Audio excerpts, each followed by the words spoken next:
Empire at the time. But there are also Jews who have made their way all over the region. There are Jews living in the Italian peninsula.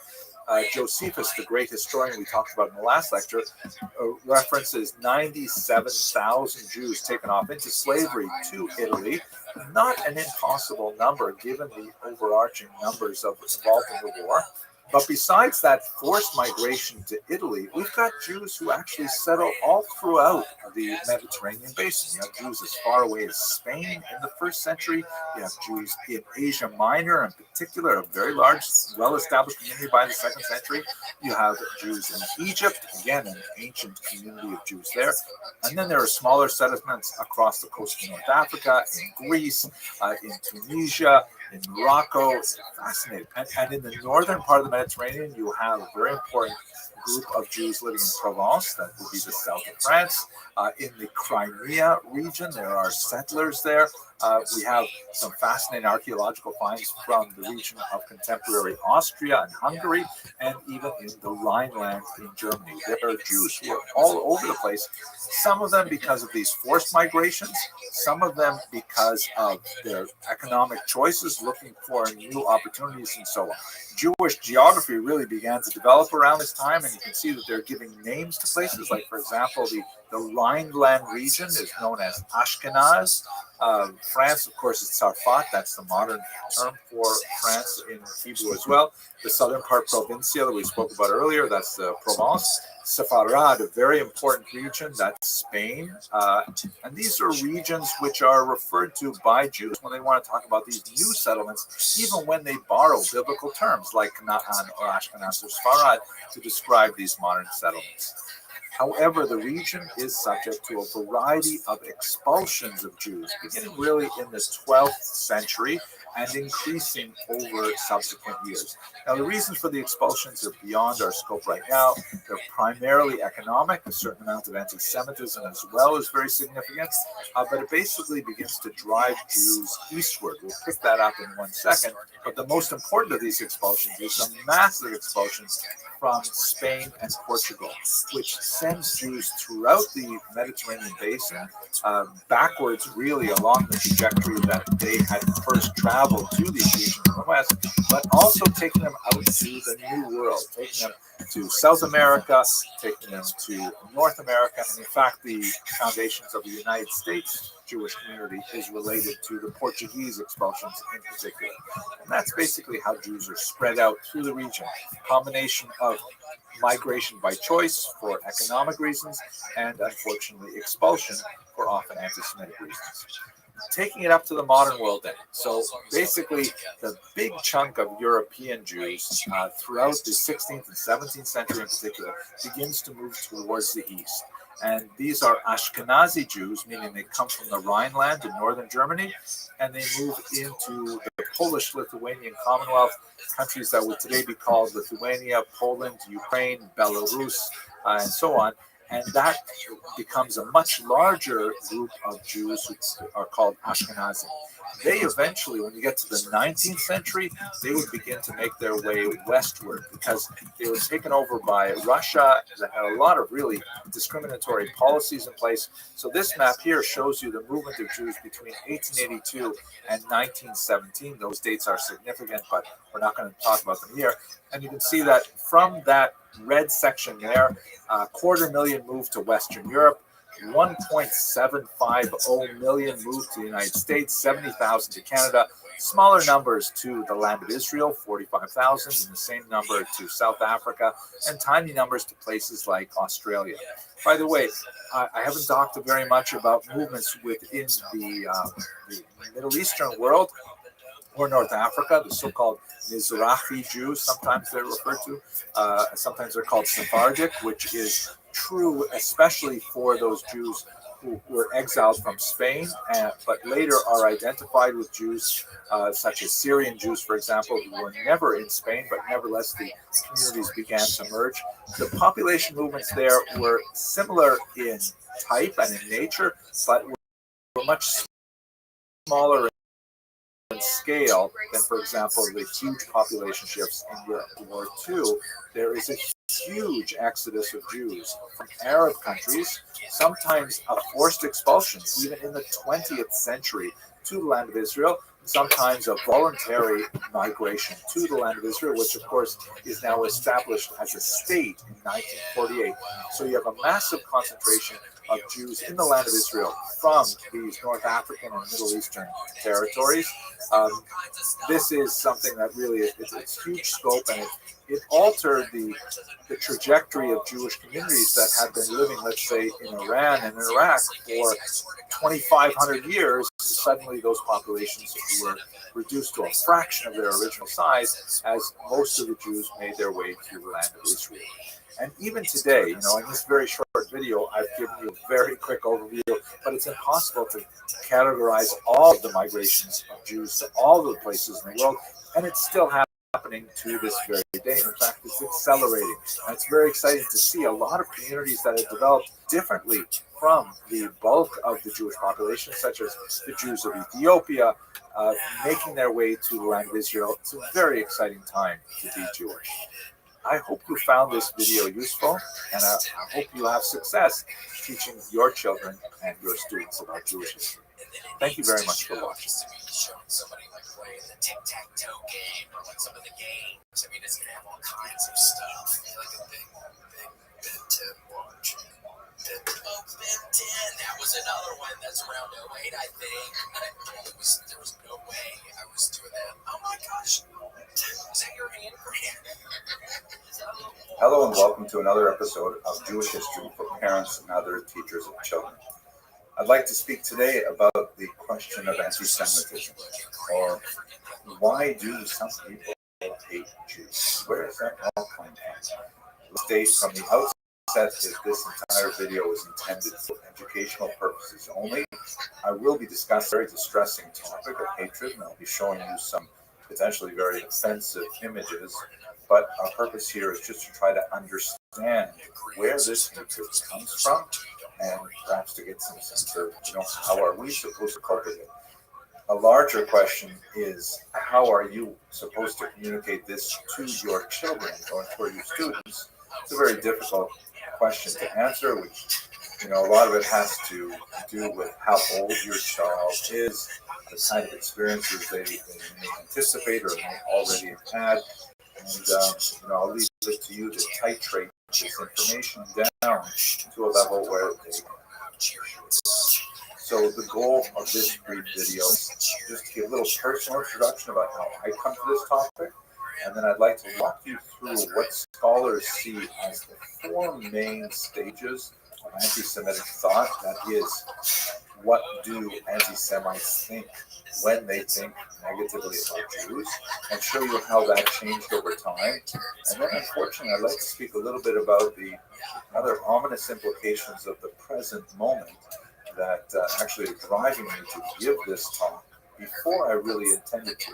Now, since this series is really directed at parents and teachers of children, I was thinking of talking about a lot more positive aspects of Judaism, uplifting aspects of the Jewish experience and history before we got to this particular topic.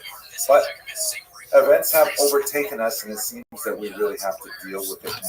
Let us just remember, however, that this is not the central way in which Jews mediate their experience of the world. It is an important element of the Jewish experience. It is kind of like an abiding background noise, an ambient noise that influences the decisions that Jews make and the choices that are forced upon them. But nevertheless, it is a secondary, if nagging, of Judaism. Civilization is very affirming. To give you one example, when we toast, we don't say, to your health or to your wealth.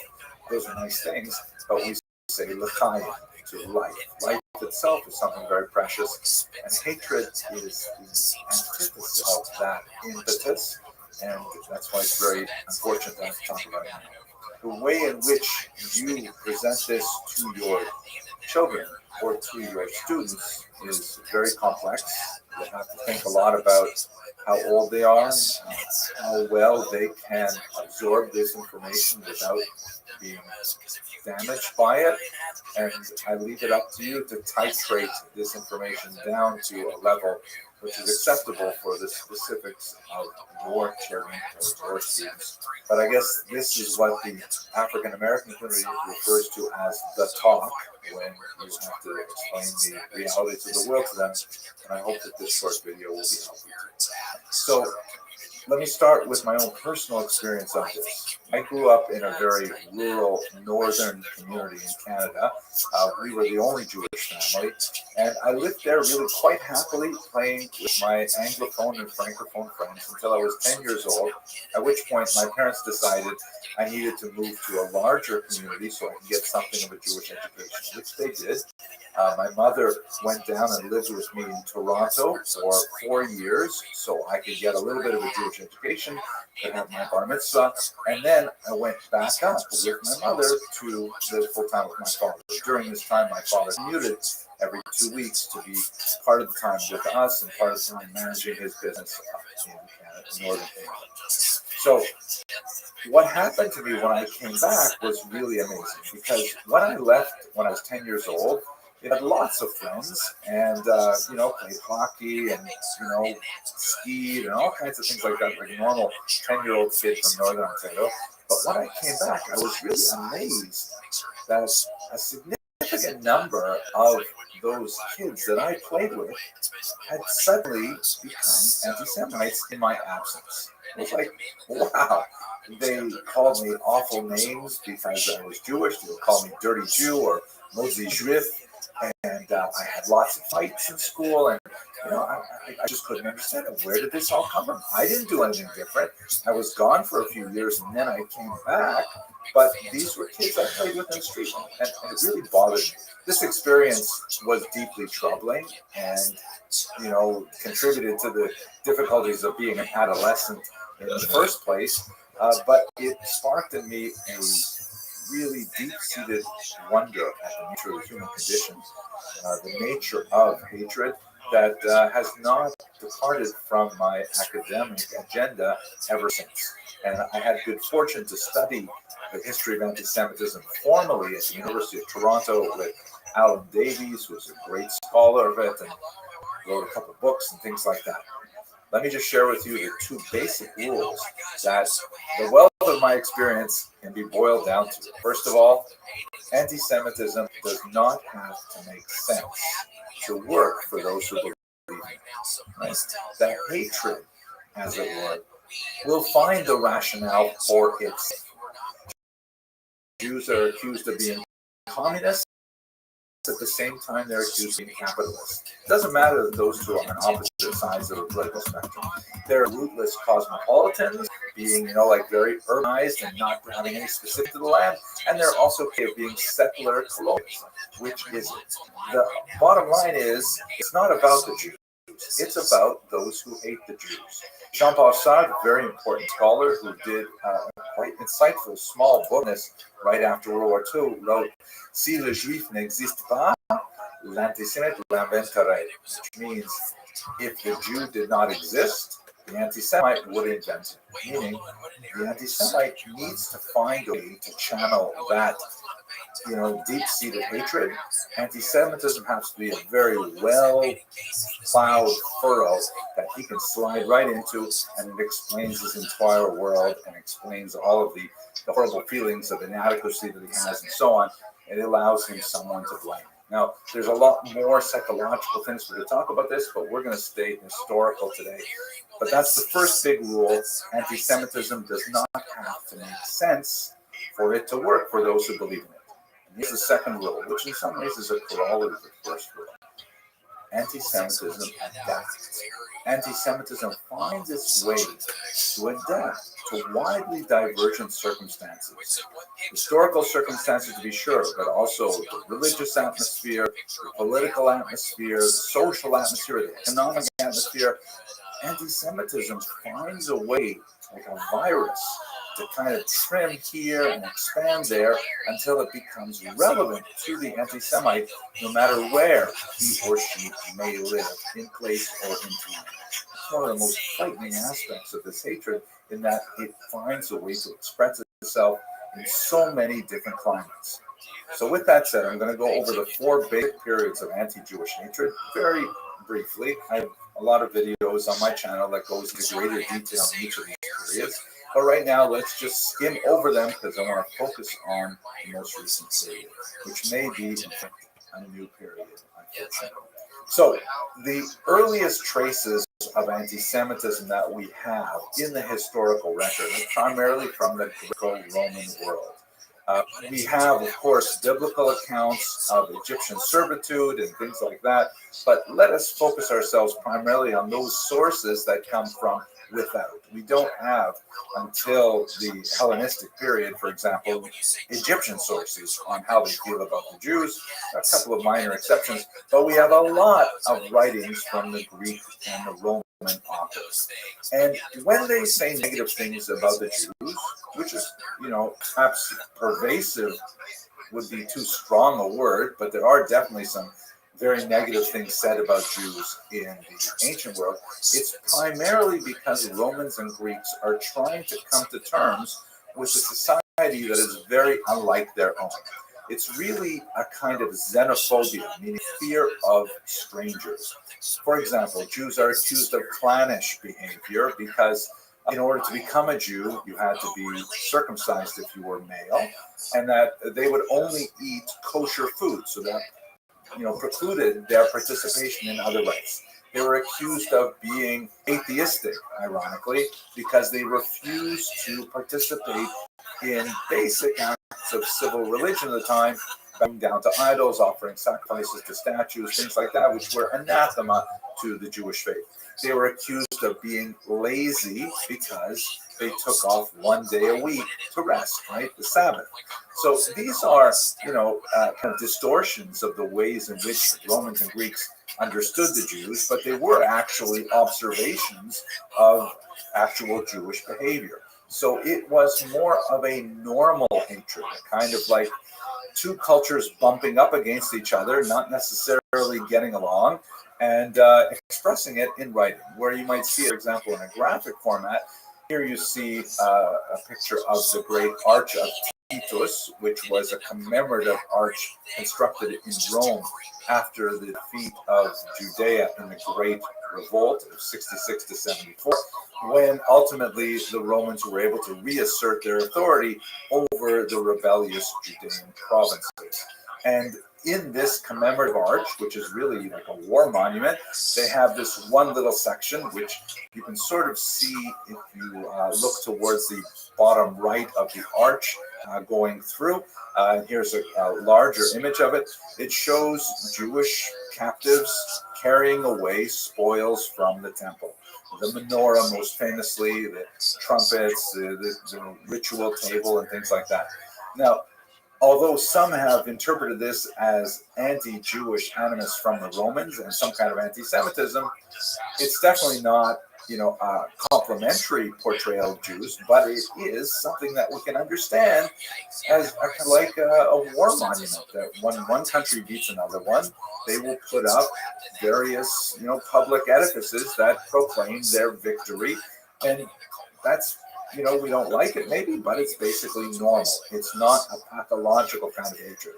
So that's basically the character of the anti-Jewish hatred or antipathy that you see primarily in the ancient world. It's kind of cultures bumping up against each other, not necessarily liking each other, sometimes fighting each other, but not the kind of cruel sadism that we will see to the same degree in the modern era. When we move to late antiquity through, let's say, the high Middle Ages, ending around the year 1300, let's say, we really see a very different characteristic of anti-Jewish antipathy that is specifically related to the birth of Christianity. Unlike the regular Romans and Greeks, who were pagans and who were of a different ethnos, they were different people than the Jews, Christians had a funny relation vis-a-vis Jews. First of all, the earliest Christians were themselves all Jews, but then Christianity grew much larger, adopted many non-Jewish peoples within its orbit while still retaining the consciousness of Christianity as a daughter religion to Judaism. There's a lot more to say about how that played out theologically, but basically for a good 1,000 years, and one might say much longer than that as well, Christianity strove to articulate a position that preserved that connection on the one hand. I mean, after all, if you pick up a Christian Bible, the first massive chunk of it, about 5/6 of it, is the same as the Jewish Bible, and the section at the end called the New Testament is the Christian Bible. So they want to preserve that connection, but at the same time, they also want to distinguish themselves from it. They also want to say that we are something new, something improved, something better. God's chosenness has now devolved on the Christian people rather than on the Jewish people, things like that. It's a kind of a mother-daughter conflict. And we see it primarily in the writings of the church fathers and the decrees of popes over the centuries. Where you can see that graphically, I'm going to show you some images which are a little bit later in the period, but project this attitude backwards. You see, for example, at the cathedral at Notre Dame, one of the most common depictions of this in Christian art is the dual forms of ecclesia and synagoga, which means church and synagogue. And they're contrasted very often in manuscripts, but even more importantly on monumental architecture outside cathedrals, things like that, which is especially useful when you want to explain complex theological ideas to an illiterate audience. And you'll have, typically on the left, you'll have a representation of the church. You can see here the churches, stand upright with a crown indicating royalty and holding a staff indicating power, whereas synagogue on the right, which is the less favored religion, God has abandoned synagogue for ecclesia. She's no crown. Her staff is broken. She's holding on to the Ten Commandments, but inappropriately, like they're falling from her hands. Her very posture is bowed in decline, and she's wearing a blindfold. She's blind to the truth of Christianity. That's the kind of opposition of Christianity and Judaism that's set up by these. You see it over and over again in manuscripts. This particular one, 13th century, is especially interesting because the synagogue that you see on the right there is shown with a kind of blindfold, but it is a transparent blindfold, meaning they claim to be blind, but they actually can see, which makes the whole situation even worse. We'd spend a lot more time talking about these. There are hundreds and hundreds of examples of ecclesia and synagogue, artistically very different, but mainly containing these essential themes. So as you see, this is quite different from the Roman and Greek pagan antipathy to Jews, which was more like cultures bumping up against each other. This is a special relationship of two cultures that were intimate and then split, and that involves a very different kind of dynamic to the relationship. However, it's still basically an argument between a priest and a rabbi. It's still theological. It's mainly in the realm of ideas and is rarely expressed in actual popular violence. That happens much more as you begin to move into the later Middle Ages. And we see it especially with this extremely noxious charge that is first born in the 12th century, the idea of blood libel. The idea that Jews, because they hate Christianity, which is part of that separation that we saw earlier, Judaism is turning away from Christianity. Because the argument goes they hate Christianity, they must want to reenact the passion of Jesus, the crucifixion of Jesus, which is also another element of this story, the charge of deicide. Jews are accused of killing Jesus, killing God. So the argument of blood libel says, well, they must want to reenact this. How do they reenact it? Typically around the holiday of Easter, which falls right around Passover time. And so beginning in the 12th century, you begin to see charges that Jews kidnapped a Christian child, tortured and mutilated him, and then ultimately crucified him in a kind of mock crucifixion of Jesus. This idea, which is just shows up in the 12th century, just spreads like wildfire throughout Europe. It has like a unique hold on the mind of the medieval Christian, and it actually has reverberations right up until the 21st century. This is a horrific depiction, for example, of the martyrdom of Simon of Trent, which is a late 15th century example of it. You can see the Jews here are all so labeled by the artist with the ruel, the round badge that they were forced to wear from the 13th century onward. And of course, young Simon is in the center of this, and he's being bled to death and circumcised and so on. I'm sorry I even have to say this, but there was no truth to any of this. There were some of the occasions where, in fact, there was no missing child reported. There was no body found, and yet there was a whole blood libel incident that blew up out of it, for example, in Blois in the 12th century. So this is when anti-Semitism really goes off the rails. It has some religious elements to it, like we saw in the earlier periods, but it is deeply, deeply pathological. It's almost pornographic in its intent and its expression. It has a slightly different version of that host desecration. The charge of host desecration was about 100 years younger than the charge of blood libel, in which if Jews want to torture Jesus, if that's the whole reason behind this, then certainly they would want to torture the wafers which are used in the Catholic communion ritual. And so all these charges that Jews go into churches, steal the communion wafer, they bring it back home, they torture it like in this medieval image, and it miraculously bleeds.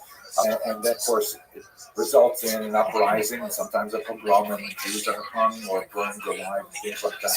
These are the kinds of anti-Semitic things which are characteristics of much of the later Middle Ages and actually quite frightening.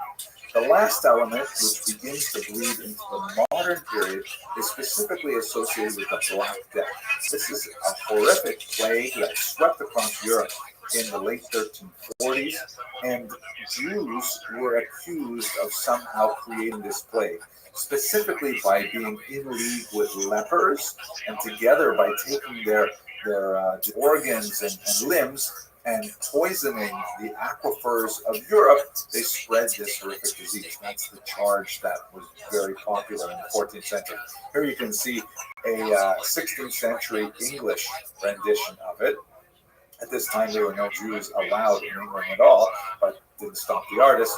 You can see a Jew with kind of like sort of quasi-oriental outfit, and he is putting a pouch with the skin of lepers in it into a well, and then at the same time, a demon sort of spins out of it and urinates back into the water, poisoning it. And in case you don't get the overall image, there is a victim of a blood libel on a cross in the background. All of these events, unlike the prior two periods, frequently resulted in popular violence, like the burning of the Jews in Strasbourg, shown here in connection with the Black Death. So by the time we get to the Middle Ages, anti-Semitism has really rooted itself in the popular mind, and unfortunately has expression in violence. And when we get to modernity, here you see a really dramatic break with prior traditions. Notice that the pagan tradition of xenophobia was not religious at all, not in a monotheistic sense. Then you get some kind of religious ideology coming out of the attempt of Christianity to distinguish itself from its mother religion, and then certain elements of that religious tradition are passed into the medieval period. But by the time you get to the modern period, and you have a general decline in religiosity throughout Europe as a whole, then anti-Semites sort of abandon the whole religious argument and really focus on two basic ideas, which are essentially secular. The first is this notion that Jews are a race, that all Jews are bound together by some kind of racial characteristics. Later, that will become more of like a genetic characteristic. And what is it that they do together as a race? They are engaged in a conspiracy to dominate the world. The classic text that explicates this is a document known as the Protocols of the Elders of Zion.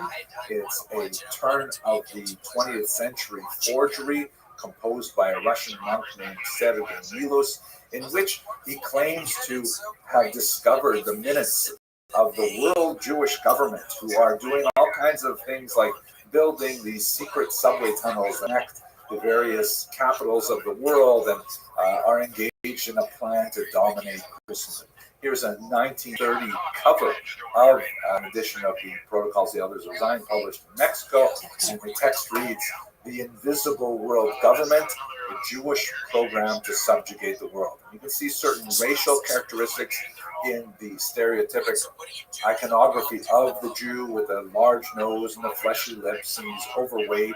He's got like this capitalist sort of look with the watch fob and so on, and he's got these claw-like hands squeezing the world of his blood as he gleefully smiles at his Jews. That's really characteristic of the turn of the 19th century and onward. This, by the way, is when the term anti-Semitism is invented.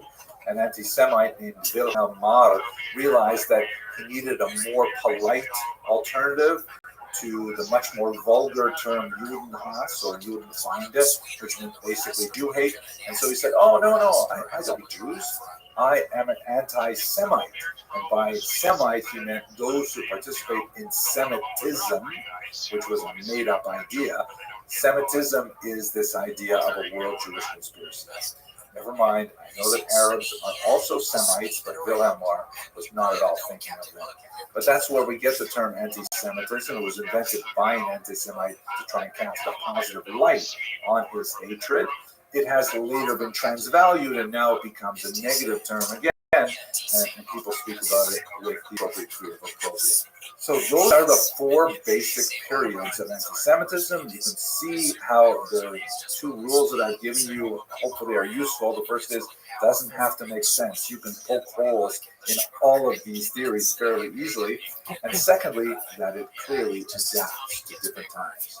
Now let's go to our present moment and why I feel especially constrained to talk about anti-Semitism now so early in this series. The reason is because I think we may be on the cusp of a new devolution of anti-Semitism.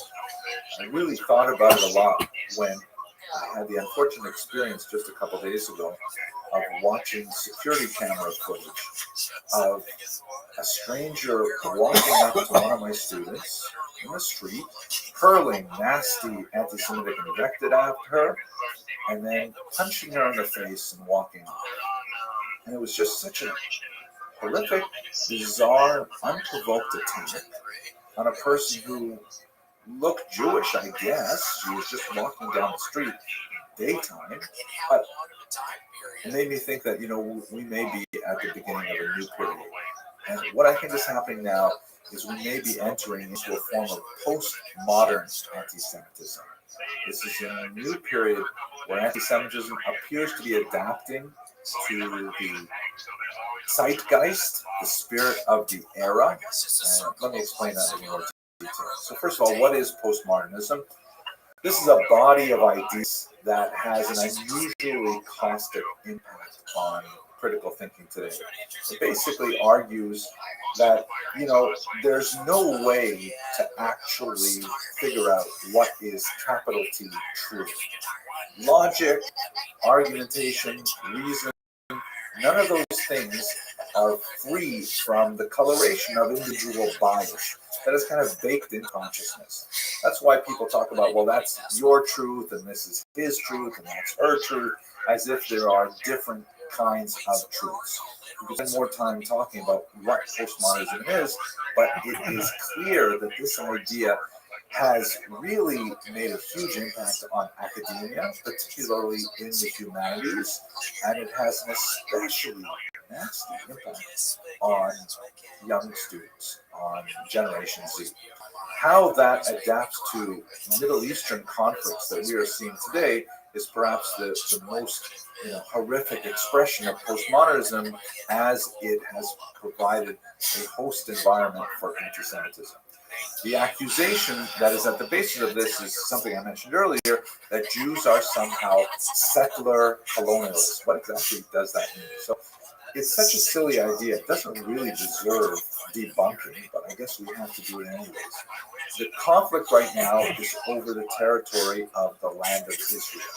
Jews are, without a doubt, the descendants of people who lived on that piece of land as far back by non-Jewish sources as the 13th century before the Common Era, and by Jewish sources like the Bible way back into the Bronze Age. If anyone has a pedigree of being the original inhabitants, refugees from those well-documented exiles under the Babylonians and under the Romans, it is the Jews. It's hard to imagine anyone being called a settler colonialist in the sense of being like some kind of foreign import to the land if you're talking about the Jews. Let me just step back for 1 second and remind you that our goal in this video is really to track the nature of anti-Jewish hatred. I am not, by focusing on this topic, meaning to say that the Palestinian people do not have legitimate claims to make about their residency in this region and about the way in which they have been treated over the last 150 years. They can point definitely, without question, to many injustices over the last century and a half, and this complex series of problems, which has found expression in many wars and also in many peace negotiations, is not something that can be easily solved with a monolithic, absolutist kind of approach. In fact, I would be extremely wary of anyone who proposes to solve the great problem with a simple general measure, and especially if it involves violence. I think those are the kind of people we need to listen to less and focus more on the actual history and the facts and come to terms with our common humanity as we try to work towards peace. Let's get back to our main topic now. One of the reasons why I think that this postmodern approach to anti-Semitism appears to be gaining ground is because there's a certain amount of research that indicates it. So there is research to support the idea that postmodernism is really gaining ground among Gen Zers, the youngest adult population of Americans, and is having an impact on anti-Semitism, has been shown in a number of articles. For example, this article by Brad Palumbo that appeared in a very recent issue of Newsweek that's based on this very detailed poll taken by the Harvard Harris School. This is a chart that shows how Americans react to the question, is Hamas a terrorist group? And as you can see, all Americans overwhelmingly say yes, Hamas is a terrorist group. That's especially so for older Americans, 65 and older, but it begins to drop significantly. And by the time you get to Gen Z, Americans who are 18 to 24 years of age, only about 64% will say that Hamas is a terrorist group. And in fact, if you go even further and you ask them, do you support Israel over Hamas? Once again, you see that over 65 years of age, Americans are 95% likely to say yes, and that number is pretty steady. But by the time you get to the youngest, only 52%, half, are willing to support Israel over Hamas. I know that doesn't make sense because we just said that Hamas is a terrorist organization for 64% of them. That means that 12% of them are willing to support Hamas over Israel, even though Hamas is a terrorist group. That's another question. But still, you see that the clarity is clearly lacking among the generation of Americans who are currently in college. This is a frightening thing. The war is horrific for anyone who experiences it. And one cannot but have sympathy for children wrapped up in this, whether they are Israeli children or Palestinian children. It's absolutely horrific. Can we find a litmus test that separates legitimate political disagreement with a military decision by either the Palestinians or by the Israelis from anti-Semitism? So I'm going to offer two basic tests. First of all, how do you feel about attacks on civilians? Disputes over territory, that's an extremely old one. It's either worked out by negotiations or by protests or, in fact, by war. But it is not worked out by the intentional targeted murder of civilians. That is called terrorism. You don't solve a political debate. You don't solve a territorial dispute by kidnapping someone's baby. That is not okay. It's certainly beyond the pale to mutilate corpses. And when I see these videos of Gen Zers talking about the legitimate aggressive resistance of Hamas, I mean, that's just an Orwellian twist to the English language that is so deeply offensive. That's not called aggressive resistance. That is called sadism. That's called terrorism. Don't be confused by the false equivalency of saying, well, you know, the Israelis are bombing Gaza and children are sadly killed. If a child is kidnapped and someone puts up a poster to raise awareness that this child has been kidnapped, you feel it is a legitimate political act to tear that down, you know, I think you have to wonder about where is this coming from. That's a litmus test. Secondly, attacks on Jews. If your political leanings suggest to you that it is okay to attack Jews who are not specifically connected to the military efforts in Israel, that is absolutely anti-Semitism. My student walking down the street, she should be punched in the face because of something happening on the other side of the world.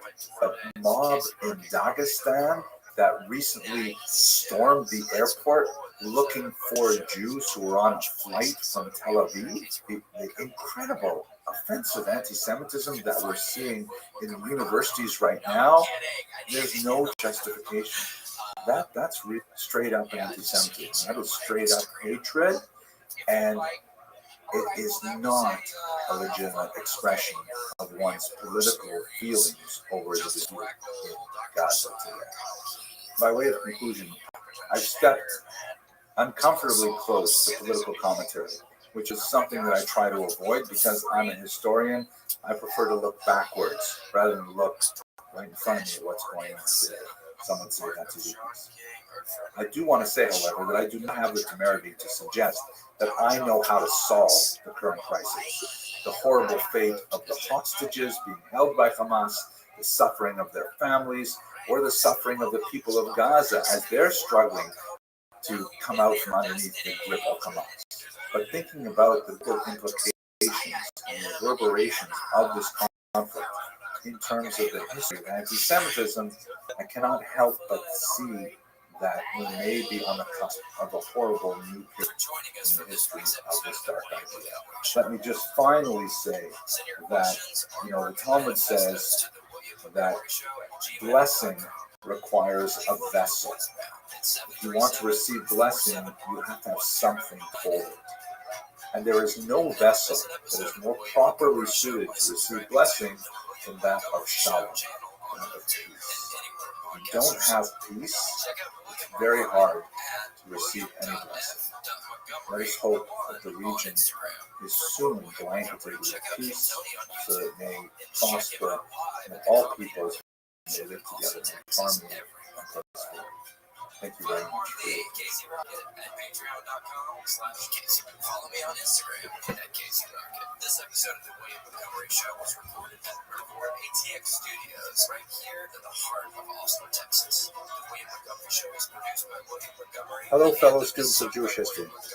I had a totally different set of lectures planned for this particular series, but since October 7th, so many things have changed, and so much of the world's attention has been on the violence occurring in Gaza today that I really feel like I have to focus on these particular historical topics to provide hopefully some light for intelligent people of goodwill to discuss the historical facts and hopefully come to some sort of peaceful conclusion to these horrible events. To that end, I'd like to begin with a discussion of the Jews of Palestine before the Muslim invasion of 638. And I want to mention here that I know that word Palestine in this context will trigger a lot of people, and I'm doing it on purpose because the period of history that I'd like to study today is actually the period of time when the region was in fact called Palestine. And let me explain what that means. But before I do so, let's just go back for a second to a very important book written by Rashid Khalidi, who's a scholar at Columbia, and he wrote this book, The 100 Years War on Palestine, A History of Settler Colonialism and Resistance, 1917-2017. Now, I disagree very much with Dr. Khalidi's conclusions and his analysis in many places, but this is one of the most sober accounts of the Palestinian view of this history, and it's very much worth reading if people want to get a full understanding of how to approach the difficulty. And I want to focus in on something that he says right here in the title, A History of Settler Colonialism, where in reality, when you look at the history of the foundation of modern Israel, it's actually the most successful anti-settler colonial movement in human history. We're speaking about a movement that brings back people to their ancestral homeland 2,000 years after largely being driven out of it. I mean, it's an amazing thing to really think about. So what I'd like to do today is to look specifically at the period before Islam comes to the region in the 7th century. Now, Dr. Khalidi begins his book, which is very well written and fascinating, with a citation of a correspondence that one of his ancestors had with Theodor Herzl, the founder of Zionism, modern political Zionism. The ancestor is Yusuf al-Din Pasha al-Khalidi, and he's a very important individual, very distinguished, very much involved in Palestinian politics of the era, which of course was part of the Ottoman Empire at the time. And he wrote this remarkable letter to Sadok Khan, who was the chief rabbi of France. And this was in 1899. Rabbi Khan later showed it to Theodor Herzl, who forwarded a response. And here's the key phrase for our purposes. He writes, the idea of Zionism, right? This is al-Khalidi writing. The idea of Zionism is totally natural, beautiful, and just. Who can contest the rights of the Jews to Palestine? My God, historically, it's certainly your country. Right? This is the money statement here. Mon Dieu, historiquement, c'est bien votre pays. So that's an amazing statement.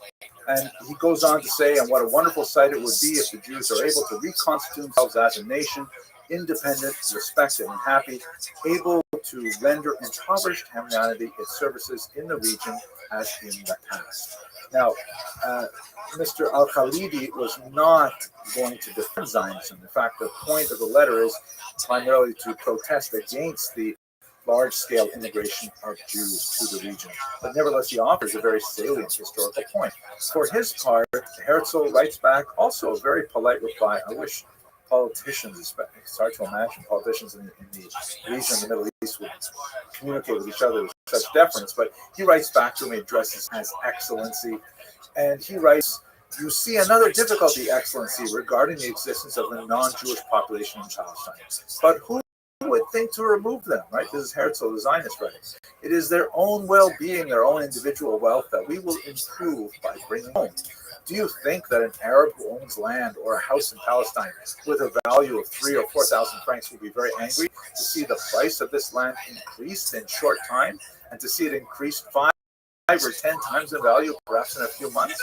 That will certainly happen with the arrival of the Jews. Now, I think is especially fascinating about this little exchange is that they're speaking beyond each other. Al-Khalidi's objections are not financial in nature. It's not about material gain.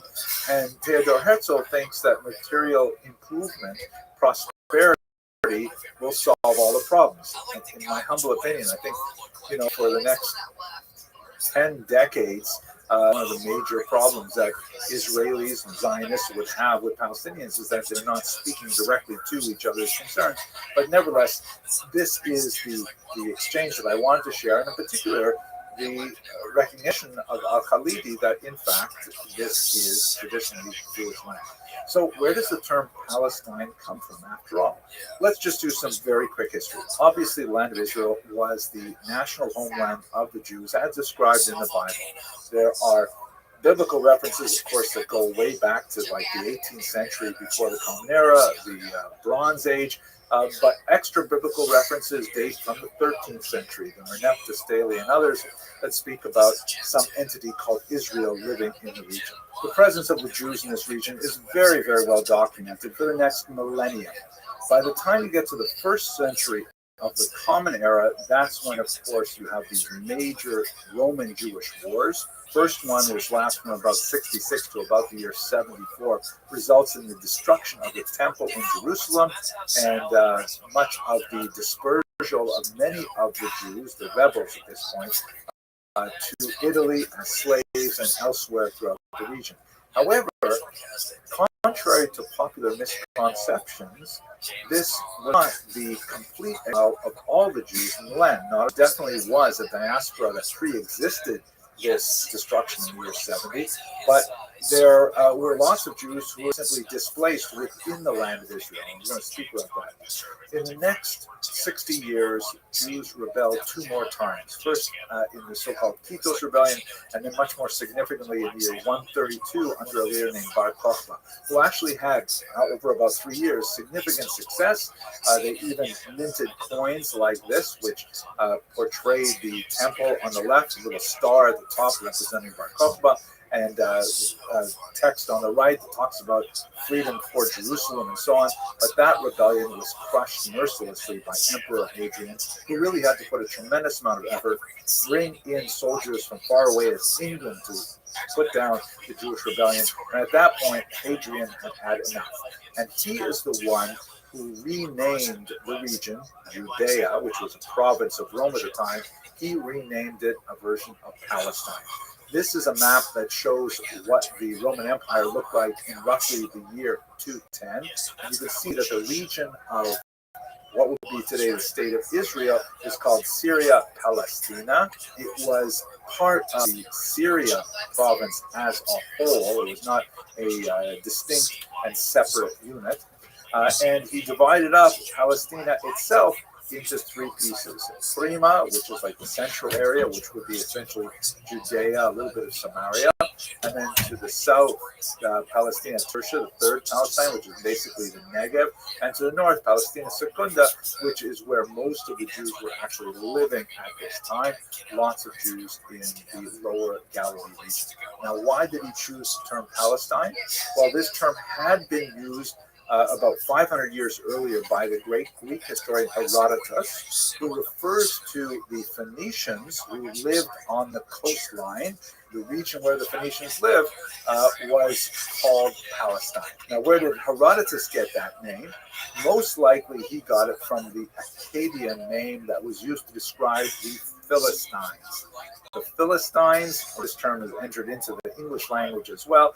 They occupied what was called a pentapolis, 5 specific cities listed here.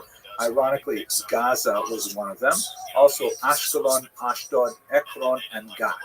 Those are the 5 cities which were especially associated with the Philistine. And you can see from this map that they controlled area around it. And they frequently had wars with the ancient Israelites. David, in particular, fought with them. David also sought refuge with them for a while. It's a fascinating story. So it's quite likely that Hadrian's thinking was, let us wipe out the memory of Judea in this area, and let's rename it after the Philistines. Let's call it Palestina, borrowing from the Greek. And that's how we get that name. So this region, part of the larger Syrian province of Syria, was called Palestine from about the year 136 till about the year 638. It was not an independent country. It always had a capital elsewhere, but the region was known officially in the Roman law books as Palestina. So that's where the term comes from. But I want to remind you that there are still Jews living in this region. They're living primarily to the north, in the lower Galilee region. There, they have successfully transplanted the of what would be their future religious leadership, in particular, with the body known as the Sanhedrin, which was their great court of 71 judges. They had a leader called the Nasi, or the Patriarch. One of the most famous of them is Rabbi Yehuda Hanasi, who lived at the turn of the 3rd century. And these rabbis, centered in the city of Tiberias, which was founded in the year 19, were especially concerned with trying to figure out how they can cement the future of the Jewish people after having gone through these 3 disastrous revolts, the loss of statehood, and so on. They came up with several really crucial elements. One of them is the document known as the Mishnah, which is essentially a large corpus of Jewish law stated in a very unusual way that sort of invites debate. And then following that up with a document called the Talmud. There are actually two Talmuds. They are both commentaries on the Mishnah. The earlier one was written in the land of Israel in the 4th century, and it's called the Jerusalem Talmud. That's a bit of a misnomer. It's also known, ironically, as the Palestinian Talmud, but it is really written primarily in Tiberias and also a little bit on the coast. Jerusalem was actually off limits to Jews for quite a bit of the early period after the Emperor Hadrian. So really, that's what's going on for the next centuries. The patriarch is very busy. He has a lot of rabbis surrounding him. They're trying to figure out how can we make Judaism survive this post-temple, post-disastrous revolt age, and ultimately they succeeded. Jews did survive, albeit increasingly in the diaspora. Here's a look at the Jewish diaspora around this time. Boundaries of the Roman Empire are shown with that kind of purplish line, and you can see that the concentration of Jews is still quite significant in the land of Israel. But you've got lots of Jews along the coast of North Africa, in what would be Libya, also in Morocco, in Algeria, and you have Jews beginning to make way into the Iberian Peninsula, certainly the Italian Peninsula, which is a major center, the Balkans, the Greek Peloponnesus, and of course Asia Minor, which was a major concentration of Jews. Moving to the east, you have the fantastically large and important communities in Mesopotamia, which would later write the Babylonian Talmud. But nevertheless, Jerusalem remains the sort of spiritual center of the Jews in this far-flung diaspora existence. These kind of stars, by the way, I'm not sure I would have designed the map exactly like this, but they represent major Christian communities, and I think the starburst is kind of like alluding to the evangelizing effect, but at any rate, you get a sense of where Jews are living during this period of time. Things changed dramatically in the early 4th century as the Roman Empire becomes Christian. That changes things dramatically for the Jews all over the Roman Empire, and particularly in the Byzantine Empire. And we'll speak about that perhaps in another lecture. Another thing that tells us about the nature of Jewish civilization in Israel before the Muslim invasion is that they're building synagogues. We have some fantastic examples of synagogues from late antiquity. One of the things that's for sure true about these synagogues is, like today, they had plaques. If you've ever been in this day, you'll know that plaques are a big phenomenon.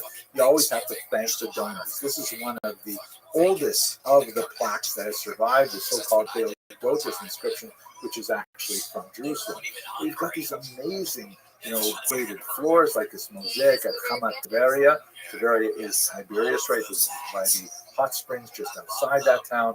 They have these gorgeous, mosaics, descriptions of the idealized temple, and this was built, about 300 years after the destruction of the temple. So they're still looking back to the golden age of that temple. They frequently have a lot of zodiacs, like here, for example, is the Hamat Tiberia zodiac, and another one at the Beit Alpha.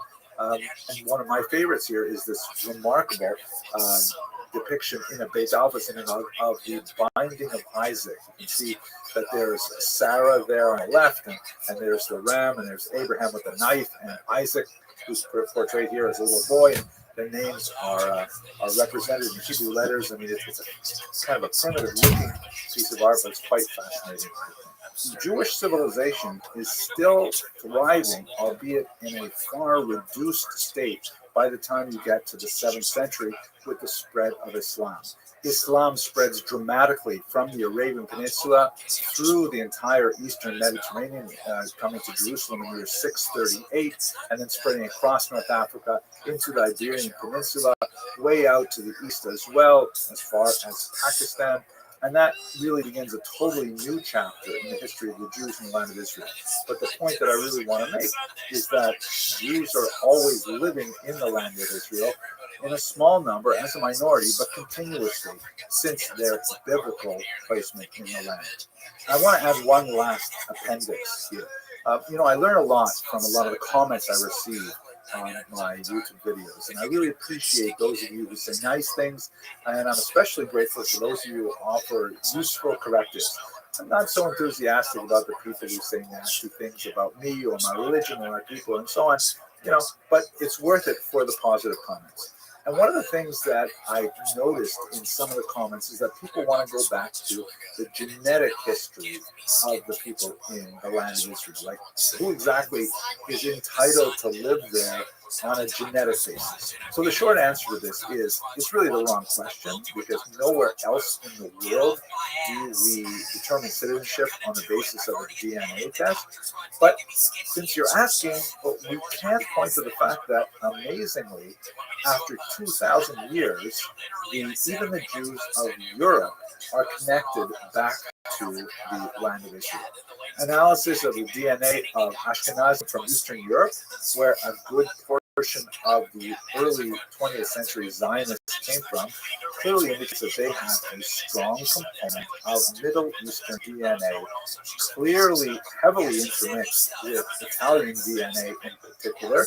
You can make a lot of jokes about their choice in cuisine at this point, but nevertheless, they are genetically linked to the people who originally lived in the land of Israel. And that's only talking about the Zionists who came from Europe, which are actually a minority of the Jews who live in the land of Israel today. Besides the 20% of Israelis who are of Arab background, either Muslims or Christians, there are more than half of the Israelis in the land today come from Arab countries. They come from the North African and Middle Eastern countries, many of whom were the descendants of those who were expelled after Israel was established in 1948. So the whole question of who has the right to live there genetically, it's the wrong question, but if you like, we have the right answer anyways. Okay, I hope this helped clarify some basic historical details about the presence of Jews in the land of Israel, which was called Palestine, between the Bar Kokhba revolt and the Muslim invasion. Thank you very much for watching.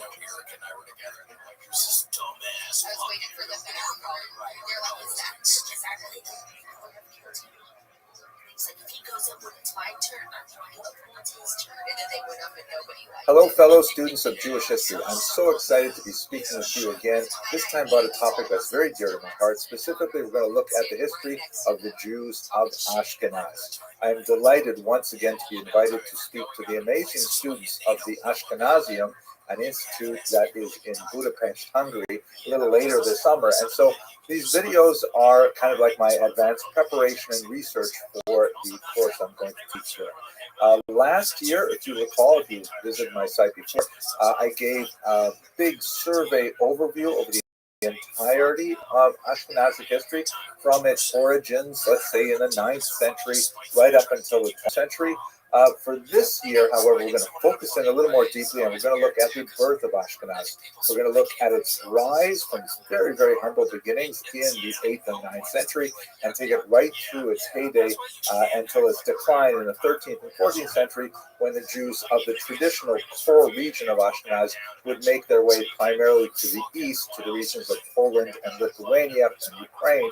And then, of course, there's another chapter in the 19th century when they make their way in large numbers to Western Europe and to the Americas. We're going to be looking at a population that was always very small, as you can see from this chart here. At their peak in 1300, there were about 450,000 Jews living in the region of Ashkenaz. These are based on population guesstimates, very, very rough to get good numbers for this period of time, but they're based on excellent historians, the great Salo Wismeyer Baron and the great Kenneth Stowe, who wrote a book called Alienated Minority, from which I took these statistics.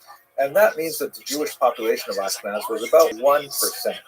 If you look a couple of hundred years later, just before the great expulsion from Spain in 1492, the Jewish population maybe grew around 0.1%. So we're always talking about a very tiny fraction of the population. It's a very, very significant one in so many ways.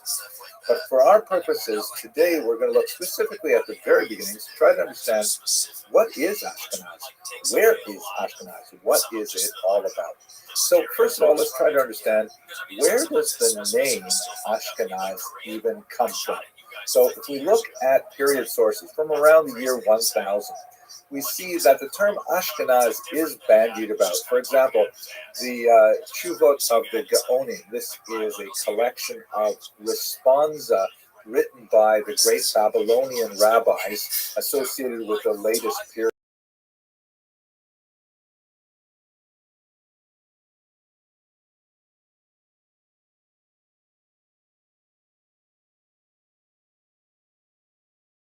The owner and the leaders of the yeshiva from Bedita, not too far from Baghdad, he has a phrase in one of his teshuvot, his responses, that reads, from all the lands, Yemen and the east, and from the north, and from the land of Ethiopia, or Kush, and Ashkenaz. Doesn't define exactly what Ashkenaz is, and then France and Spain.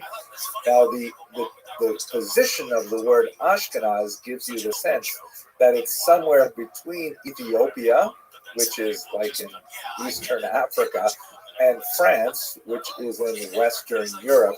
So that's not especially helpful at giving us a sense of where Ashkenaz might actually lie. Rashi, the great commentator, is somewhat more helpful. For example, if you look here on his commentary on Deuteronomy chapter 3, it's verse 11 here in this citation, but in, for example, the King James Version, if you care to look it up yourself, it'll be verse 9. The verses are sometimes numbered differently.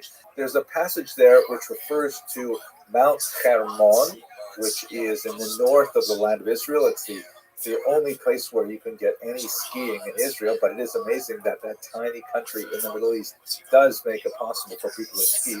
So anyways, this Mount Hermon, which the Amorites call Senir or Shenir. So what does that term Shenir mean? Rashi helpfully says, Hu Sheleg. That word Senir means actually snow in the language of the Ashkenazim, the Lashon Ashkenaz. In fact, in German, the word Schnee, which sounds a little bit like Senir or Shenir, is in fact the word for snow.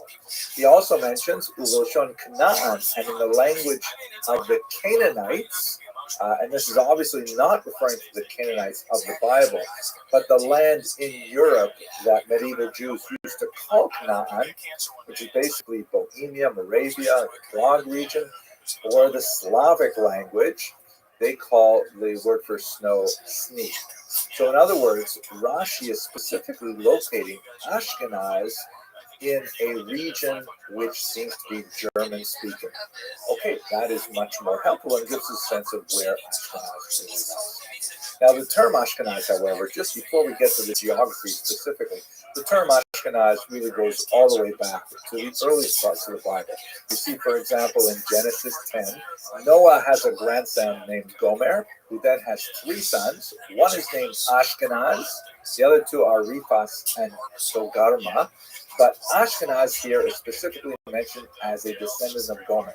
Now, once again, we don't know exactly where this Ashkenaz specifically lived, but the idea is that the way these medieval Jewish thinkers applied this place name to Ashkenaz is they thought, well, okay, there's a people who are descendants of Ashkenaz. They have to live somewhere. And so they chose that region in central Germany to essentially refer to the Ashkenaz. That's how we get this name Ashkenaz. So now we see that the Bible specifically identifies an individual named Ashkenaz. We assume he has further descendants. They have to live somewhere. But where exactly would this land of Ashkenaz be? So one more hint, also from the Bible, this time from the book of Jeremiah.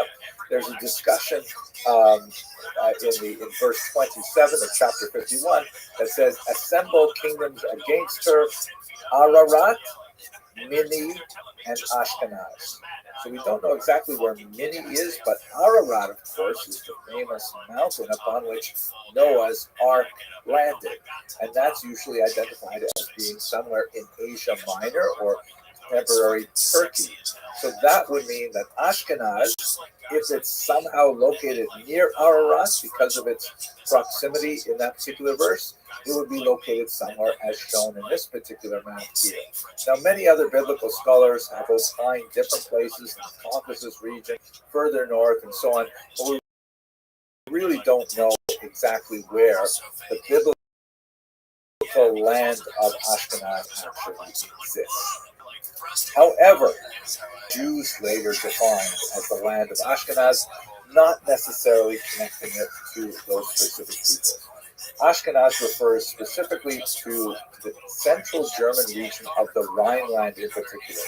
This is the region where we will see, beginning really in the 9th century, although there's some much earlier evidence of Jews living in that region, we're going to see the rise of a unique Jewish civilization that would derive very heavily from Italian origins and before that from Middle Eastern origins. And then they would grow to a significant size of some 500,000. Then later in the 14th century, the population would largely move to the east as a result of both pressures driving them out of Germany and France as well. So a number of expulsions, rising anti-Semitism associated with the blood libel, post-desperation, and then riots after the Black Death of 1347-49. And they will essentially move to the east where there is a vacuum, an economic vacuum drawing them in because their skills with finance and commerce in particular are very much valued by the Polish-Lithuanian Commonwealth, and they will find significant homes there where they will flourish. Later, when you get to the modern period, they will eventually make their way not only to the land of Israel, of course, in the late 19th and 20th century, but also to Western Europe and to the Americas. That is really what Ashkenaz is. Ashkenaz refers to a people. It's a sub-ethnic group of Jews, and they end up in the Middle Ages ultimately becoming the dominant population of Jews worldwide.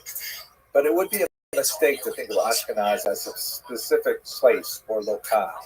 Ashkenaz really is a way of living. It is an imagined country to which million Jews have belonged over the centuries, and it's going to be my privilege over the course of several videos and then to a live audience in Budapest later this year, God willing, to discuss the birth of this unique and fascinating community and to tell their story. Thank you very much for watching.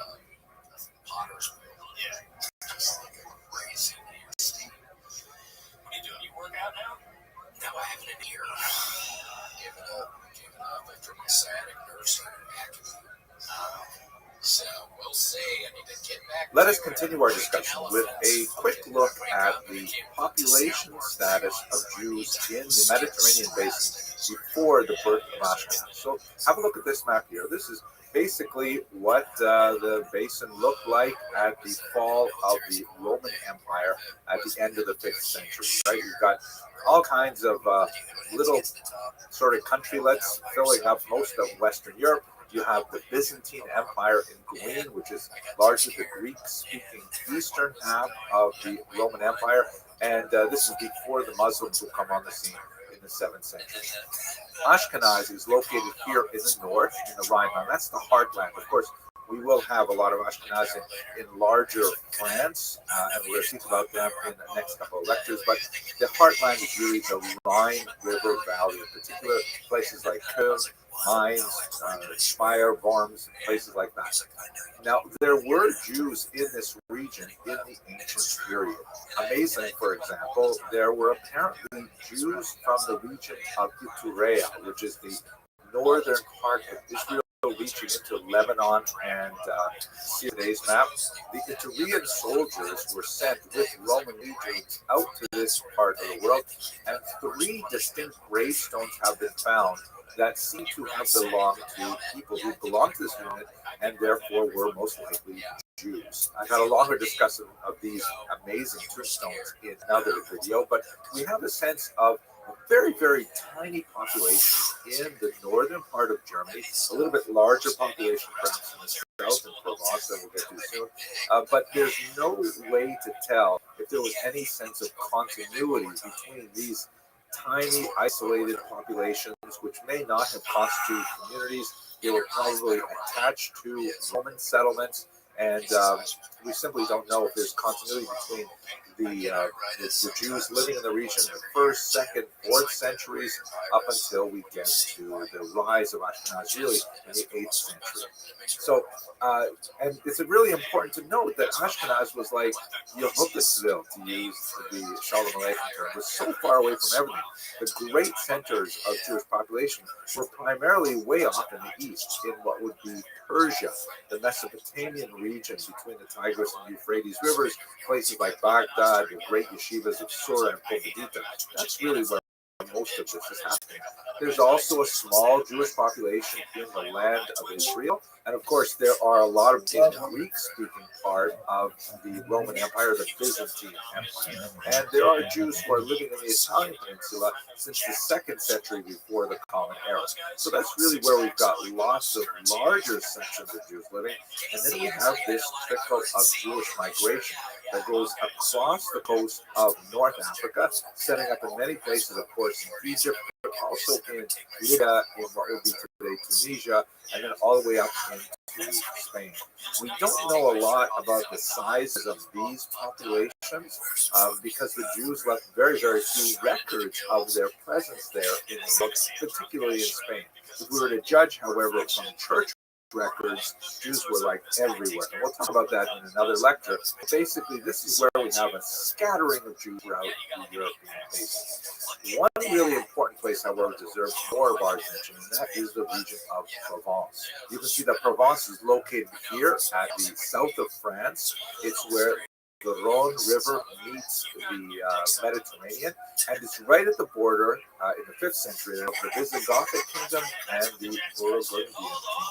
Now, this is extremely important because the Visigoths, I have another whole lecture dedicated to them, and we will have to return to them on a number of occasions. But these are basically a population of Romans who were originally Arian Christians, that's Arian, and they eventually converted to Catholicism in the late 6th century. And with that conversion came a ridiculous number of anti-Semitic decrees. For about 120 odd years, the Jews in the Visigothic kingdoms were incredibly persecuted, were chased from town to town, suffered from all kinds of forced conversions, which was going on with tremendous frequency in the region.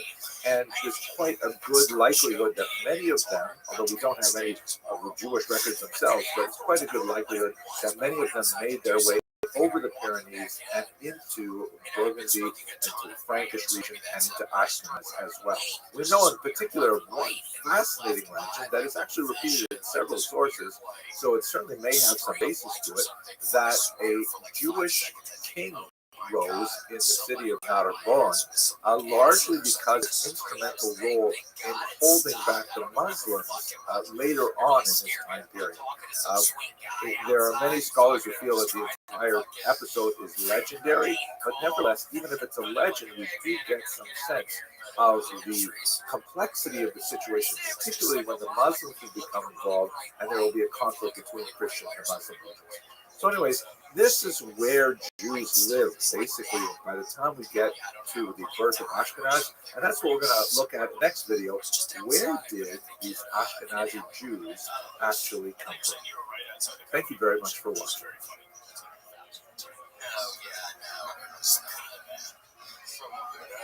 At this point, we should really answer the question, where did these Ashkenazi Jews actually come from? So first of all, we have a literary tradition that basically dates from the 12th century, so several centuries after these communities were founded, that the earliest Ashkenazi Jewish communities were made up essentially of Jews from northern Italy. The Rokeach, which is a very important rabbi who lived in the 12th century, we'll return to him and his work when we talk about the Hasidic Ashkenaz. He describes his family history, which appears to be supported by other sources, as having originated with the Colonimus family leaving northern Italy and coming to the region of Ashkenaz. There are all kinds of additional legends about an invitation from King Charlemagne and so on. Those may perhaps be discounted, but we'll return to a discussion of the founding of those communities in a later video. But what's especially fascinating now is how modern genetic studies have contributed to our understanding of this literary account in a manner which means that it seems like it's really quite credible that that's exactly how it happened. I'm going to look at two studies with you very quickly. This article describes a rather disturbing discovery that was made during the construction of this shopping center in Norwich, England. While working on the foundations, they came across medieval wells, and piled in the well were human corpses. They were exhumed and studied. Why were so many people thrown down in the well at the same time? Clearly was not a normal burial. There's some evidence that some of them may have been killed before being thrown into the well. Scholars suspected that these may be the victims of a riot associated with the Crusades in the 12th century. In fact, that turned out to be the case because with modern genetic analysis, these bones were shown to actually belong to Ashkenazi Jews. And in fact, with this DNA evidence, they were able to even reconstruct what some of these people must have looked like, including the children who were thrown in the well as well. Some of the DNA also pointed to their hair and eye color. Some of them had red hair, blue eyes, for example, but they were all very closely related to contemporary modern-day Ashkenazi Jews. So this means that, at least in England, in the 12th century, we have some dated remains that clearly indicate the presence of Ashkenazi Jews. But it doesn't tell us too much yet about the actual origins of those Jews. That was left for a much more complex study related to a cemetery in Erfurt, Germany. Now, unlike the remains that were discovered in Norwich, where people didn't know how they got there, who they were, things like that. There's a much better sense of what happened in this city in Erfurt, Germany. Here is a photograph of excavation of a site that was discovered in Erfurt, Germany. It was correctly identified as a Jewish cemetery, and several scholars led by S. Waldman, very prestigious institutions, approached some rabbinic authorities for permission to study these remains, because normally in Jewish thought and Jewish practice, it's forbidden to disturb the remains of the dead. They have to be reinterred as soon as possible and so on.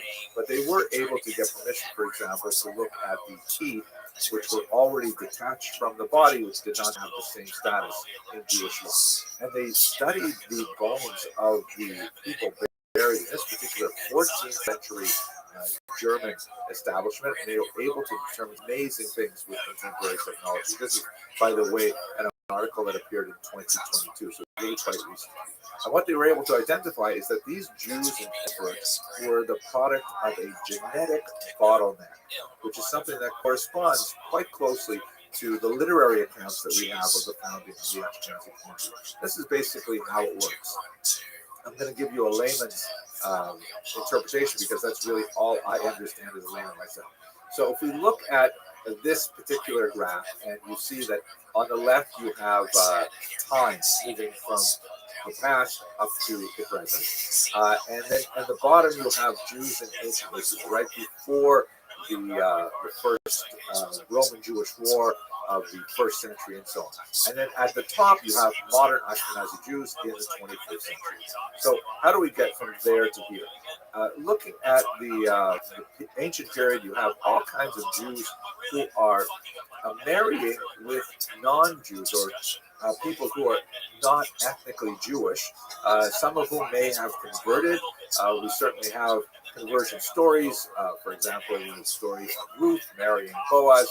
We have more recent events, such as the conversion of the Idumean peoples. In the last lecture, we talked about the Itureans from the north and so on. These are people who entered the population of the Jews through various means, conversion or otherwise. Then you have a big disruptive event after the first Roman Jewish War, and then the second Roman Jewish War in the year 135, the Bar Kokhba Rebellion, where Jews shipped off to the Italian peninsula in particular particular, many of them as slaves. And so you have the founding of a significant population of Jews in the country.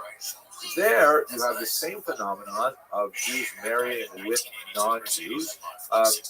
Through the rabbinic conversion process, much more likely at this point, but also you can imagine all kinds of relationships. And so they're mixing with first South Italians, where there was a very large Jewish population, and later North Italians. Then when you get to the 9th century, you have that story that we began our brief lecture with, where the Rothschild describes a small group of Jews led by the Colonimus family making their way up to the Rhineland, and largely with that small group of Jews emerging originally from the land of Israel, moving through the Italian peninsula, and then right up into Ashkenaz. That's where you have the foundations of the community. The Erfurt remains were discovered, were dated to about the year 1350. And one of the most fascinating things about this is that the Erfurt remains do not support the so-called Khazarian thesis. This is a rather bizarre thesis that suggests that the majority of Ashkenazi Jews are descended from a huge mass conversion that is said to have taken place in the 8th century in Eastern Europe, north of the Caspian Sea.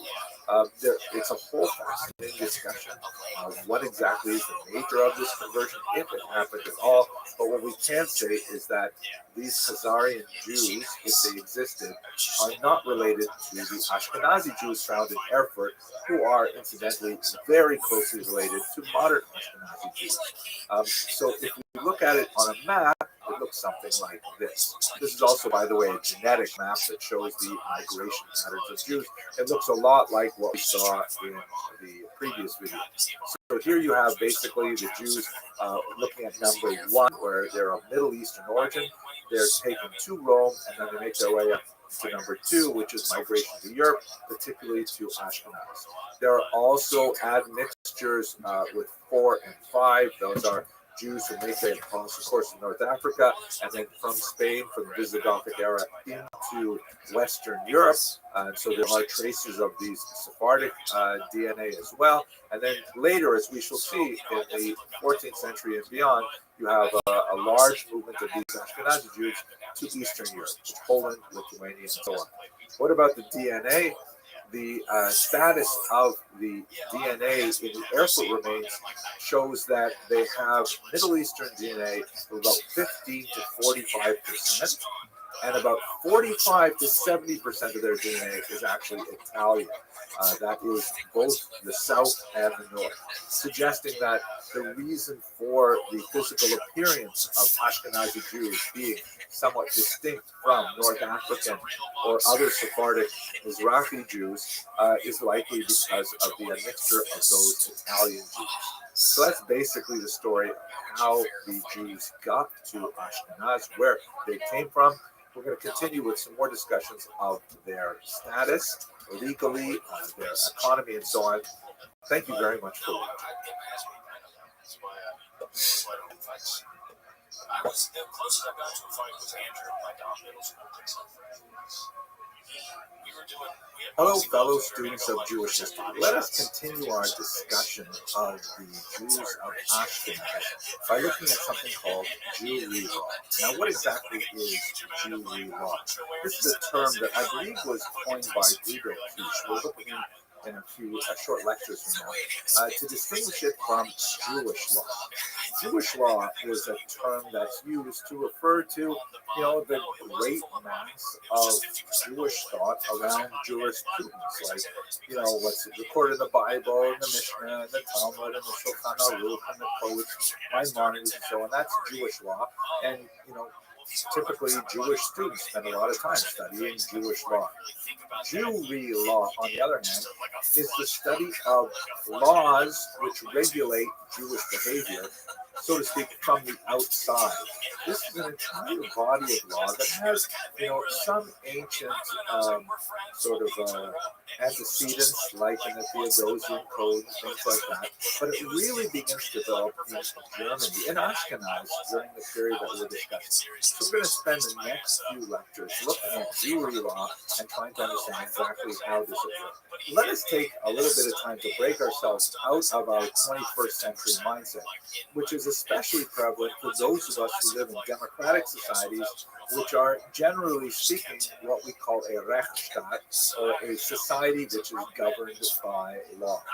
We have this sort of mindset, which I grew up with, and I'm sure many of you grew up with, that law is kind of like this body of thought that's written down and it applies to everybody. And the idea is, if you live in a particular place, there are laws that you and everyone else must. This is enshrined in this statement, which actually has a Jewish root.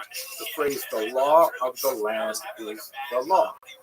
In Aramaic, Dina de Malchusa Dina, which occurs in the Talmud in trying to figure out exactly how Jews are supposed to behave in Persian culture.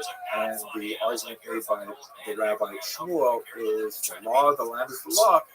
Jews have to conform to the dictates of the local society.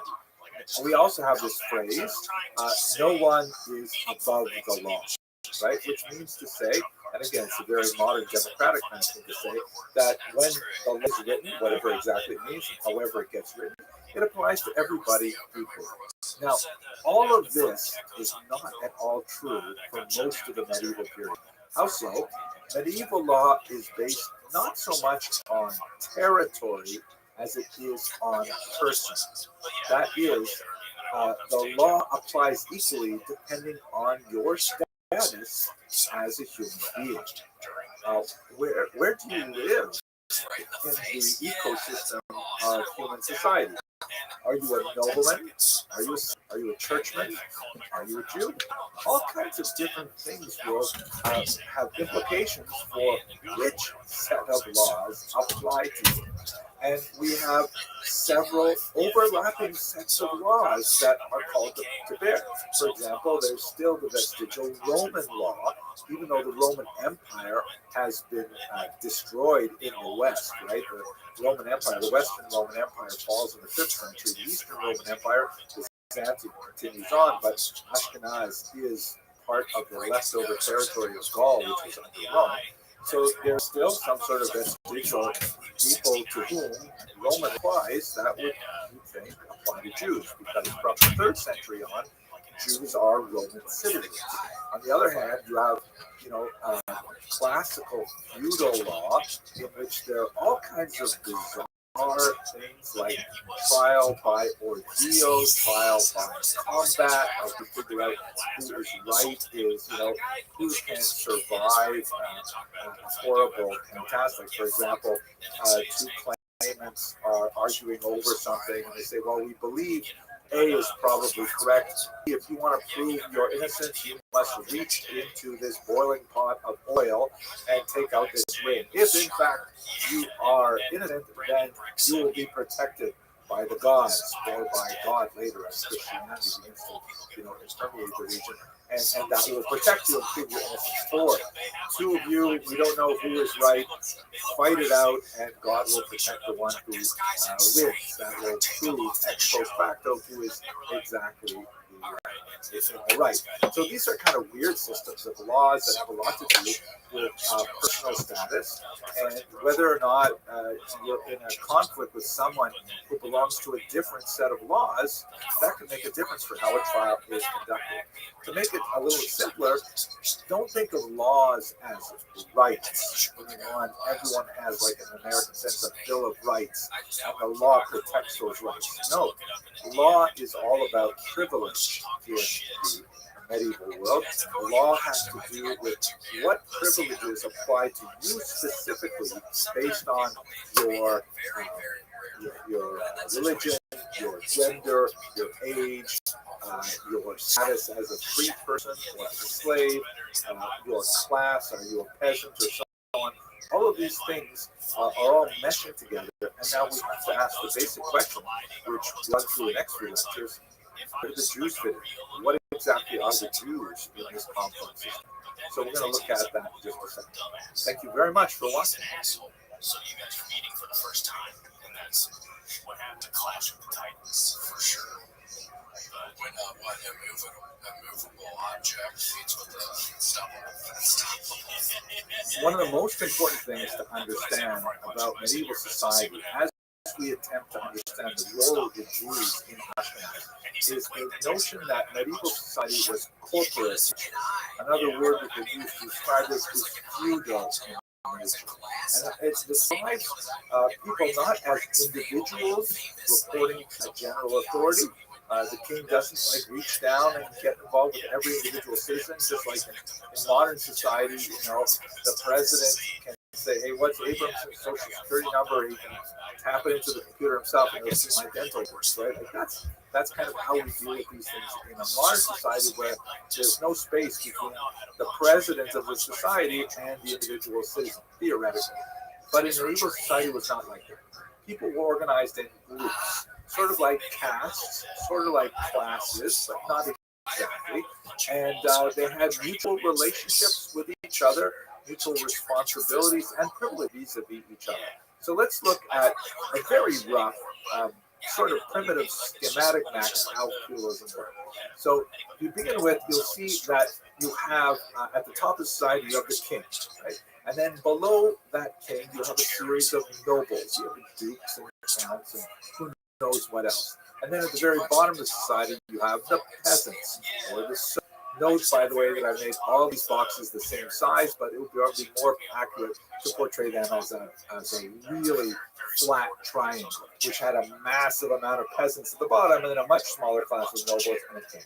And the idea of feudalism, at least the way in which the king and the nobles sold it, is that the way that this society evolved was because the peasants, they wanted to farm, they wanted to live their lives and do their things the way they normally do. But they're constantly being attacked by these nomadic, horse-mounted Mongols and things like that. So they needed someone to protect them. So therefore the nobles selflessly said, "Hey, don't worry, we will be full-time protectors. We will go into harm's way to protect you." And then eventually they got a leader out of that. That's how they got a king. And the idea was the king and the nobles had the duty of protecting the peasants. That was essentially their job. Now, it was a dangerous job. So therefore, they got a lot of extra money. They got, gifts from the peasants, tithes, and so on. That tends to be a theological term, but, taxes is another way of looking at it. And that's basically how this system works. The protection, so to speak, flowed from the top down low, and the money flowed from the bottom on up. As we shall see when we talk about the Crusades, what happens when the society becomes too top heavy and there's too many people demanding, taxes when there aren't enough taxes to go around. Well, we'll get to that when we talk about the Crusades.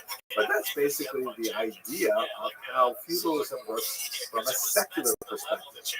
It is mirrored somewhat in the organization of the church, which has, at this point, we're talking about the Catholic Church, of course, this is well before the Reformation.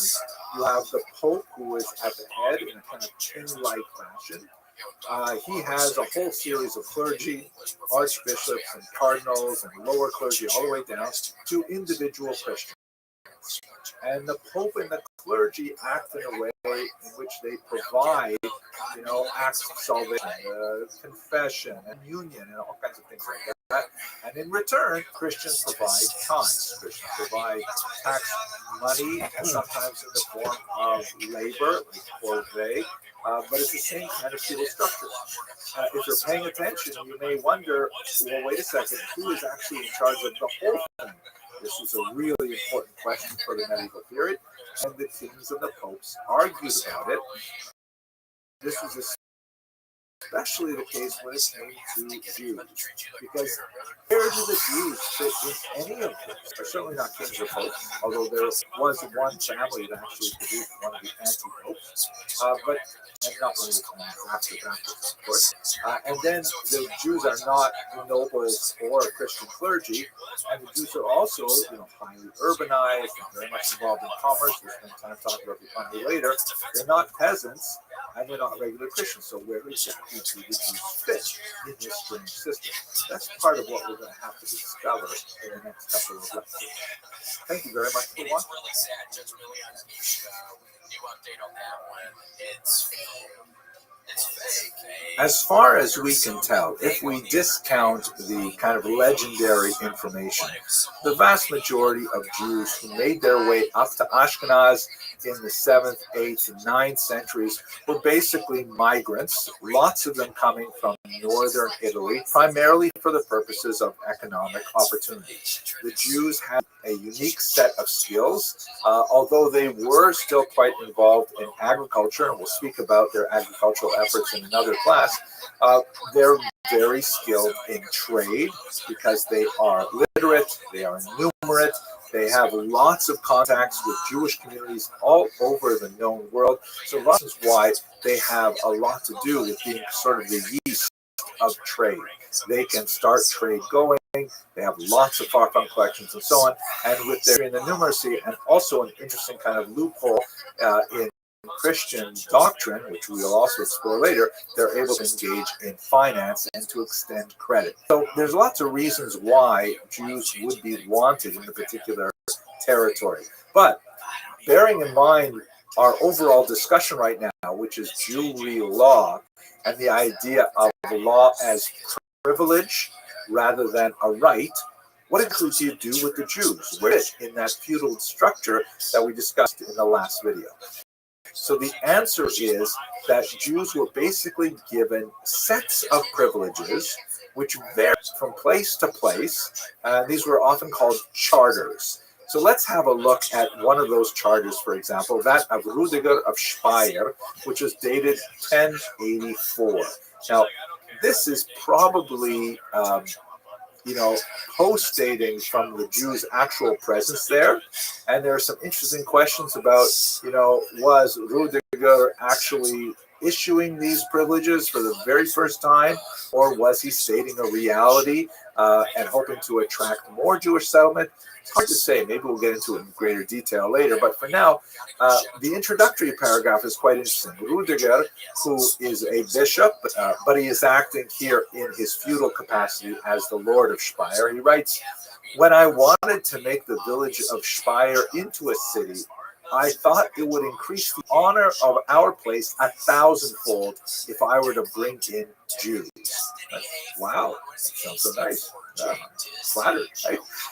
And then the charter goes through a whole series of things that Rudiger will do for the Jews if only they move in there. Again, it's quite possible that they lived there before, and this was kind of like designed to firm up the relationship and intentionally backdated. But let's read what it says.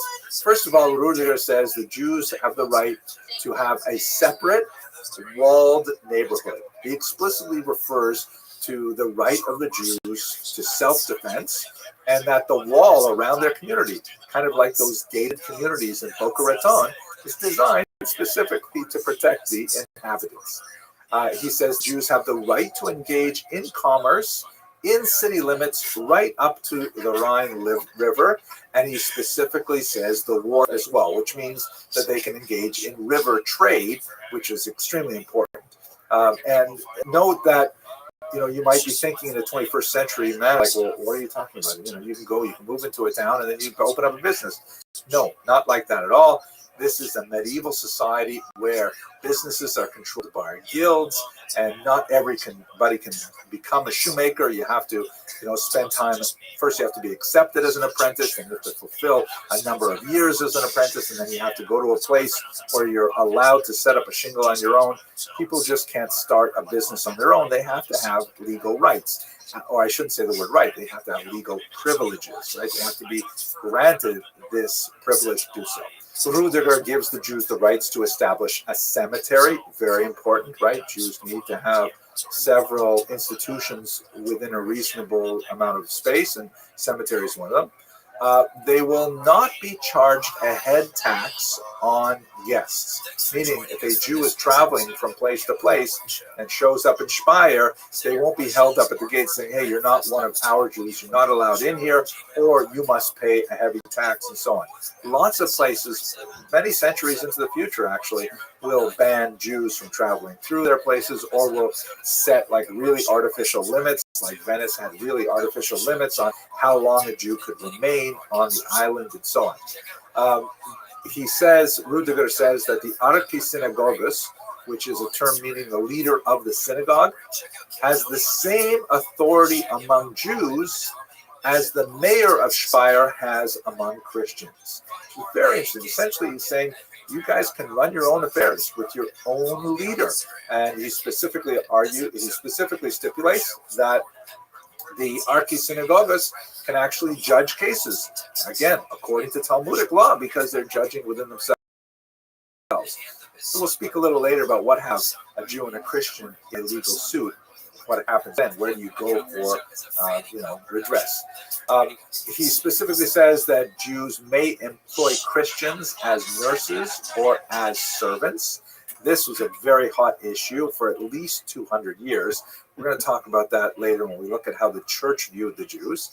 And also, Rudiger says that they're allowed to slaughter their own cows for their own consumption, and they're allowed to sell the non-kosher parts to non-Jews. This is a very basic Ashkenazic practice, that the sciatic nerve in the thigh of a cow is forbidden to Jews. If you read the section in the book of Genesis where Jacob is wounded in his wrestling with that mysterious angel, it says specifically in the Bible that for Jews no longer eat that sciatic nerve, or that particular, I'm not sure what exactly it is.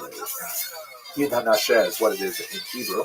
So removing that particular sciatic nerve is very difficult, and it's much more convenient, and has become widespread Ashkenazic practice to simply take that whole section of the cow and sell it to non-Jews, because it's too hard to remove that nerve to make the rest of the meat kosher. So he says, no problem, we will buy that meat from you. He outlines some responsibilities of the Jews.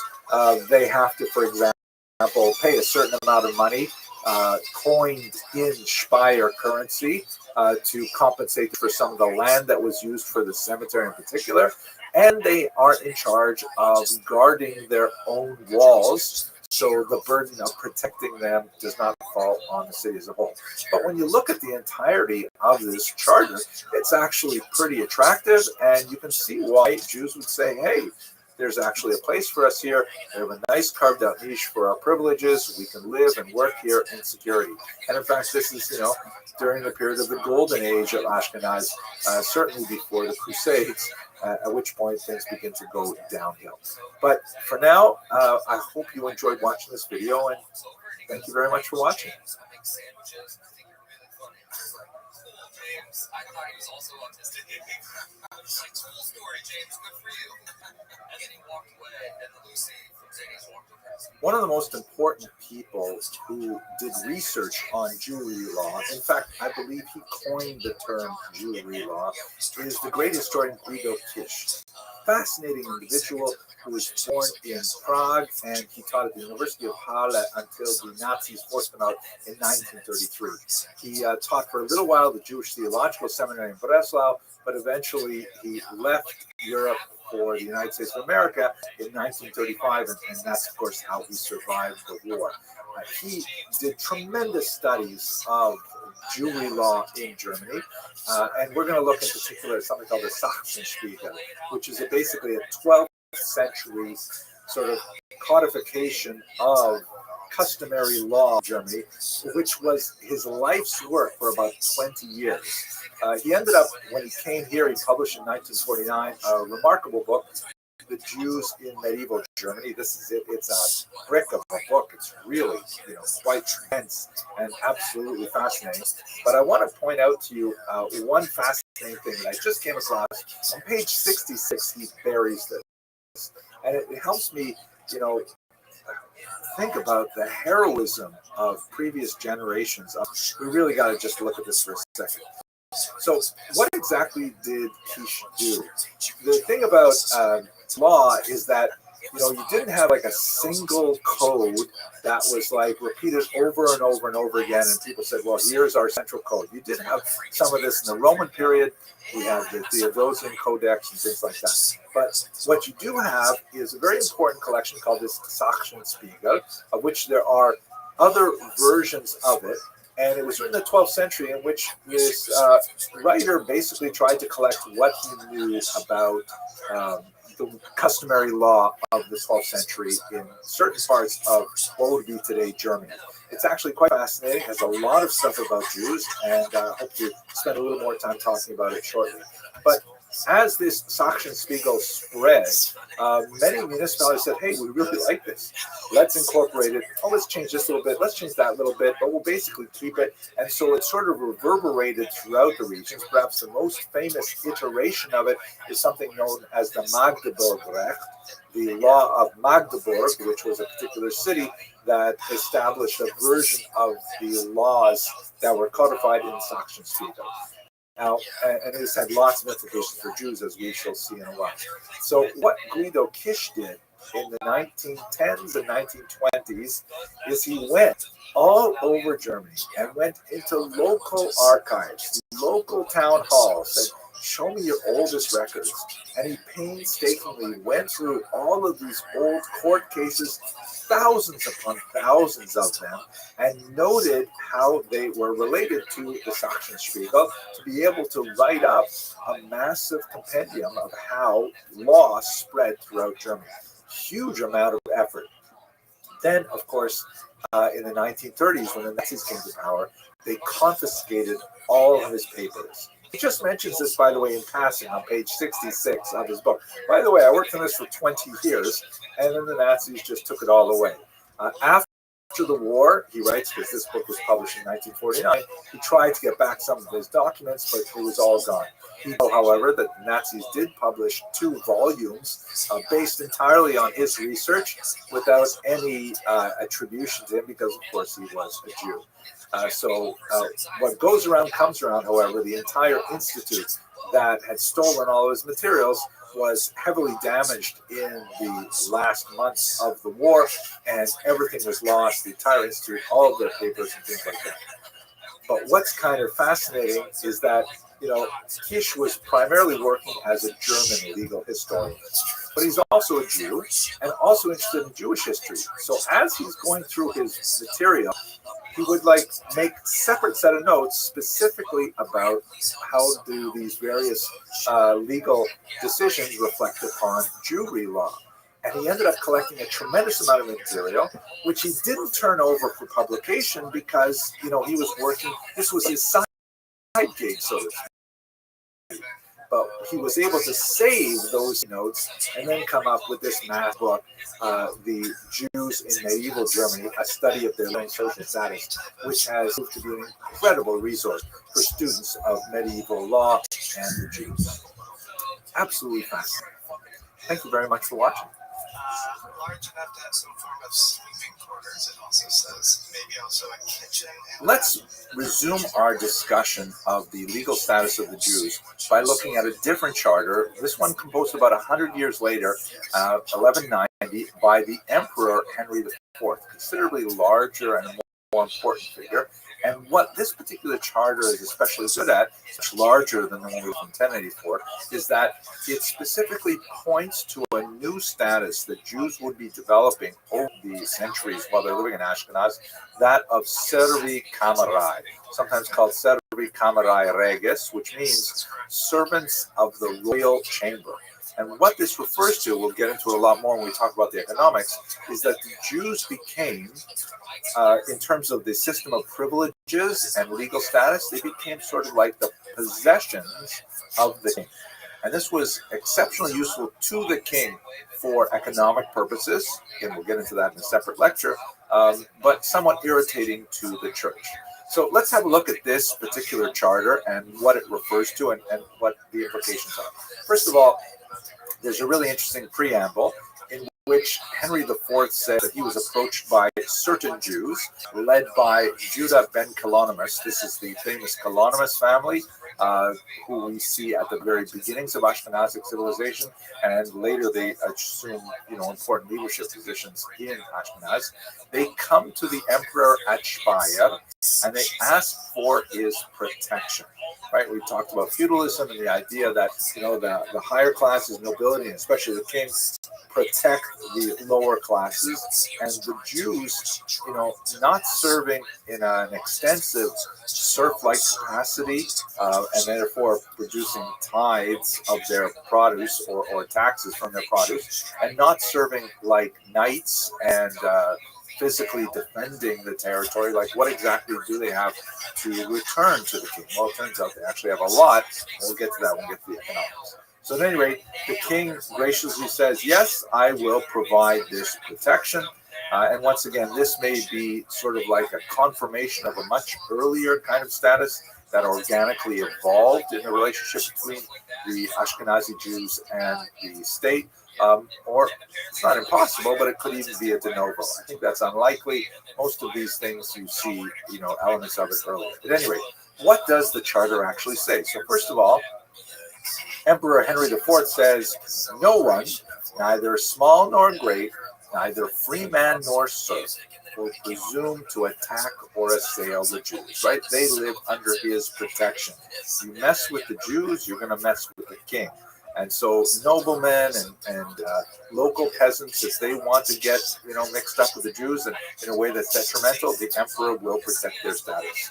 The charter goes on to say that no one will be allowed to seize Jewish property illegally, including their land. This, by the way, speaks to the widespread misapprehension that Jews were not allowed to own land in the medieval period. And in fact, while there are some places where this was the case, the vast majority of Jewish history, Jews were allowed to own real estate.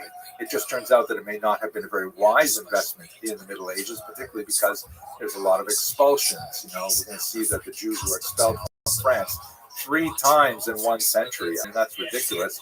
And so, it's hard to run with holding on to your house, right? So therefore, state turned out to be not necessarily the best investment for Jews. At any rate, the charter goes on to say that no one can seize their property, neither, chattel nor real estate. And what happens if someone tries? First of all, they'll have to pay what the Bible would call a kofar payment. That is a double payment. So if a man were to steal $100 worth of Jewish property, he would have to pay the Jew back $200 after, being caught. And secondly, he would have to pay £1 in gold to the treasury. So in other words, it was definitely in the interest of the state to enforce this, because then the king would get that £1 of gold for every theft from the Jews. The charter goes on to say the Jews have the right of free trade. They were not to be charged any tolls. So in other words, if Jews are traveling from region to region, which is something which is really important for the growth of trade, they used their easy pass to get through all of the turnstiles, and they never had to pay any tolls. The local authorities would never be allowed to billet soldiers or other people in Jewish homes. This was, interestingly enough, one of the reasons that the American Revolution happened, because local New Englanders were very upset that the British were constantly billeting, meaning like housing their soldiers in private homes. Now, there's a really interesting section here about what happens if a Jew is caught with stolen goods. So this can happen in one of 2 ways, I think. First of all, it's possible that the Jew is involved in illicit activity, as the colloquial term is the offense, right? Where someone steals goods. Let's say John steals the household pots from Peter, and then John sells to a Jew, and the Jew puts them in his store to sell to, let's say, Leon.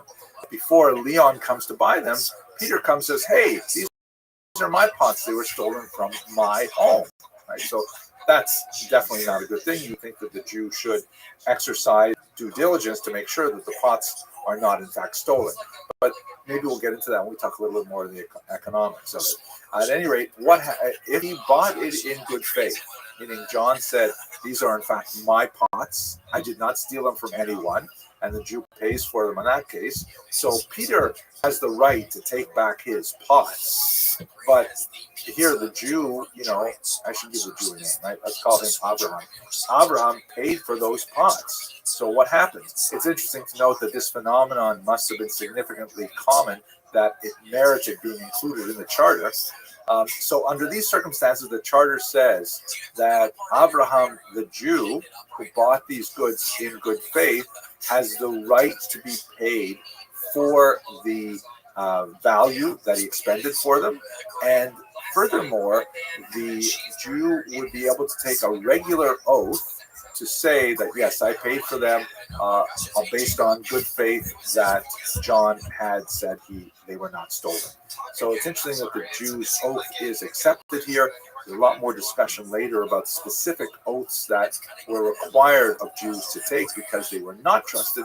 But this particular charter of 1190 seems to give the Jews quite a bit of credit.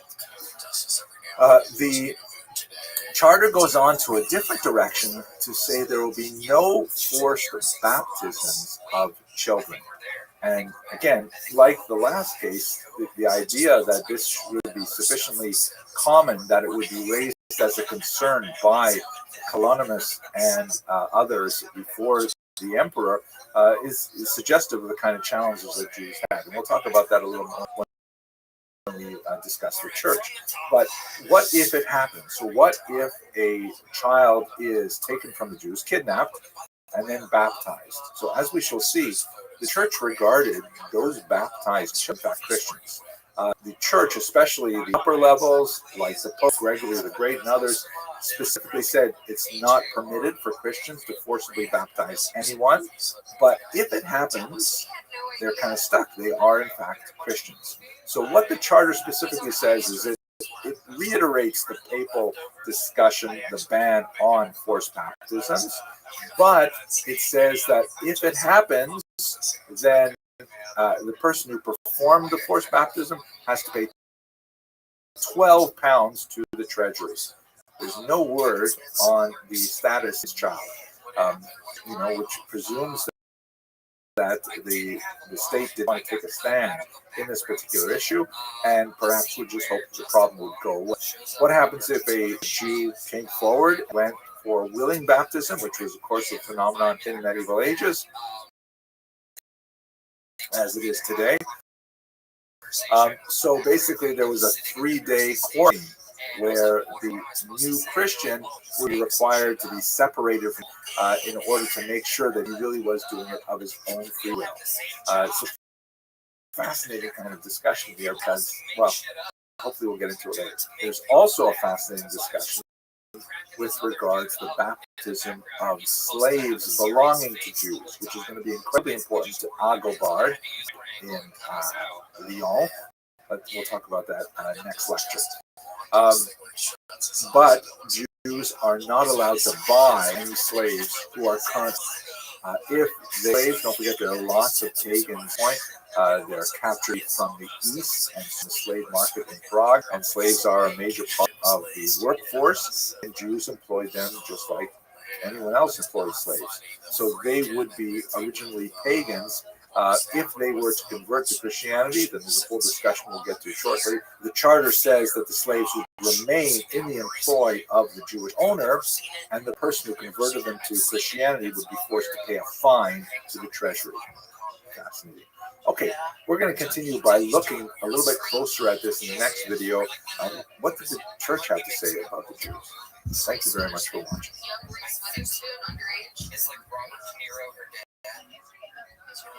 Some guy that's made the Fockers. No, there's another movie very similar to Fear. I think it's Robert De Niro in Fear.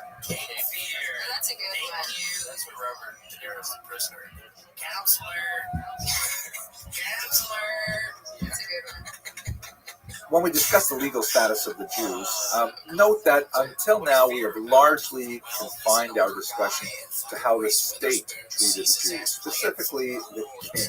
We talked about the charters and the law code called the Sachsenspiegel and what that had to say about the evolution of the status of the Jews within Ashkenazic medieval society.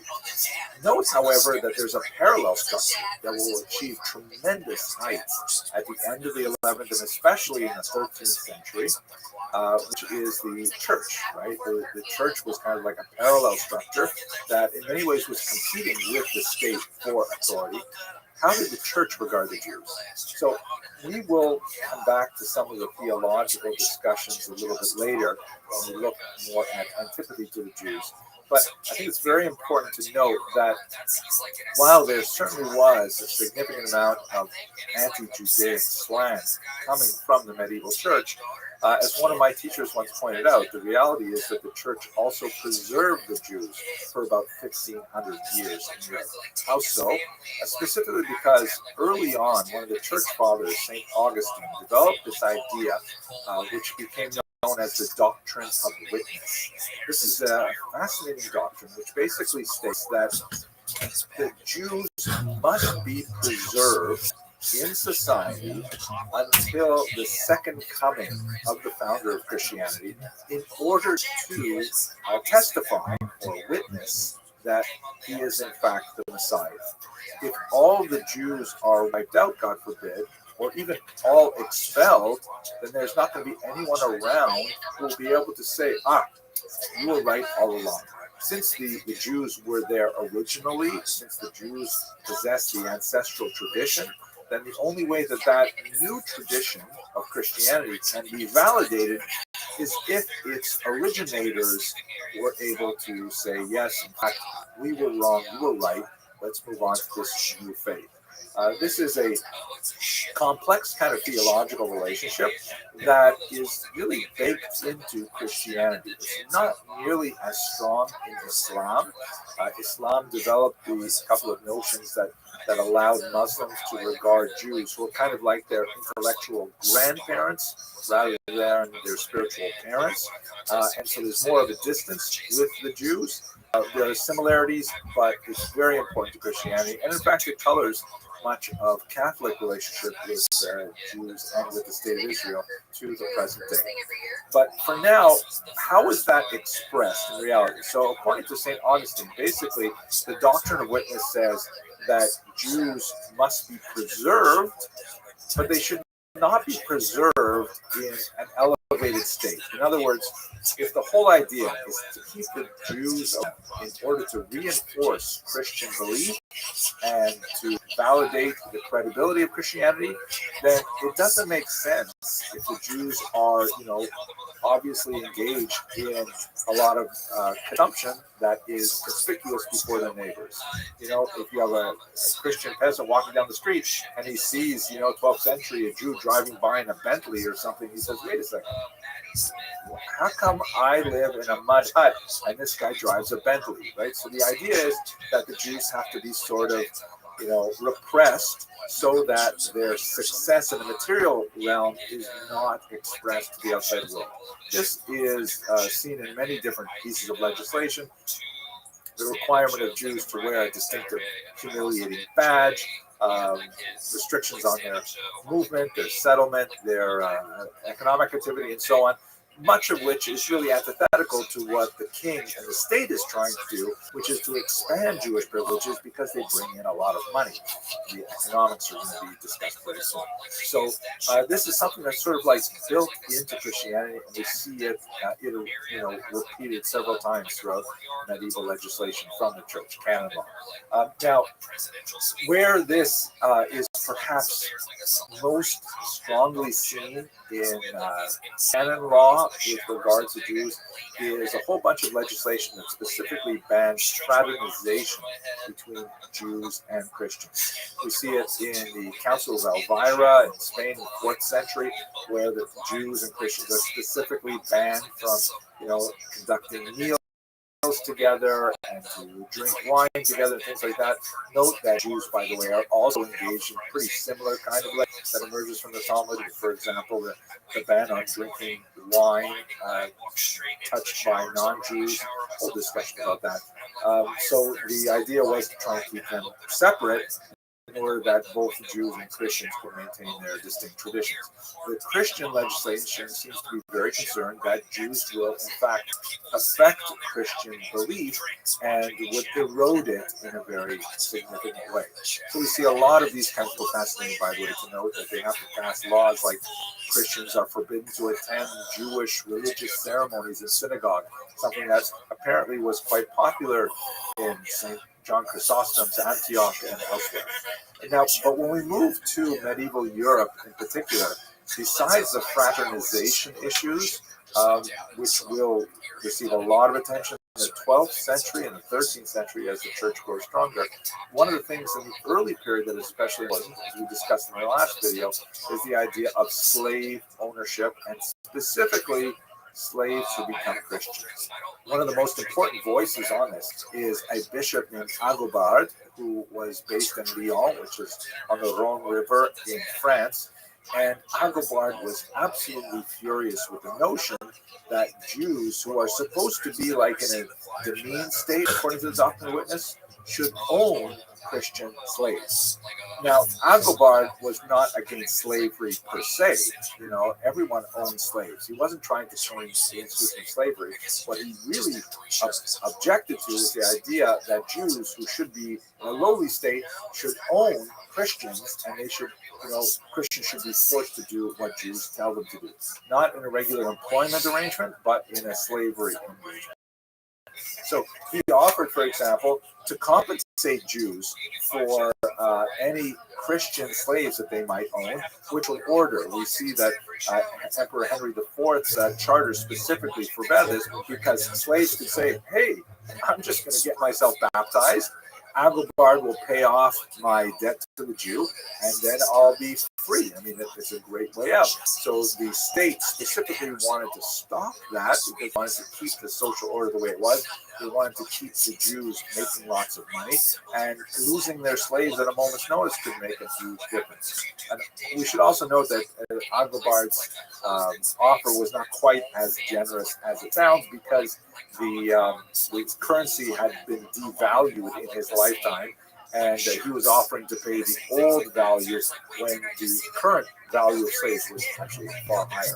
So at any rate, Agobard wrote a lot of things. His disciples wrote even more things, which tended to be increasingly anti-Semitic, and slavery was one of the main issues that they treated. But it's also important to note that there's another phenomenon going on that is especially expressed in the strange story of a church deacon named Bodo. I'd like to talk about him a little bit because it's just so fascinating. His story is he was born in 814 to an aristocratic family. He was educated from his childhood in a monastery, and then he showed some talent, so he was moved to the imperial court. Very scholarly, groomed for high office, and then something weird happened. He asked for permission to go on a pilgrimage to Rome. He was given that particular privilege. But on his way, he changed his journey. He went instead to Spain, converted to Judaism, grew a beard, married a Jewish wife. The whole thing, it's absolutely fantastic. And this was like a shanda, to use the Yiddish term. This was like a scandal. And what was even worse is that while he was in Spain, in the Muslim-controlled part of Spain, where Jews had a lot more freedom at this time, he engaged in debate with a Jew who had converted to Christianity, and a lot of that correspondence has in fact been preserved. So the whole discussion of his conversion is absolutely fascinating, and it points to kind of an insecurity on the part of the church that what would happen if Jews were what would happen if Judaism expands to a great degree and Christians are attracted by it. This is especially true because at this time the church was especially interested in discovering the Hebraica Veritas. They had been working with a Latin translation of the Bible for a very long time. It's called the Vulgate. But as scholarship developed, we began to say, like, can we really rely on this Latin translation? Wouldn't it be nice to know what the actual Hebrew original said? And of course, if you want to know the Hebrew original, you've got to go to Jewish experts. And all this contact of churchmen and scholarly Jews posed a risk to Christian faith. This is likely what happened with Bodo, who, by the way, took the name Eliezer afterwards. So, anyway, he engages in this, extensive debate with this individual named Alvaro, who was apparently a Jewish convert to Christianity. And this was an explosive debate that had a tremendous amount of impact on the society as a whole. So much more to say about it, but I think this is illustrative of the tensions that erupted between Jews and the church in the 9th century in particular, and we're going to have to see how this relationship would unfold over the Middle Ages.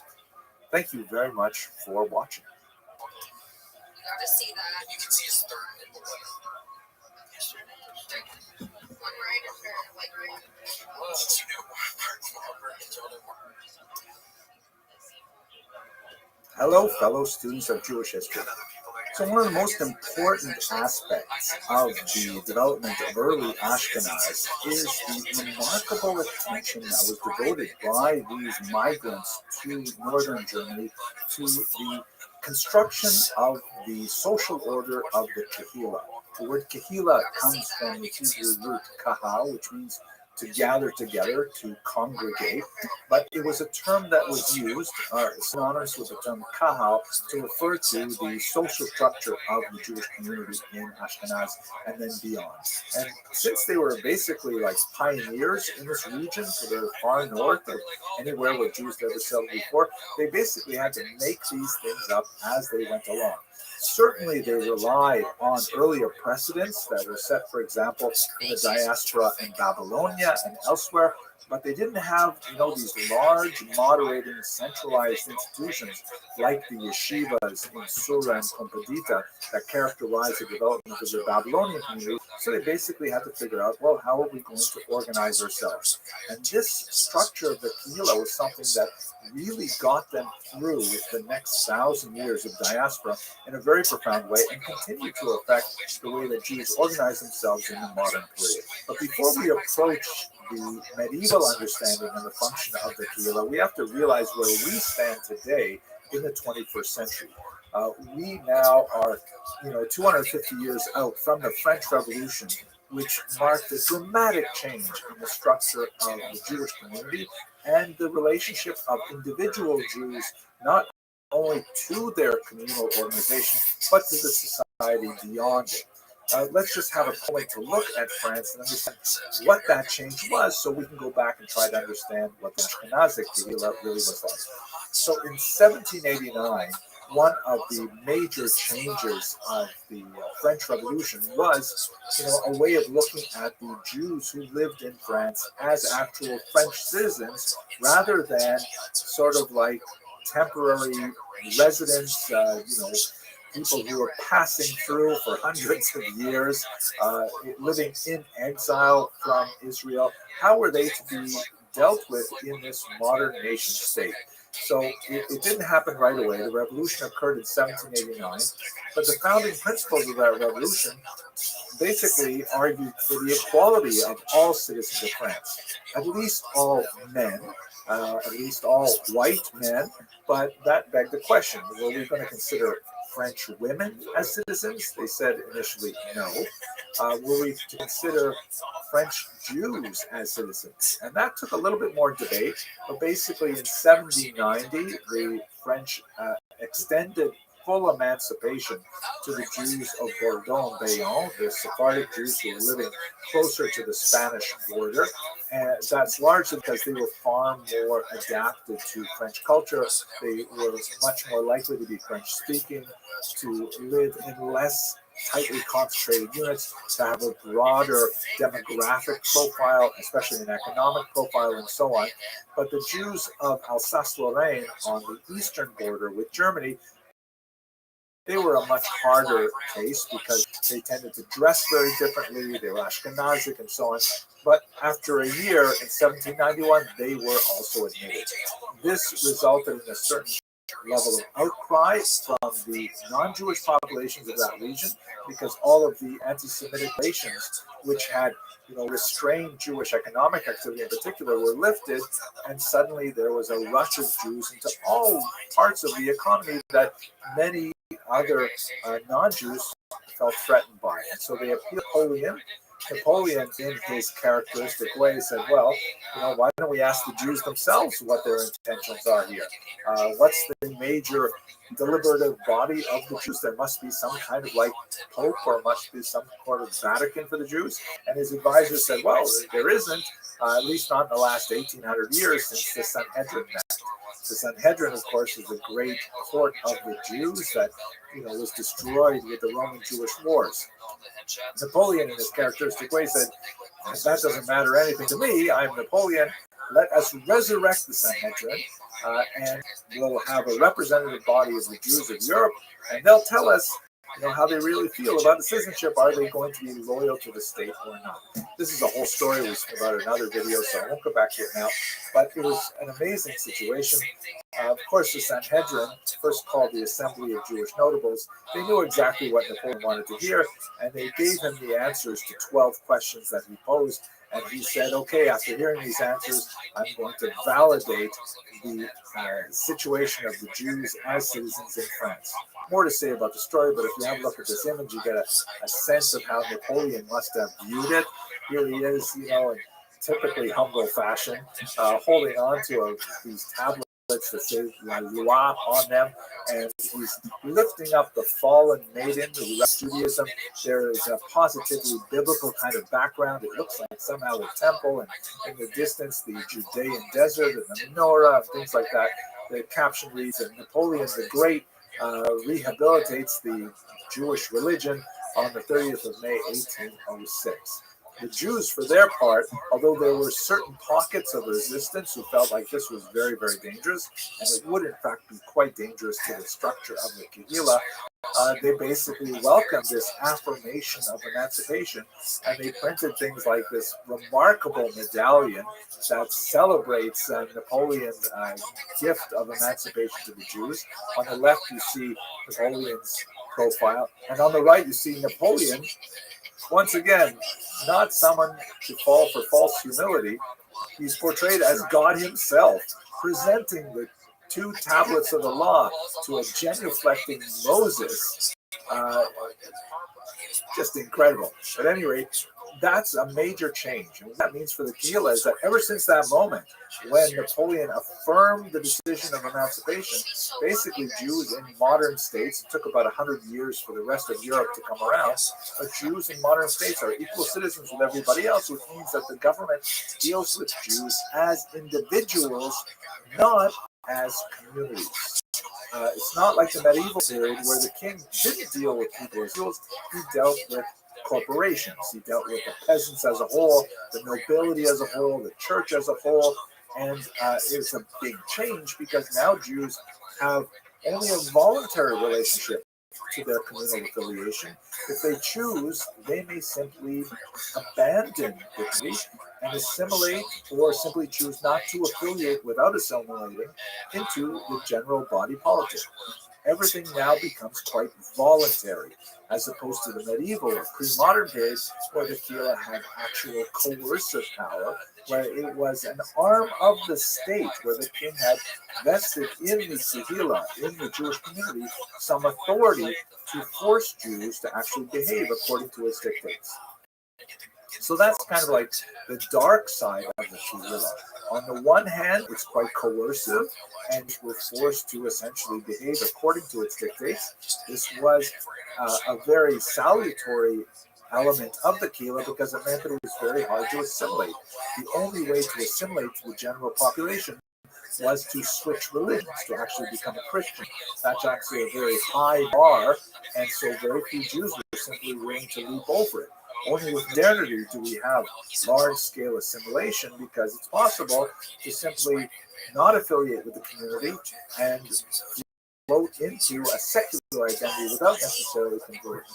The Kehillah also had tremendous sources of taxation, and they could use the funds that they generated from the Kehillah to provide for a very extensive self-government, a social safety network that was really unparalleled in the ancient world. It was not strong on the participation of women, as we shall see, but there were ample roles for women to exercise power, particularly at the grassroots level, and especially in kind of disruptive activities, as we shall see.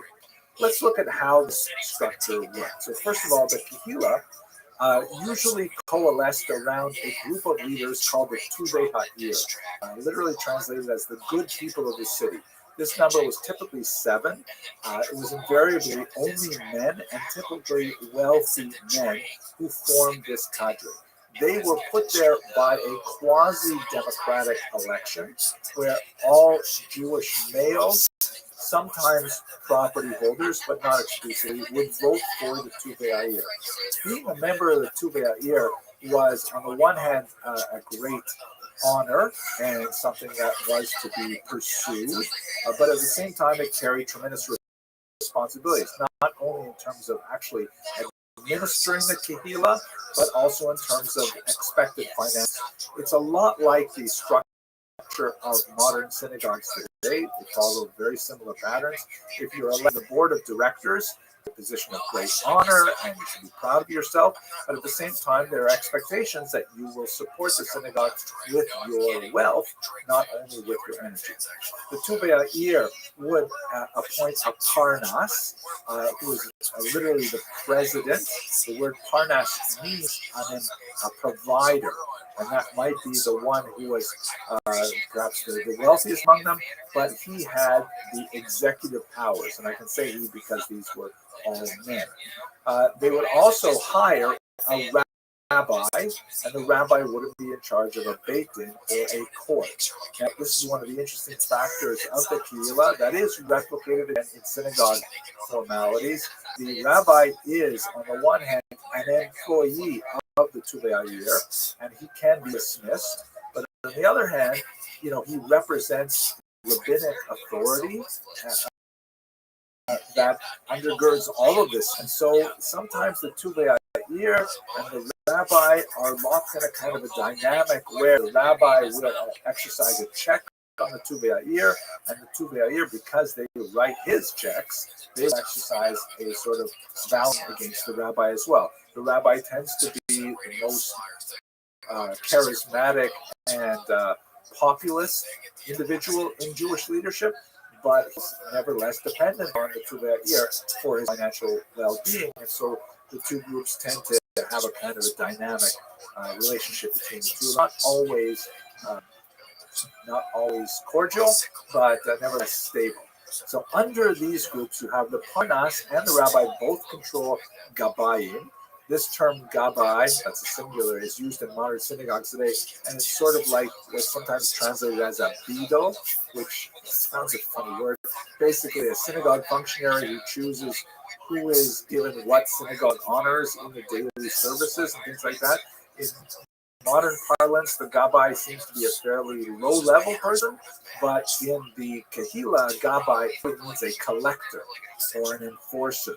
And both the Tuvei Ha'ir through the Parnas and the rabbi through the Beit Din could enforce their regulation. For example, a person, disagreed with his tax assessment. Too bad. The Gabayim would come and they would collect it.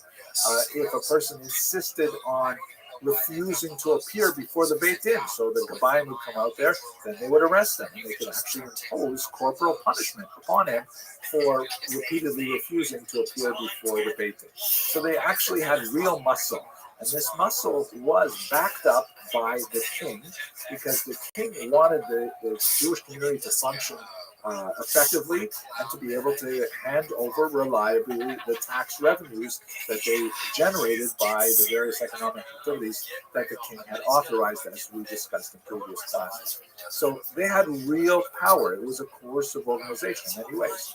But here's the upside. The Parnas would set up a whole network of chevra. A chevra basically means an association, a group of friends, the word chaver, friend or colleague or comrade in Hebrew. And the chevrot were essentially, social service agencies that could serve a wide variety of purposes for the Kehillah. This is the amazing thing, that the Jews essentially set up their own localized municipal social service networks that represented a huge level of self-help that allowed the Jews, especially the poorer Jews, to rely on their community for support through difficult times. A few examples of the chevrot. Every community would have a chevra kadisha, literally the holy society. This was the most important of the chevras, and essentially this dealt with Jewish burials, or preparation of the dead for burial, wrapping in shrouds and so on. This particular chevra was considered the most elevated of all of them, and belonging to the chevra kadisha was the greatest honor. It also represented a very difficult task of working with corpses to prepare them for burial, but it was considered something that was reserved for people of high dignity and authority, and it was considered very important. Below that, you would have, for example, a chevra shas, which would be a committee dedicated to education, or the chevra bikur cholim that would deal with health and visiting the sick and so on. The chevra tomchei Shabbos, which would be a food bank. Sometimes these names would change from community to community, but all of them exist in well-organized Orthodox communities, to be sure, even to this day. The committee for Ozer Dalit, poor relief, for Haknasas Kala, the preparation of weddings for poor brides, Lina Tzedek, for people who are traveling through, hospitality, Chevra Tehillim, for purely religious purposes, like reading Psalms and so on. And all of these chevras, of course, it would vary from community to community, the density of the chevras. Unlike the higher levels of Kehillah leadership, these tend to be dominated by women.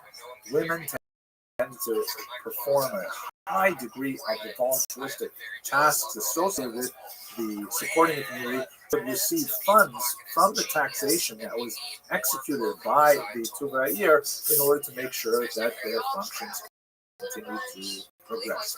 And with this remarkable social safety net, the Kehillah was able to survive. It is important to note that there were a few options for appeal to the coercive nature of the Beit Din and the Tuvayir that include, for example, sanctioned disruption of prayers, which was kind of built in, and was something that could be used by women as well.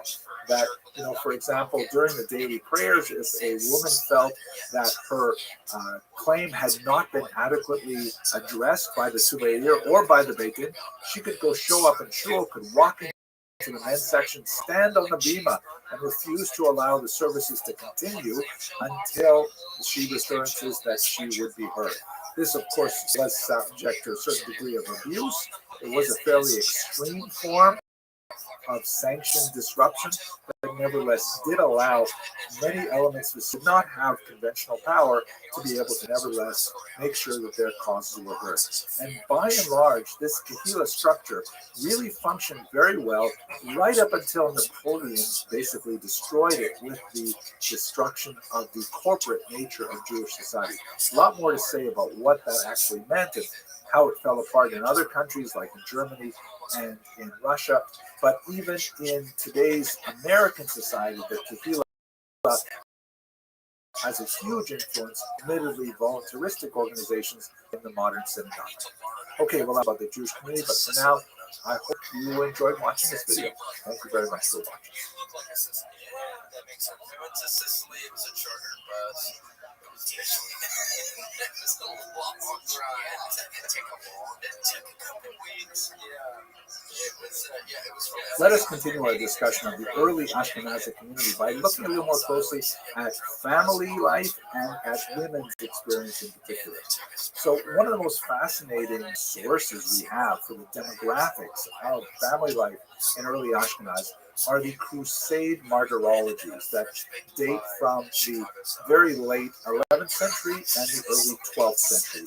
The Crusades, which we'll hopefully discuss a little bit later, extremely important event in the development of early Ashkenaz.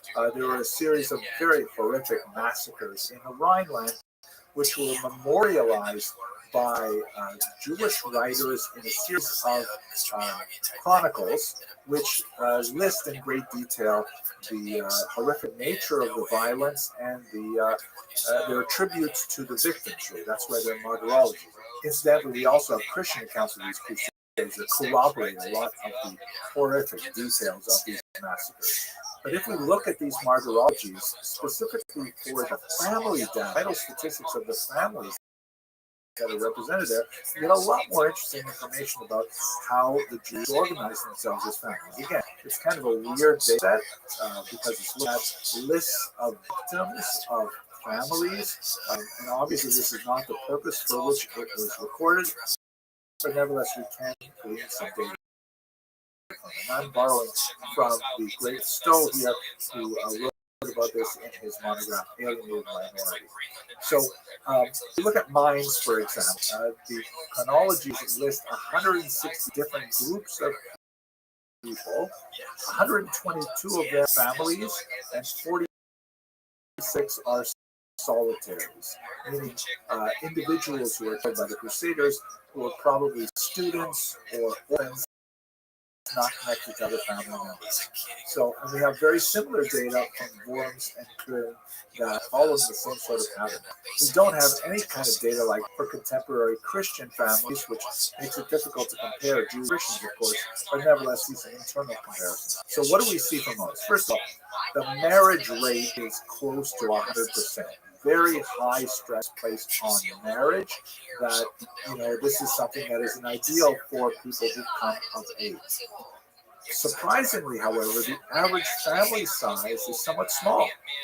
One would think, perhaps, based on looking at, contemporary modern Orthodox families, I don't mean modern Orthodox, but modern Orthodox families, which tend to be fairly large, these families in early Ashkenaz have on average only 2 children, and only 15% of those live in multi-generational households. Now again, remember the data set is looking at people who were victims of Crusader violence. Maybe there's some special reason why certain groups were able to avoid that violence and are not listed in the martyrologies. But if we assume that it had nothing to do with the size of the family or the generational quality of the family, this seems to be a reasonable assumption about the nature of all Jewish families, not just those who were killed by the Crusaders. It might have a lot to do with urbanization and with the economics of family size in urban environments. Whenever Jews become urbanized, like all people, when they become urbanized, they tend to have smaller numbers of children, as opposed to rural economies, which are based on having more hands out in the field, and having larger families is like much more of an economic benefit. And it also probably relates to the use of birth control, which is discussed among the scholars at that time, specifically something called a moch, which Tosfos will discuss later. We'll talk about who Tosfos was in a later class. So the fascinating kind of insights, I think, that the family size was actually surprisingly small, average of 2 children, and that these households were not multi-generational. If we look a little bit at the lives of women in the medieval period, there's so much to say here, but I'm going to try and compress it into a very short space of time. There's one really important thing that really comes from the nature of how Judaism traditionally regards the activity of women. And this requires kind of a chart to explain. I think an easy way to understand how men and women experience Judaism from a very different perspective, a gendered perspective, a sex perspective, the easiest way to look at it is to consider how the commandments are considered from the perspective of men versus women. And they are viewed differently. Basically, we can divide all of the commandments in the Torah and the rabbinic tradition, of which there are 613 according to the traditional account. You can divide them into positive commandments and negative commandments. That is, those commandments which are thou shalt do, go out and do something, and those which are thou shalt not, refrain from doing something. We can also divide those on a horizontal axis as those which are defined by time, meaning go do this at a particular time, or do not do this at this particular time. and other commandments which are not defined by time, meaning that you must always do these commandments anytime, and you must never do these commandments during these particular times. Examples: a positive commandment, which is defined by time, would be the commandment to sit in a sukkah, right, which is an outdoor dwelling that is only for the holidays of Sukkot. A negative commandment defined by time would be do not eat bread on the holiday of Passover. You can eat bread the rest of the year, but on Passover, do not eat bread, right? So it's positive and negative defined by time. Now, not defined by time would be like honor father and mother. That is positive. It has no time limits. There are perhaps some other limits, use of parents, things like that, not for our discussion today. But the commandment to honor your father and mother is always relevant, regardless of time. And similarly, do not murder. Once again, self-defense, war, things. There might be exceptions, but do not murder is not defined by time. Never a time when murder is acceptable. Again, I'm discussing in broad strokes just to give the point across. How does this relate to women? Key distinction for women is that women are exempt from one category of commandments in traditional Judaism, which are positive and defined by time. It means that a whole host of activities, such as, for example, going to synagogue to pray with a minyan, is something which is positive and time, because it's the morning prayer, the afternoon prayer, the evening prayer. Women are exempt. Women still have the obligation to pray, but they don't have to be locked into a communal time structure. This obviously has huge advantages for putting women in charge of domestic tasks, such as child rearing, which do not admit to schedule. As someone who is a parent of multiple children, there is definitely no time commitment that is exclusive for child rearing. And so this would really emphasize the distinction between being active in the public sphere and being active in the private sphere. The private sphere tend to be women's domain. Now, there are some exceptions, such as, for example, lighting candles on Friday night. That is positive. You will light the candles. It is defined by time on Friday night, and it is nevertheless associated with women, drinking 4 cups of wine on Passover and things like that. But in general, that is the overwhelming distinction for women and men when it comes to the commandments, and it led to a very different kind of experience of Judaism for women overall.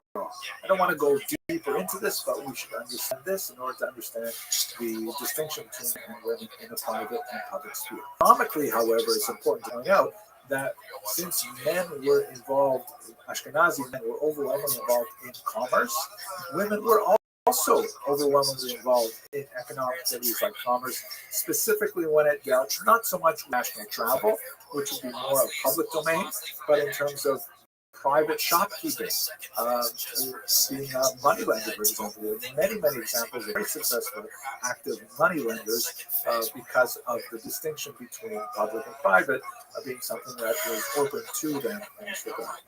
Well, so much more to say, but let's stop here and we're going to pick up with the marriage bans in the next video. Thank you very much for watching.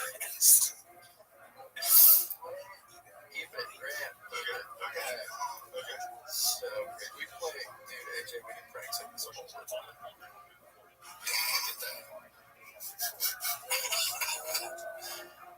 Let us continue our discussion of the early Ashkenazic family and women by looking at the activity of Rabbeinu Gershom Meor Hagoyah, our Rabbi Gershom, the light of the exile, who had some very important things to say about marriage that affected the next 1,000 years of Ashkenazic. So Jewish women were, of course, married somewhat younger than they are today.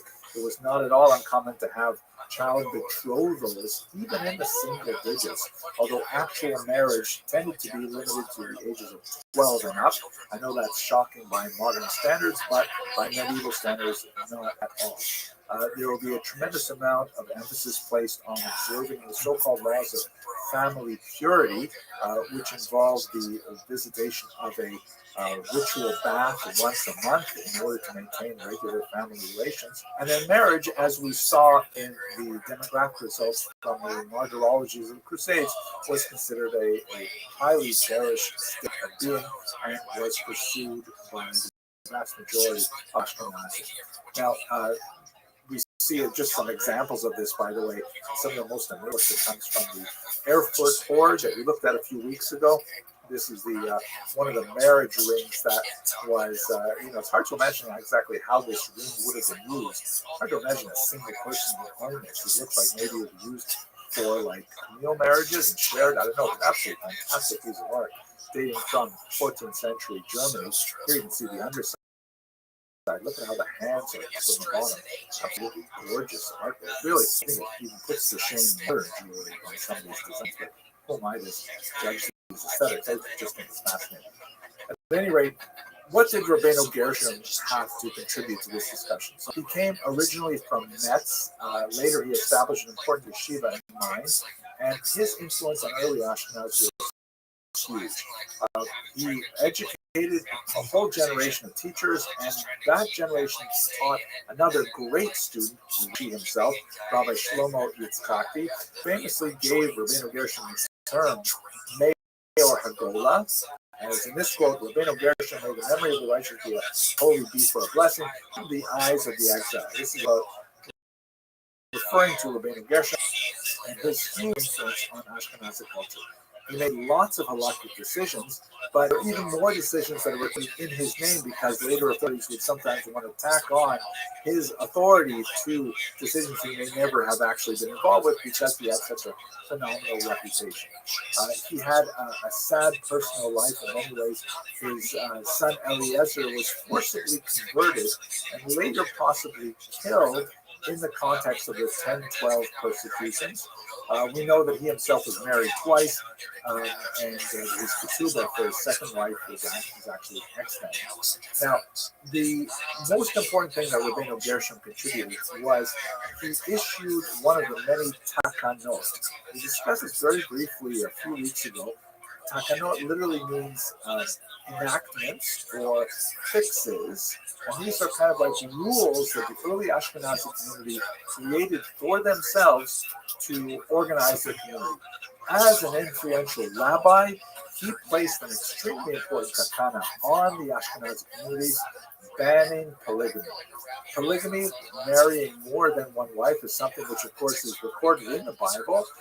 Abraham and Jacob both have multiple wives, but it is something that does not seem to be extremely prominent among Ashkenazi Jews anyways. So we're not sure whether Rabbeinu Gershom actually made a dramatic change in Ashkenazi society or he kind of cemented current practice. But he definitely was motivated to enact all kinds of rulings which were definitely favorable to women's rights and represent a significant advancement over the prevailing custom.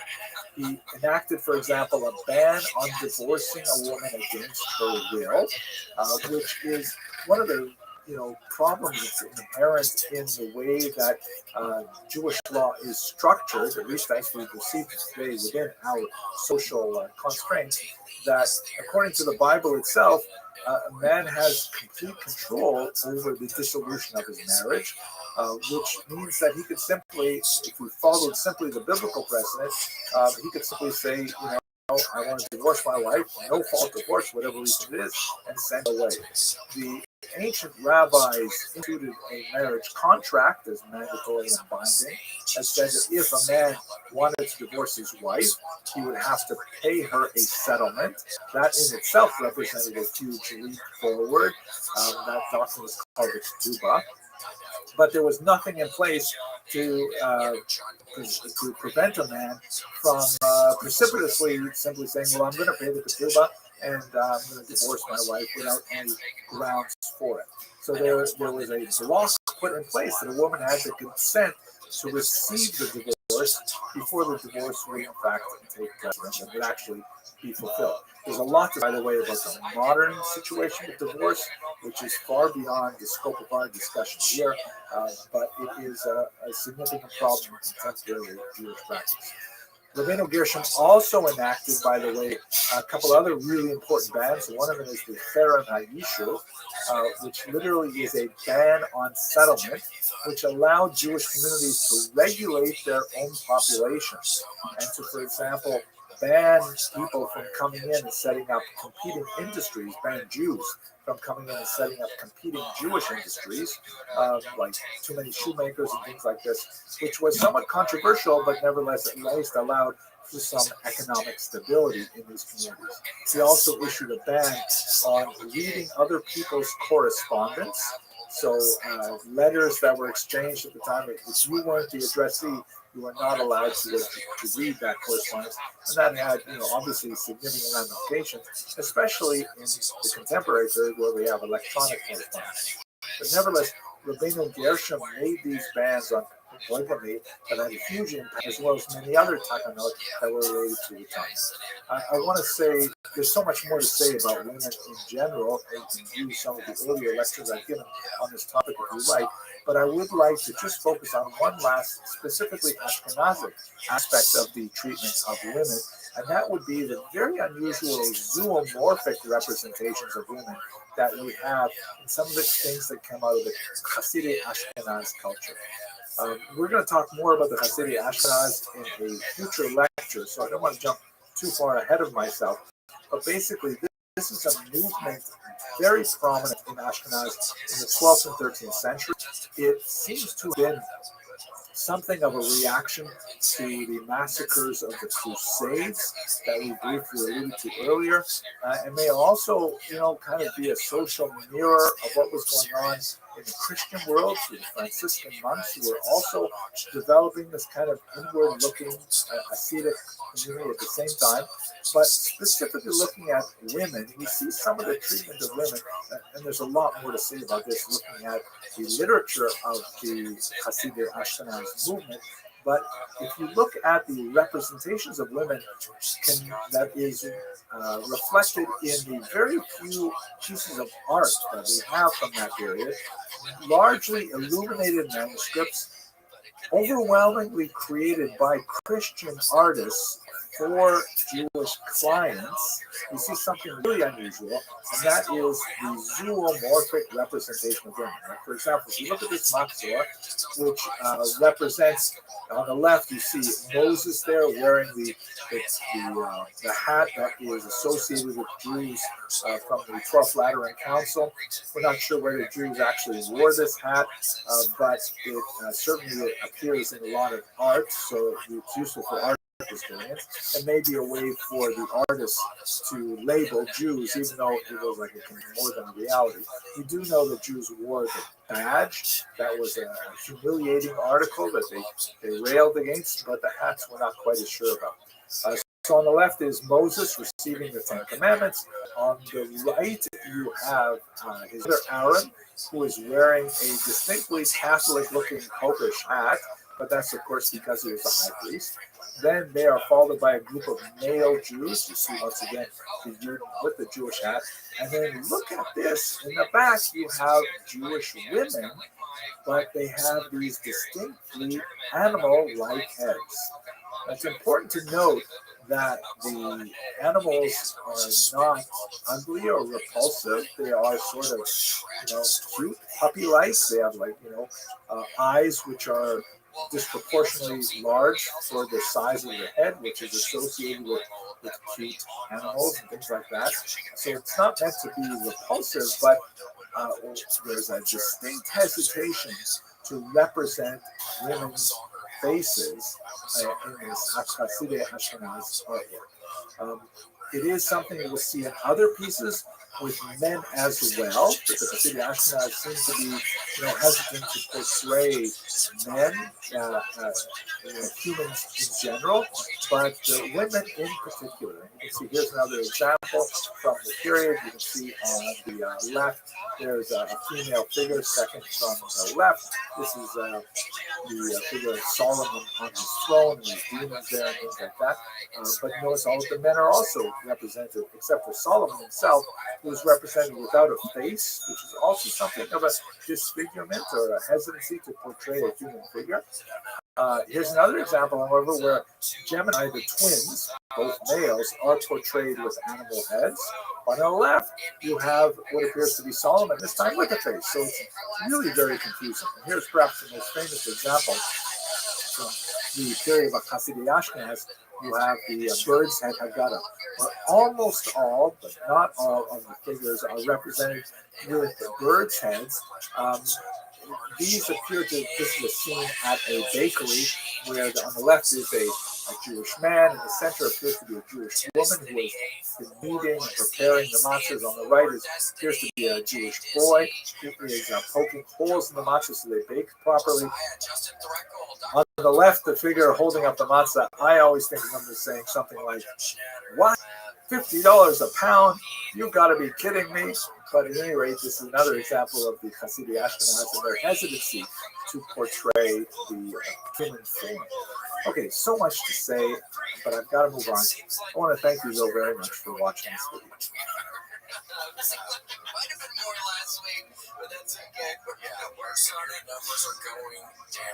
Hello, fellow students of Jewish history. So we've had a chance to look at the community structure of the early Ashkenazi community, and then we looked a little bit about the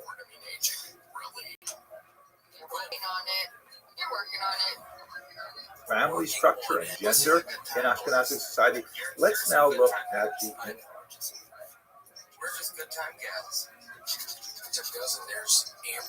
internal, intellectual, spiritual, religious life of Jews in Ashkenaz in the High Middle Ages.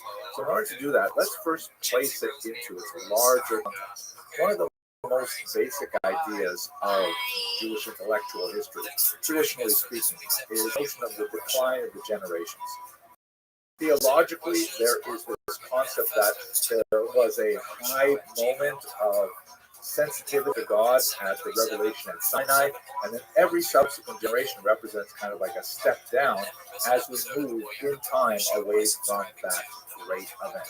And for the purposes of scholarship, rabbis have tended to divide these generations into kind of big chunks that corresponds more or less with the major works that they engaged in during their lifetimes and the major kind of activities that they did. So let's look at them, for example.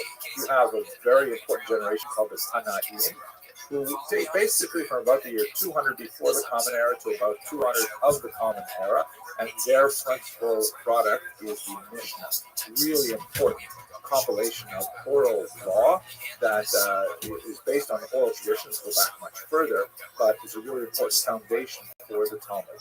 Then you have, of course, the scholars of the Talmud itself, the so-called Amoraim. The word Tana means like teacher, Amora means like sayer or speaker, and they're active primarily between the years, and they're kind of like ballpark numbers, 200 and 500, not only in the land of Israel, but also in Babylonia.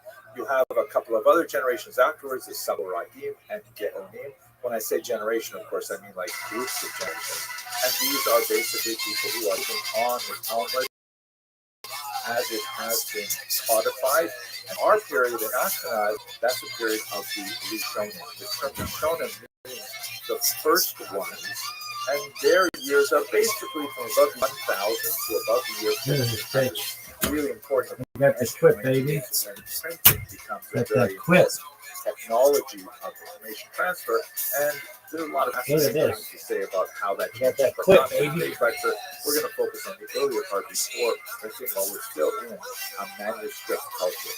So there's the first ones. They're followed, by the way, by the Achalonim, the later ones, and they're basically up until 1900.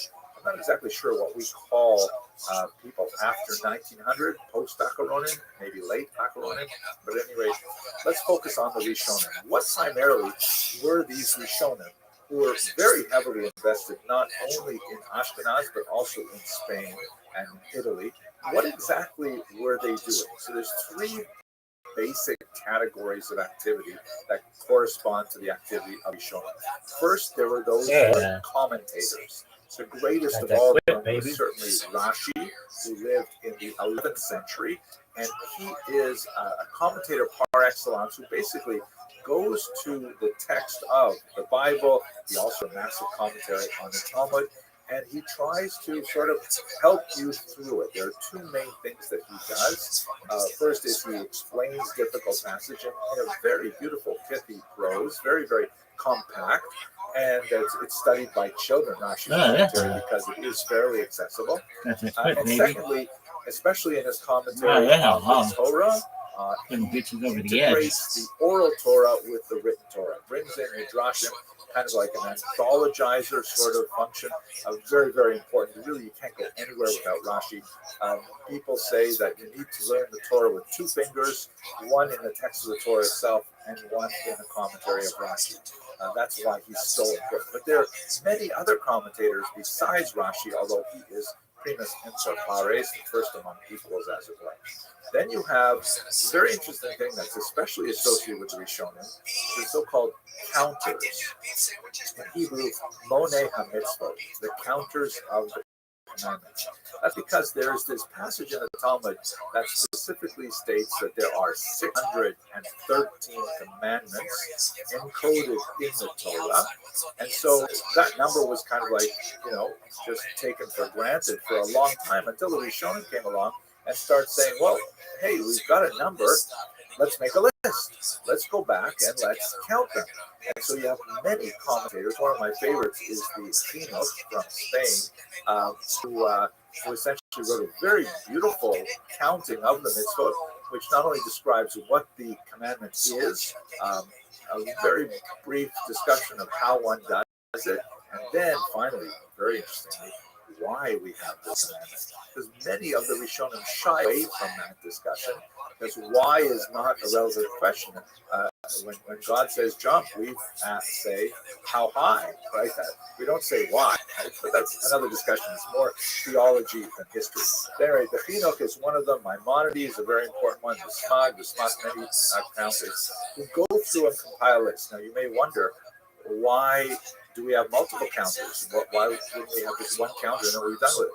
The fact is, because when they actually got around to counting in the period of the Rishonim, they came up with different counts.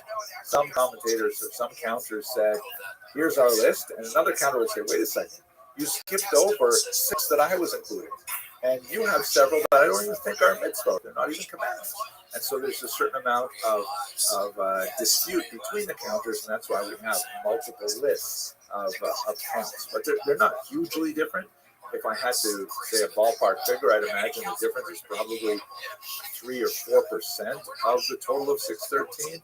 But the vast majority agree on it is a commandment not to murder, for example. It is a commandment to honor your parents.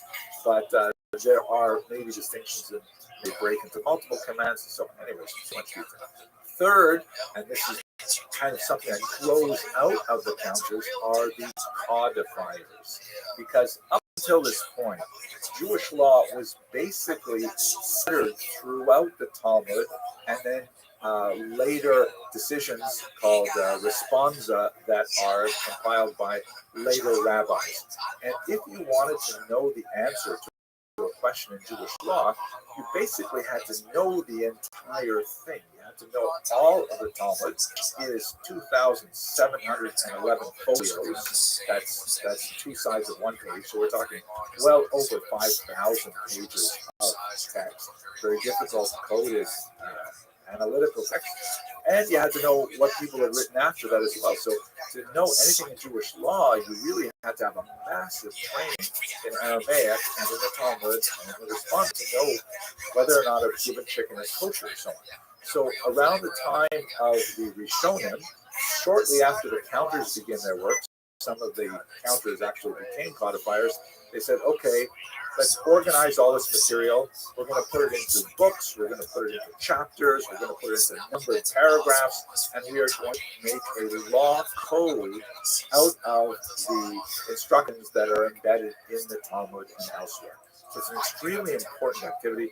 Rabbi Yaakov ben Asher was the author of one of the most important early codes. We have others like Maimonides, who we'll talk about later, and they culminate in the great Shulchan Aruch, the prepared table of Rabbi Yosef Karo at the very end of this period of Rishon.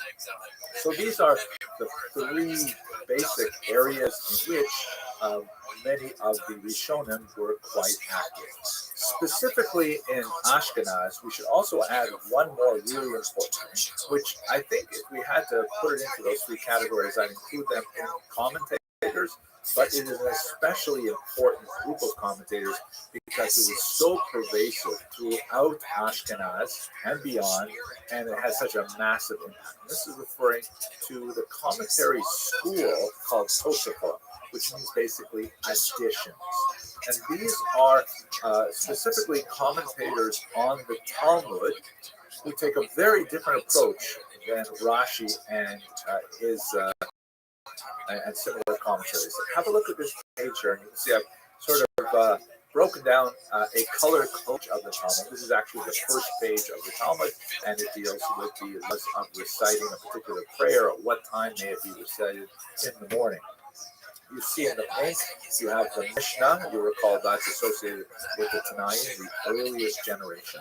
And then below it in the sort of goldenrod, you have the Talmud itself, also known as the Gemara. And it is a commentary on the Mishnah. So the Mishnah is set to writing sometime around the year 200. The Talmud takes another 300 odd years, and it is a commentary on the Mishnah. And basically, you turn the page, and you'll always have in the center either a bit of Mishnah or more likely a long discussion of that Mishnah that is the Talmud. Now, on the inside of the page, towards the binding on the right of this page, you have Rashi's commentary, and you can see, if you look carefully, that there are some bolded letters written in a bolder font. Those are the opening words quoting from either the Mishnah or the Talmud, and then in a lighter font, that's Rashi sort of helping you through the text. This is what this means, this is what this means, and so on. That's kind of like the basic commentary. Tosafot, on the other hand, they're in the green big column on the left, and this is a huge school of several hundred rabbis active throughout Europe, all the way from England to Kiev in Ukraine, that are doing a very different thing with the Talmud. Rather than just helping you through the text line by line, they're basically taking an analytical approach. By the way, this includes Rashi's grandchildren, who are some of the most prominent Tosafot, and they're not afraid to disagree with Zaidi either. They will say, we think Zaidi, we don't understand what Zaidi was saying here, because it appears to be quite the opposite. But what does Tosafot do that's so unusual? Well, basically, they take an analytical approach, where they say, okay, this is what it says over here. This is what Rashi says it means. But if you go 600 pages later in the Talmud, you'll see something that apparently contradicts it. How can this be? How can we have a contradictory passage in the Talmud? And so they will endeavor to try and reconcile them, or discuss that perhaps they're referring to different situations. But basically, they take a very holistic, analytical, critical approach that was exceptionally important in advancing the intellectual life of Ashkenazi Jewry, because it took the Talmud from basically a kind of a text that you would read and slowly absorb it to something which was, really subject to searing investigation and held up to a very high standard of analytical rigor, and I think it had a major impact on the Ashkenazi mind in particular.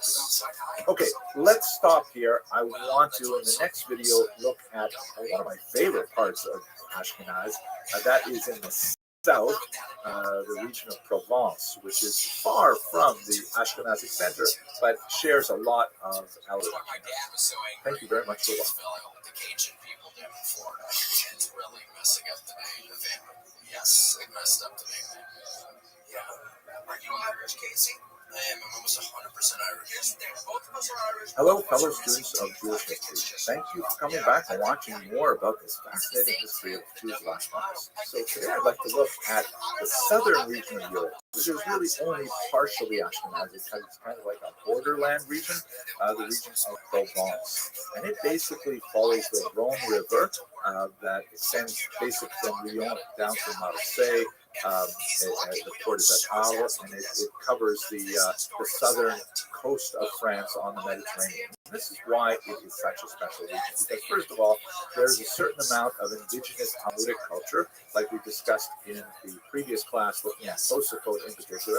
That's kind of like the French school that's active in this region of Provence. But you also have a significant number of Spanish migrants who are making their way over the Pyrenees Mountains into this region and bringing with them a very different approach to Talmud study, quite distinct from Tosafot in a lot of ways, a great attachment to the legitimacy of Girsa, of the text itself, and a critical method of saying, well, this must be a typographical error, or a typographical scribal error, and things like that.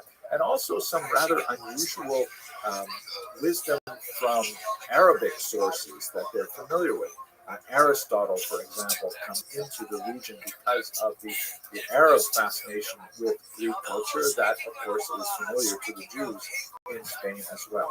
And then as well, you have Maimonides influencing this region, particularly in the period of Ashkenazi culture, that turns out to be a huge controversy. And so let's look a little at what's going on in Provence, and specifically through Maimonides. So Maimonides is one of the greatest rabbis of the medieval period. He was born in Spain, but as a very young man, he and his family had to flee. They went through an unusual period of Islamic revivalism that was much more intolerant of Jews than previous generations had been. So he made his way across the coast of North Africa. He ended up settling finally in Egypt, and he was pretty much set on being a Talmudic scholar, although he had also studied in university in Tunis and elsewhere, so he had significant medical knowledge. However, his older brother David died in a shipwreck, losing all of the family wealth and leaving Maimonides and his mother alone. So Maimonides had to say, okay, well, that's it. I've got to go into some kind of business. So he turned to his mind to medicine, where he ended up becoming an extremely successful physician. He was actually the chief pediatrician of the harem, and very much involved in royal Cairo. He lives in nearby Fustat, and he's a fascinating individual. He was paradigmatic in the sense that he represents one of the greatest figures of Spanish Jewish culture, being both fantastic as a scholar in Judaism and being very active in his chosen field of activity, in this case medicine.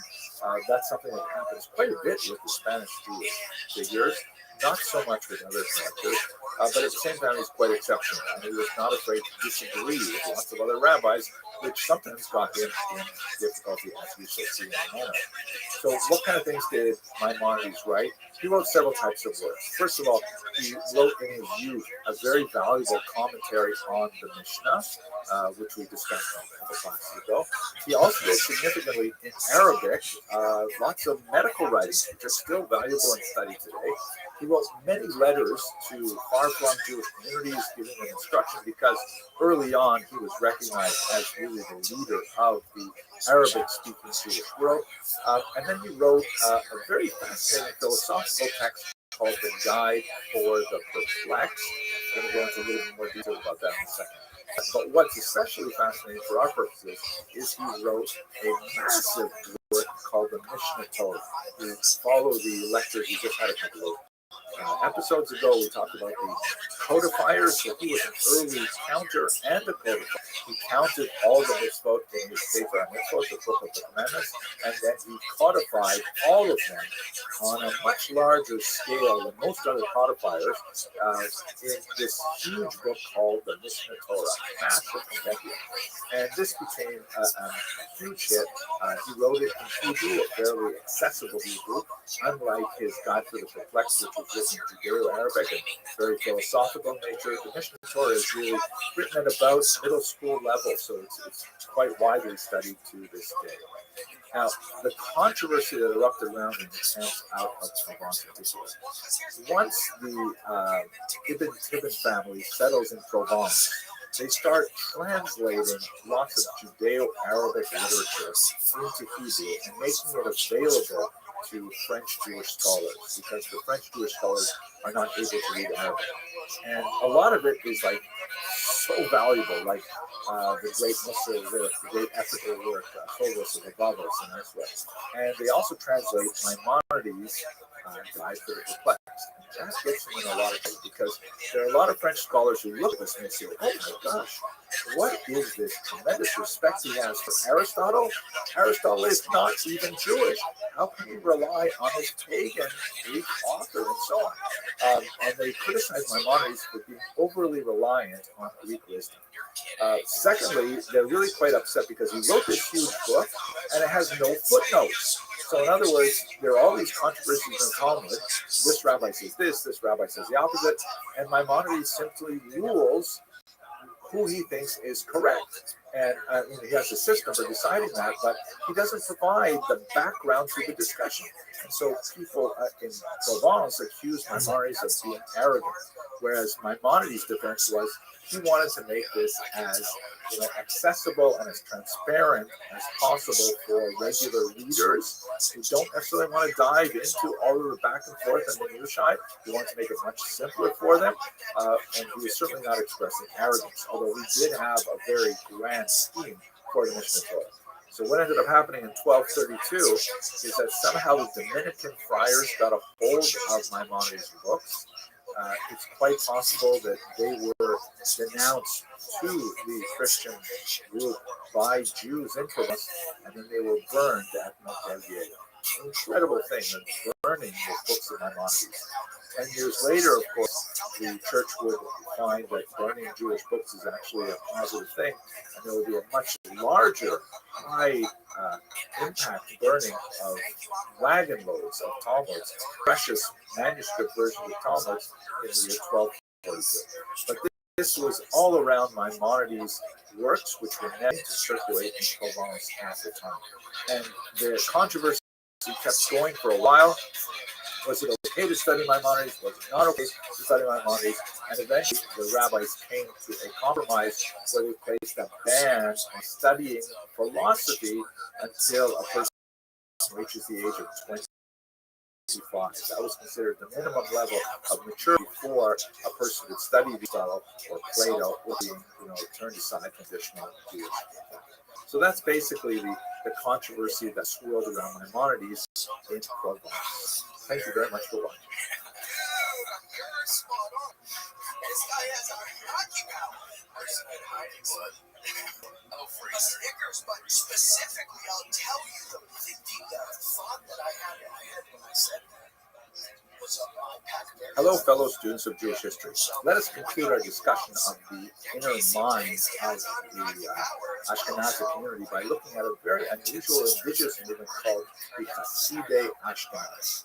And they are a movement of thinkers in the 12th and 13th centuries who are especially associated with a kind of reaction to the Crusades. They tend to be far more strict and ascetic than many other groups, but they left a lasting impact on the Ashkenazi community, even though the movement itself tended to peter out, especially with the explosions that would occur in the 14th century and on. So basically, we have to look at the Crusades to understand the Hasidei Ashkenaz. The Crusades were a movement that was initiated by Pope Urban II. You see his image here. That said that we have to come to the assistance of our Byzantine church neighbors and allow Christian pilgrims to gain access to the holy sites which were controlled by the Muslims. The patriarchs had complained that this was not happening, and so Pope Urban II took advantage really of a unique economic moment in Northern Europe to proclaim these great sort of like military parades to Jerusalem, called the Crusades after the word cross, and they turned out to be a massive initial success. You can see in this map here, there were several crusades that went along several different routes. And in fact, they were at least initially successful in driving out the Muslims from Jerusalem, and they established some footholds in Israel. Although they were later ejected by a Muslim reaction, there was nevertheless a lot of archaeological remains. They built various castles and things like that in Israel. Now, why that is especially important for us in terms of Ashkenaz is because a lot of the Crusaders were not regular soldiers. They were like, ragtag bands led by people like Peter the Hermit, who said, essentially, why should we schlep all the way to Jerusalem? I think they did use the word schlep. Why should we drag ourselves all the way to Jerusalem to fight non-believers, infidels? And we have infidels right here in the Ringland. And so rather than, focusing their energies on making their way all the way down to Jerusalem, they attacked Jewish communities and Semites in the summer of 1096. They're absolutely horrific massacres, and there's a lot to say about exactly how they unfolded. I've spoken about them in a previous lecture, so I'm not going to go into great detail here.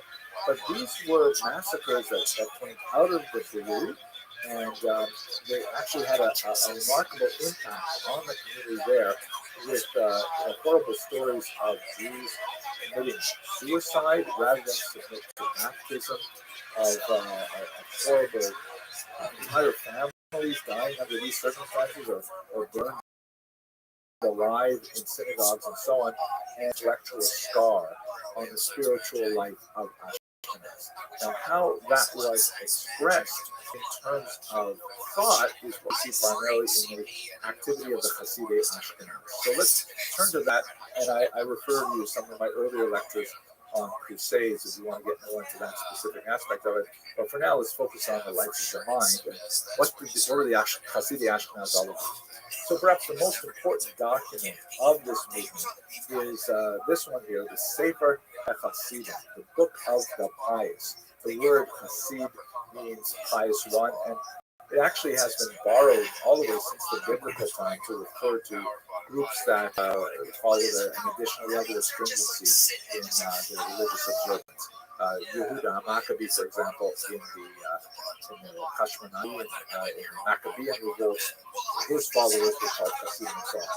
And this unusual book, Hasidei Ashkenaz, is attributed primarily to Yehuda the Chassid, who lived between the years 1150 and 1217. It's a fascinating book, and it would be great to go into much greater detail because it has all kinds of really cryptic stories that have a lot of realia in them about the life of Jews in Ashkenaz, relationships with non-Jews, some really surprising things about what Jews did and what kind of trouble Jews got into sometimes and so on. But the major themes in this include self-denial, martyrdom. It really was part of the zeitgeist of that era, the spirit of the time, where a lot of Christians were also thinking in this way about the need to self-flagellate, the need to achieve atonement for sins and so on. And the Hasidei Ashkenaz would practice some unusual things, for example, atonement rituals after death, before burial. Like a person would say in his will, I would like for my coffin to be dragged through the street so that the humiliation atones for my sins in this world, and I can be buried and spend less time in Gehenna, in hell. These kinds of things. So it's very much associated with this period of time. And its movement was short-lived, but nevertheless the ideas endured. We did look up in a previous lecture on women at some of the iconographic representations of the Sefer Hasidim, or the movement of Hasidei Ashkenaz in illuminated manuscripts, and you get a little bit of a sense of what's going on there. Okay, with that, I think we'll conclude. We're going to move on to another topic in the next lecture, but thank you very much for watching. Yeah, I think he's sitting up on the. Oh, they're cutting it down. It was all. Also, it took a while. They're doing a championship, and luckily they won. Some teams go through long spans of time without winning. They've just been on the court for 20 years. Hello, fellow students of Jewish history. Continue our discussion of the history of the Jews of Ashkenaz by looking at the impacts of the church, particularly in the crucial 13th century. This is a period when the church was ascendant in its conflict with temporal powers and their jockeying for power. The church begins to really get a major leg up. 13th century, the Crusades were a major step forward for the church's authority and power and its ability to unite all of Europe under a single cause. Of course, that's all of Christian Europe, which is basically all of Europe. The Jews were not necessarily so thrilled with the Crusades, and then there was the other issues as well. But for the most part, the notion that the church should have authority over kings that really showed its teeth in the 13th century. How does that relate to Jews? Well, let's just have a look at a couple of pieces of art to illustrate this, and then we're going to look a little bit at theology and specifically look at the reign of Innocent III, a somewhat ironically named pope of the early 13th century. This is a classic representation of what's called the Ecclesia et Synagoga depiction, the church and synagogue. This is an example from the Notre Dame Cathedral before it was burned down, I wonder what it looked like when they restored it. But basically, this is a piece of monumental architecture, which was essentially a kind of visual text for illiterate peasants who would be able to come to the cathedral and would be able to understand something about the nature of the church and its relationship to Jews and Judaism. This was in many ways a kind of a visual expression of something called the doctrine of witness that we've discussed in previous classes, but let's go into a little bit more detail today. So you have two female figures, symbolically representing on the left the church and on the right the synagogue. The reason why the church is always on the left, which is normally the weaker side in Western thought, is because these images are often placed in the context of a view of the crucifixion, the passion scene. So the crucifixion happens in the center, and the church, which is on our left, is actually on the right of Jesus, and the synagogue would be on the left. So that's why the left is representing weaker, and so on. So here you can see on the left the church, and there's a few key features. She has, for example, her crown is on her head, properly installed. She's holding onto the chalice. She's got a staff that represents authority and power. And contrast this with the synagogue, who is typically without a crown or a crown falling off her head. She is typically blindfolded, meaning she's unable to see the truth of Christianity. In this image, she is dramatically blindfolded by a serpent that covers her eyes. Obviously, harkening back to the original sin in the book of Genesis. Her staff is broken, indicating that her powers are failing, and she is holding the commandments. It looks like there's actually quite a few more than 10 here. I see 4 tablets, which makes me think there's like 20 commandments. We have enough, I think. But she's holding them in a very weak way, indicating that she's not even holding on to her own religion well. It's going to fall out of her hands. And there are literally hundreds of examples of this Ecclesia et Synagoga in medieval art. You see a lot of it in the 13th century onwards, when the church is especially strong and is broadcasting this message, say in general that the church is favored. The Jews, who you might have heard of them as the chosen people, forget that stuff. They are no longer chosen. It is the church that is ascendant and demands your loyalty. Here's another example, a powerful one from Spain. Here's one that shows a very beautiful, clear-eyed, visionary woman on the left representing the church, and on the right, a haggard old crone, once again blindfolded with claw-like hands holding onto the tablet. It's meant to be one of appeal for the church and disdain for the synagogue. And here is one that is from Strasbourg, that is one of the most famous. Sometimes these are called the Strasbourg Sisters. And it's interesting because the church is shown here kind of like looking daggers at her sister. I think it's a rather unappealing kind of image. Like you don't like her. She's very judgy, so to speak. And synagoga is a much more graceful kind of form, but she is in an attitude and a posture of decline. She's literally falling away from the rock, which indicates the collapse, decline of cities, and all these things I think give a very consistent message. Here's one that's just shocking in nature: the stained glass window from Werben, Germany. Here you can see the full crucifixion scene, and on our left you see the church sitting on a tetramorph, like a four-headed animal, which is kind of like evocative of the book of Ezekiel, and a hand descends from heaven and places a throne on her head.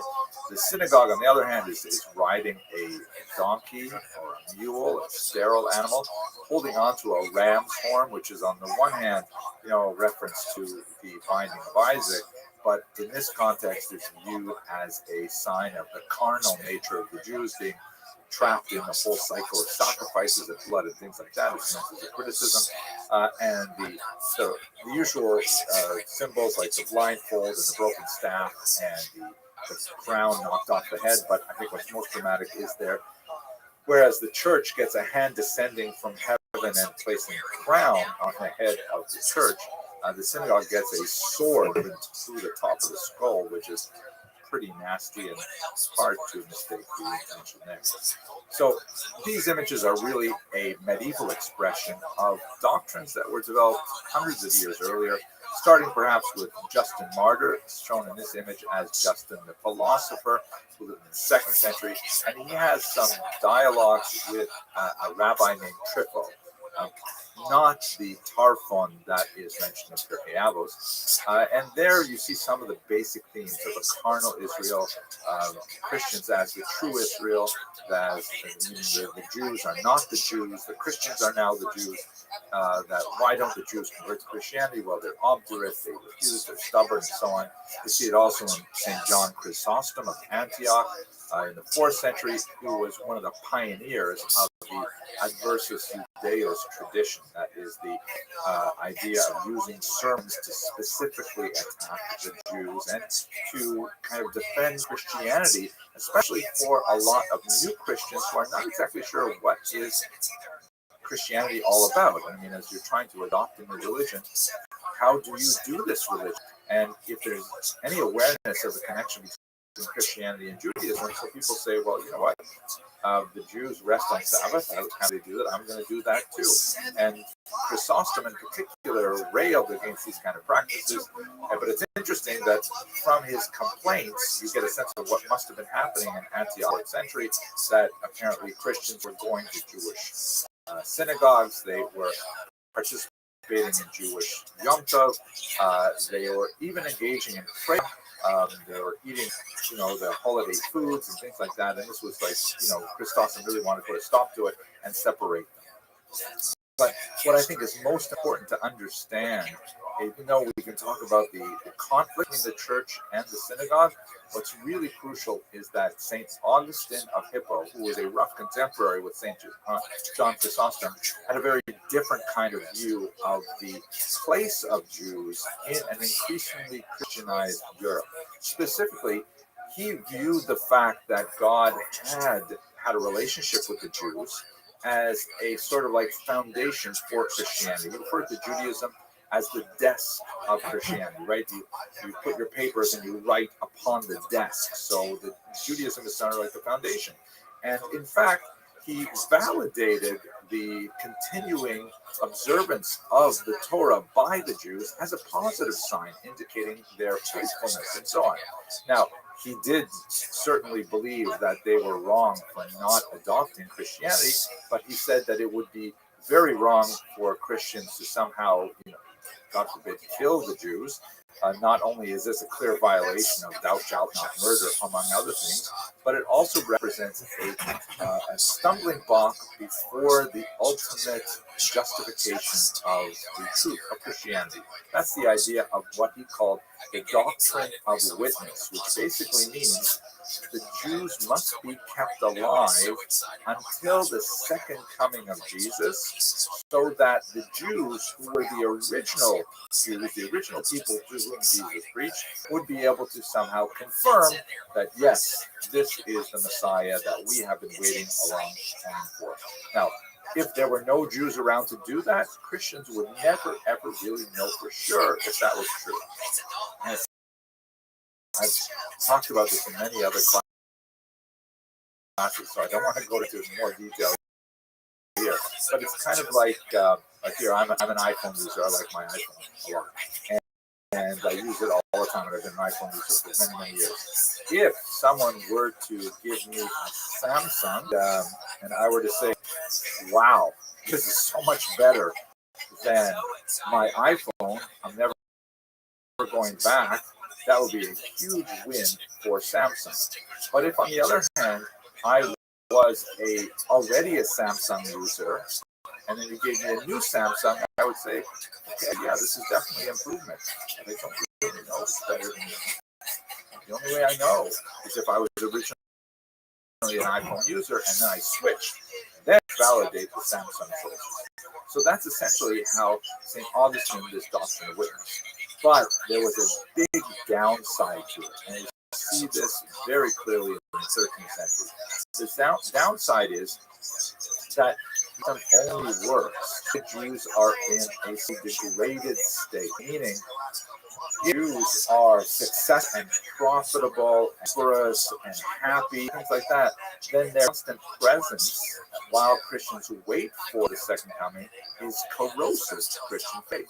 And people would say, well, wait a second, why are we doing, why aren't we eating, meat during Lent?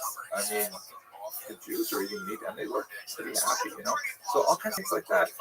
It only works. The whole doctrine of witness only works if the Jews are socioeconomically on a lower status, and that Christians see that, they're being continually punished for their obduracy, their refusal to accept Christianity. And then when the Messiah comes, then they'll be able to confirm his status. Now, this is actually not so bad in many ways. As one of my teachers, Professor Alan Davies at the University of Toronto, said, in many ways, the church preserved the Jews for 1,500 years because this allowed them a space in Augustinian doctrine to exist in Europe as a minority. It made it difficult for them to excel, and anti-Semitic legislation held them back as a result, but they were allowed to exist, and in fact, it was considered a crime to farm them beyond that ill-defined boundary. This is up to the 13th century, and we'll conclude with a discussion of Innocent III. He reigned from the years 1198 to 1216. And he represents in many ways the high point of medieval church power. One of the ways in which he expressed his power was through the Fourth Lateran Council that met in 1215 that issued a whole slew of anti-Jewish regulation because he felt that the Augustinian doctrine of witness had kind of ignored the prosperity of the Jews. And he felt that the Jews had to be put back in their place, and he instituted all kinds of negative anti-Jewish legislation in the church, perhaps the most significant of which was the imposition of Jewish badge, in order to prevent the communication of Jews with non-Jews and the development of a civic society in which they are all relatively equal. He said Christians have to always be aware that Jews are separate, and he demanded that they wear some kind of indication of their separateness on their clothing. In some places, this was a round badge called a ruel, that was a sort of a reference to the coin that Judas received for betraying Jesus. The name Judas and the name Jews sound very similar. It was easy to kind of associate them in that way. But in other places, different symbols were used. Sometimes it was in the shape of tablets of the law, sometimes in the shape of with the drawing of a pig on it. And there's a significant amount of debate over the possibility of the use of a Jewish hat. We know for sure that the Jews in medieval art were depicted with these strange sort of triangular hats, but it's not clear if this was simply a convention of art and artists as a way of labeling people as Jewish, or whether it was actually something that Jews were required to wear. At any rate, this is the period of Innocent III, and relates very much to the next subject we're going to have to discuss, which is unfortunately the advance of very significant Jew hatred in the 13th century. Thank you very much for watching.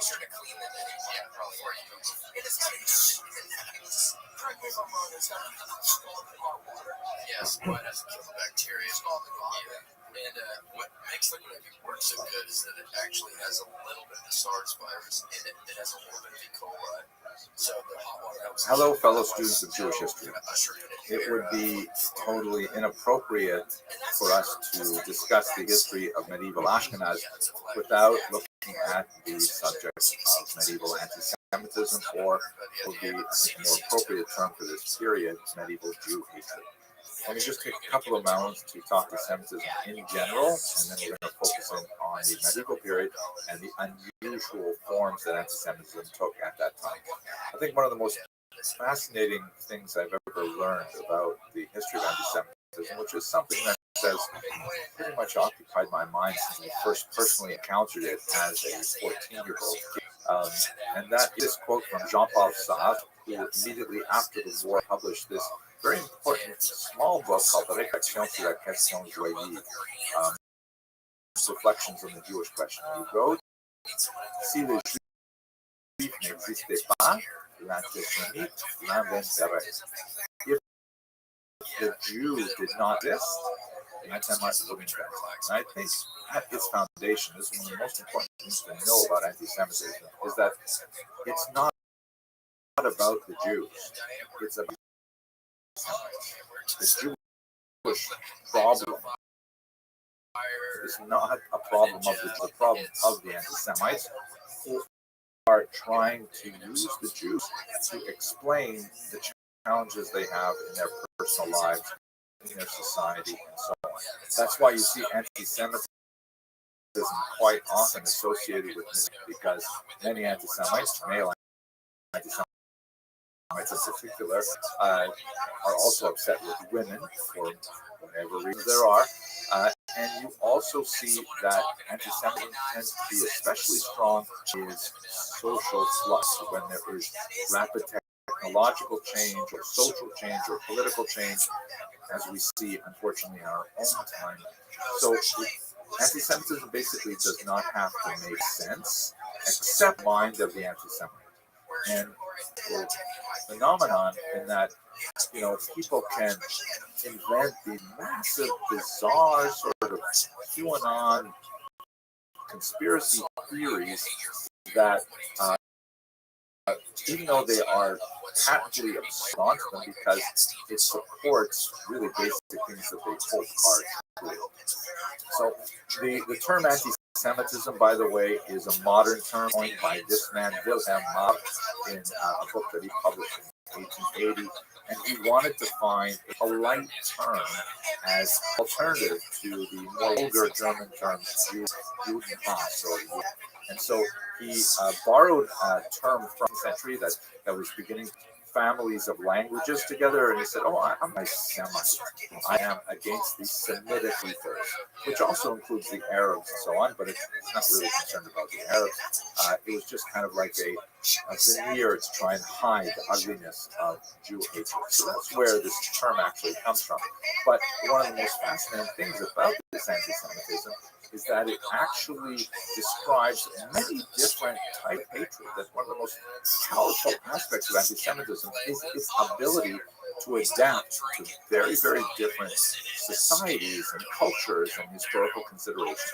Many scholars believe there are 4 distinct periods of anti-Semitism. Let's go through the first 2 very quickly, then we're going to focus on the medieval period. So classical xenophobia is the first stage. This is basically when the Jews are hated, distrusted because they are different. And what I think is especially interesting about this is that although it's not nice to be hated or distrusted or so on, it's pretty normal. It's something that all human groups experience as people try to categorize the world around them, and they'll make these grand sweeping assumptions about all people who look like this, who come from this place, who speak that language must be bad, must be good, must be better, must be worse, and so on. And so Jews are, as they are undoubtedly perpetrators of that. This is kind of like a basic, normal human phenomenon.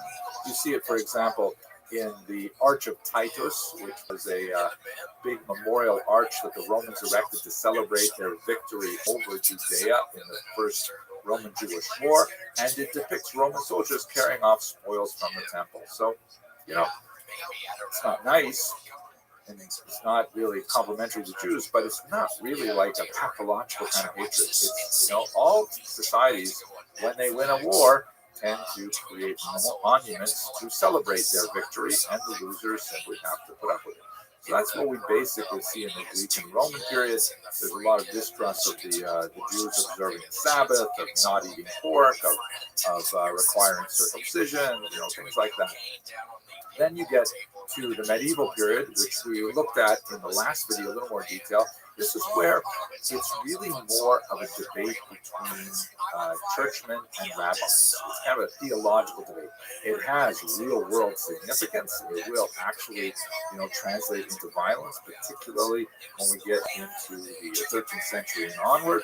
But it's basically Christianity is better than Judaism, and these are the reasons why. And Judaism pushing back, and that's really what we see is in the early medieval period of Christian Jewish anti-Judaism. That's probably the best term to use. But then we get to the period that it gets weird, and that's really what affected the Jews of Ashkenaz in particular. This is a period of medieval anti-Semitism where some absolutely bizarre beliefs that have no basis neither in reality nor even in religious texts for these bizarre behaviors that people attribute to Jews. Most notoriously is the blood libel, which is one of the most hated and feared charges that were labeled at the Jews from the 12th century on. This was the absurd argument that Jews somehow needed to consume the blood of Christian children for one of various purposes. So I'm going to come back to that in a second. I just want to take us to the modern period, and then let's go back to the medieval and focus on that a little longer. I just want to mention that the fourth period of anti-Semitism, which is the period that we still exist in today in the early 21st century, is called modern anti-Semitism. This is a period where we can use the word anti-Semitism because that's really what it was invented for in the 1880s by Wilhelm Haas, and it has the characteristics of two basic things. The first is an idea of racism, which is a fairly new concept in Western thought, the idea that people can be divided not only by language and by religion and color, but a specific ill-defined sense of race, and that the Aryan races, which are associated with Northern Europe, lighter skinned and so on, are superior, and darker races associated with Africa and so on are inferior. And the Jews have a unique role as a kind of parasite race that live off the healthy societies around them. Tie that together with another very modern element, and that is the notion of conspiracy. That the Jews are locked in a world conspiracy to somehow dominate the globe, and it's definitely a sinister conspiracy. And you can see that, for example, in some Nazi propaganda, and you see it also in modern propaganda with things like Jews are accused of making 9/11 or of making the COVID crisis. Either they make the germ or they make the vaccine. It doesn't really matter as long as it's minded anti-Semitism. So that's really what we are in today in modern anti-Semitism. Let us return now to the medieval period, which is associated with the period of Ashkenaz. And there are two really crucial aspects of it. The first is the notion of the blood libel. This originates first in Norwich, in the 11th century, 1144, and like many of these blood libels, there's typically, it begins with the discovery of the body of a child that is, sadly, horribly murdered and abused. Now, this is something that occurs in our times as well. This is something that happens in all societies. And unfortunately, there are sick people who are predators who attack children, God forbid. And the population, when they find the body of a child, they're justifiably upset and enraged, and they look for a victim. And quite often in the medieval period, beginning in 1144, there was this charge that, oh, the Jews must have done it. And typically what happens next is there will be like a popular anger against the Jews. There may be a pogrom. There may be a judicial affair, some kind of trial that results in the punishment of Jews without evidence and so on. And in fact, in some cases, like in Blois in the 12th century, sometimes there's not even a body, but nevertheless, this rumor goes around, and people, get this idea in their head and they go out and attack the Jews.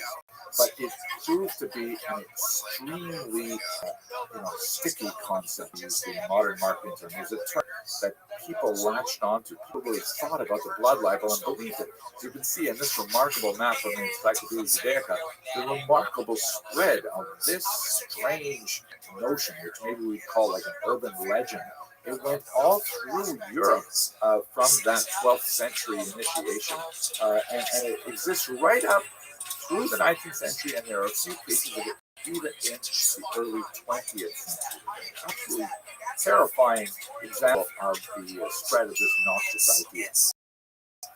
Simon of Trent is perhaps the most well known. This is an illustration from the Weltchronik, which has been colorized.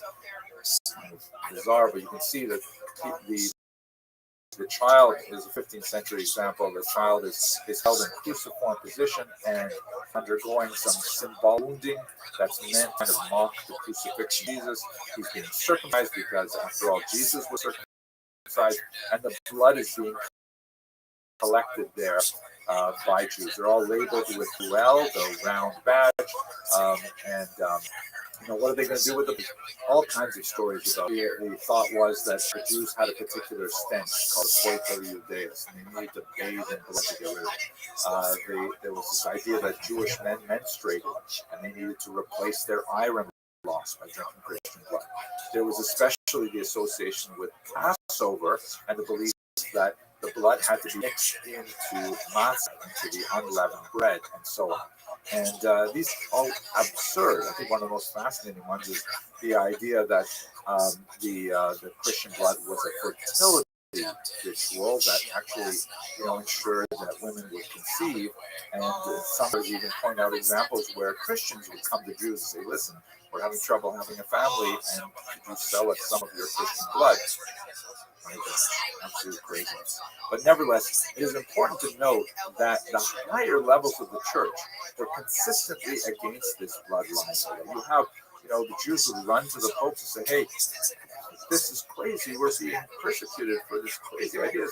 And the popes would issue proclamations and bulls and things like that to say it's not true, the Jews don't do it, with very few exceptions. Simon of Trent having to be one of them, where he was actually, as you can see in this image here, he reached the stage of Beatus Simon Martyr, the sanctified Simon Martyr, which is actually along the path of sainthood, really remarkable kind of progression ideas.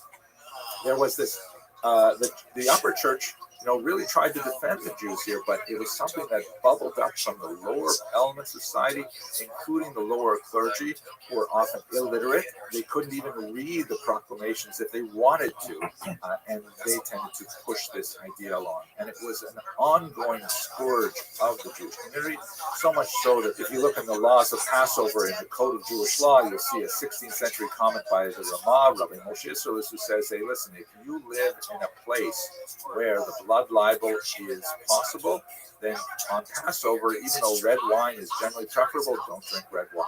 Use white wine, so there will be less temptation for people to think that maybe, God forbid, you can Christian blood." Nevertheless, the idea of the Jews attacking Christian children and then killing them for blood is something which is still widespread throughout most of the medieval period, even though it has no basis in reality whatsoever.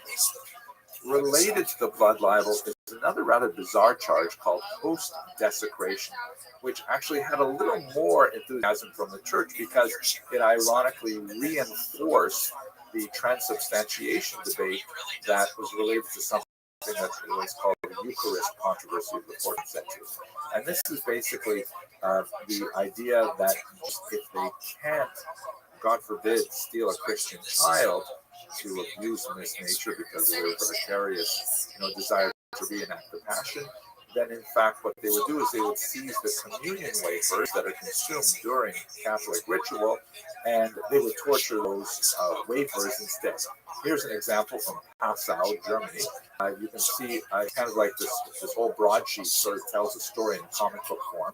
So you can see on the left, there is a Christian accomplice who's usually involved in these stories, both the blood libel and the post-desperation. And he's gone into the church and he is scooping the communion wafers into his bag. And then in the second panel, he's selling them to the Jews. You can see the ruel there that clearly identifies them as Jewish.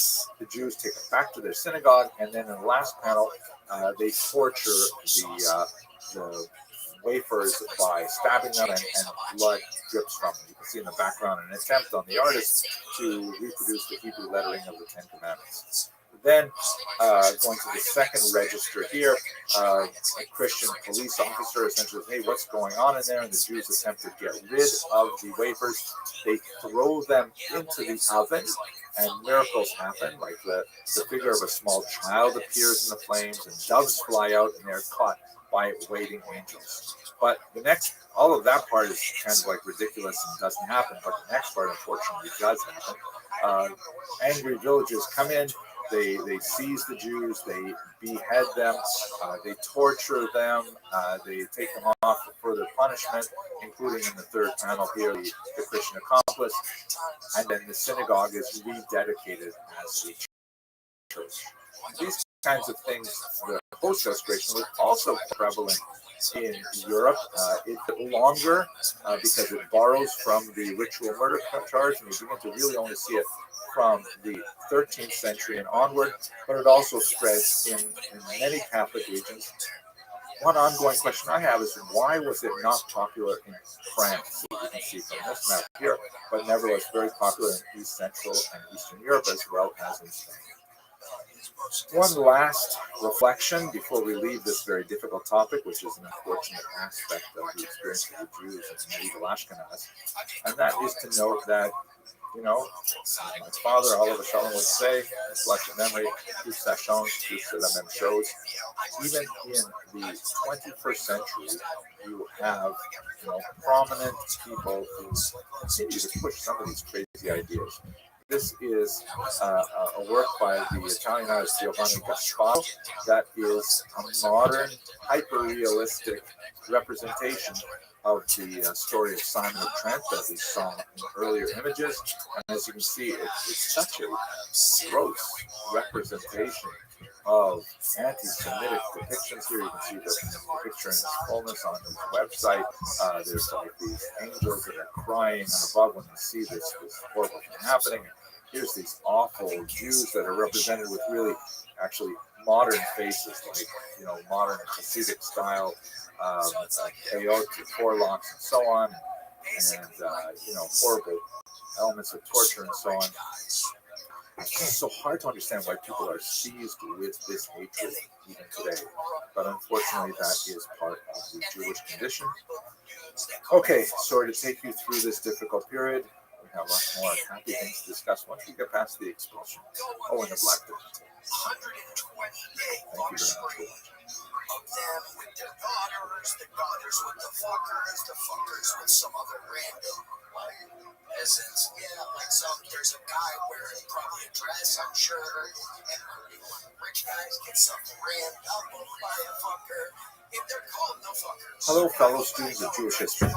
So, as we near the end of our discussion of early Ashkenaz, the main feature that characterizes the 14th century and on is the movement of Jews from Ashkenaz primarily to the east. This is partially a negative phenomenon as Jews are driven out through the rise of anti-Semitic motifs that we saw in the last lecture, and the Black Death in particular, but it's also a kind of a positive movement in that Jews are welcomed, even invited into Poland, and we'll discuss that in the last lecture. See from this map here, there are expulsions of Jews in many regions. Look at France, 1182 to 1306 is the largest expulsion. 1321, and then 34 very large ones as well. You question, wait a second, why are you expelling people twice? How, once you expel them once, obviously what happens is they are invited back because their role in the economy is so crucial that they are actually invited back, sometimes on a basis, sometimes on a larger basis, because the economy simply cannot move without having the flow of credit that Jews are largely responsible. So this is something that really puts a pace in the 15th century in particular. Now, you might wonder, what changed? Why is this different? Why did this all of a sudden happen? So here's a remarkable depiction of the expulsion from France in 1182.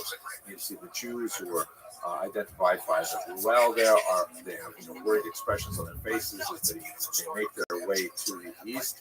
And on the left, you can see the king there, who is kind of like he's got this very evocative gesture of please run along now. But that's in particular the 12th century expulsion from France, which really set a tone that will be followed for the rest of the century.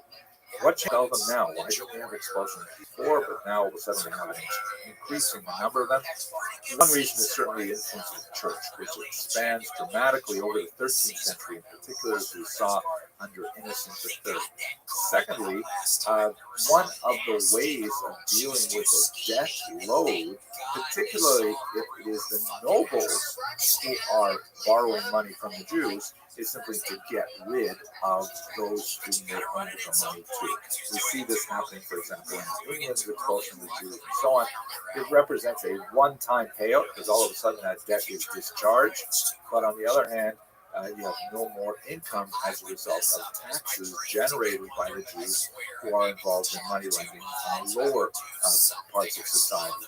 And third, you have the popular hostility that is accelerated by the spread of ideas like blood libel and host desecration. So these kinds of things are coming together and increasing the pressure and the attractiveness to nobles who are indebted to Jews to simply get rid of them. We also see a kind of a larger phenomenon that's especially clear in the major expulsions from Spain in the 15th century of this kind of like drive for purity, drive for, to use the phrase used in Spain, the purity of blood. We should have a homogeneous society. We should not tolerate pockets of minorities or people who believe differently than we do. It's a very frightening kind of idea that will not only affect Jews, but will affect dissident Christians as well. The idea that Europe has to occupy a kind of monolithic piece of having no other faith other than this one particular faith. It's something that we see building in thought in the Middle Ages.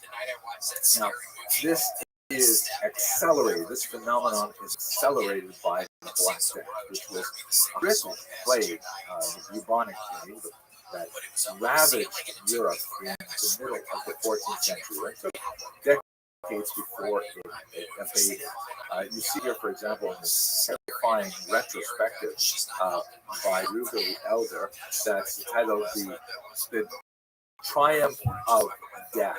And what a horrific kind of image. If you zoom in here a little bit, you see that skeletons that are carting away corpses and finding individuals who are still here and there, picking them up, bringing them up. They're dying in all kinds of horrible ways. And here's this terrifying image. It's always very that there's this coffin on one end, and this army of skeletons, army of death, are herding people into the coffin. Whereas you can see on the side of the coffin, there are other armies of the dead that are preventing people from escaping. A horrific kind of depiction of the terror must have been experienced by Europeans, as like in some places a third to almost a half of their population were killed. And we see this also expressed in more anti-Semitism in the sense that people were looking for, who do you blame for this death? And you have all kinds of interesting Christian movements, self-flagellants, for example, who were walking around literally whipping themselves, thinking that God wanted their atonement through pain, and that would take away the Black Death and so on. But of course, it's always very easy to blame the Jews. So here's an interesting example of one of the legends that was very prominent at the time. This is from also a 16th century representation, and it's in English, so it's especially valuable for us. This is a depiction on the left of a Jew, and this is printed, around the time of Shakespeare. There have been no Jews in England since they were expelled in 1290, so doesn't even know what a Jew would dress like. But so he's sort of given him this kind of turban-like outfit, which is not historically accurate at all. And what he's done is, as this particular English depiction will describe, he's made a pact with lepers to collect some of their diseased skin that's been shed through their Hansen's disease, and then he has gone to the aquifers of Europe and has dumped this poison mixed with other things, as we shall see, into the well. And that poisoned the drinking water, which of course that has nothing to do with bubonic plague. It was spread by a particular kind of bacillus that was on a flea, that was on a rat that spread throughout Europe. But at any rate, as he dumps it into the water, then spitting up out of the well comes this demon that urinates back into the water, and that creates the poison. And of course, part of the basis of the concoction that would create this poison is the blood of a Christian child. As you can see on the cross, there is a Christian child. Now, let's look at the next page here, where we can actually read some of this here. It's quite fascinating. If you look at the top line, it's together here, and you can see the shoulder note says, a great infection throughout all Europe by reason the water in their wells was empoisoned. So in the top line it says, they allied themselves in concert with the diverse lepers, by whose succors and means they made an ointment. Kind of a strange spelling, but the 16th century. With a confection of the blood of man's brine, composed with certain venomous herbs, wrapped within a little linen cloth, tying a stone to the same to make it sink to the bottom. They nightly cast in the said infection into all the fountains and wells of the Christians, whereupon this corruption engendered such contagious diseases in all Europe that there died well nigh the third person throughout the same. Roughly 1/3 of the population dying. So this is, you can imagine if you're living in the middle of the 14th century and these horrible deaths are happening all around you, and you look for someone to blame, and you hear a legend like this, in the medieval mind, there's a certain amount of credibility that is associated with such an absurd statement, especially if you build it on top of the blood libel and the post-education charges. And in fact, what we see frequently throughout the period are collections of Jews, as in this one in Strasbourg, for example, and their public burning in seeking vengeance for the death of the Black Death. It's horrible, horrible kind of period. This is when you have an accelerated movement of Jews away from Western Europe and towards Eastern Europe. That will be the final chapter of this particular series on the early Ashkenaz. It's actually a positive chapter, but for now I want to say thank you very much for watching.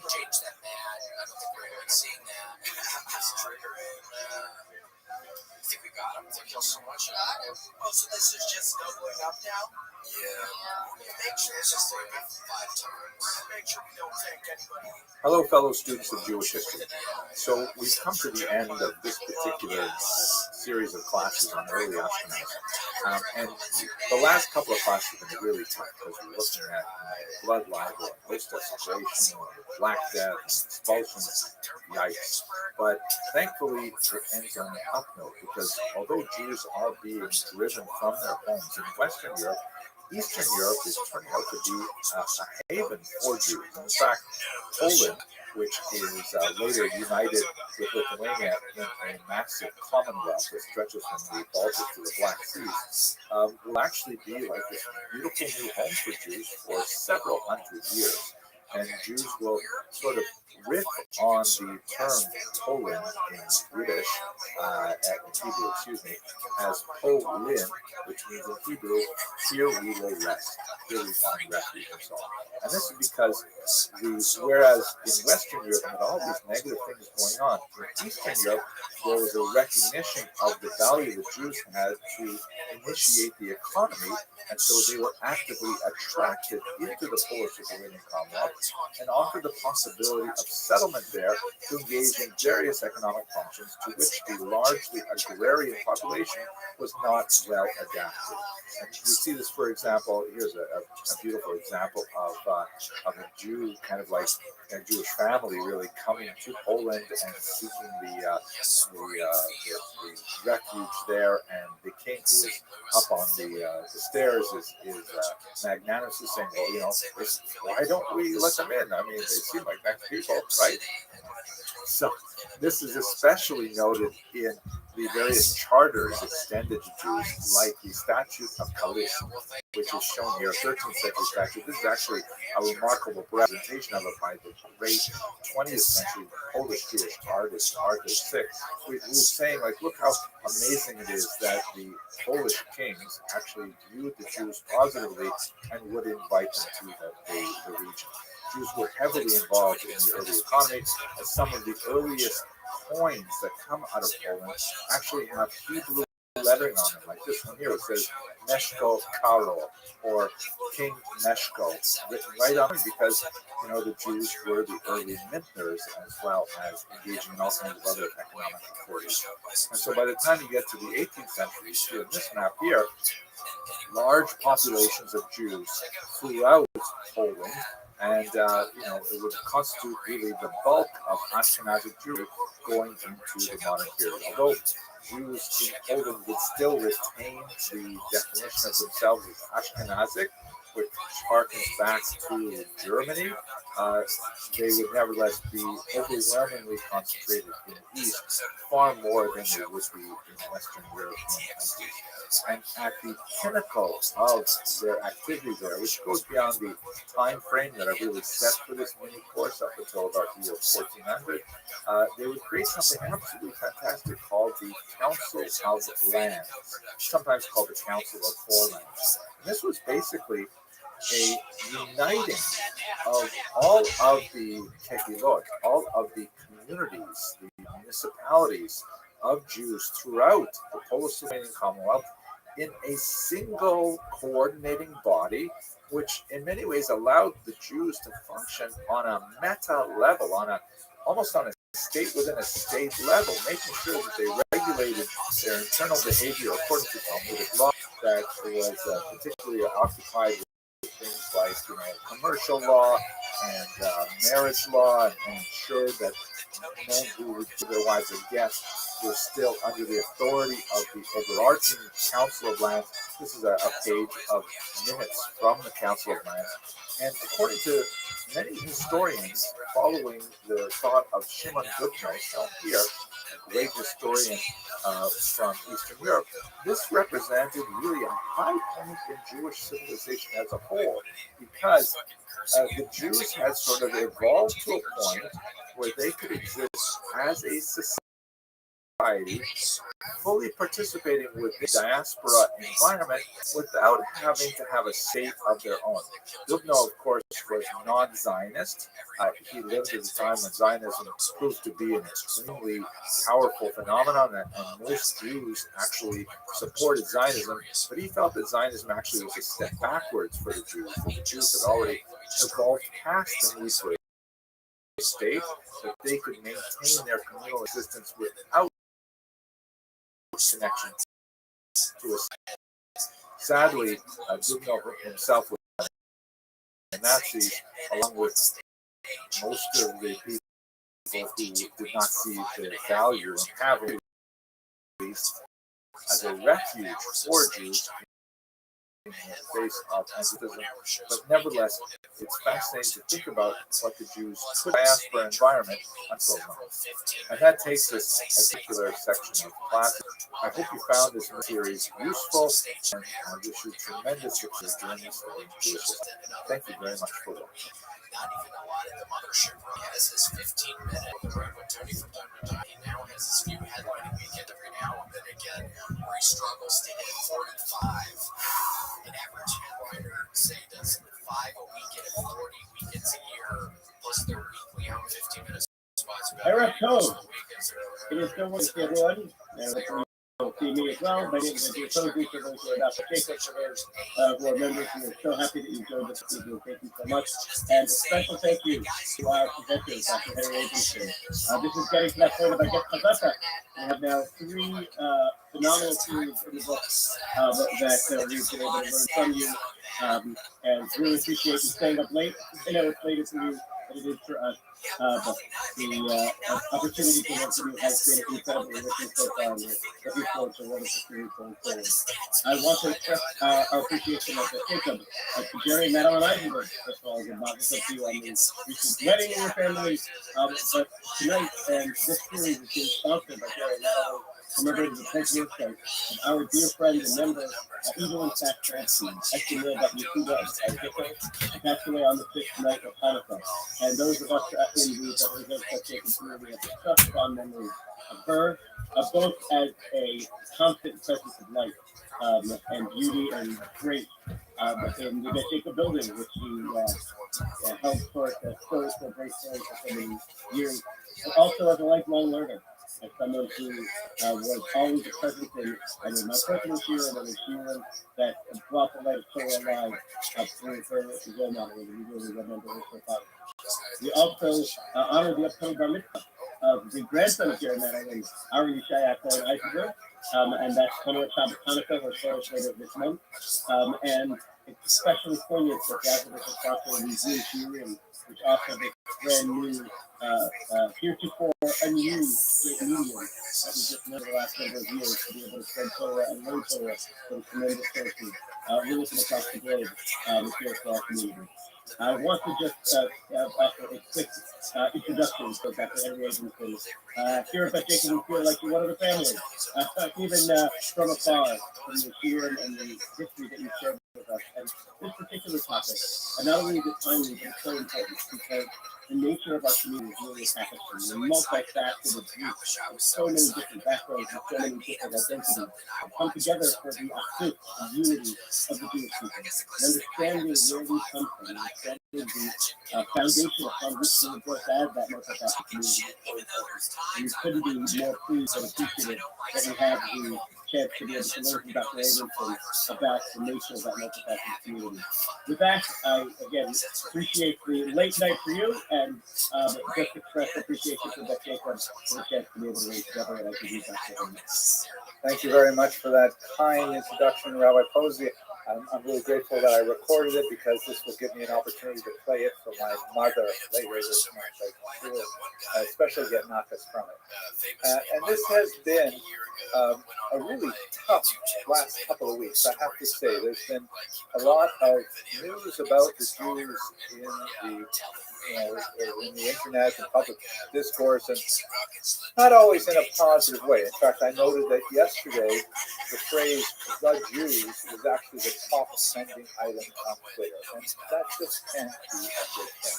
And a lot of it has to do, of course, with the topic that we're discussing today, and how various celebrities and figures have made some news out of that. Our original topic, which we discussed many months ago, Rabbi Posey and I, was we were going to look at the topic as Jews of exotic communities. That was kind of like an innocent concept, that thinking that we'd go to different parts of the globe and look at communities that were perhaps less Ashkenormative, meaning like less conforming to the expectations and standards of Ashkenazic society, which happens to be for the last 200 years or so the dominant Jewish community, but by no means the only Jewish community. And then as the political and social environment began to change over the last few weeks, we decided to shift this a little bit, and we're going to look specifically at the core issue that seems to be affecting so many people in a negative way in recent weeks, and that's the issue of I'm going to avoid the term race because I feel that it's not a helpful term. It has very scientific merit. There's remarkably little difference between the races, what we perceive on a material level, but we do perceive differences in skin color, and unfortunately, we translate that often into quite harmful. And I'd like to look at the issue of Jews of color, the history, the long and really important history of multiple.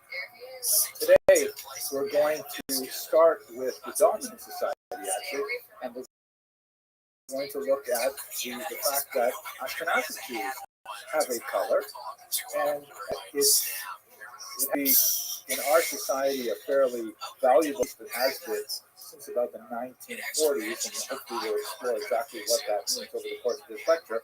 But it is by no means the only color, and it is probably not the original color.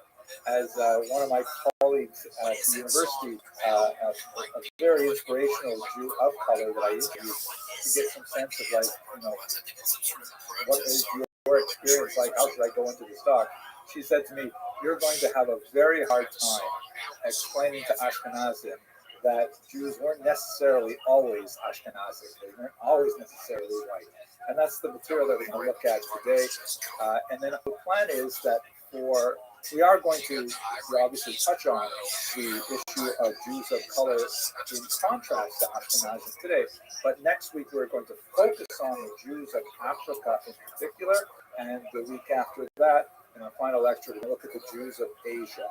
All fascinating, very old communities with remarkable histories, and I hope that you will enjoy it. So why don't we start with the first question: why is this even relevant? And I'd like to point you to a passage in the remarkable itinerary of Benjamin of Tudela.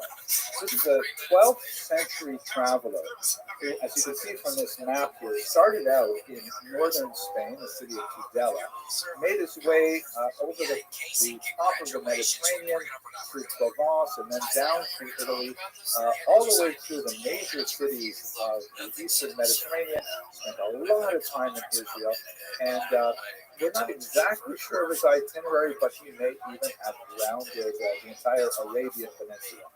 And everywhere he went, he recorded details of what he saw.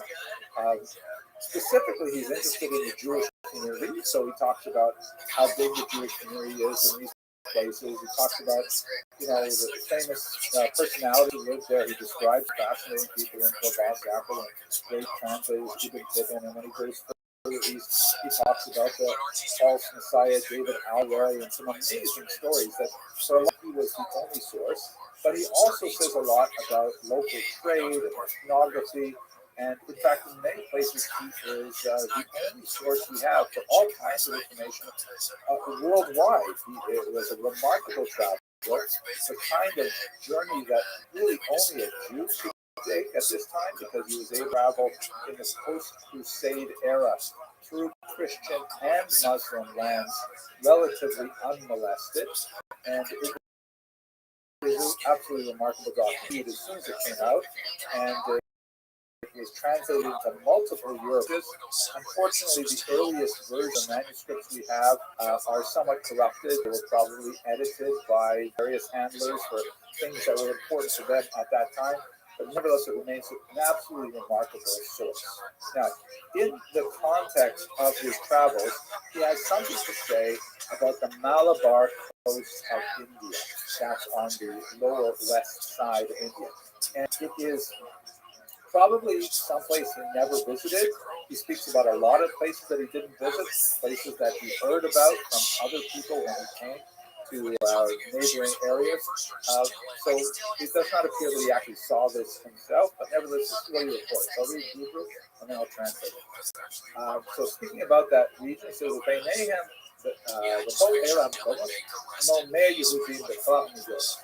in those areas, there are about 100 Jews living there. The full Anshe Haaretz Shakorim. Everybody who lives there is black. Shakorim is the word. By Yehudim, nothing. And the Jews too. V'chein Yehudim tovim bali mitzvos u'beineim Torah Moshe u'Nevi'im, and they're good Jews, and they perform commandments, and they have the Torah of Moses and the prophets, the Dabar Muat Talmud Halacha, and they also have something of the Talmud and of the Halacha. So here it is in English. Basically, he's talking about recorded speech about a place he probably didn't visit, but he heard it. Isn't that fascinating? Everybody there is black. Usually traveling in more heterogeneous zones, or maybe he's traveling too heavily in African zone. And he says, and you know what? The Jews are black there too. And the next thing he says is, like he says, what every single community visits, what's the quality of their Torah study, how observant are they, and he just puts them in the same kind of category as everyone else. Now, blackness just have to be an incidental factor, much like if they were left-handed. Like if you were to say, just by the way, isn't it fascinating? This community is so unusual because most of them are left-handed. Wow, and now that I've told you that fun fact, I'm going to tell you all kinds of important things about them, like they are good Jews and so on. By the way, I happened to look it up. Left-handedness is not pronounced in the Jewish population any more than the general population, although that may have not been the case throughout much of the medieval period, because unlike many cultures, Judaism does not consider left-handedness to be a disability. So what I'm trying to say about this particular example is that Benjamin of Tudela, when he encountered the idea of black Jews, he just, he said, that's a fun fact. But it's not really that important. It's kind of an irrelevant fact. Like if I said everybody had red hair, and then I went on to what is actually important. And in a nutshell, I'd like to do that with tonight's lecture. To look at what are the sort of unusual fun facts, as it were, and then focus on what's really important. And we live in a time right now, like today, where these issues are of exaggerated importance and often in a very deleterious. Many of us have been concerned by the apparent rise of the Hebrew Israelite movement. It is a movement that has connection to Judaism, although at the same time also to Christianity. And normally, this would not present any kind of challenge to the Jewish community, as they are not the first, and I certainly think they are not the last group of people who believe that they are of Jewish extraction. And there may, in fact, be some merit to that. That's going to be something we'll discuss in detail about next week. But what's frightening about this is that there's an unusual militancy among some of those groups. For example, this is from a protest that occurred just last week here in the state, actually the whole city of Brooklyn. And these are some of the flyers that were distributed. And you can see that the argument that many Hebrew Israelite groups maintain, not all, I should say many, I should say some, they argue that they are in fact the quote-unquote real Jews, and the other people who call themselves Jews, which basically means Ashkenazi Jews, are in fact imposters. And more than that, there is a kind of like an evil motive behind the imposters who have striven to displace the true Jews. And there is just a lot of nonsense going on with that. I myself can tell you that I've been an Ashkenazi Jew all my life, and I haven't had any attempt to displace any identity. As far as I'm concerned, they're perfectly welcome to believe in whatever they believe. I hope they don't impinge on my beliefs about my identity. And as you can see there, there's also strange admixtures, Christian elements as well. Many of these Israelite movements, they prefer generally the term Israelite to Jews, borrow heavily from or lean on their beliefs, and they tend to draw from some of the nastier elements of Christianity, like passage from Revelation 2.9, referring to the synagogue of Satan. By the way, I'm fortunate I have to spend a fair amount of time every day over the past 2 weeks through my YouTube feed, comments to make sure that it's a little bit clean. My kids see it. And as soon as I see the Synagogue of Satan, I'm very grateful to YouTube because now I can ban people for life from my channel. And I think I have enough banned people in my list that they can have their own Synagogue of Satan. They don't have to bother mine. I shouldn't say that. But let's go on. It's not a joke because some of the more extreme, deranged people who associate with these movements have been associated also with terrible violence, including an awful shooting in Jersey City. There's some violence in upstate New York as well. Beyond the violence, we should note that there are many Israelite congregations that have very good relationship with other Jewish movements, even if there's still disagreement about who is Jewish and who is not. And a lot of this wrangling over who gets to use the term Jew to describe himself has caused chaos among the various Black Jewish movements as well.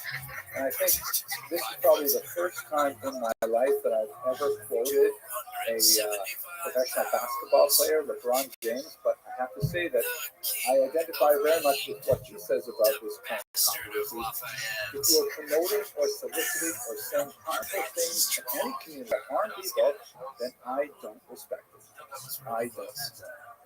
And I think it would be great if we all step back and listen to LeBron James' wisdom here, because the temperatures are rising far too much. Now, I usually specialize in history, and I spent a lot of time in 2022, which is not that I get in trouble with the historian's reading if I talk about it too much. So let's go more into the actual historical data that we bring to bear. So here's an important question, and it is certainly important once it is judged by my YouTube comment box, because everybody seems to want to argue what color Jews were originally. Let's try and figure out that question. What does the historical data suggest? We have no clear-cut answer from biblical texts or archaeological texts, but we do have some scientific data, and we do have some very suggestive data from both biblical texts and archaeological texts. Let's start with biblical passages, for example. According to the book of Genesis, the roots of the Jewish people are in southern Iraq, very close to Kuwait. Abraham and wife Sarah originate from the city of Ur, and that puts us down right in the Persian Gulf region like that. Later on, several other family members who may already have come from Ur are married in from the region of Padan Aram, which would be in Syria. Now, even if one does not want to take the biblical passages at face value, one has to recognize that when they were circulated in antiquity, if they were way out of whack with people's sensibility, people would say, hey, wait a second, how can it say we come from Ur because we physically look so different than all those Ur people? And we don't have evidence of any of that objection.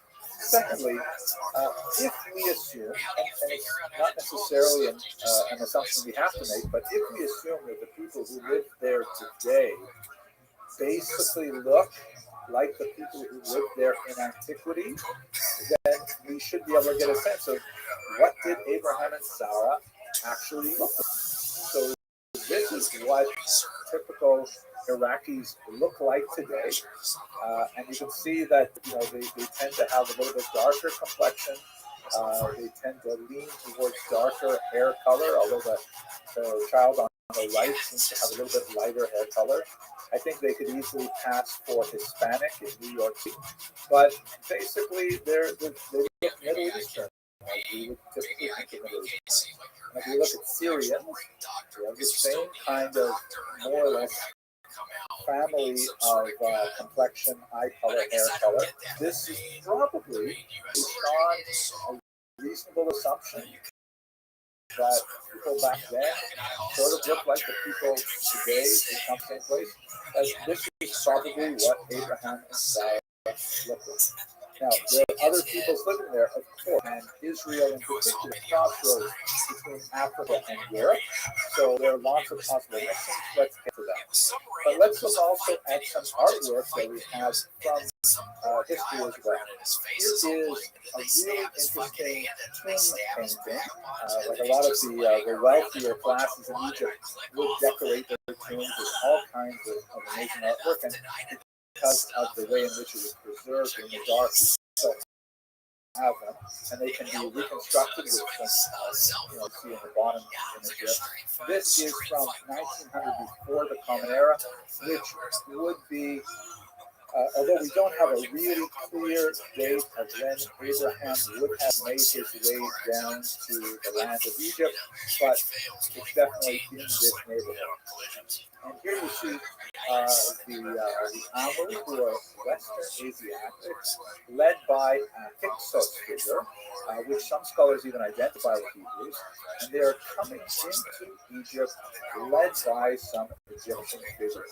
The Egyptian figures on the right, the two of them, you can see seem to be somewhat darker in skin tone, but the Hyksos and the Amu, Western Asiatics, which has come from the land of Canaan, the land of Israel today, they seem to look pretty similar to what we saw of the Syrians and the Iraqi today.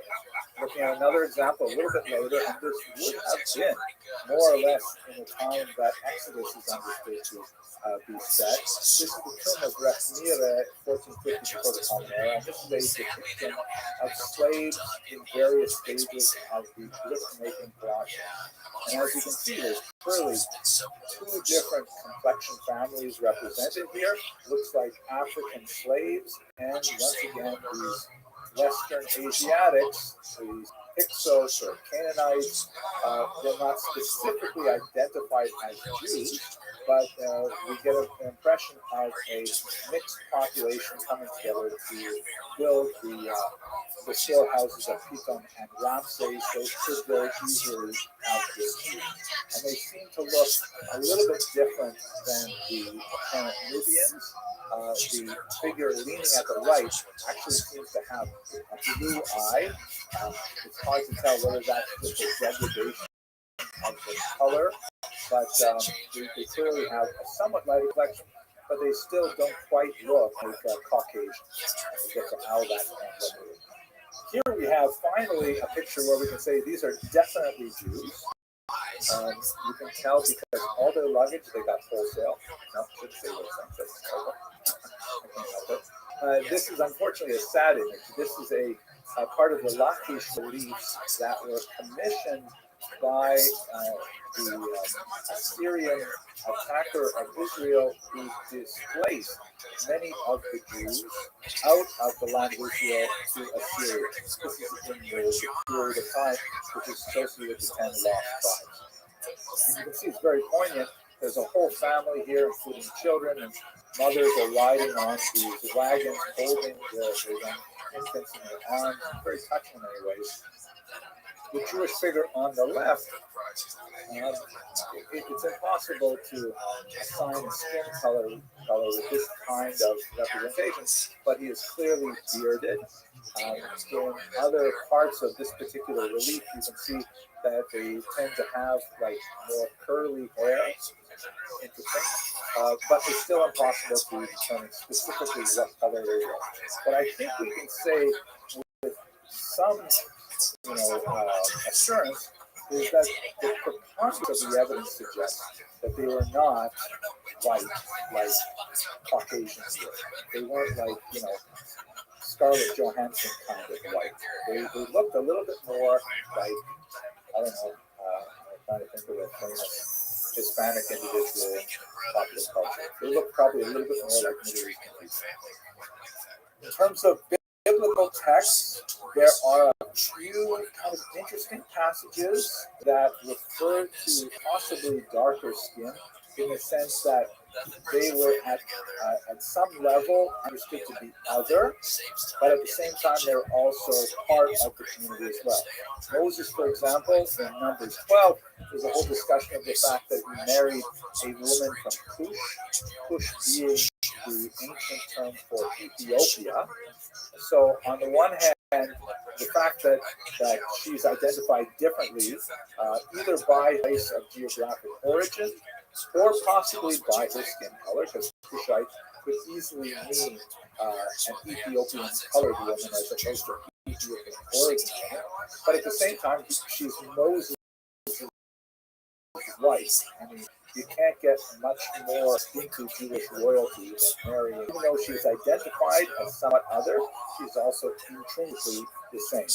And you also have this passage in Song of Songs, which is a highly allegorical representation of the communication between God and Jewish people. That's how it's understood in the rabbinic tradition. And this passage here, the figure representing the Jewish people says Shechora Ani v'Na'avo, which is translated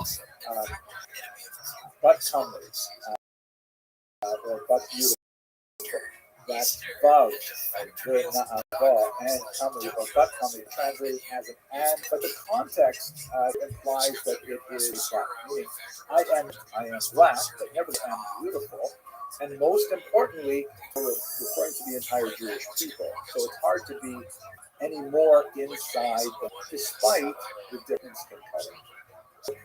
That's to summarize what we know from the data about Jewish skin color, based on some common sense, some current ethnographic data, some biblical texts, and what limited archaeological evidence we have.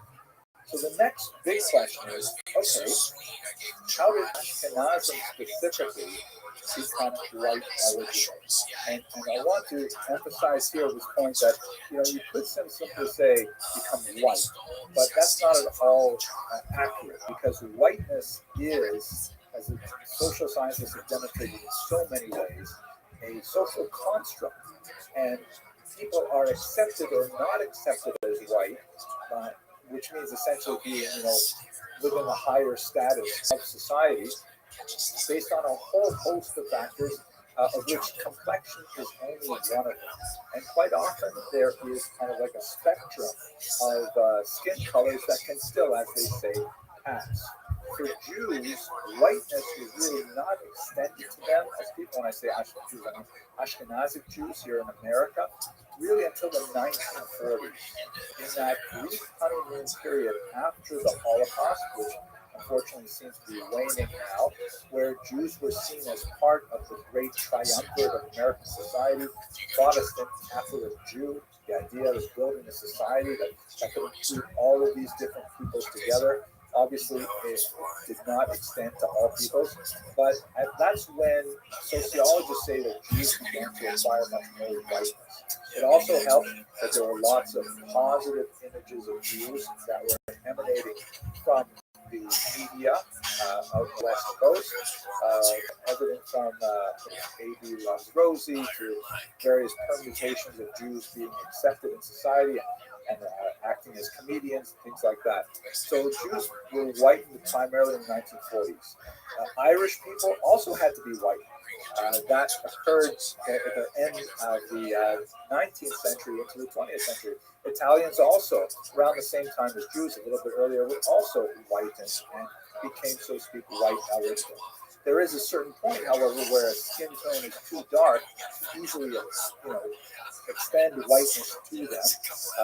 And I'm not saying that as a positive thing, but that's simply how it works. So let's get to the more simple question. Okay, we know a little bit about how Jews became white eligible and how they were considered white in American society in particular, but how did they get this specific skin tone? I mean, how did you take a picture and it looks sort of like this? An article, scientific article, it's preprint. It's going to be appearing in a very prestigious scientific journal that is based on a study of graves that were uncovered in Erfurt, Germany. Here is a photograph of the site where the graves were uncovered, just outside the old city wall. You can see in the top picture, there's a big kind of like granary there, and on the right, there's the old city wall.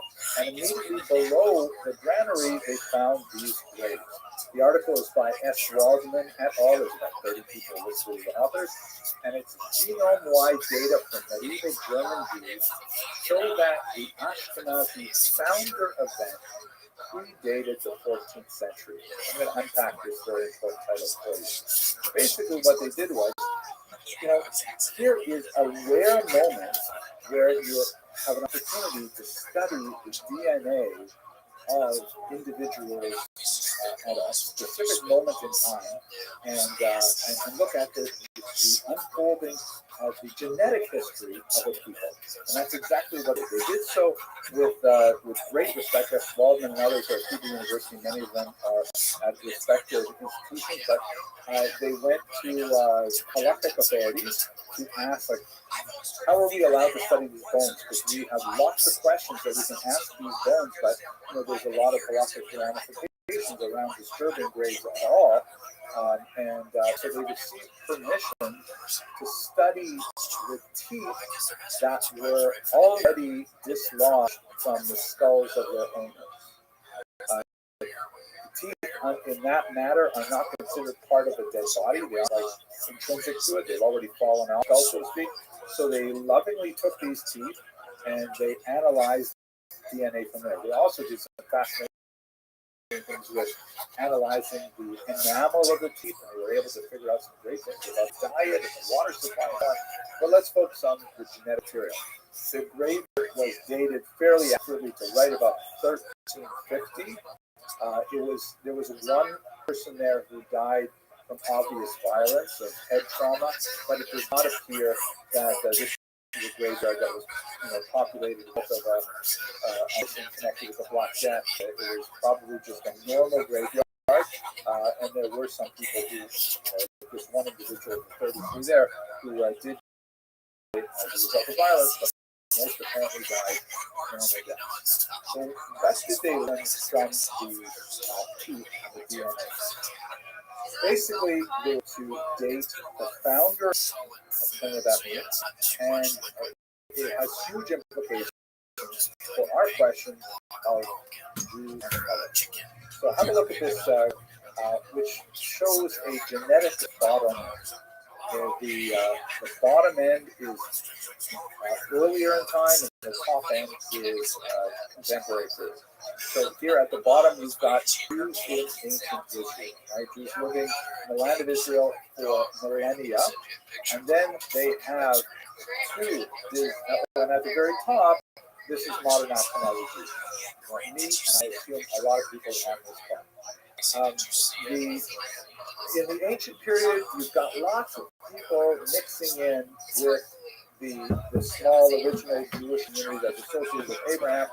You have people like the Bible refers to Ruth, who comes from the land of Moab, and other historical sources have people like Antipater, who came from Ptolemy. You have Helena of Adiambene. These were like famous, well-known people, but obviously there are thousands of just neighboring peoples who end up marrying in this small group that trace their lineage back to the Exodus and beyond. So they're living in the land of Israel, slowly incorporating other peoples in their genetic stock. And then you have two disastrous wars in Rome.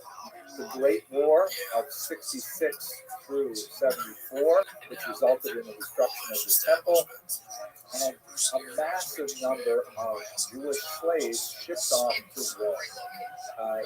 Josephus, who was our primary source for this period, he often exaggerates numbers, but many historians think he's probably pretty accurate in this period. He writes about 97,000 Jews being shipped off to slavery. And then 60 years later, you have another revolt, the Bar Kokhba rebellion, and in 135, the land is once again denuded of people, particularly in Judea itself, and Jews are shipped off to Rome for the slave markets, or also in Asia Minor and other places. So you've got now a big population of Jews living in Rome. And by the way, it was a population of Jews living in Rome that predated the war. There's references to it in a lot of the rabbinic literature that goes back well into the first century before the Common Era, even scattered references to the second century before the Common Era, when Judah Maccabee first made a pact with the Romans. And we have corresponding evidence from Cicero and various other Romanov. So now we've got a big population in Rome of Jews, and they become free after some time, and they're significantly mixing, just like they were in Israel, with South Italians and later with North Italians. And then you have the founder event.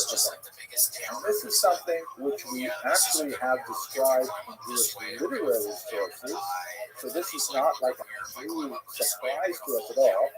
Sometime around the year 800, a small group of Jews left northern Italy, even though the names of some of them, the Colonius family, for example, they left their homes in northern Italy and then made their way up to the Rhineland in contemporary Germany. And those people formed the nucleus of Ashkenazi Jews. This is attested not only in the literary record that we have of the origins of Ashkenazim, but we also have some interesting DNA evidence that predates this particular study from Erfurt that even shows that roughly half of Levites who come from Ashkenaz are descended from just 4 women. 4 presumably Italian women who married Jewish men. And Judaism is matrilineal, and these are going to be the essential representatives of Rabbinic culture, so we assume there was some conversion going on there. But anyways, let's go back to where we are here. The founder event happens in around 800 CE, and the remains that were studied in this particular paper come from Erfurt a good 500 years later. And by studying the DNA of these, they're able to draw connections backwards that specifically prove this point, that they all descend from a small group of northern Italians in particular. One thing that is not supported by the data, and I don't want to go down a rabbit hole here, but their anti-Semites in particular are very enamored with this thesis that Ashkenazi Jews have nothing to do with the Middle East at all, that they are actually a Central Asian people called the Khazars. We do know that there was some weird event that happened in the 8th century where some Khazars are Judaism. Fascinating. Not for us today to go into great detail, but the Khazarian thesis, which is advanced by people who want to try the event, by people who want to try and under the Ashkenazi connection to the land of Israel and the biblical peoples, argues that modern Ashkenazim are actually these real imposter people, these sections who pretend to be connected with the biblical past. The DNA data in this study and in many others simply does not support that at all, along with linguistic data doesn't support it, and ethnographic data, and historical data. So it's just one of those crazy flat earth kind of theories.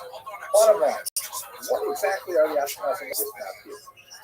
This is a DNA mapping trajectory, and the Erfurt data confirms this basic. That big purple line represents the huge chunk of Jews leaving the land of Israel, probably around the 1st and 2nd centuries, making their way through Italy, big Italian chunk in this story, and then up into the heartland of Germany, where they became the nucleus of the Ashkenazi family. And from there, they spread out to the east. In particular, that's where the Russian, Lithuanian, Polish, Romanian population really expand, and from there they'll come to America.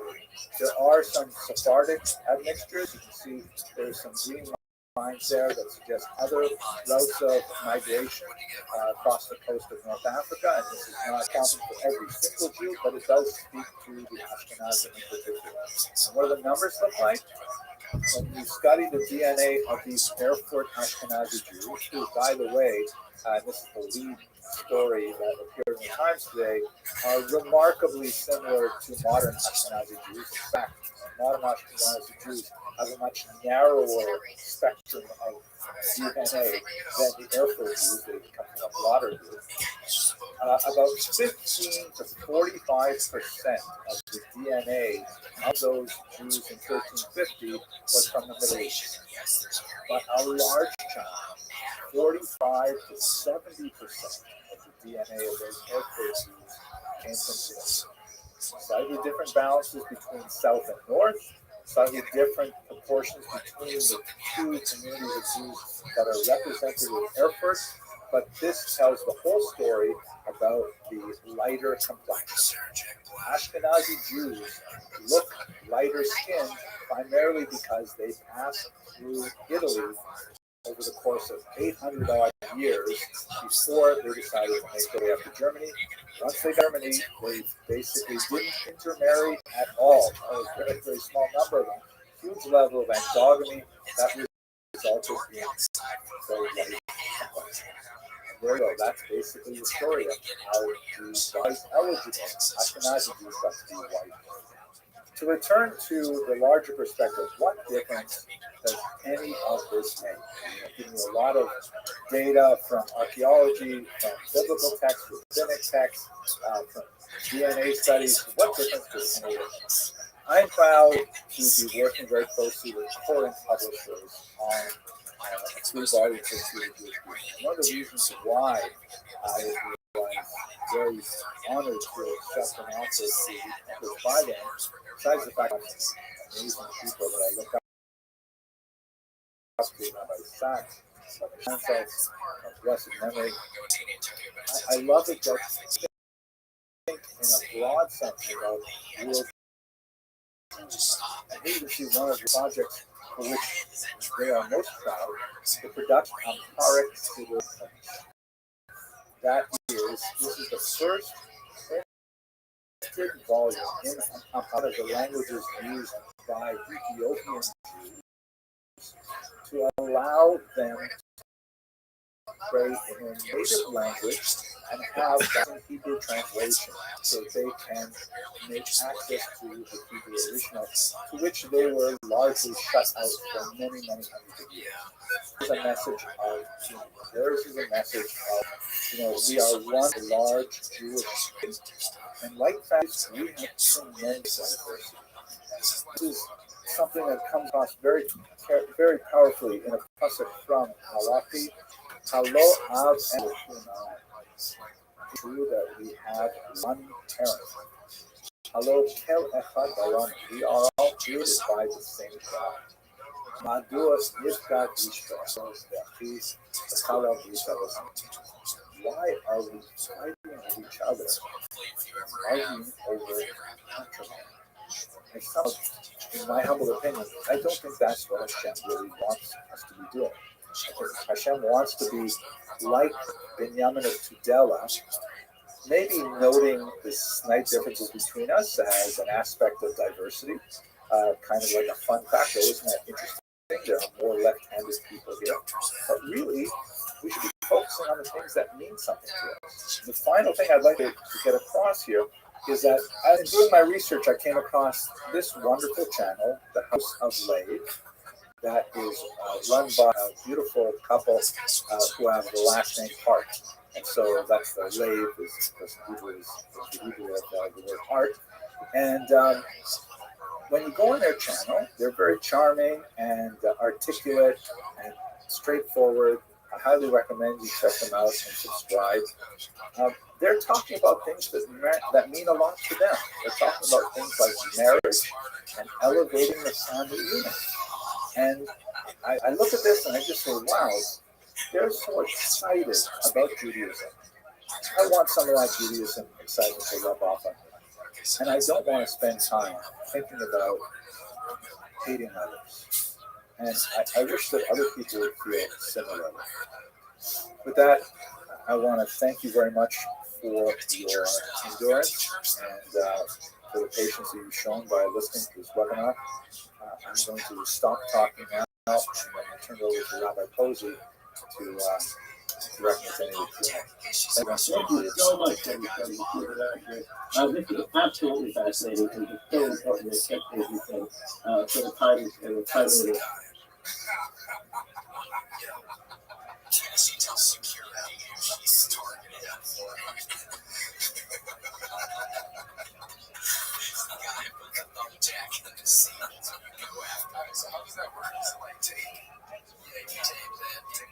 You could also have just kind of athletic tape around your wrist and hide a thumbtack in there in case you need to use it later. You can get slick at just getting it with your hands. Hello, everyone. I hope you are all doing well.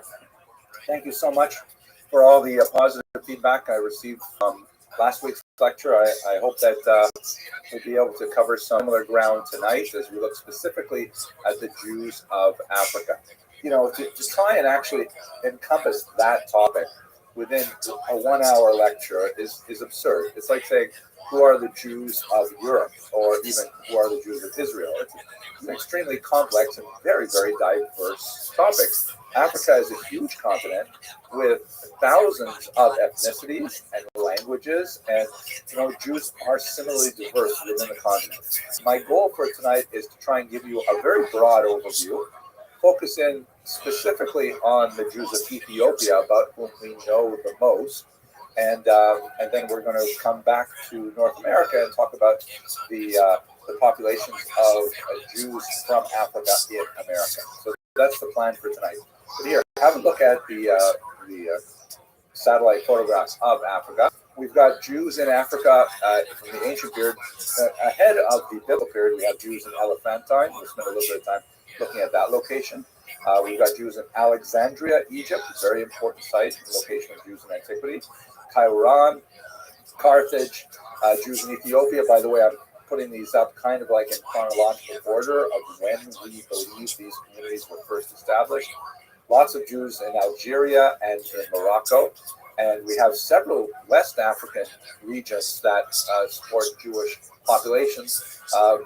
Much of the background historical information is largely lost and very difficult to filter out, but the entire continent is represented. Of course, if you go to sub-Saharan Africa, I forgot to mention Fustat, which is, of course, the home of Maimonides, just outside Cairo, major Jewish center. But if you move to sub-Saharan Africa, you have, of course, South Africa, which has lots of Jews. Most of them are immigrants from Lithuania. So they would be Ashkenazi Jews themselves in the 19th century in particular to that region. But they're all African Jews, really quite diverse. You'll notice, of course, that the largest section of these blocks is in the northern part of the country. That stands to reason because it's always been basically an ancient highway for Jews making their way along the coast up to Spain and then further on into Europe. And we have lots of archaeological evidence and literary evidence of Jews who are living in the northern part of Africa, really since antiquity. Moving further south, it gets a little bit more complex. Now, before we actually look at some of these populations, I want to touch on a few things that are important for us to bear in mind as we explore the history of the Jews of Africa. The first is something that came up in last week's talk, and lots of people sent me this reference from the Mishnah, which was very helpful. Thank you very much for sending it to me. Please don't send it anymore because now I have it. But I had overlooked this important Mishnah, which really would have supported a lot of the argument that we had discussing, like, what exactly did the ancient Jews probably look like? So this text is from Mishnah, which would date from about the year 200 at the latest. It probably goes back far earlier. And it's speaking about the skin diseases and how they are treated in the Bible. This is a whole discussion in the book of Leviticus.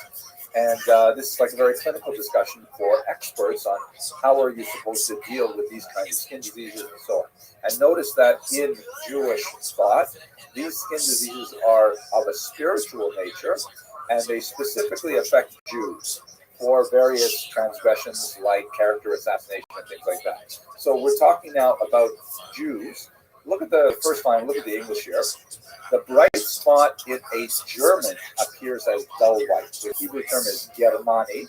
Of course, the country Germany doesn't exist in the 2nd century, but the region that we would associate today with Germany and with northern France and so on, that was known as Germania or Germania, and it's so referred to in the Talmud as well. So a German person, here we're talking about a German Jewish person, meaning if you had a Jewish person who came all the way from Germania, if they had a bright spot on their arm, which would require some kind of purification ritual, it would appear as dull white.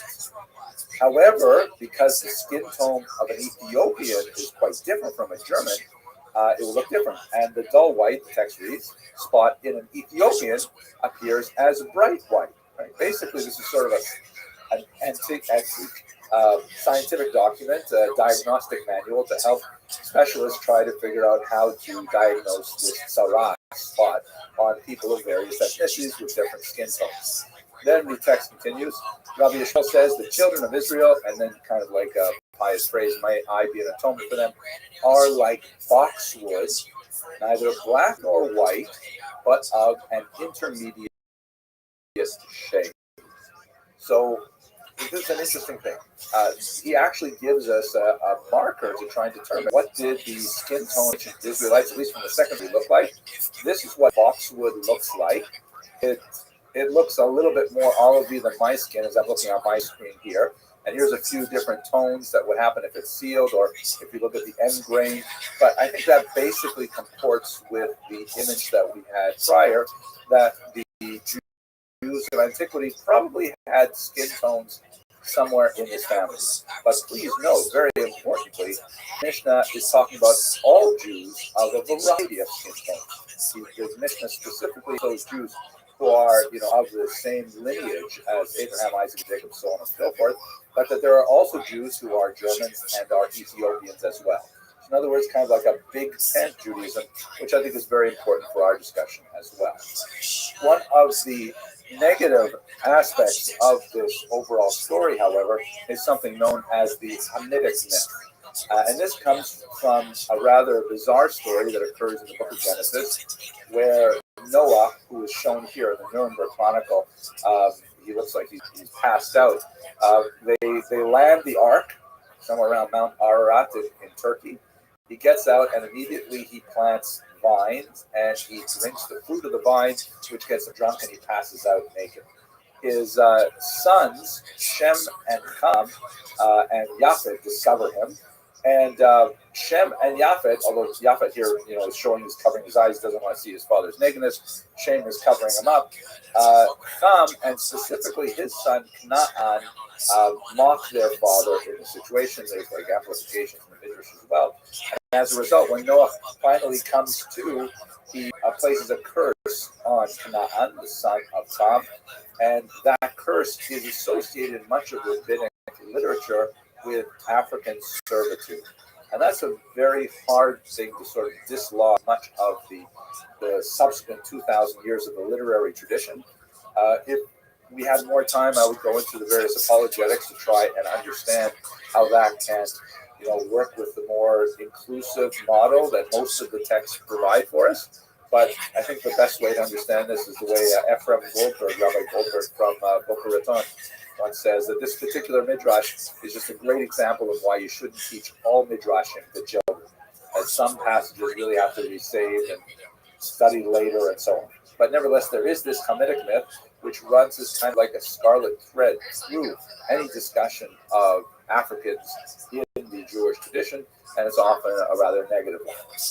Now, Maimonides, though, is more to the mainstream of Jewish ideology with this, and perhaps the most powerful example of his defense of Jews who come to Judaism later on in their lives is this remarkable letter that he wrote to Obadiah. Maimonides, like all the great rabbis of history, would receive all kinds of letters, she'elot, questions, would be sent to them asking them, what is the halakha in this case, what law require in this case, so on. And this one Obadiah wrote to Maimonides and told him that this is an excerpt of part of his Maimonides' response. He said to him, where I live, there are people who tell me that because I converted to Judaism, I cannot read the same prayers as all the other Jews. I have to change so that it doesn't, when the verse says, our God, I have to say essentially God, because part of our, and especially phrases like our fathers, which is an extreme phrase that occurs frequently in the text, the God of our fathers. So what do I do about this? I feel that my fathers were not Jewish, and yet, I want to pray with everyone else. And Maimonides says very clearly in the second paragraph, Yes, you may say all in the prescribed order and jit in the least. And the same Jew by birth says in prayer, you too shall bless and pray alike, whether you are alone or pray in the congregation. And the letter goes on. I highly recommend you read the entire thing. It's quite a remarkable smackdown of those who would suggest that these converts to Judaism are any less Jewish than anyone else. Maimonides says they are firmly within the tradition. So we have established a little bit of the parameters of the question, is Judaism colorblind? I would like to argue that for the most part, it is, but there are some disturbing passages to the contrary. We should answer the very big question, what exactly is a Jew when we're talking? And Rabbi, don't worry, I'm not going to go into this deeply because this is one of the most complicated discussions in Jewish history and thought ever. As I mentioned briefly earlier, there are basically two ways to become a Jew. One is to be born of a Jewish mother, kind of like a tribal affiliation, although it's not really tribal because normally tribal status would be conferred to the father. But for the vast majority of the last 2,000 years, that has been the standard of admission to the Jewish people. If your mother is Jewish, regardless of who your father is. Now, true, when you read the Bible, there are lots of passages where it seems that Judaism is rather patrilineal, following after the father. And so there's a lot of discussion in the rabbinic literature and the Talmud and so on. How do we derive the idea of matrilineal descent exclusively? In another lecture, I discussed this in more detail, but I'm not going to go into it today. But until you get to the 20th century, specifically the 1980s, when the Reform movement instituted a decision on patrilineal status, which provokes a certain amount of consternation to this very day. The standard traditional way of becoming a Jew was through birth through one's mother. Now, the conversion, on the other hand, is open to everyone, and it requires basically three things. Here they are. The first is circumcision, obviously for men only. If a man is already circumcised, as we shall see was relevant with Ethiopian Jews because they had been practicing circumcision, there is sometimes a symbolic taking of a drop of blood to symbolize a circumcision without actually removing the foreskin. So that usually set a fairly high bar that kept most non-ethnic Jews from converting to Judaism in the ancient period as of today as well. Second thing, immersion in a mikvah is actually much easier. A mikvah is sometimes translated as ritualarium. It's basically kind of like a pool, sort of a spa-like pool that has special restrictions on where the water comes from. It can't be like tap water flowing from the city. It has to be water that comes from the rain or from the ocean without traveling through metal pipes and things like that. But basically, immersion in the mikvah, pretty easy. And the third one, which is the cause of most of the controversy then and now, is acceptance of the commandments. So what exactly does acceptance mean? Since following the religion of Judaism involves a lifelong dedication to the study of the commandments, how can you accept them before you have studied them all? And furthermore, we are imperfect as human beings. We may accept them now, but what if we have a crisis of conscience? And what if we just eat a cheeseburger or something? Like, what happens to a person who converted and then, has a moment of weakness? So this is where the rabbis get involved, and this is where I basically step off the train. But these are the three basic things that allow a person to come into the Jewish community. And as we shall see, it's especially relevant when we get to the Jews of Africa. Okay, so much for the kind of introductory material. African Jews in antiquity. We actually have quite a few African communities in antiquity. What we can say with some confidence is that they are not based on the so-called lost tribes, which is in itself sort of a misnomer. The Bible describes the population transfer policies of both the Assyrians and later the Babylonians that wreaked havoc on ancient Israel. The Assyrians in particular, in the 8th century, removed huge swaths of Jews from the northern part of Israel and shipped them off to regions within their large empire, largely as a way of trying to control popular dissent. It was like essentially divide and rule strategy, where if you take away, especially the young males, and you remove them from their homeland and you send them very, very far away, then there won't be anyone to rebel in this territory, and it will act as a break as well on uprisings far away, because they won't necessarily be able to have the same connection with the population where they moved to. The Assyrians also moved other peoples into the land of Israel. This whole discussion of where the Samaritans come from, for example.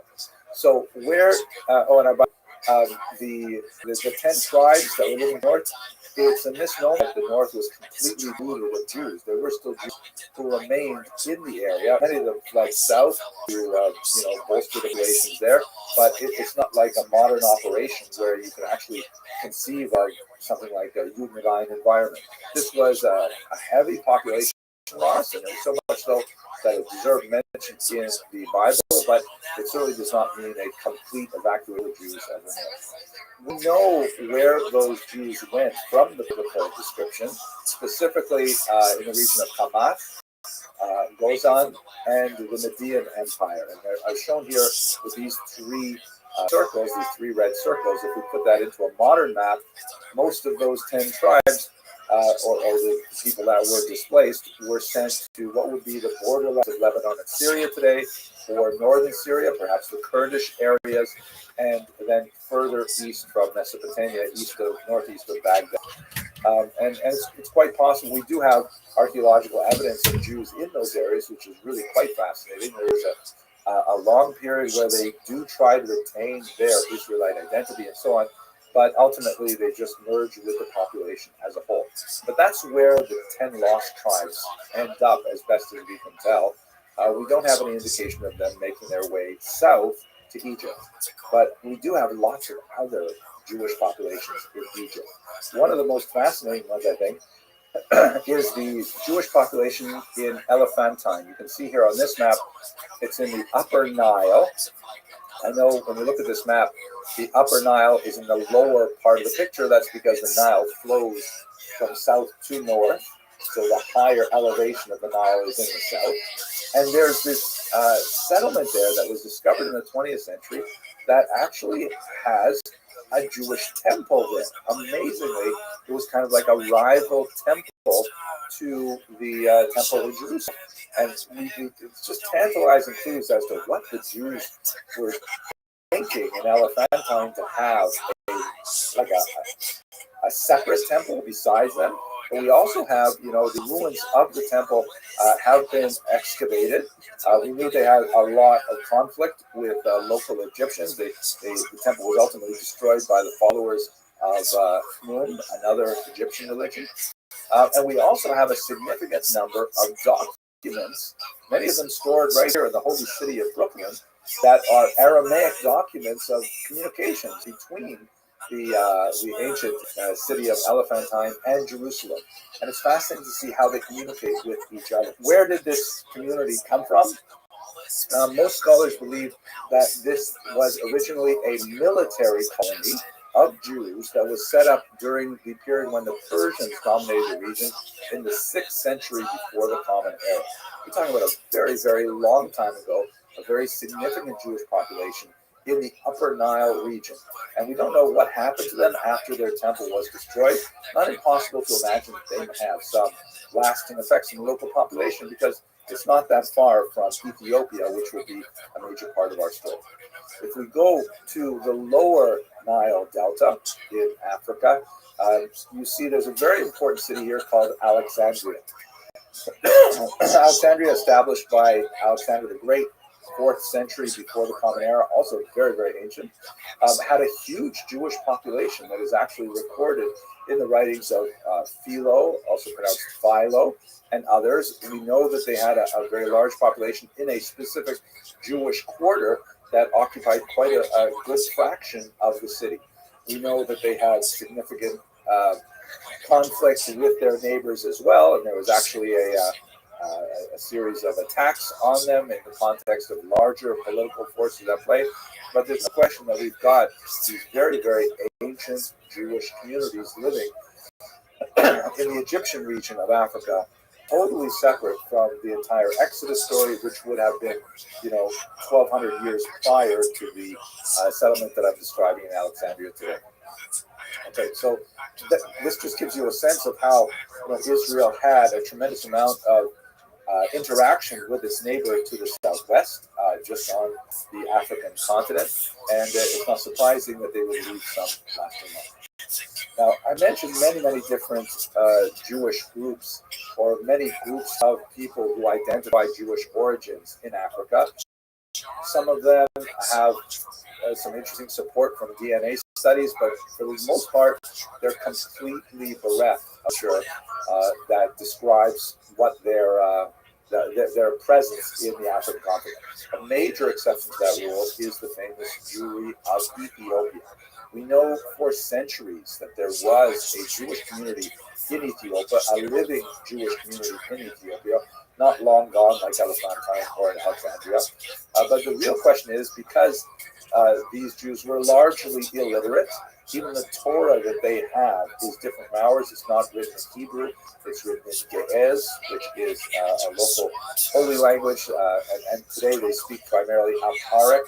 So they don't have a strong literary tradition. What we know about, in terms of, I'll describe kind of like the legends that we have, some of which may have basis in reality, but we're unable as historians to determine that history. The Ethiopians themselves, both, by the way, the Jewish Ethiopians and the Christian Ethiopians, tie their presence in Africa to the marriage of King Solomon and the Queen of Sheba. That is the dominant thinking among Ethiopians. It's recorded in their holy book, the Kebra Nagast, which was written in the 14th century. And in fact, the Lion of Judah is something that the United Jewish Appeal shares with Ethiopia as their prime symbol. So that would go way back. If we're talking about King Solomon, that would be like 1,000 years before the Common Era, which would place Ethiopian Jewry very, very. And by the way, there are some really tantalizing things about the way that Ethiopians practice Judaism that would suggest that level of antiquity or something nearby. For example, the Ethiopians had the holiday of Purim, which commemorates events that took place in Persia in the 5th century before the Common Era, right? So the whole story of Esther and Ahasuerus is set in Persia at that time. But they lack the holiday of Hanukkah, which would have taken place in the 2nd century before the Common Era. Which, if that was the only data point we had, we would be able to say with some confidence that Ethiopian Jewry dates at least from between the Persian exile and the Hanukkah rebellion of 165. Unfortunately, it's not quite so clear, but nevertheless, there are these tantalizing associations. We also have a strange individual named Eldad Hadani, Eldad of the tribe of Dan, who's one of the 10 lost tribes, who travels through the region in the 9th century and tells a rather amazing tale of an independent Jewish kingdom in Ethiopia. His account is widely disputed by historians, and it's not clear exactly why he's telling the story and if he can be trusted, but nevertheless, it is a fairly early suggestion that in the 9th century, the independent kingdom run by a Jewish ruler. There are also legends of a Jewish queen named Judith or Judith, although historians largely do not ascribe to the historicity of that particular story, especially in connection with the Ethiopians. What we do have more solid ground to stand on is regarding the country of Himyat, which is here in the south of the Arabian Peninsula. That would be today Yemen, where there was a king named Yusuf ibn Nuwas, who reigned in the early 6th century of the Common Era.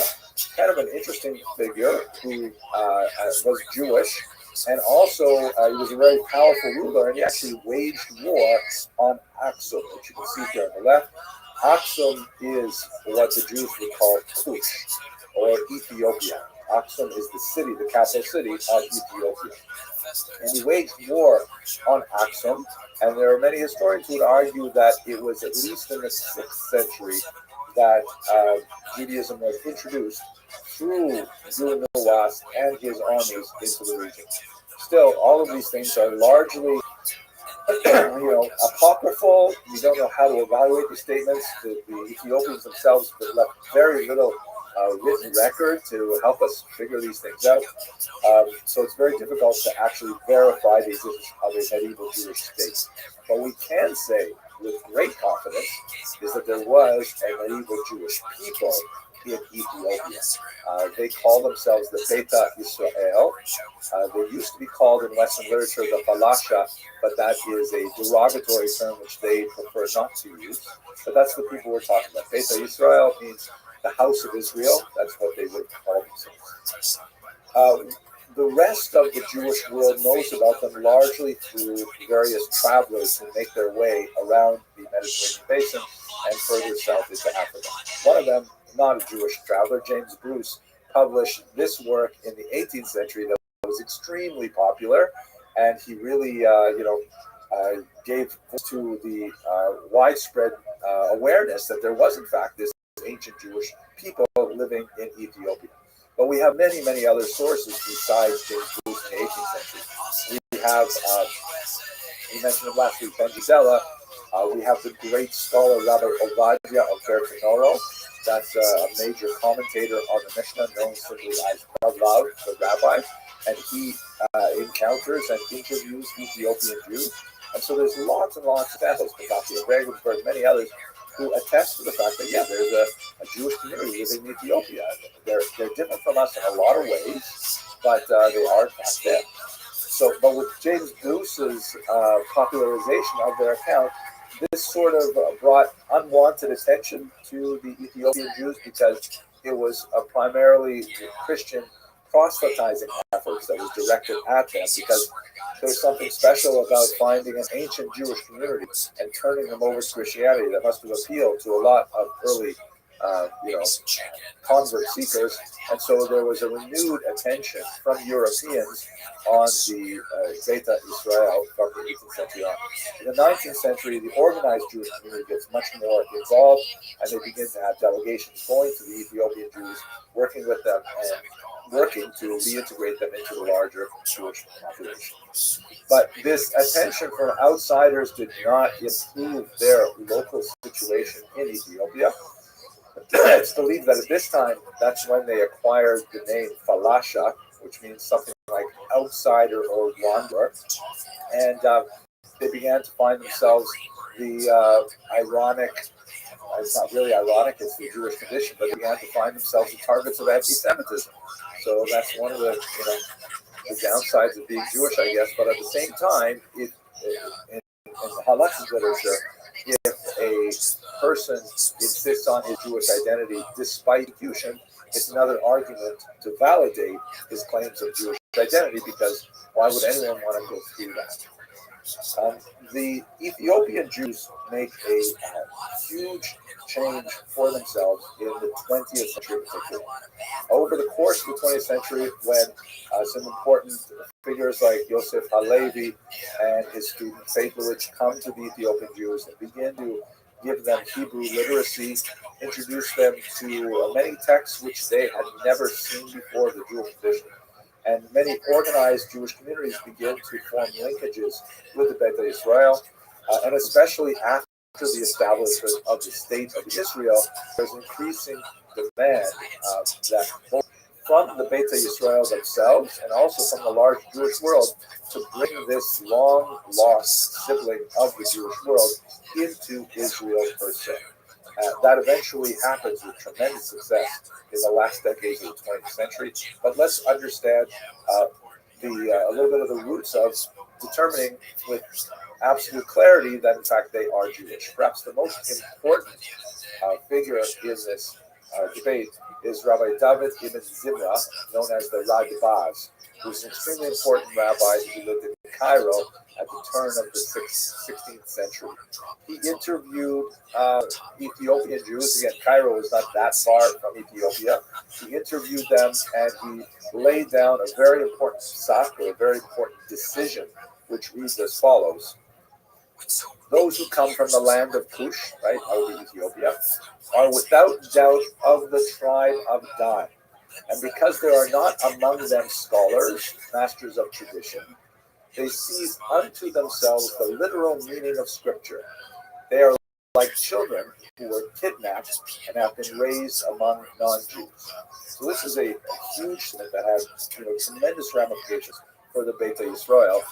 Even though it's dated from like the year 1500, nevertheless it's hugely influential later on as well. And many contemporary rabbis like great Rabbi Yosef, the chief Sephardic rabbi, was completely in consonance with this idea. But the Radbaz alludes to the fact that they had largely lost the rabbinic tradition. Their holy books were limited to parts of the Tanakh, the Hebrew scriptures, including parts that we did not include in our holy scriptures, apocryphal books. That is, books that if you go to a Christian Bible, you'll find a whole bunch of them at the end. These are works of antiquity that were translated to Ge'ez, and then they were incorporated into the Ethiopian Bible at some point in their long history. They also lacked widespread literacy and placed a tremendous amount of emphasis on their leaders, their rabbinic leaders, who they call Kohanim, and they were the repositories of all knowledge. But since they were operating without the basic tools of Jewish literacy, many of the customs and practices of the Ethiopian Jews were quite foreign to modern Jews. So when the Radbaz was undoubtedly aware of these things, and that's why he adds this last part, that they are like children who were kidnapped. This is a technical term in the Talmud, it's Tinokos Sheshbu. Kidnapped children mean, they are fully Jewish, but since they lacked the upbringing that would accrue to a normal Jewish childhood and were able to absorb Jewish law normally, on an osmosis kind of basis, they can't be held culpable for the things they do in contravention of Jewish law.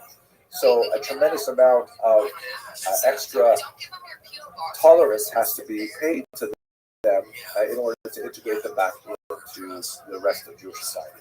When in the 20th century the state established and there were increasing movements such as Operation Solomon, which was a remarkable airlift of thousands of Ethiopians within a very short period of time to the land of Israel. Here you can see a whole bunch of Ethiopian Jews coming off the transport planes into Israel for the first time.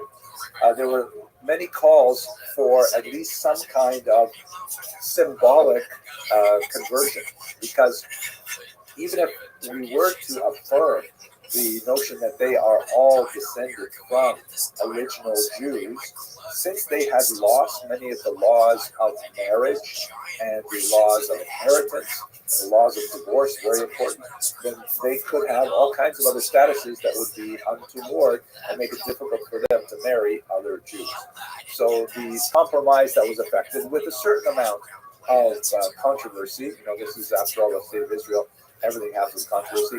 They created something called a Chidush HaYahadut ceremony, which means a renewal of Judaism ceremony, commitment to Judaism, which was more or less like a formal declaration of an immersion in mikvah to, without a tremendous amount of effort, but nevertheless a token amount that the Ethiopian Jews accepted at first. Later on, there was some argument about it. It was some people felt it was somewhat insulting that after the persecution that they had suffered for so many hundreds of years, they should be asked to renew their Judaism. But nevertheless, on the whole, the process worked, and society was able to accommodate them without too many challenges. There were, in fact, challenges.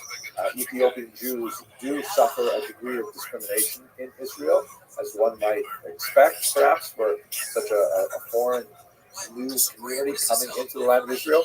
But on the whole, their absorption has been successful. Today, there are about 160,000 Beta Yisrael that live in the land of Israel, about 2% of the overall population.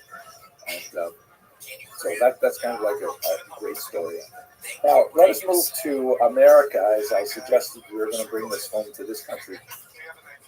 Well, the American experience of Africa, of course, is heavily tainted by the experience of the disastrous, horrific transatlantic slave trade, which brought millions of Africans against their will to these shores and those of South America, and put them into forced servitude for the rest of their lives. Now, it's impossible, especially in the space of a short lecture like this, to encompass the degree of human suffering that accompanied this kind of massive displacement. But I'd like to focus on one specific aspect of that, is that we should recall, as we mentioned at the beginning, Africa is a hugely diverse society, multiple languages, multiple peoples and ethnicities, and the slave traders couldn't care less. They simply shunted them all into these overcrowded boats, and those that managed to survive the transatlantic passage were brought into communities that had, no commonalities of language or place and so on. And they're left essentially to fend for themselves without the tremendous support of a cultural community. And that's one of the aspects that's really genocidal of the transatlantic slave trade, is the removal of the cultural glue that held together these peoples. And so in America, to a large degree, even after slavery ended in the late 19th century, there's still this legacy of, what are my origins? If they can't trace themselves back to a particular place in Africa, a particular language, a particular culture, they're kind of like historically separated from their roots. A horrific kind of eventuality, which thankfully Jews never had to deal with in the same way. Now, what about the question of Jews involved in the slave trade? I wish I could say to you that Jews were completely innocent of this gross crime against humanity. But we should bear in mind, well, first of all, they weren't. But we should bear in mind that in many ways it's not appropriate for us in the 21st century to expect people in the 16th and 17th and 18th century to have values that correspond to ours. Slavery was incredibly widespread, completely accepted, and to refuse to have slaves on moral grounds was something that was only when you get into the 18th and 19th century something that was looked upon with favor. Otherwise, it was considered simply part of European life. But once we acknowledge that fact, that yes, so Jews did own slaves, their role in the slave trade is highly exaggerated, often by people with anti-Semitic intent. It was minuscule. Let's look at just one number, for example. In 1830, the American South had about 45,000 people who were slaveholders that held 20 or more slaves, right? 45,000 people in America and the South had 20 or more slaves. Of that population, 120 of them were Jewish, which is less than 1%, 0.3% precisely. So yes, there were Jewish slave owners, but you have to put it in proportion and within the cultural moment. If we look at larger slave owners, you see that 12,000 people in the American South owned 50 or more slaves, and in the Jewish population, the number was 20, or 0.2%. So this is the real story about Jewish involvement in the slave trade. The real, I think, natural space for Jews historically with regards to Africans, and especially Jewish Africans, begins to be apparent after 1903. That's when there was a horrible pogrom in the city of Kishinev, and it received widespread attention in the Western press. Many Jews were completely enraged that a pogrom of this nature. Pogrom, by the way, is like a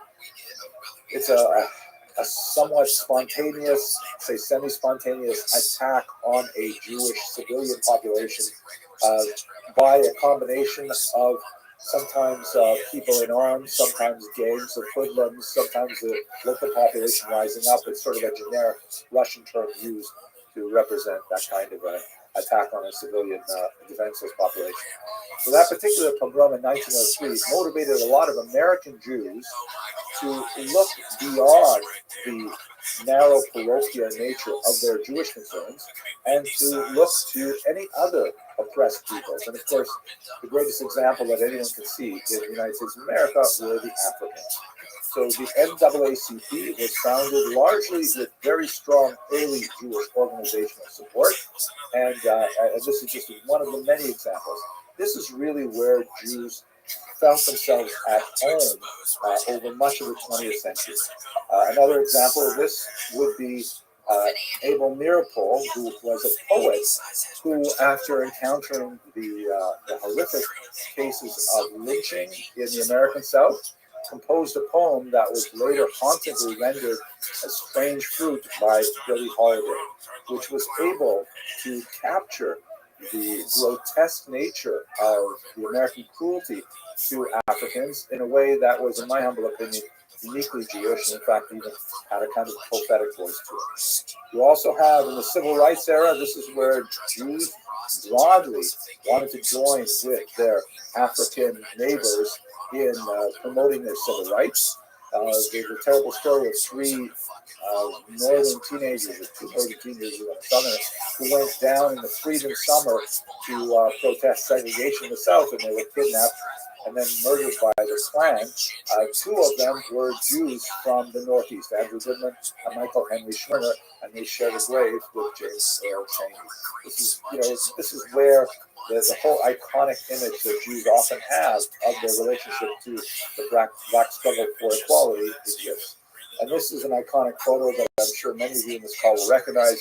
It shows Martin Luther King Jr. marching with Rabbi Abraham Joshua Heschel, a statement of solidarity that encompasses much of the civil rights era. This is kind of like the honeymoon period of Black-Jewish relations. Unfortunately, they went fairly downhill within a very short period of time. One of the other aspects of this, which unfortunately has some of these darker implications, I mentioned earlier, in the transatlantic slave trade, one of the great challenges for Africans is that they were cut off from all of their ancestral culture. And coming to these shores, they often had the religion of the oppressor, Christianity, imposed upon them. For some of them, the church was a refuge, and they were able to transform it into an institution that was able to express their desire for freedom, largely through re-envisioning the Exodus narrative for themselves. But for some others, they viewed the Jewish story of redemption from slavery in a much more pragmatic fashion. There are groups like the so-called Commandment Keepers, led by Rabbi Wentworth Arthur Matthew, who began to adopt a thesis that the Africans were in fact the descendants of the ancient Israelites. As I mentioned last week, they tend to prefer the term Israelite, which was associated with an earlier period in Jewish history, as opposed to the word Jew, which is more closely associated with the Persian period and especially the Roman period. But many of them argued that the Africans were in fact the true Israelites, and they had adopted from the late 19th and early 20th century a whole slew of movements and churches that were very syncretic in nature, adopting some elements of Judaism, sometimes some elements of Christianity, and sometimes even demanding conversion to have membership, which is sort of like, for many groups, a litmus test of whether or not one actually is a Black Israelite, whether or not they went through something like the conversion process we described earlier. And these are, perfectly accepted religious views. In America, we try not to make value judgments regarding what other people believe. And in fact, as the great 19th century Jewish thinker Rabbi Yisrael Salanter used to say, most people worry about other people's spirituality and their own materiality, when really what we should be doing is worrying about other people's materiality. Meaning we should worry about, do other people have enough to eat? Do they have shelters? Do they have healthcare? Do they have things like that? And worrying about our own spirituality, like not worrying about what they think in terms of their religious values. Think about what they need on their table instead. So we have lots of these groups that are perfectly benign, and they go back over 100 years in American history. However, there is a much darker version that especially gains traction in the 1960s and after the Crown Heights riot of 1991. This is a period when, the goals and ideals articulated in the civil rights movements of the 60s began to show some weakness as the slow pace of societal change began to exacerbate a lot of racist beliefs, both from African communities and from Jewish communities. And this exploded in a major riot in Crown Heights, Brooklyn, that was emblematic of kind of like the last break between, I shouldn't say the last break, but a very important break between two communities that lived then and now side by side in relative peace and harmony. But ever since then, there would be more tension. And one of these groups, or a series of groups that contribute to that tension, are groups that the Southern Poverty Law Center identifies as radical Hebrew Israelites. This is not a specific church, but the name of a movement. As you can see in the text here, they're distinguished from other Black Israelite churches who do not espouse the dangerous beliefs. But radical Hebrew Israelites take the view that, okay, the Africans are actually the real Jews. So who are those other people who are claiming to be Jews? Those must be imposters who are usurping our identity, who have stolen our patrimony, stolen our heritage, and so on. And this movement has given cause to a certain amount of consternation and concern among many people, because it can sometimes become violent, and that's beyond the pale of what's really acceptable for a religious movement. If you spend any time at all on social media, you'll see people taking advantage of the current moment with certain celebrities saying outrageous things, to then go out and also say outrageous things and be captured on TikTok and things like that. And if any of those people are watching right now, and I want to say, I know that a lot of you watch my YouTube lectures because I get plenty of hate mail from you. But just ask yourself before you say something like Hitler should have killed all of you. What would your mother say about that? I've heard so many amazing things about the African American community and the power of its motherhood. How mothers have such a strong role in shaping the identity of their children. What would your mother say if you were to tell people Hitler should have killed all of you? Anyways, that's where we are in 2021. I just want to conclude by looking a little bit at the statistics for African Jews in the United States of America, and they are surprisingly, perhaps, numerous. This is the Pew Research Center's famous study of American Jews from 2020. And as you can see, depending on how you ask the question, at least 8% of Jews in America identify as Jews of color, either Hispanic, Black, Asian, or of a multiple race. If you change the question a little bit, that number can go up as high as 17%, which is really significant. And also, if you look at it broken out by age, here this chart shows you how they answer it depending on how old they are. You can see that the number is changing dramatically. Looking at those who will claim Hispanic, Black, Asian, or other race, or multiracial, those 65 years in age and older, only 3% will identify like that. But those aged 18 to 29, 15% will identify as such. So in other words, the complexion, but the complexion of American Jewish society is changing.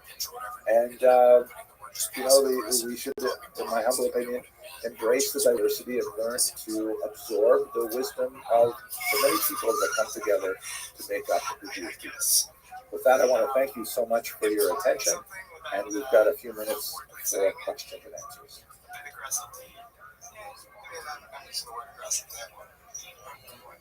Is this how right here?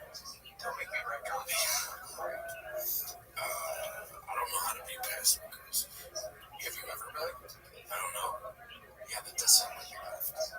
Hopefully you can hear me. It doesn't look like you can see me, but this is a dear cozy from Greg Jacob.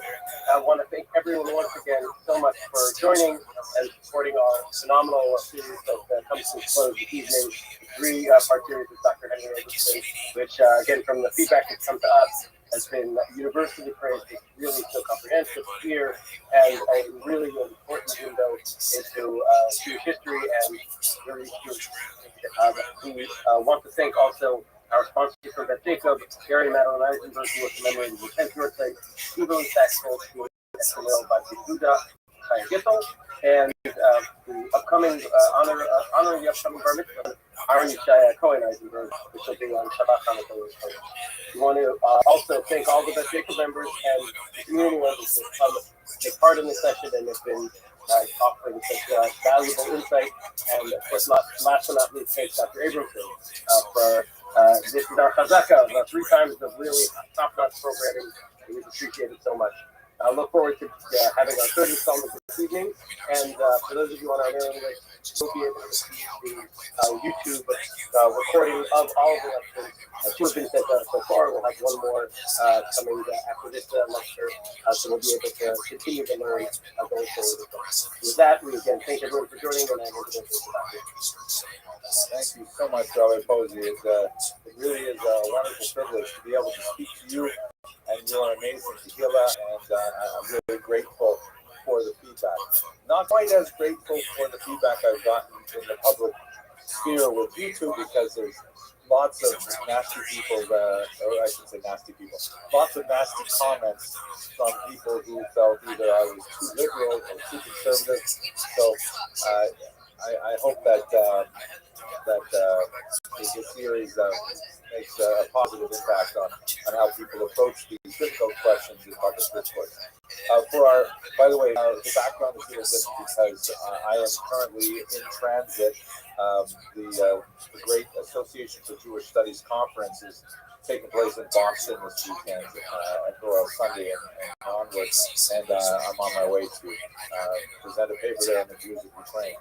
So that's why I didn't bring my green screen with me, so that you're seeing the background of the hotel.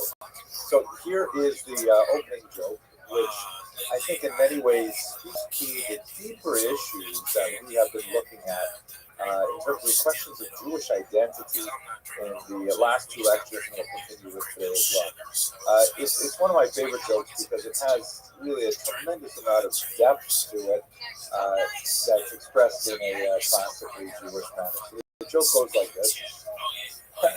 There's this Jewish out-of-work actor. Young man wants to make it big in Hollywood. Not quite figured out exactly how to get his big break onto the silver screen.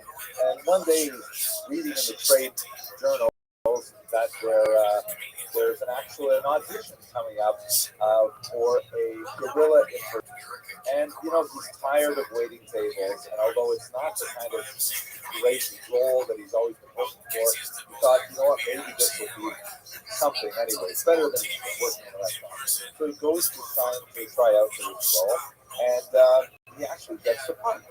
And it appears that the Los Angeles Zoo had recently lost one of its beloved gorillas, and while they're waiting for another one to arrive from Africa, they need an impersonator to, take this place inside the gorilla enclosure, so the zoo can keep attracting and pleasing its patrons.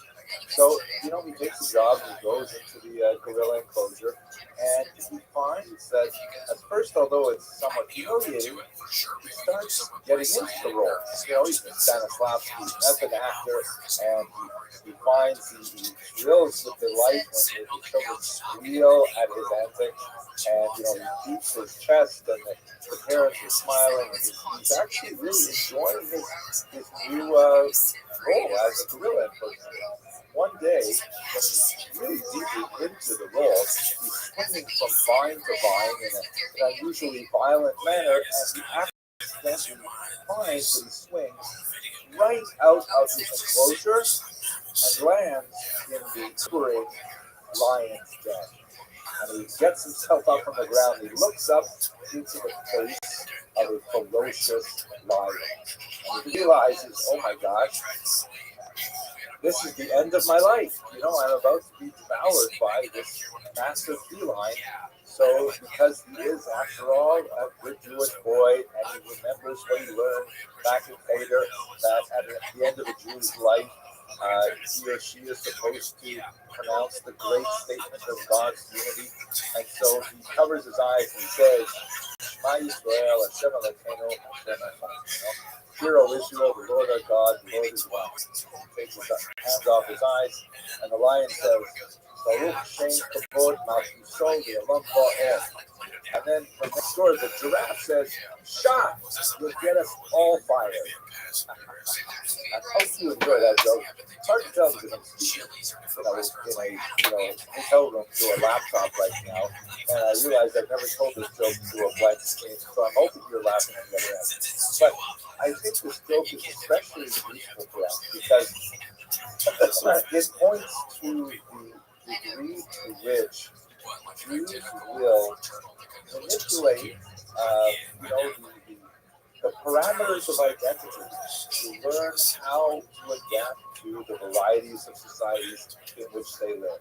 In this humorous example, this out-of-work actor, he impersonates a gorilla, and then he later realizes the lion is also a Jew impersonating a lion, the giraffe is also a Jew impersonating a giraffe, and so on. And this is something about the Jewish tradition. We should recall that, we are a minority people, with the exception of the land of Israel, and only in recent decades, since the beginning of the 20th century, middle of the 20th century, really, we've never been a majority in any land that we live, with the exception, of course, the ancient period. And, as a minority, you're always vulnerable. You're always at the whim of larger societal forces. And one of the things that Jews have to do is to figure out how to negotiate between the extremes of assimilating into the body politic of the outside society, and on the other hand, hewing closely to the tradition, which exposes them to being so different, foreign, and sometimes the societies in which they live. And so many of the stories that we've looked at over the last 2 weeks, and we look at today, also speak to that negotiation between Scylla and Delicious, the opposite dangers of assimilation and isolation. It's also important to know, perhaps, before we get to the material itself, is that at this time of year, the December dilemma, where we have the holiday of Hanukkah, which, although it seems to be a holiday of religious freedom, and Yehuda Maccabi stands up for defending the Jewish traditions, in reality, it represents a huge cultural struggle between the forces of assimilation, the Hellenistic Greeks who wanted to adopt the outside mores of very Greek society, and the ultra-traditionalists who wanted to go back to, the pre-Greek era of life in the land of Israel. And so it's a perennial dilemma that, Jews experience even to this very day. But let's not get too far away from where we're supposed to be addressing our next. Let's look specifically at the identity of the Jews of Asia. So I hope you can all see my screen all right. But this time, I'm going to focus really on two major populations of Asian Jews. We're going to look, again, this is just a 60-odd minute lecture, so it tends to be somewhat superficial, but we're going to just survey the birth and experience of the Jews of Southeast Asia, specifically India, and then we're going to look at the Jews of Eastern Asia, specifically China. There are many other Jewish pockets in all of these areas of Asia, but I think these two major sections, the subcontinent of India and the massive landmass of China, will be sufficient for us for today. So let us try to understand how do these Jewish communities come to be. The most important element is the route of the Silk Road.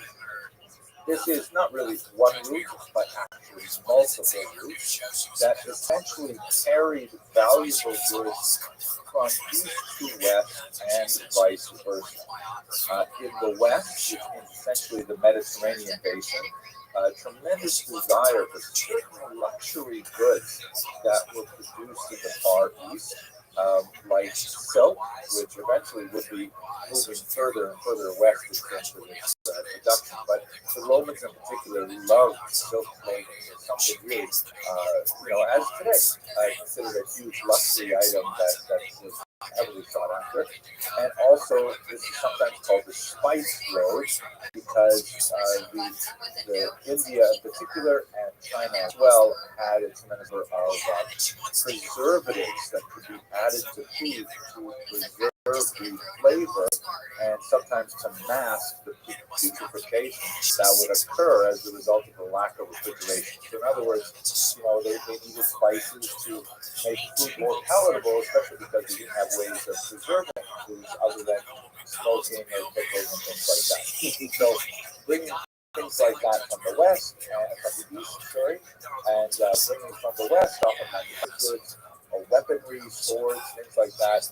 Later, slaves would be a very important part of this trade.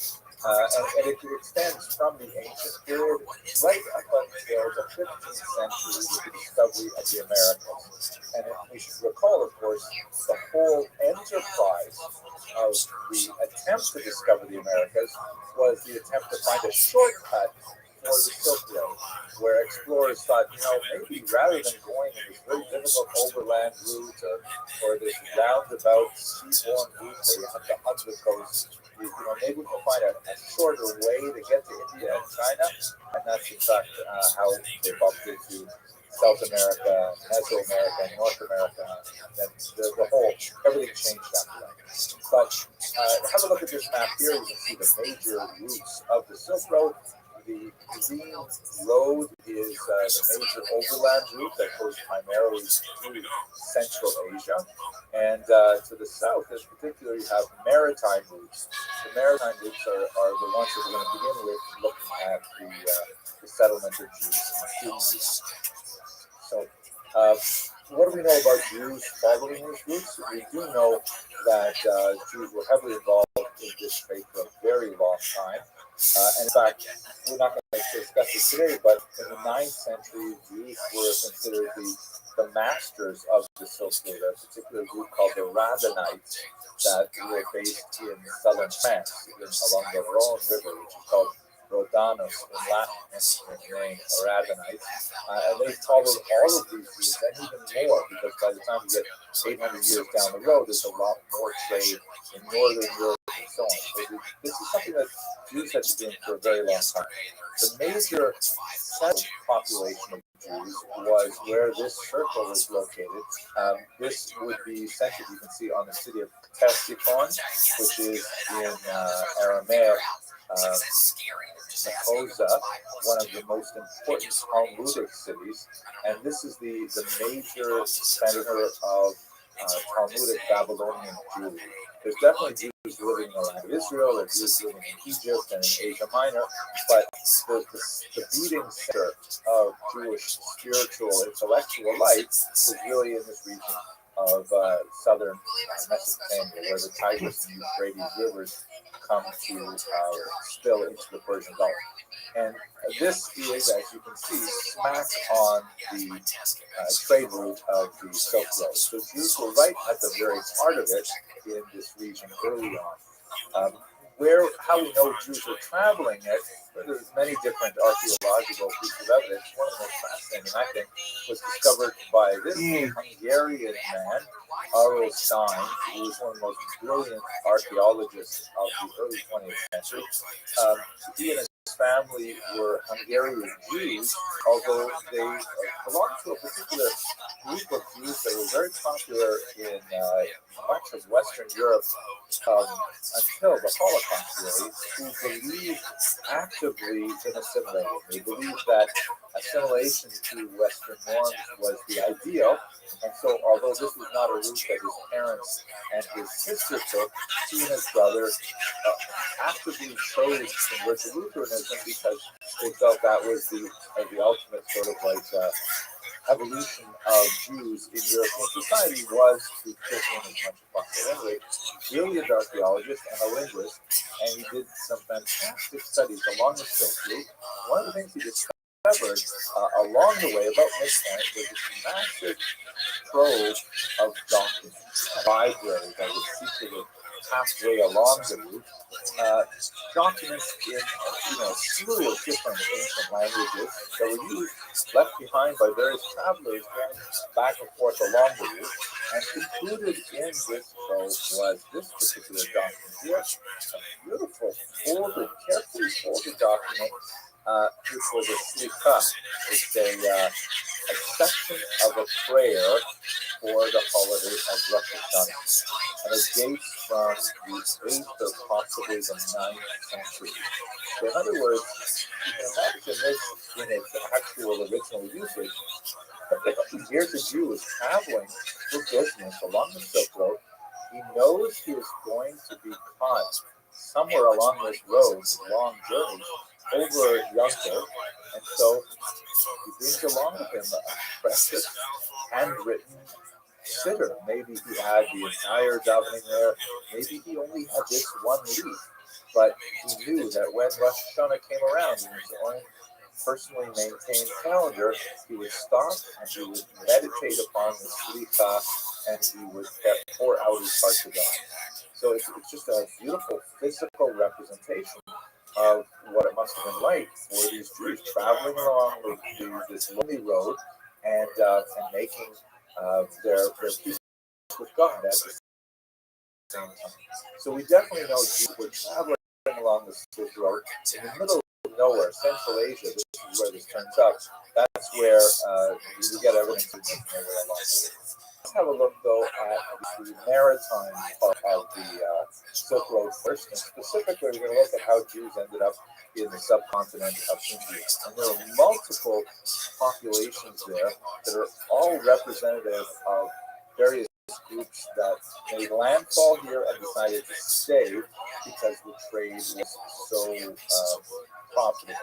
So you have in this circle here at the bottom the so-called Cochin Jews. They live on the southern coast of India. You'll recall in the first lecture when we talked about Benjamin Tudela, another great medieval traveler, although centuries after the Central Asian story. He referred to the black Jews of this part of the world. In fact, I'll show you a picture later where they definitely do look darker skinned to be sure. Then you have the so-called Bnei Yisrael, who are a little further north along the coast. They're centered in the city of Mumbai. Then you have Baghdadi Jews in the region of Calcutta, Kolkata, and they come quite a bit later. They're primarily 19th century Jews moving in that region. And you have also the Paradesi on the east coast of India. We won't get to those today, but we'll look very briefly at the Cochin Jews and at the Jews of Mumbai as well. So we don't have a really good sense of exactly when the Jews first appeared in Cochin. Legends, of course, place it back in the very past legends of Jews making it there after the destruction of the temple, the first Roman Jewish war, and so on. It's very hard to date them with any degree of historical accuracy. We do know, however, some fascinating that there are Sanskrit and Tamil terms that come from India that are located in Tanakh. Various fruits and spices, precious stones, things like that appear in the Hebrew Bible, and these are words that clearly were used in southern India at this time. So definitely there is long-standing trade between the region and the ancient land of Israel. Examples like Solomon's Grove from Ophir. There's no one opinion, and scholarly opinion holds that perhaps this mysterious location was in fact a place at the mouth of the Indus River, which would have been in the northwestern part of India, maybe more beyond our country. And as I mentioned earlier, it's not surprising because Jews would likely have been making landfall here with many other international traders, as they had historically, and they would they would be distinguished for it as you get all the way into the 9th century. One of the most fascinating facts of the earliest period of Cochin jewelry is this remarkable looking copper plate which exists intact, and I can't possibly read it. It is written in the Malayalam language, and to make it more difficult, in the Batelutu script. personally, I can never read anything in the Bata Lucis. I can only read it in the old, Times Roman script, because otherwise, I don't know if you're laughing. I'm enjoying it. But at any rate, what is this strange copper document? I mean, it's made on a sheet of copper. It purports to be a charter to the Cochin Jews from a local king. It's not dated, but it most likely comes from the 11th, it's amazing, year 1000. That goes so far back. Charters are actually a very common medieval phenomenon in Europe, where Jewish communities would receive documents from the king that would outline their privileges and their responsibilities for living in a particular location. And these things were connected to something called Magdeburg Recht, where Jews would have the right to maintain certain monopolies, the right to protect themselves with a wall around their community, all kinds of different things. And this appears to be in that same family of ideas.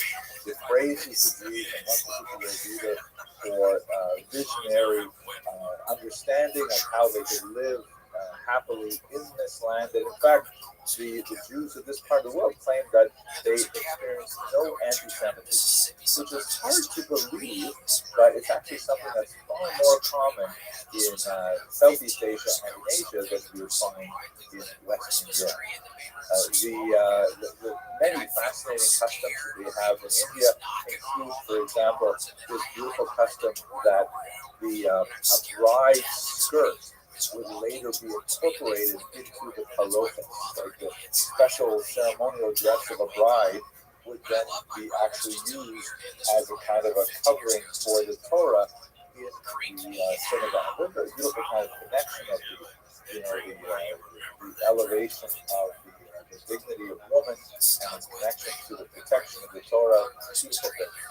Also, customs that on Friday evening they would have a kind of a shamus go around, kind of like a functionary kind of go around and light candles on the outsides of the homes of Jews to let them know that the Sabbath is coming and to provide light for the streets and so on, things like that. You can see that there's a sort of an oil lamp sticking out of the doorway there. Really unusual customs that you don't see elsewhere in the Jewish world. By the time you get to the 13th, 14th, 15th century in particular, that's when you begin to see the Portuguese showing up. Here is a depiction of the Jews of Malabar that were described by Benjamin of Tudela, who spoke in first class, as black Jews. In fact, here they do look more dark-skinned in this particular representation. Jews were especially associated with the Portuguese landfall in the southern part of India. Portugal, of course, was one of the early maritime seafaring countries that took advantage of this international trade to great advantage. And Jews were frequently employed as translators. Not necessarily that they would end up knowing, come there knowing the local language, which is true not only in the Far East, but also in the Americas. Some of the very first people to get off Columbus's boats were Jewish translators or Jewish translators who had been converted to Christianity, and they would walk out there to the local population and try every single language they could think of until they finally were able to create some sort of common vocabulary. So one of these great Portuguese Jewish translators was someone who later took the name Gaspar da Gama after his patron Vasco da Gama. He was actually a Jewish guy who spent a lot of time in southern India as the primary go-between between the Portuguese colonialists and the indigenous population. Certainly helps to promote the Jewish community. They have some fascinating things there, like these conical synagogues, really unusual synagogue architecture you don't see elsewhere in the world. And they have this famous synagogue in Cochin that actually has a Hebrew clock that includes Hebrew, Roman, and Indian numbers on it. And this is the Hebrew side. So that's just a very quick look at the Cochin Jews in particular. Move up the coast a little bit, you have in the region of Mumbai, the Bnei Israel. Totally different group of Jews. They do not regard themselves as being ethnically connected to the southern Indian Jews in Cochin. This is a beautiful 19th century representation of the baking of matzah by the Bnei Israel. I believe the language used here, besides the obvious Hebrew part of it, I believe this is Marathi. And it's interesting to me that they're doing these things either on the floor or very close to the floor, but nevertheless they're going through the whole processes. And on the very bottom right, after they finish it, the woman on the right there, she's just marking up the prices way beyond what you really should be paying for stuff. And that's, of course, a very time-honored tradition of Jews. But it's also a trope. We don't know exactly when these Bnei Israel began. Just like we don't know when the Cochin Jews began, the Bnei Israel don't have a similar document like the copper plates. But there are definitely lots and lots of evidence of their presence by the time we get to the medieval period. So these are very ancient communities that go back at least 800, 1200 possibly years. And unlike the Cochin Jews, they developed their own traditions of rabbinic leadership, sometimes quite distinct from the customs and manners of what we would consider mainstream rabbinic rulers as well. And to a certain degree, you wonder how much connection both of these populations had with the Talmudic tradition, because in many cases, it seems rather tenuous. But when you get to the 19th century, there is this renaissance that occurred, particularly among the Bnei Israel, also noted among the Jews, that once they encountered Christian missionaries, that seems to spur a whole new renaissance and interest in Jewish identity, Jewish history, Hebrew, and so on. It's as if these people are like kindling, just waiting for someone to set them on fire, and then all of a sudden become incredibly enthusiastic. To a certain degree, it sort of must be disappointing for the Christian missionaries to come and figure that perhaps they're going to win lots of converts to Christianity, and they certainly do with some. But all of a sudden, the community gets so energized and says, wait a second, we should think about this. If we're Jewish, we don't know that much about our Judaism. So let's find out and start learning Hebrew and start reading Tanakh and start developing more of our skills in rabbinic literature and so on and so forth. We saw this happening in Africa as well. It's kind of an unusual phenomenon that I think bears great meditation. So there's a huge resurgence of Judaism among the Bnei Israel in late 19th century. Ultimately, a huge number of them would make Aliyah and constitute a congregation in they also have fascinating customs such as the hanging on the doorpost of like rice leaves and things like that, right next to the mezuzah, which is intended as kind of an auspicious sort of physical prayer for fecundity. But as you see here in this image, there's definitely a very dynamic and changing society. As they're discovering more about their Judaism, they're also discovering more and more of their secular identities too.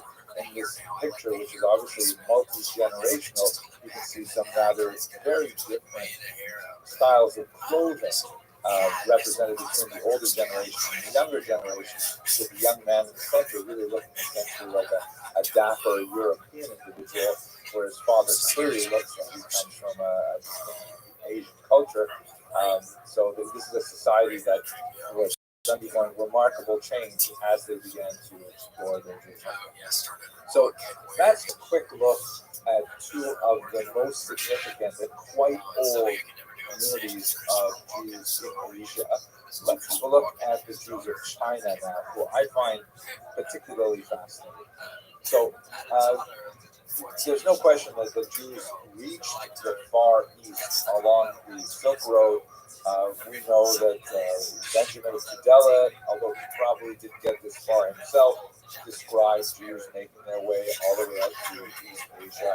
And we have the Radhanites who also traded all the way out here. And we can track specific communities in many locations. If you look at the numbers next to or underneath the names of these locations, that refers to the century in which we know the community was established. On the far left in China, you have Khotan. That's where Oral Stein discovers the Stela, the Stela, if I remember correctly. That's already in the 9th century. And then further to the east, you've got on the coast places like Canton, also from the 9th century. But you also have to go all the way to the north, Harbin.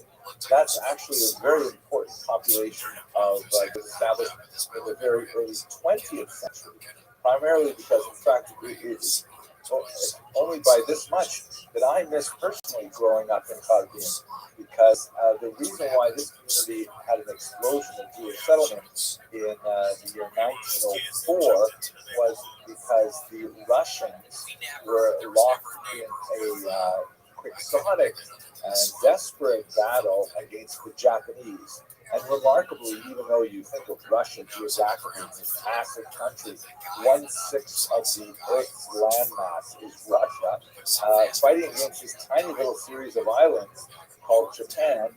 And Japan would ultimately win that war, the War of 0405, the Russo-Japanese War. And my Zaidi, Alav Shalom, my grandfather, did not want to get conscripted into the Russian army to fight the Japanese. So he ended up, volunteering to be a farmer in northern Canada, and that's how he ended up bringing the Abramson clan all the way over to these shores. But the many Jews, approximately 30,000 Jewish men, were shipped off to Harbin, and they actually ended up staying. They actually found that perhaps it was the local cuisine, I don't know, but they ended up bringing their wives by and setting up a Jewish community. So there's actually a 20th century Jewish community that was established there that is absolutely fascinating and gorgeous. So that's a modern Jewish community, and clearly an import primarily from Lithuania and Belarus. But the rest of these communities are more medieval. I think one of the most fascinating stories of the Chinese Jews has to do with their discovery, because they were largely cut off, like Indian Jews, even more so than Indian Jews. They're largely cut off from the dominant intellectual life of Jewry to the west. Such a huge gap of geographic distance to span, they never had the same kind of connection with the give and take of the Talmudic codification, and then the development of the codes and Maimonides. They were largely cut off from most of them. And in fact, they essentially lived their own lives quite distinct from the rest of world Jewry until they were discovered by the Jesuits. So Matteo Ricci, shown here, was a Catholic who was on a mission to convert the Chinese to Catholicism. And when he came to China, ultimately there were Jesuits who connected with a particular Jew named Ai Tian in the year 1605. And, the Jesuits were quite fascinated that here's a guy, a Chinese guy, who claims to be Jewish. And they tell a funny story about their first encounter, that apparently Matteo Ricci had this interview with Ai Tian, and he brought him into his apartment or his church, I'm not sure yet. And Etienne, this Chinese Jewish guy, sees a picture of the Madonna and child. Not this particular image, but I just chose it to illustrate. And Etienne looks at it and he says, "Oh, isn't that nice? That looks like it must be Rivka, Yaakov, and Esau. Must be Rebecca, Jacob, and Esau." And then he shows him a picture of the evangelists, right? Matthew, Mark, Luke, and John, the authors of the Gospels, or the people who wrote the Gospels are attributed. And Etienne apparently said, "Oh, where are the other 8 sons of Jacob?" This is a depiction of 4 of Jacob's sons. So Matteo Ricci was really quite fascinated with the idea that there was these Jews out there, so they sent Jesuits out to meet with the Jewish community in California. This is one of the most important of the medieval Jewish centers. And when they got there, they were especially interested. They wanted to have a look at the Torah scrolls that belong to the Jewish community, because they had this strange idea, 17th century Jesuitical idea, that the original Torah scrolls had to have some kind of reference to Jesus in it. Never mind the fact that, the composition of the Torah was, centuries and centuries before Jesus lived. This is a way of Christian thinking of prefigurement, that text in the Hebrew scriptures, later ones like Isaiah, for example, for sure, but even earlier ones like Genesis, are all packed with codes that explain the life of Jesus later. And so they were certain that there must be even more explicit references to Jesus in the Torah, but that their text had been corrupted by Jews who wanted to hide those things. But if they went to China, and they thought that perhaps the Chinese Jews were actually pre-exilic, meaning maybe they got to China with the Babylonian exile, or maybe the Assyrian exile from either 600 or 700 years before the Common Era, they were copies of books. So they could look at these Chinese Torah scrolls, they would discover that Jesus was in there. They were wrong. They didn't find anything like that. But they did find Torah scrolls. They found beautiful synagogues. These are actual drawings from Jesuits who visited the Chinese synagogues of Kaifeng in the 17th century. Gorgeous, multi-pillared institutions with all kinds of fascinating and rather different architecture that you find in the West. And also this amazing picture of Chinese Jews with the top knots and the whole thing, reading from a Sephardic style Torah. That, unlike the Ashkenazim who keep the Torah in cloth coverings and lay it flat on the table, the Sephardim put the Torah upright in these sort of spherical or conical boxes, but then they open up like doors, or they stand upright on a table, and then they're read while standing like that. And this could be, Sephardic guys reading a Torah scroll, but they clearly are reading. So they brought back all this amazing information of these Jewish communities thriving in the central China. Really fascinating. Now, what about the Judaism? It definitely was pretty fun to compare to the Judaism that you find in, let's say, Germany around the same time. And the dates are difficult to establish with clarity.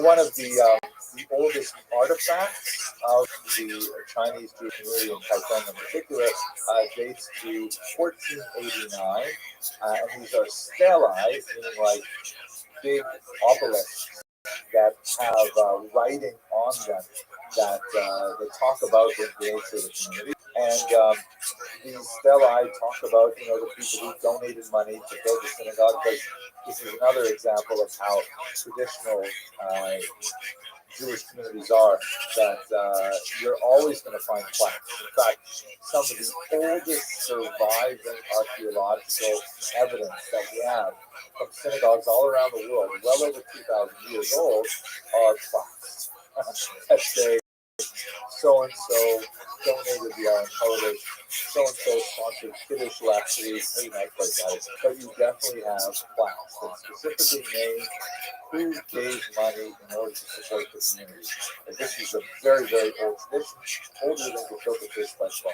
And the Chinese have it as well. So in their stelae from 1489, and then repeated later on that, they clearly have a reference to the rebuilding of their synagogues after a few natural disasters that places them squarely within the tradition.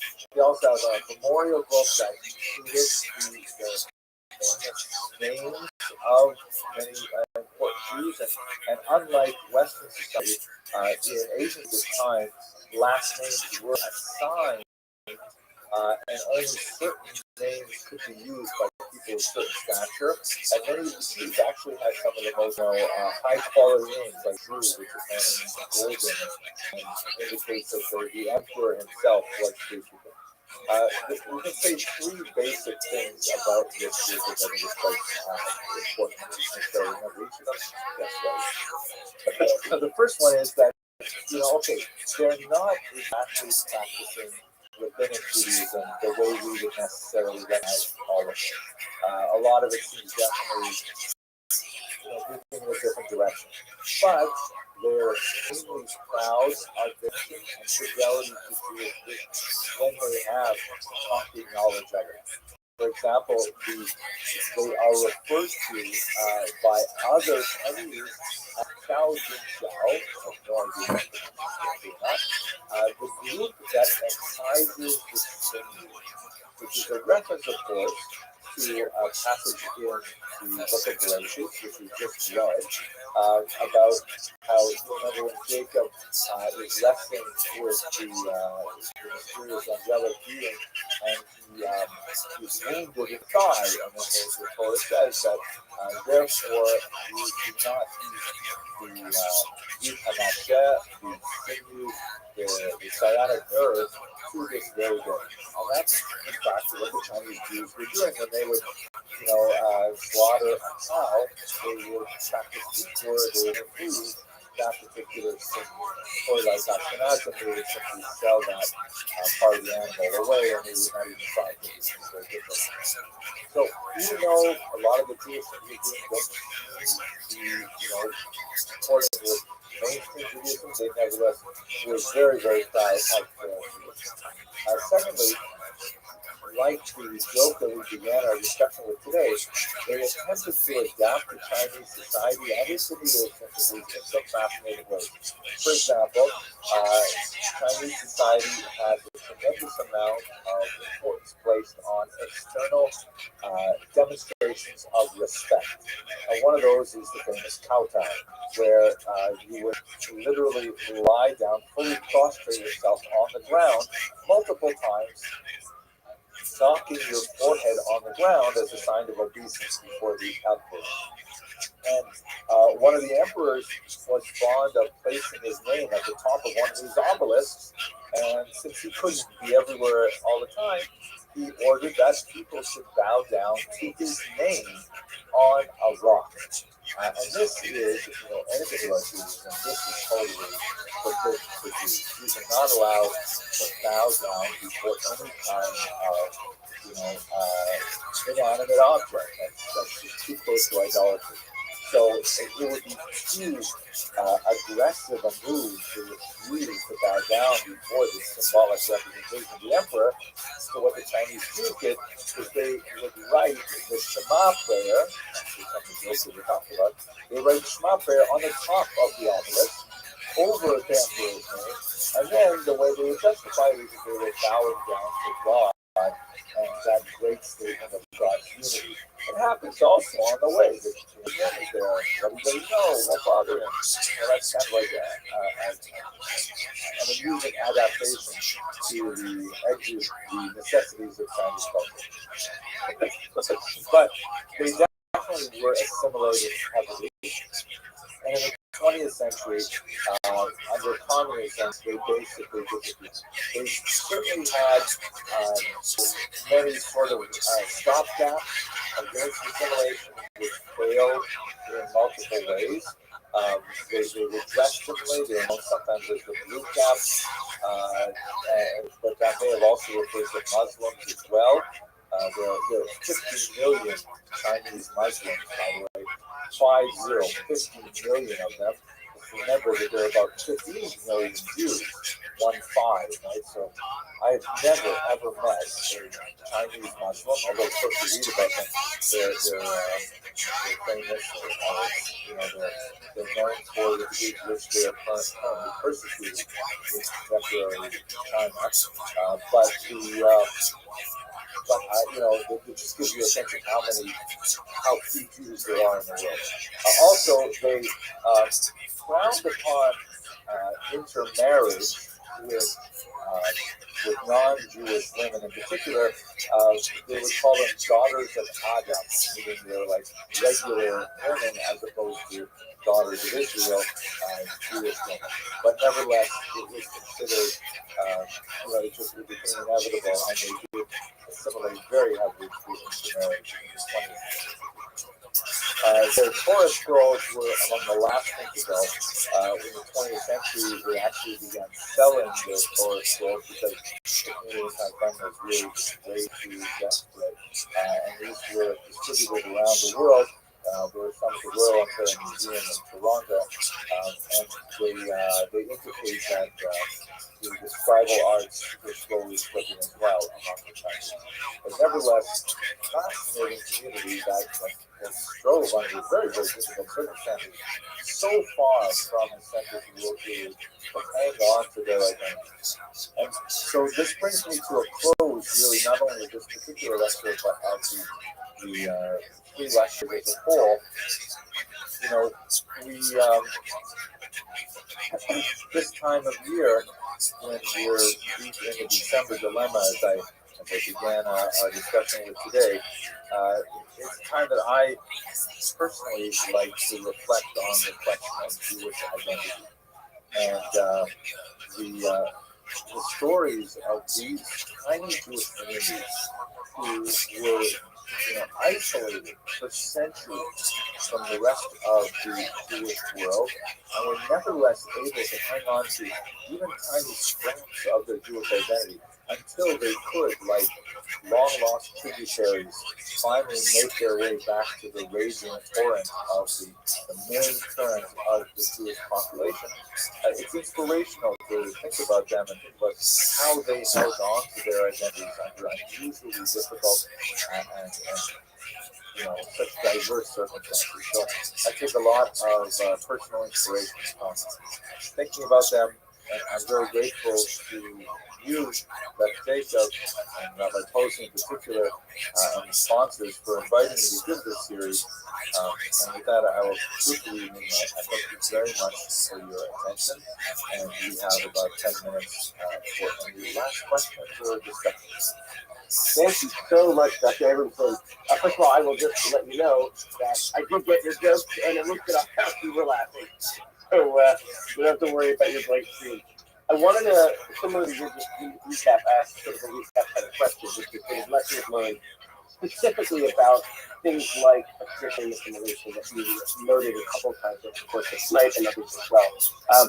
For me, actually, I was reading this question with that email from me, and it popped into my head with that picture of that multi-generational family, which we've seen in America and in many of our contemporary experiences in generations, having types of attrition. Are there these trends that you see, from your perspective, looking at so many different cultures, including the ones that we discussed here, and lessons that you can think about of places that may have been able to have stronger keys to strengthening tradition over different things? Wow, those are hard questions, Rabbi. And I spent most of my graduate training in the history department. The prophecy department went down the hall and tried to avoid those people. I think that there are a few things that we can definitely see that are valuable. Like, for example, we looked very briefly last week at the Pew report of 2020 that tracked attitudes among American Jews. And certain features, have us tearing our hair out and worried about the future of American Jews. Marshall Sklar, the great sociologist, once referred to the Jews as the ever-dying people, because we're constantly worried about assimilation, and we've been worried about it for hundreds of years, but nevertheless, we never seem to totally assimilate.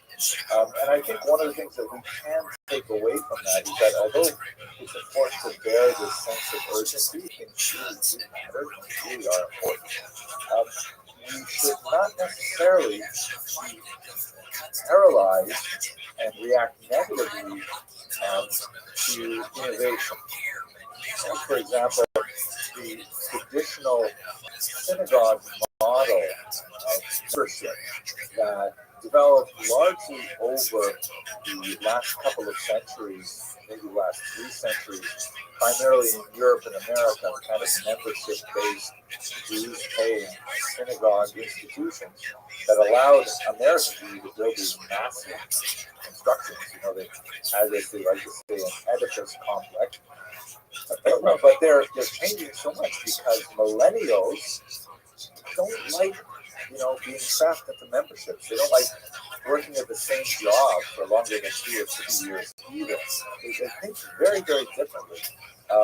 But that doesn't necessarily mean that we can't adapt and construct new ways of connecting that still keep the Jewish community even more vibrant by bringing in people from geographically further away with the use of modern technology, like we're doing right now, actually.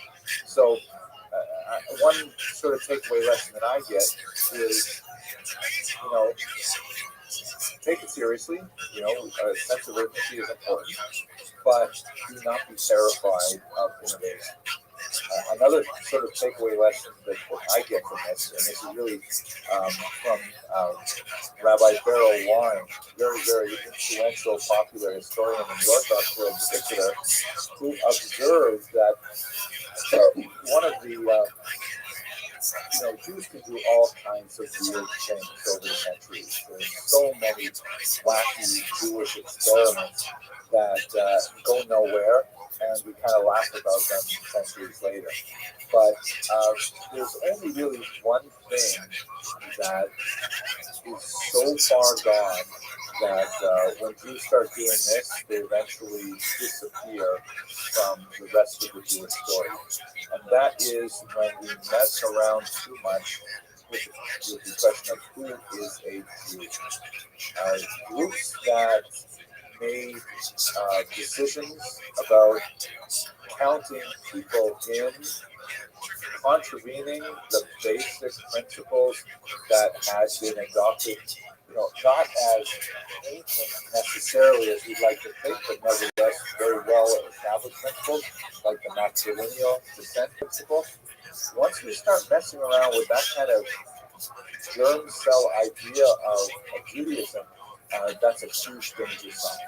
And I worry about that in America because that is something that is happening in this country as well.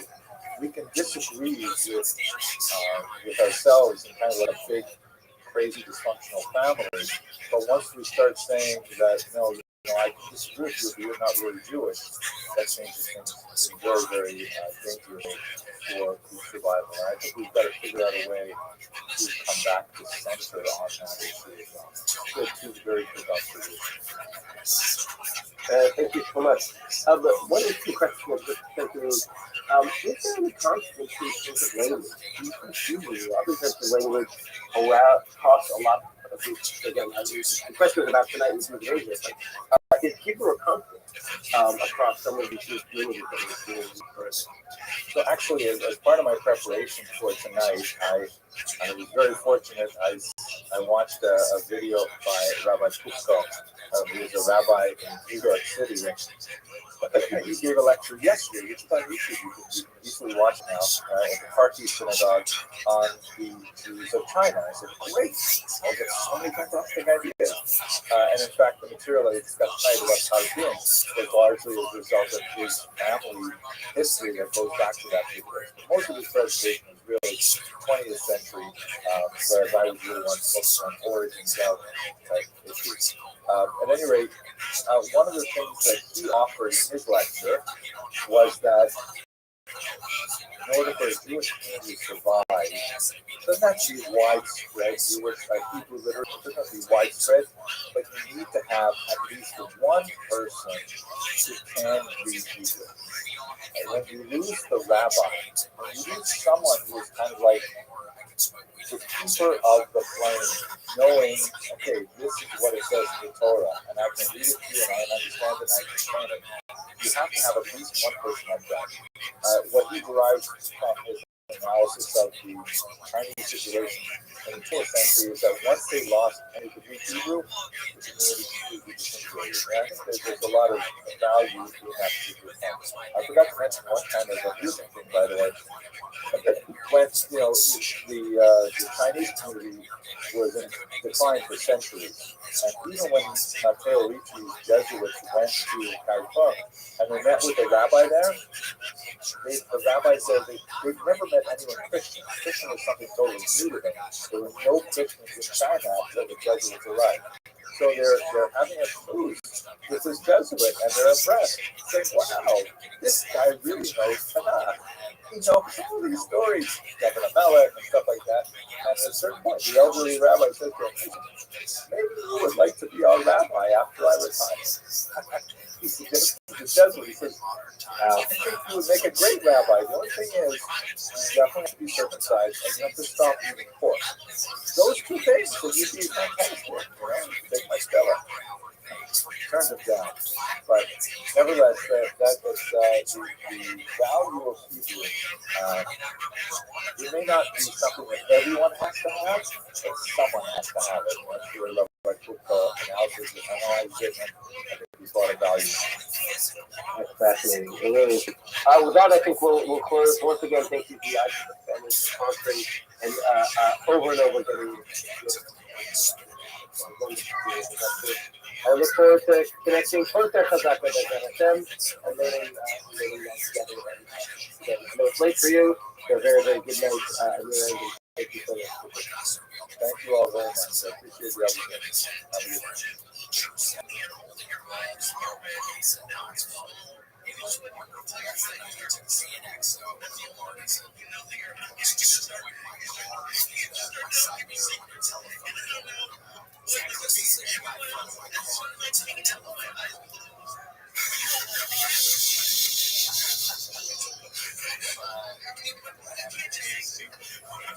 Hello, fellow students of Jewish history. Today I'd like to ask a fascinating question, at least fascinating to me.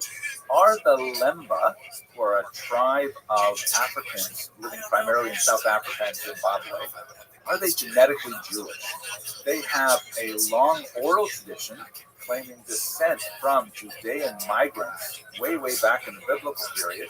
And with modern genetic studies, there's some interesting evidence to suggest that what they're saying has a certain level of historic value.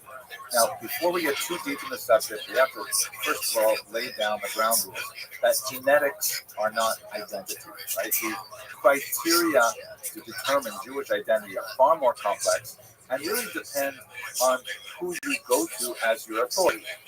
The mainstream rabbinic view, which is embraced by Orthodox Jews to be sure, and for most of Jewish history of the last couple millennia, has been that Jews receive their identity in two ways, either through matrilineal descent, meaning they are born of a Jewish mother, or through conversion. And there's a whole bunch of discussion about what exactly that conversion means. In the late 20th century, the Reform movement adopted a patrilineal descent, claiming biblical precedent. And in fact, when you look at biblical texts, there are some really interesting things to suggest that it may have been patrilineal in the biblical period. But, this is not a discussion for this point. You can see I have another video on it. It did definitely switch sometime in antiquity where Jews began to turn to the matrilineal model. For Orthodox Jews, it is the moment of Matan Torah. For others, historians look at different points. But at any rate, most Jews today regard it as matrilineal. I should say certainly Orthodox Jews. Jews from other denominations may have other definitions. What we don't have is the notion of bloodline or of conformity to specific prophecies to say the person is Jewish. I'm mentioning this because I got a lot of hate when I gave a couple of lectures on the history of the Jews of Africa, and boy, did they me because there's so many people who are upset about, you're not a real Jew, you're actually a converted convert and stuff like that. We're not going to go into those things, but I will say that when we look at the Lemba and we look at genetic information, we can say that at least based on that kind of material, there's strong evidence to suggest that there is a Jewish connection to these people. This is something that has only been available in the late 20th century with the sequencing of the human genome. Let's go through some of this material. So first of all, who are the Lemba? They are Bantu-speaking Africans. There are 70,000 of them. They're primarily living in South Africa and Zimbabwe. They have an oral tradition that they're descended from white men who came from a place called Sena by boat. And the Sena might somehow be, they don't know exactly where it is. It might be Judea. It might be Sana'a, which is a place in Yemen. Then they came onto the African continent and they built Sena again, possibly in Tanzania or Kenya.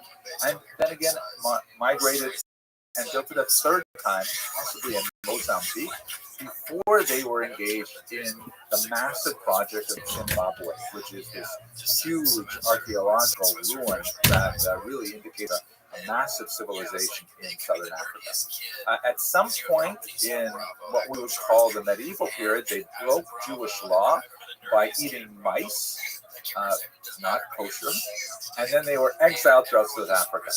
If it was me and this was my one opportunity to break the laws of country, I don't think mice would be my first choice, but at any rate, that's how it went. Now, what's Jewish about them? Well, they claim this Jewish descent, and in fact, they have lots of Jewish beliefs and practices. For example, they are monotheistic. They practice circumcision. Now, these two things are common also for the Muslims in the region. But the Lemba also practice animal sacrifice, which seems to be more connected to a biblical past. They do not eat pork. Again, Muslims don't eat pork too. But they also don't eat milk and meat. Furthermore, they have other smaller practices that are very congruent with Jewish history, like they pay a lot of attention to the lunar calendar. So basically, their story is that they were led by a particular clan called the Buba, and they made their way from somewhere in the Middle East into Africa and eventually ended up primarily in South Africa and Zimbabwe. Now, what does the science say? So to understand that, we have to go back a little bit to look at the so-called Cohen gene. This is something that was discovered at the turn of the 20th century. Geneticists worked on this major project and wrote a book about it called Jacob's Legacy, a genetic view of Jewish history. Very fascinating and really a very pleasant read, too. I was laughed out loud at some points because he has a real great sense of humor. At any rate, what Goldstein and his extensive team did is they swabbed self-identified Jews and self-identified Kohanim to look for genetic patterns. They swabbed Ashkenazim and Sephardim. They did a lot of these swabs, for example, on the beach at Tel Aviv, but in other places around the world as well. And the bottom line in their research was they found that well over half of Jews who claimed to be Kohanim had a similar genetic feature, which they ended up calling the Kohen modal haplotype. Let me just back up for a second. I realized that maybe I didn't say this. Jews are divided in a patrilineal system. While the identity, the status of being Jewish is matrilineal, it comes through the mother, as we mentioned earlier. Tribal status, on the other hand, is derived from the father. Right? So the 12 tribes that are described in the Bible and so on. But there's one tribe, the tribe of Levi, which was divided in two. They were brothers, one of them Moses, i.e. the Moses, and the other was Aaron, is also the Aaron, who was the first high priest. All the male descendants of Aaron were called in Hebrew Kohanim, or priests. And it goes through the male line exclusively. Now, thinking about genetics, of course you're aware that women have two X chromosomes, men have an X and a Y chromosome. There's a lot more to say about differences between these two, but not for this video. But that means that all men receive their Y chromosome exclusively from their father. Whatever their father's Y chromosome had is what they've got on their Y chromosome. So this means that theoretically, every Kohen alive today has a Y chromosome that is like Aaron's chromosome a long, long time ago. Now, that's a fascinating kind of thing to measure. Because, we know that a lot of people today who claim to be Kohanim probably aren't. Even in the 18th century, the great Vilna Gaon, who was a firstborn child, and if you're a firstborn, you have to be redeemed in a special ritual with a Kohen. He was famous for performing this ritual for himself with every Kohen he met, because you could be absolutely sure that the last Kohen was a real Kohen. Maybe this one's a real Kohen, so he would do it over and over again just to make sure that he did it right. Most firstborns, like myself, for example, only had it done once, and that's enough already. But nevertheless, this represents the possibility that many people simply adopted the Kohen identity. It has a higher status, for example. So maybe like when they moved from Eastern Europe to America and people didn't know them, they might say, I think I'd like to be a Kohen. There's a lot of great jokes about that. So we don't know really how many of those Kohanim really are Kohanim and how many others really do descend from Aaron. So when we look at this Y chromosome, when Goldstein and his team looked at these Y chromosomes, they found out that amazingly, well over half of the people who claim to be Kohanim shared this single genetic footprint called the Kohen modal haplotest. That's fascinating, which confirms that is this long tradition of Y chromosome descent that was preserved among Kohanim. And even more fascinating, when you calculate how far back these people had a common male ancestor, it works out just about 3,000 years ago, a little bit more than that, possibly a little less, depending on how long the generations are, which essentially is the same as our sensibility of when Aaron the Kohen lived. So wow, with an earth-shattering discovery, lots of people were really interested in it. There is also fascinating material we discovered about the mother's descent, which is a little more difficult to measure because, of course, both the father and the mother contribute an X chromosome. But there is a thing called mitochondrial DNA, which is exclusively from the mother, and through the DNA in the mitochondria, it is possible to determine interesting about women and their role in the genetic history of the Jewish people. We'll say more about that, God willing, in another lecture, but it is important to point out that we shouldn't be thinking exclusively about the men. One of the things that's really important about the Kohanim is that their wives maintain fidelity, meaning the sons of these women were in fact the sons of their husbands at the same time. Now, let's go back to the lemba, now that we have identified this Kohen gene, so-called Kohen gene. Several scholars working with Goldstein, including the great Suda Parfit, a tremendous historian who's worked extensively in Africa, retrace the migration patterns described in the lemba tradition. They put that into context with the oral tradition that they have of descent in Judea. So we can first of all push aside the whole question of mitochondrial DNA, because when the lemba women were tested, there was no similarity to Jewish women or Middle Eastern women.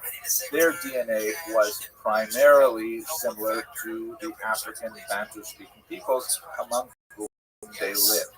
It's useful to note that the lemba are very, very strict about their patrilineal descent, but not their matrilineal descent. Men, in other words, cannot convert to become a lemba, but a woman may. There's a lot of really rigorous, amazing kind of rituals that are associated with female conversion, including things like they have to crawl through an anthill, and they have to eat these horrible emetics that cause them to vomit, and that thus remove their impurities and really bizarre things like that. But in other words, the bottom line is that all the men are the sons of prior lemba men, but lemba women can come from any anywhere and can join the Lemba clan. And once again, that underlines the fact that by rabbinic status, the Lemba can't be Jewish because they don't have a matrilineal descent. But what about the men? And what about the Y chromosome on the Lemba men? And here we go. This is really the answer to our question.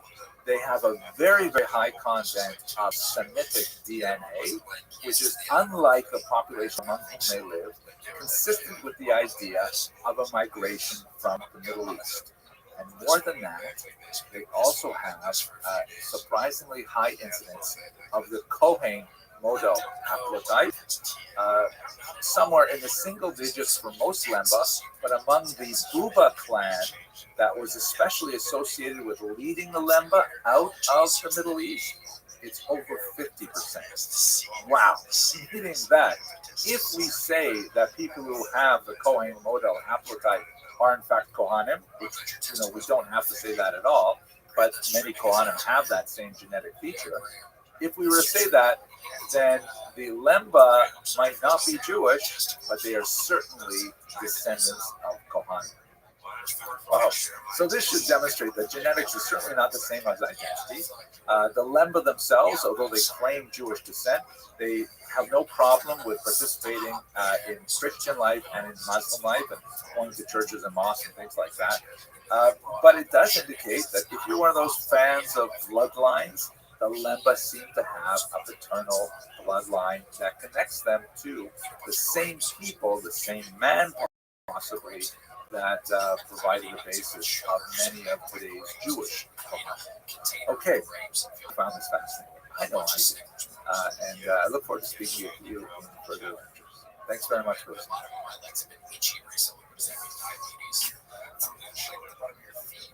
Like the bottom of my, like by my ankles, a little up by my like shins and ankles. That gets itchy too, because they're diabetic people. Their legs end up getting real red down there. So I imagine they're itchy. So then I start thinking, well, I'm getting diabetes.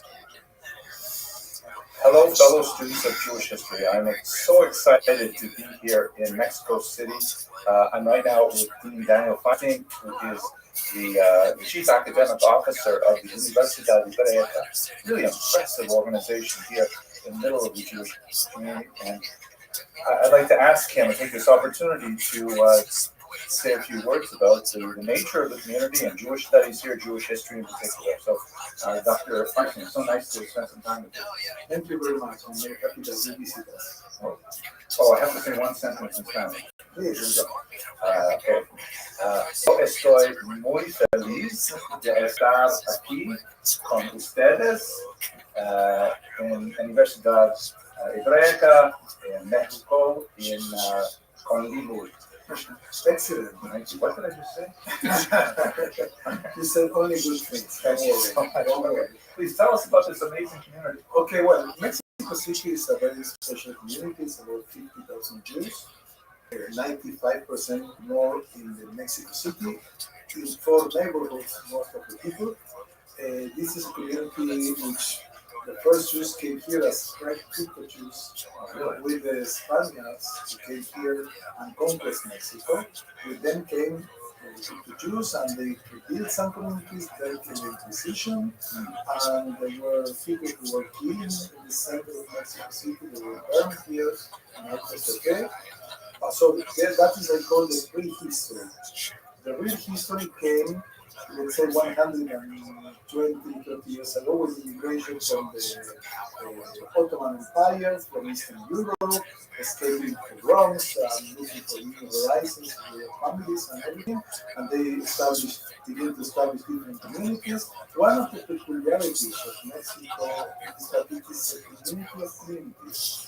The communities are organized not like in the state by the religious, let's say, stream, for conservative Orthodox, but by the communities of origins. You have the Hallelujah communities, which is called Nagendari, from Aleppo, then you have the Montesquieu community, which came from Damascus, then you have the Sephardic community, which are from the Balkans and the Ottoman Empire, then you have the Ashkenazi community, then you have Bethel, which is a conservative community, you have Israel, which is, so this is the organizational framework, but at the same time, today more than 70 to 75% of the marriages inside the community are mixing. Today, this is those who existed between different groups of Jews are going for the younger generation in the market. Even Lithuanians and Galicianos? Of course, of course. Really shocking. We accept everybody. That's so nice. Even Polish. Tell me something about your school. Well, this is the Rabbi University, the only Jewish college in Latin America. We were founded 30 years ago as a kind of taking place of the older school for training of teachers for the Jewish community. This was founded by people who came from Europe after the Shoah or before the Shoah, and they realized after the Shoah there was no place where teachers could come, so they started going to schools, and this was called the Seminar of Teachers, and then they saw that things were changing, that the new generation wanted to have academic degrees and everything, so they established the Rabbi University. At the beginning, the Rabbi University has different degrees in human sciences and humanities with the core in Jewish studies, Jewish education. Now we develop and we have 4 areas of knowledge we develop. The first and the main center, the core, is Jewish studies. We have a department of Jewish studies, academic Jewish studies, history, philosophy, all the topics of history from the Bible and to cinema. Then we have Hebrew department, which is Hebrew for different levels, online and at our school. Then we have the department of Jewish education, in which we train teachers for Hebrew studies, for Jewish studies, so we can provide the personnel that our day schools will reach a network of 14 Jewish day schools. That's incredible. 95% of all the kids in Mexico go K-12 to Jewish day schools. This is something unique, and this will explain many of the indicators of Jewish commitment. Here, I would say 95% of the kids go when they are at 9th grade to Israel for a trip, and then they go to their family. So I would say that when they complete the high school, they go for 1 year before university. Many people will take 1 year for that's called Shara, which is not necessarily the traditional Shara, so they go to Israel. So here, this is a community where the 95% has visited Israel at least 2 or 3 times in their lifetime. Very much committed with Jewish community. We have a very rich religious life, more than 40 active synagogues every day. We have Wait a second. So we're saying 50,000 people and 40 active synagogues. That's roughly one synagogue for every 1,100, 1,200 people. Yeah, That is amazing. and they are full. If you visit Shabbat, the area of Poland, so you are not in that area. But if you go there, you will think I am in Nebrak or in a Jewish place, because you will see all the people with church and the kids going out to synagogues and going to the synagogues. So we have most of the communities are formally at least Orthodox and conservative synagogues too. That is, this is a very traditional community, because today 60% of the Jews came from the community from Syria, Aleppo, Damascus, and the Sephardim. So today they are around 60% of the demographics. And Jews in Mexico, these are traditionalist communities. We have the Rabbi University, which is university as a Latin America, by the BA, MA degrees, recognized by the state and worldwide. As I told you, we have Jewish studies, we have education, we have well-being, we have programs which train people for the prevention and treatment of addictions. We have a program for intervention in social and natural catastrophes to train the leaders in this project, and together with Cadena, very important Jewish organization. Then we have an additional area that we established, it's more in the innovation and organization. That's our academic. Very small college with about 250 students in the academic programs, and we have around 500 students in our continuous education programs. That's amazing. I think I've heard it said that, outside of Israel, this is the second best Jewish university in the world. I would say that's too much to say. We're a small So the college. first, just in case you missed it, the first was. Of course. Well, I would say that we are a small college. We do what we can with our limited resources. We have a nice program of visiting scholars that came all around, so we can have scholars from the States, from this one, from other Latin American countries. But we're a small college. We have an MA program in 3 studies.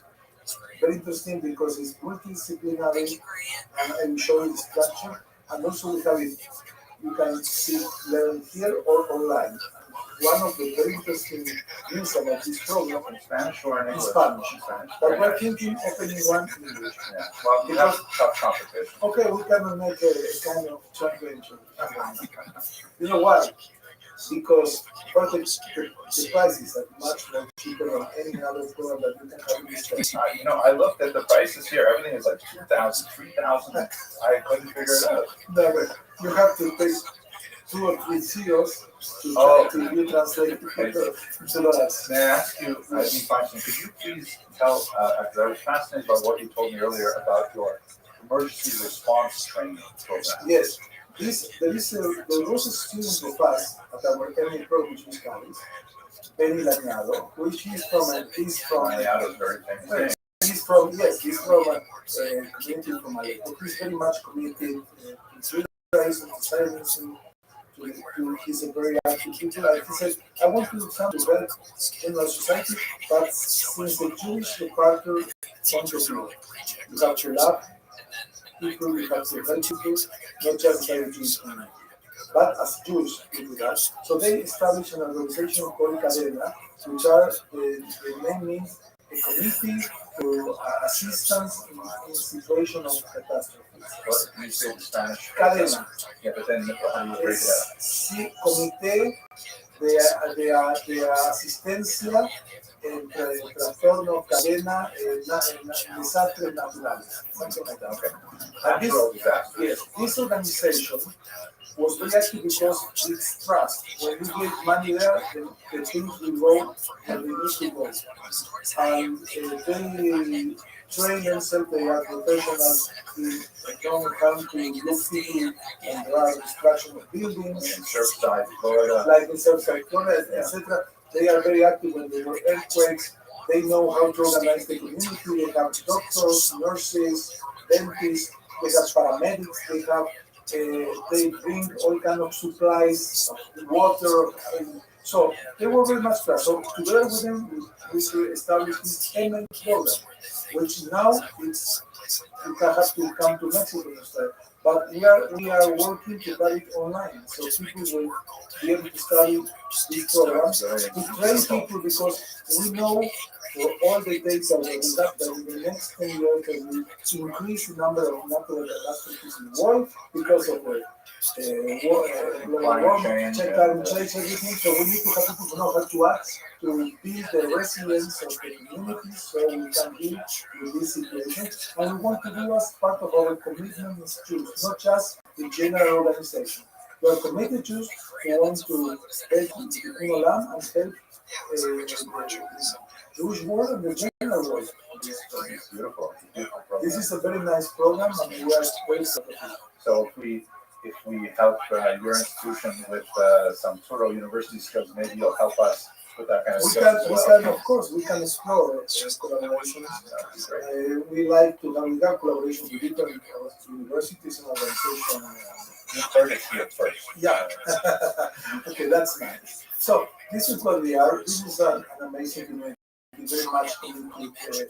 We have wonderful infrastructure. We have one of the largest places in the world, the Centro Deportivo Israelita, which joins all the communities, because Mexico is organized as a community of communities by origins, but today people interact, they might, and then it's not like it used to be 20 or 40 years ago.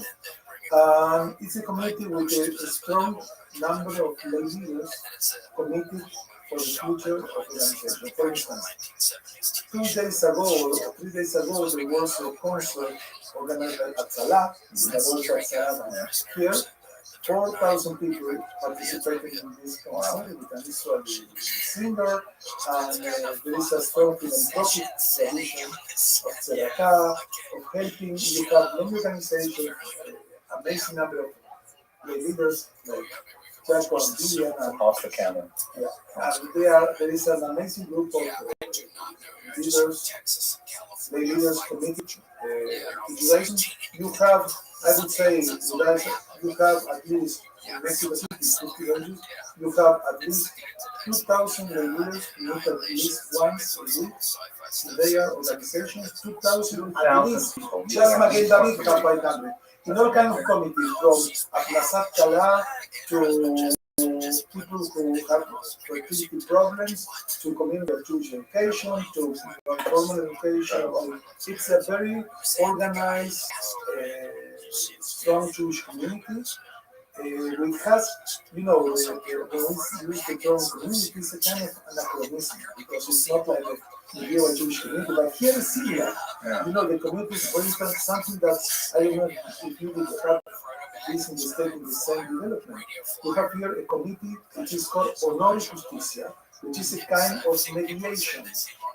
Honor and justice. Honor and justice. Honor and justice. And each community has its own community, but there is one for all the communities. I mean, if you are from one community and we were partners and we have an economic problem or we have family problems, instead of going to the general courts, you can first try this, and they are very strong and they are very well evaluated by the population because they have a very nice skill to help people to resolve their problems. But the people who work there, they have a training. They are leaders, some of them are lawyers, some of them are architects, doctors, psychologists, but they have a special training, also in Jewish law, also in psychology, and it's very interesting. It's a very nice organization. You have also a very strong Federacarisha here in the community. Federacarisha, with the training, and they perform everything. The whole society is completely Jewish. Completely Jewish. In other communities, some of the pasts are done by non-Jews. Here, completely by volunteers that have a strong sense of Shamayim. I've served many years on a Federacarisha as well. So you know what? I know what it's been. Typically, where I've served, there's always been all Jews involved from start to finish, but we often have these non-Jewish funeral homes, for example. Here, no, this is, as I said, for instance, how many people in the States, not just in the Orthodox or Haredi countries, keep a strict 1 week Shiva as it must be? How many people outside? It's a small percentage, maybe less than 10%. Here, even in the most secular family, 95% of people have a Shiva, and Rabbi from different synagogues they appear and they help and many people. It's a kind of institution. This is a very strong traditional Jewish community. That's beautiful. I mean, if I knew more than one sentence in Spanish, I would probably want to live there. Okay, you can learn. You're a very wise person. So you need that here. And we need voices like yours, which is illustrating traditional voice. We try to combine the scholarship work with the Jewish tradition in a way that makes better than just. That's very kind of you. There are people here who want to be to the I see them sometimes. I know that you have a very clear and very effective and well researched, so I like the approach. Thank you. Okay, we should probably wrap it up because we have the other interview, right? Okay. Thank you very much for your time. Thank you, and shalom from Mexico.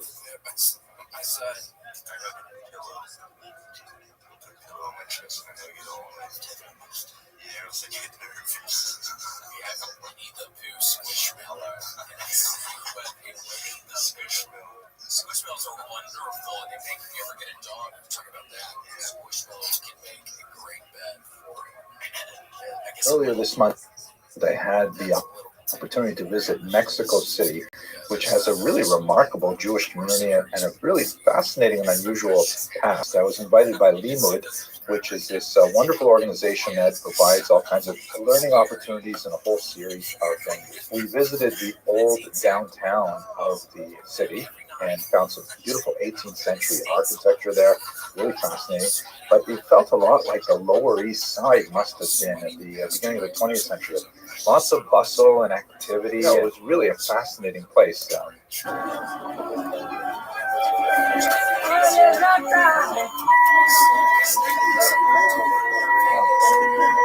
It was just a few days past the Day of the Dead when we visited it, so there was some strange kind of like shrines still around, especially on the old Jewish street, Calle de Jesus Maria, the Jesus Mary Street, which was unusual for the central core of the old Jewish neighborhood, but in fact there was a synagogue of Jesus Maria on this street, which was kind of ironic. But it's the textile region where there were all kinds of businesses tucked away in little tiny corner stores, many of which are still owned and operated by Jews. You can see mezuzahs in the doorposts of a lot of them. So, and why does Casa Mary decide to keep a mezuzah? You know, it's really still quite an active place for Jews to visit and to work. And it has never stopped working because there are Jewish businesses in the area. So they live somewhere else, 1 hour from here, but when they come here, they work. At 2 o'clock, they come, they eat a kosher meal, and they go back to work. One of the downtown synagogues was renovated at the early part of the 21st century. And my favorite part of the renovation is that the upstairs women's gallery is, perfectly fine and functional on one side, but in order to balance it out, they put an identical structure on the other side of it, but there's no access to it. So it's purely for show. The second synagogue, just a few doors down, had, of course, you have to have 2 synagogues on the same street, right? One that you daven in, one you don't get caught dead in. But the second synagogue has a kind of like a sleeve-like construction. But they have this interior facade, this like patio, because every synagogue is also a social meeting place. And there are 2 buildings. The one that you saw, the office, and upstairs there was a kosher restaurant for some time. All the businessmen or the immigrants used to come here.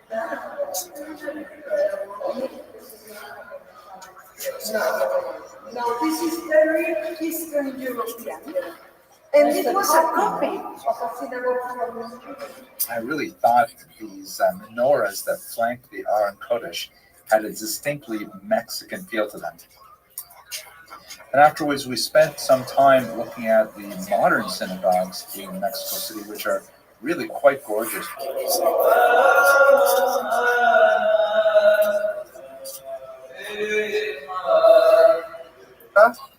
I'm Jack de México, and also soy un ciudadano de Latvia.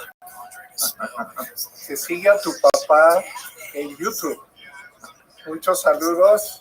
Bienvenida a México cuando gustes con tu esposo. Well, this is the Shara Shamayim Synagogue from the Sephardic community of Mexico. It was built in the style and influence of the Sephardic communities and synagogues in Spain. It has a beautiful, you will see, I don't know, it's from North Africa and other places, which is with oil, not with electricity. Wow, beautiful. It's natural oil. Do you see? Yeah, I see. That's beautiful. This is a look. Oh, wow. Look at that. Gorgeous. It's very active. This is a very active community. We are recovering from the pandemic, but it's a very active community. Oh, thank you. These are remarkably large synagogue complexes with huge cavernous sanctuaries. I had the privilege of meeting with Chief Rabbi Abraham Toval, who invited me to speak to several rabbinic colleagues of Mexico City, and that was a distinct pleasure. And then he led us personally on a tour of the Mount Sinai complex there, which really is so inspirational. There's so many spaces for learning, and I was especially amazed by when he showed us what they have in the sanctuary, in the Aron Kodesh, in the Holy Ark. Wow, it is. They are very impressive.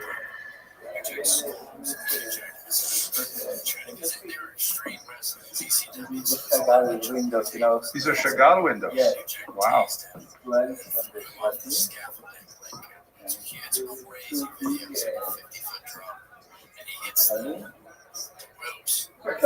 look this. Okay, I'm coming. Maybe Oh my gosh. So big. This I've never seen. I Wow. need to see how many different around. Oh my gosh. This is Look, come here. beautiful. Look how many. These are all in one. In one. This is gorgeous. Look. Don't have place. Or It was really interesting to see a Mexican flag where normally we'd see an American one. And these synagogues have like beautiful restaurants inside them that are they're really more like community centers, but they're gorgeous and they're all over the city. We rounded out our visit by going to the archives, which is housed in a beautiful facility right next to a renovated synagogue. And the director of the archives gave us a personal tour, which was really amazing. And they had actually curated a few objects for us to see. First book of the Central Committee of the Jewish Community, as I told you. Remember the day that some of the last Jews that could go escape from Germany. You know the J, the big J, wasn't really established by the Germans. This was a mascot of Switzerland. Switzerland government trying incredibly. Supposedly neutral Switzerland asked the Germans to.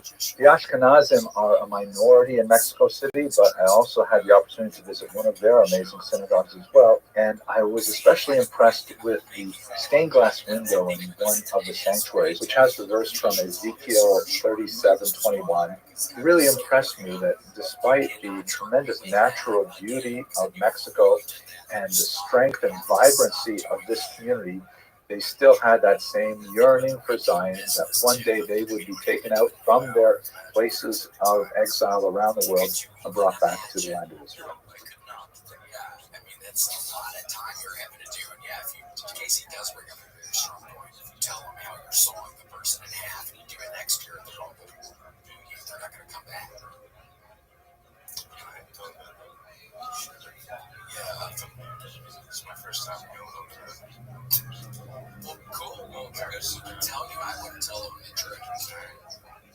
Hello, most valued students. I am delighted that you've decided to sign up for PHIN 233 Biomedical Ethics. My name is Henry Abramson, and I'm proud to be your instructor over the course of this semester. My background is not from the medical field. I'm a historian.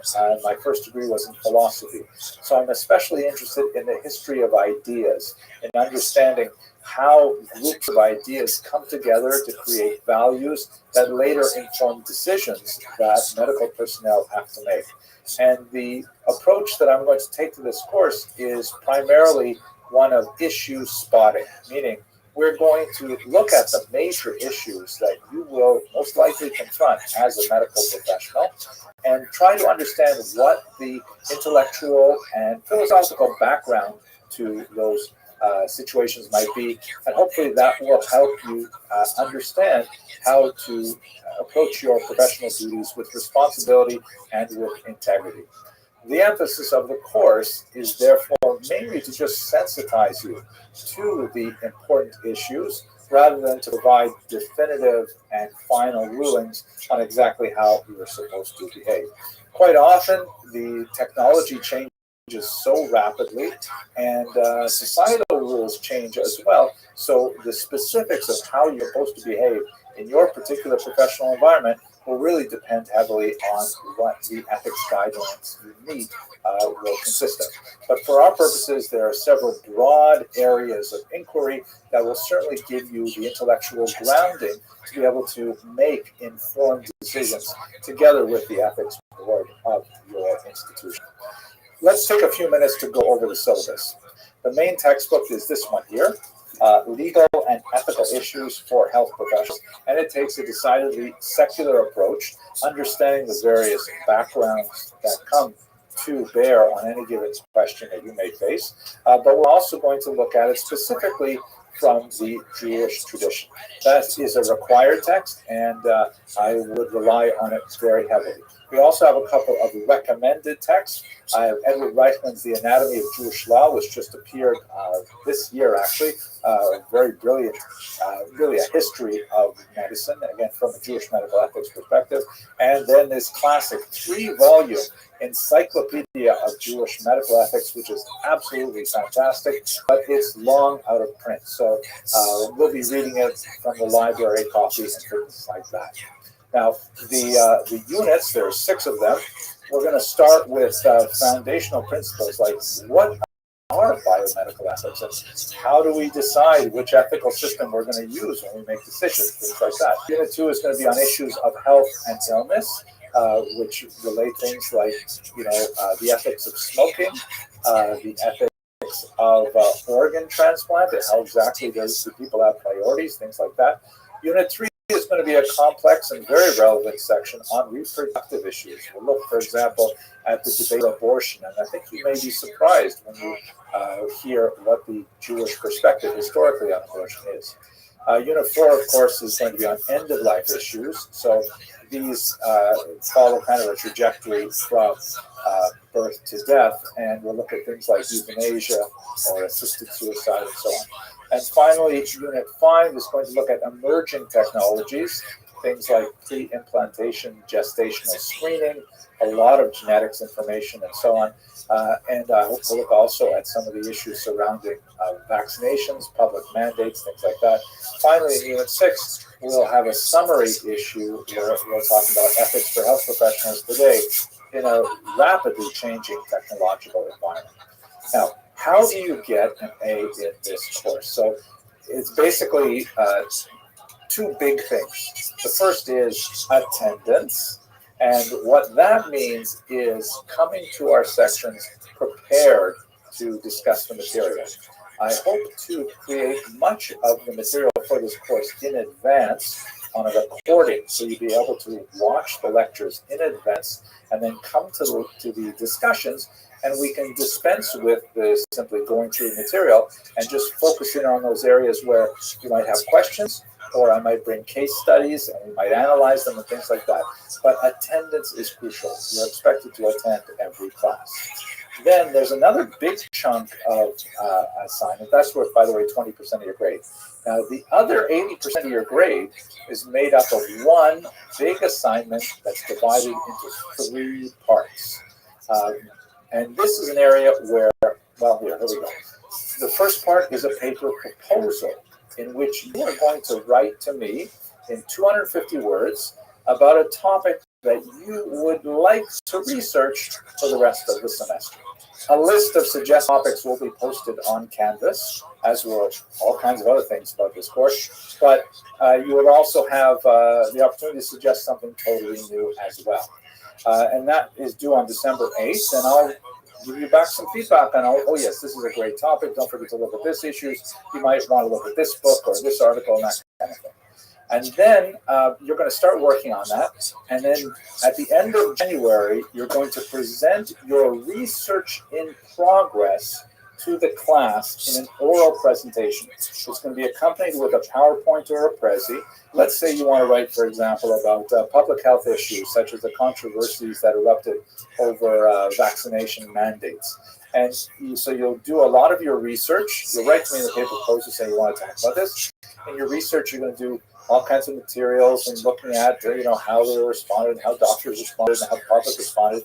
And then you'll put together a PowerPoint, and then you're going to present a 15-minute presentation to the class of where you are at in your research. It's not a final product. It's not a finished product. It's just designed to let the class know what you're writing about and get their feedback. And in our discussion, you'll get some ideas about, hey, maybe you should concentrate on this, or here's another question, hey, maybe you should consider that question.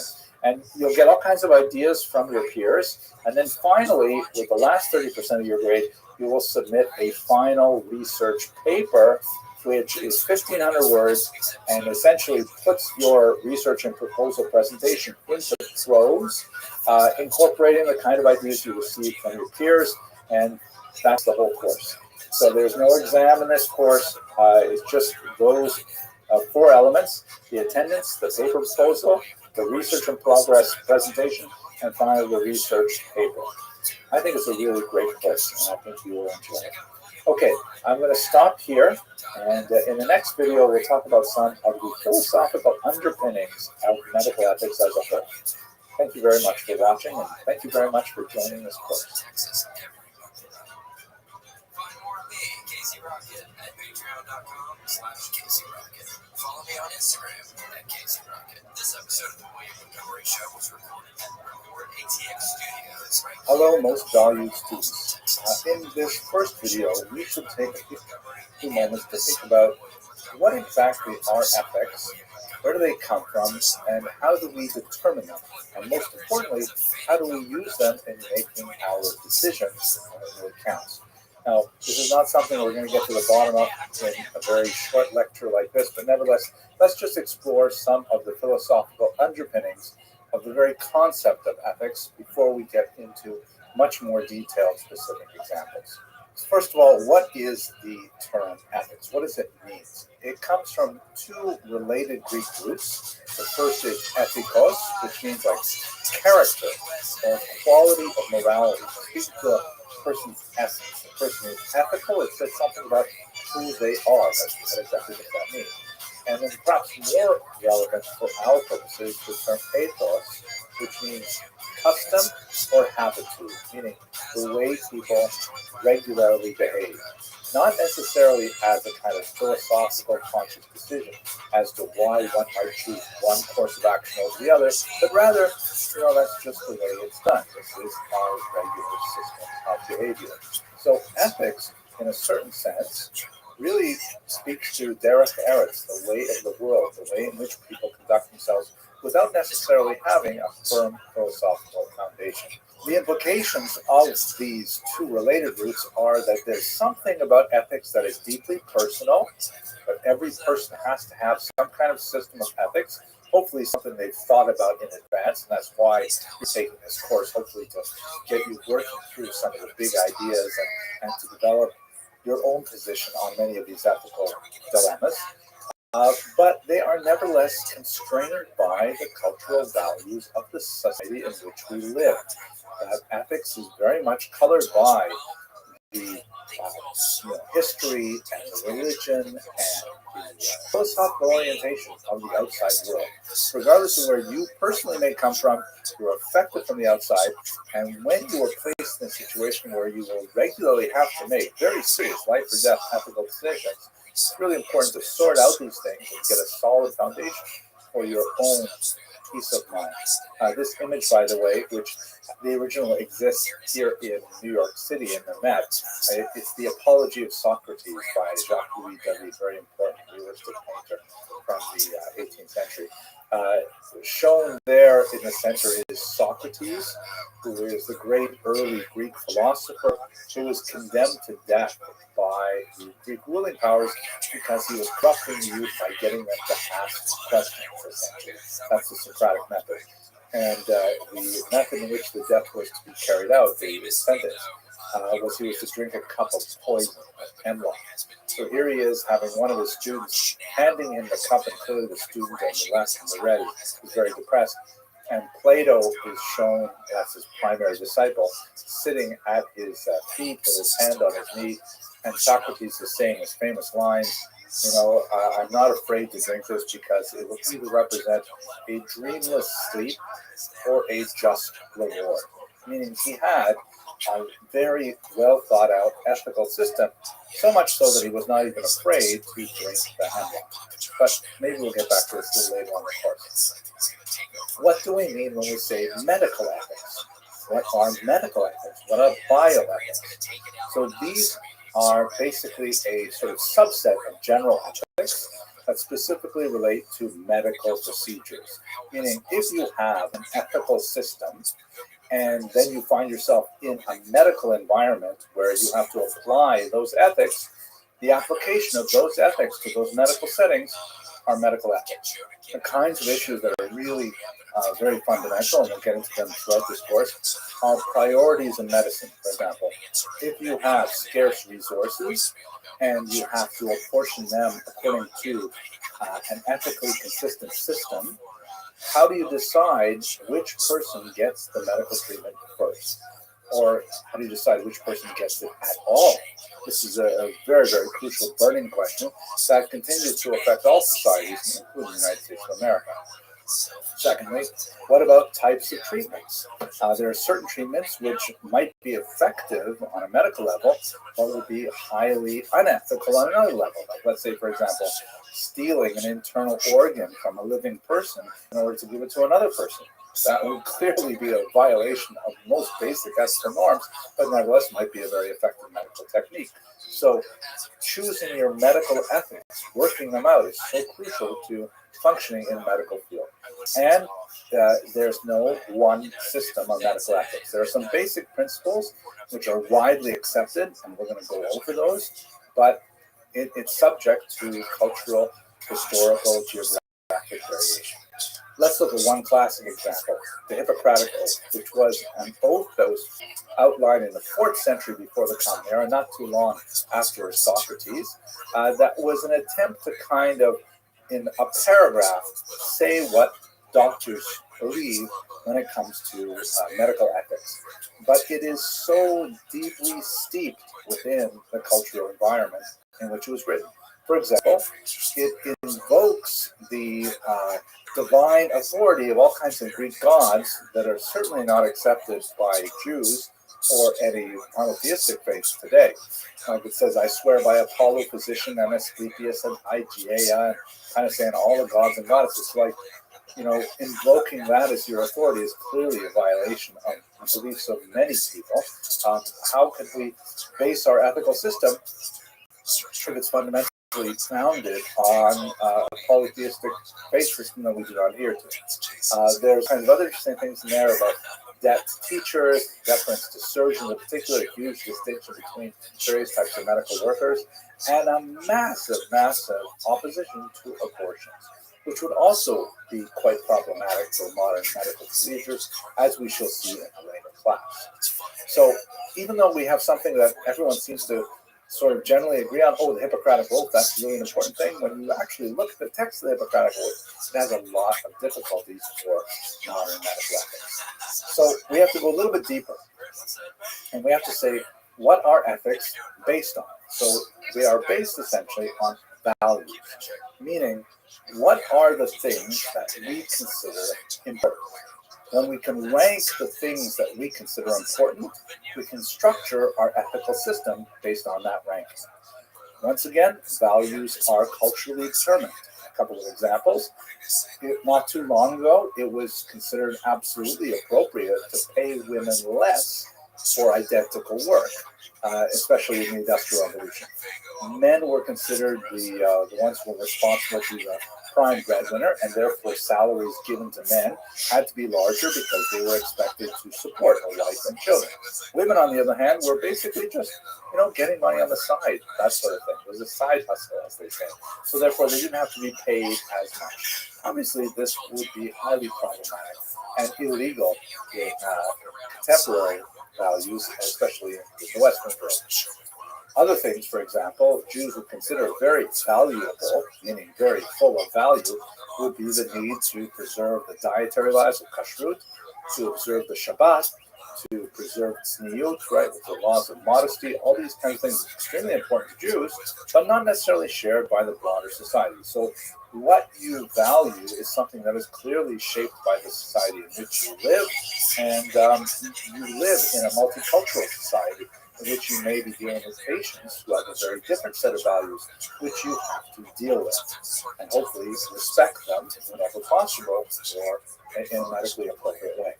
Now, these values frequently clash. One person may have one set of values, another person might have a very sincere belief in a different set of values, and those two things will come to clash with each other, and you have to make a decision. The Gemara, the Talmud, the Bava Metzia says a fascinating discussion that we will come to again later when we talk about the allocation of scarce resources. Two people are traveling in a desert, scenario set up, it's kind of a lifeboat morality situation, and they have one flask of water. Two people, one flask of water. The distance between where they are and the next point of civilization is sufficiently far that if they try to share that flask of water, they will both die of thirst. It's not enough for both of them to make it to the next time. On the other hand, should the person who owns that flask of water simply say, it's all mine, and refuse to share it with the other person, even though that would mean certain death for the other person? So the Talmud goes into a tremendous discussion over what does it mean and what are the values. Is it more important to share and risk your life with others, or is it more important to say, hey, my life comes first? And these are the kinds of examples where there's no clear-cut answer. Ultimately, you do have to make a decision, but there's no clear-cut answer right away. And structuring a valuable system or a values-based system is so crucial to the issues we'll face. There are several different systems. I'm going to look at two of them in particular for this brief lecture. The first is systems which are based on the concept of intrinsic good. Intrinsic means something which is good in itself, for itself, just because it exists. Such as, for example, art, one might say, is intrinsically good. It's true that it may have some extrinsic value. Like, for example, if you have a big stain on your wall, you might get a piece of art to cover that stain, so it's good for something else. But in reality, we appreciate art simply because it is good in itself. It makes us happy to look at it. Puppies are also intrinsically good. Life is intrinsically good. They're all kind of love. These are all the kinds of things that people would say they are good in themselves. But even there's lots of debate over what is an intrinsic good. It may be a religiously determined value. Like, who gets to decide how much is intrinsically good? Does it have to be intrinsically good for everybody? What if I like Rembrandt and you like Michelangelo? What will happen? I mean, I consider Rembrandt intrinsically good, and you say feh, right? How do we decide that? So Immanuel Kant, who's shown here in this illustration, came up with a brilliant idea called the categorical imperative that essentially worked out a formula to determine when something was intrinsically good. According to the categorical imperative, if you can act in such a way that your action is logically consistent with the way in which all rational beings should similarly act, that's considered an intrinsic good, and it is something which is consistent with duty, which is a very important value for Immanuel Kant. And there actually was an extremely useful way of looking at things. I would love to go into more detail, but I think it would burden you if I actually walked you through. Maybe when we meet on Zoom, we'll speak about the categorical imperative and test it out in two different ways. But it conflicted with other rival systems. We see, for example, Immanuel Kant has no interest in protecting the observance of Shabbat. There is no intrinsic good in Shabbat, which means I feel really sorry for Immanuel Kant because Shabbat is just so amazingly, obviously intrinsically good, but you only know that when you actually try it out. Catholicism on abortion, the idea for Catholics to oppose abortion on pretty extreme grounds, that would be considered, because it's based on an assertion of intrinsic value to the developing fetus, not necessarily shared by all other faith groups or secular groups. So intrinsic good has its own limitations as systems of ethics go. The other one, which is going to be extremely important for us, and we will return to this time and time again, is systems of ethics which are based on various types of extrinsic goods. extrinsic, where intrinsic means something good in itself. Extrinsic means good for something else. Like, for example, the piece of art that you put on the wall in order to cover up a hole or a stain on the wall. Most important exponent of values based on extrinsic good is John Stuart Mill, shown here, who developed something he called utilitarianism. This term basically means usefulnessism. We will create, since we can't all agree on basic values, because we come from different faith groups and different types of philosophical orientation like that, we can all agree on what's going to be the greatest good for the greatest number of people.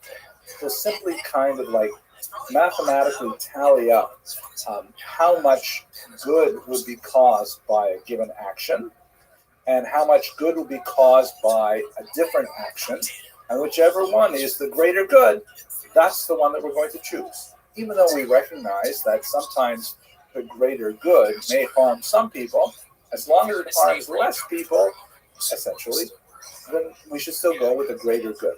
Right? That's the basic idea of utilitarianism, a huge influence on secular ethics and very much important for American ethics as well. To give you one example, let's say we have three friends, Reuven, Shimon, and Levi, and they all want to go out to eat dinner together. Shimon and Levi say they want to go to restaurant X. Reuven says, no, come on, let's go to Y. When you have three friends, two of them vote for one restaurant, and the third votes for a different one, obviously, you go with the majority and you go to restaurant X. Or do you?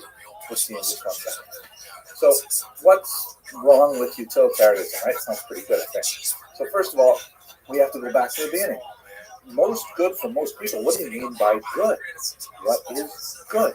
Do we define good simply in terms of physical pleasure, of hedonism? That seems like a very, very shallow definition of what is good. And precludes all kinds of far more profound types of self-fulfillment.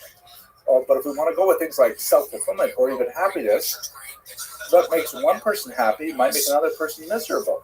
How do we find common denominators that everyone agree with is a value? This is unfortunately impossible. So, and one good example of it, if we go back to our restaurant situation, let's say Shimon and Levi are hugely they're huge fans of a given restaurant X, but Reuven is allergic to peanuts. And that restaurant X is a Thai restaurant, which is famous for using peanuts. So therefore, Reuven can choose to go along with the majority and go to the Thai restaurant, but then he will die. And so the huge amount of not good that Reuven would inherit by going to the Thai restaurant is overwhelms the small amount of good that Shimon and Levi would have by enjoying their favorite dish of Thai or whatever. So with utilitarianism, there's no universally applicable standards. We're just trying to figure out in very rough terms what makes something useful and what makes something less useful. So where we are today, 21st century America, essentially a postmodern society, we may come back to discuss what this term postmodernism a little later, what that actually means. But we basically have a kind of relativistic ethics or a situational ethics where, for the most part, we decide these things as we're going along, kind of flailing about, just making decisions on the fly. And it's very, very difficult to have firm ground under us when we hit those really, really difficult situations. That's why studying biomedical ethics is so important, because when you actually get into the field, you won't have time to carefully contemplate all the options. You'll have to rehearse many of these scenarios in advance and to engage them so that you'll be able to be ready to make the right decision. Most people tend to say, well, it's all about just basically being a good person. What exactly does that mean? Even a cursory examination of the questions involved suggests that we really don't know what we are doing. Now, I don't want to paint too dire a picture. There are some areas in which there is broad agreement about the direction of modern medical ethics. One of those issues, for example, is the concept of autonomy, meaning the patient's right to choose what they want for their treatment. this is balanced by an older emphasis on paternalism. The term autonomy comes from the words auto, which means like self, and nomos, law, meaning you make your own self-law, your own self-rule. You can choose what's going to happen to your own body. And paternalism comes from the term pater, meaning father. The father knows best. The father doesn't have to tell you what's happening. The father will make all the decisions for you. So while there's still elements of paternalism that are evident from time to time in modern medical ethics, we'll see some of them over this course, but in general, there's a lot more emphasis on patient autonomy. Sometimes that gets pretty weird. Like, for example, here in the United States, it's de rigueur to have advertisements for medicines on television, for example. When I grew up in Canada, and in most states, most industrialized nations, it's actually illegal. You can't advertise medicines on television. The reason is because what do I, as a historian, not as a medical doctor, know about this medicine versus that medicine versus the third medicine, right? I trust my doctor to figure out which medicine is right for me. But in the American corporate world, they can make really catchy ads with the right kind of mood and things like that. And I'll look at that and I'll say, wow, if I took that medicine, my life would be much better. And then I will go back to my doctor and I'll pressure my doctor in order to have him or her prescribe to me that particular medicine. And it's great for commerce, but not necessarily so great for medicine. Nevertheless, that's the nature of the society in which we live in. And like I said, our ethics are colored by the society in which we live. Another basic idea, and that's very, very common in contemporary modern ethical ethics, is the idea of non-maleficence, that means don't hurt people. It comes from a passage in the Hippocratic Oath, primum non nocere. First of all, do no harm, right? There is a strongly held common belief that doctors should strive at least not to make things worse. Sounds like a pretty low threshold, but nevertheless, it's a foundation. At least don't make things worse. We try to make things better, of course, but at least don't make things worse. Don't go around like a bull in a china shop, let's see what happens if we do this. Let's see what happens if we do that, right? No, at least don't make it worse.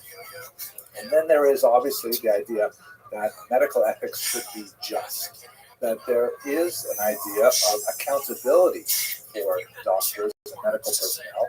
That's why the main textbook is so hard, because it has lots of really important information on the kind of legal implications of what you do in a medical environment.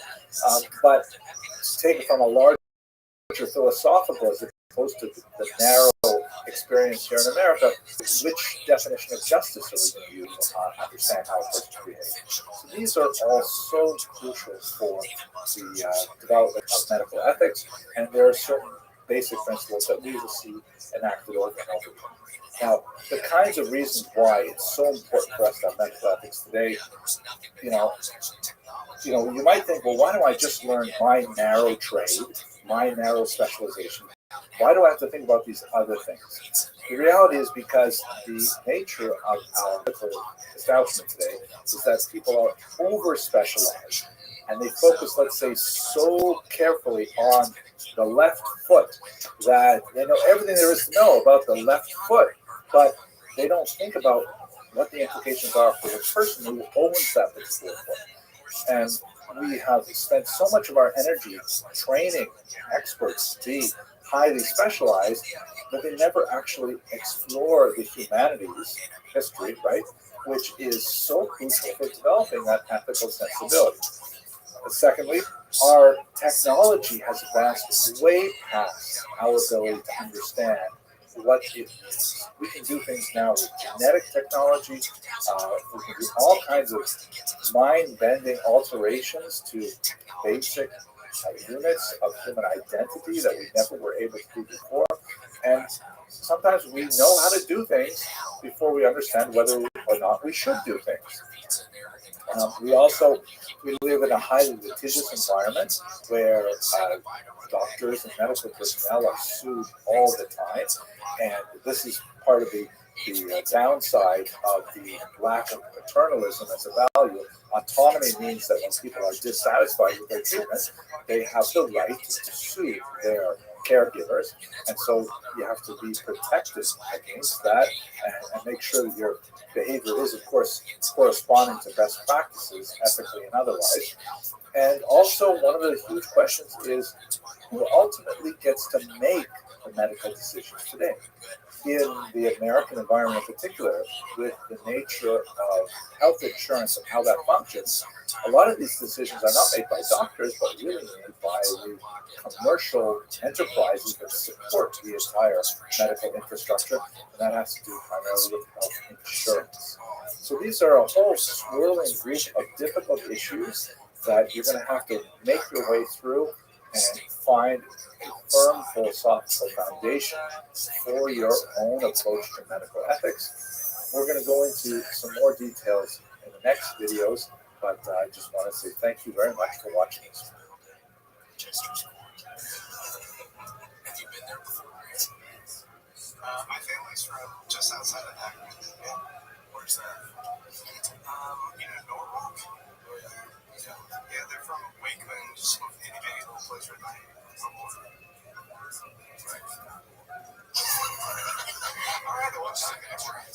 Hello, most valued students. We've had just a moment now to look at the general idea of where ethics come from.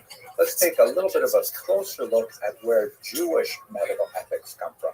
As we shall see, there are a lot of different ways that we can use systems to derive consistent and well thought out ethical decisions, but we are going to be spending a lot of time looking at the Jewish medical tradition in this course. So let's understand the basics. Now, if you are totally new to this, this can be quite confusing, but I assure you that as we go through the specific issues later on in this course, we will place all of the relevant pieces of information into the historical boxes, which are quite crucial. But if you are not new to this, this will be a very quick review, and I'm sure it will be at least moderately helpful. So, first of all, one of the most important differences between Jewish medical ethics and other systems, particularly modern systems based on utilitarianism, are that Jewish medical ethics are based on a fixed system of values that are derived from a revealed source. In other words, the Torah. That is, Jews rely, and when I say Jews, I'm talking about the Jewish tradition. Obviously, in modern age, Jews can make individual decisions that may not conform to Torah priorities, but historically, Jews have relied on the Torah as their basis for definition of what has value. And on those values, Jews have been involved in creating their medical ethical system. This is quite different from, let's say, utilitarianism, where there is no fixed given set of values, hence revealed, right? Meaning God says, don't worry about figuring this out. I'm going to tell you in writing, these are the things that are most important, and these are the priorities, and so on.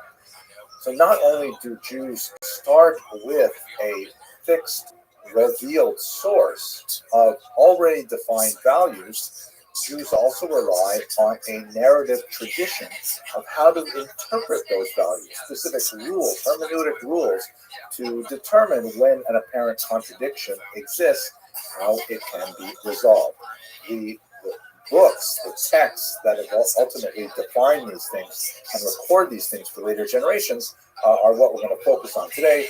They include things like the Mishnah and the Talmud, the codes that respond to that, and so on. But we should also bear in mind that while Jewish medical ethics is fundamentally rooted in that revealed fixed tradition, there's this also very important concept of the Lo B'Shamayim.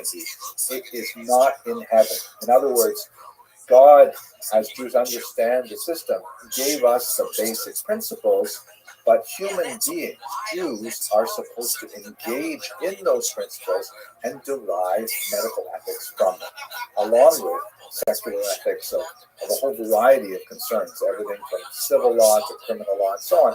It's all to be derived from those God-given principles in a fixed series of narrative steps that we will go through. So it's sort of like an interesting mix of divine authority and human intervention, human interpretation that makes up Jewish medical ethics. Okay, let's look at it.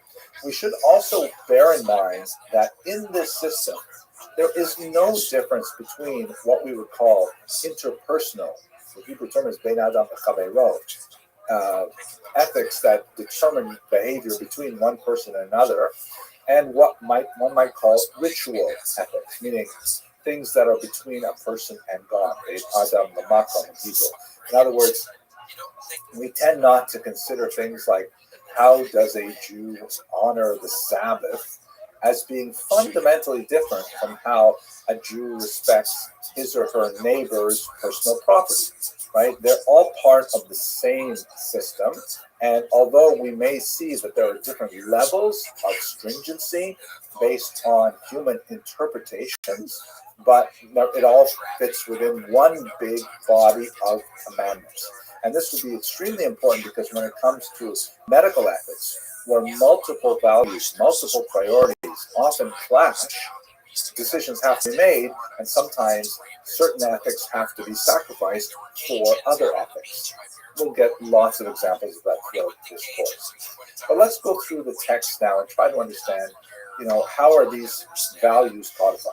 First of all, let us begin with something that may be surprising to those of you who are new to this material, the concept that there are actually two Torahs, right? That's really important.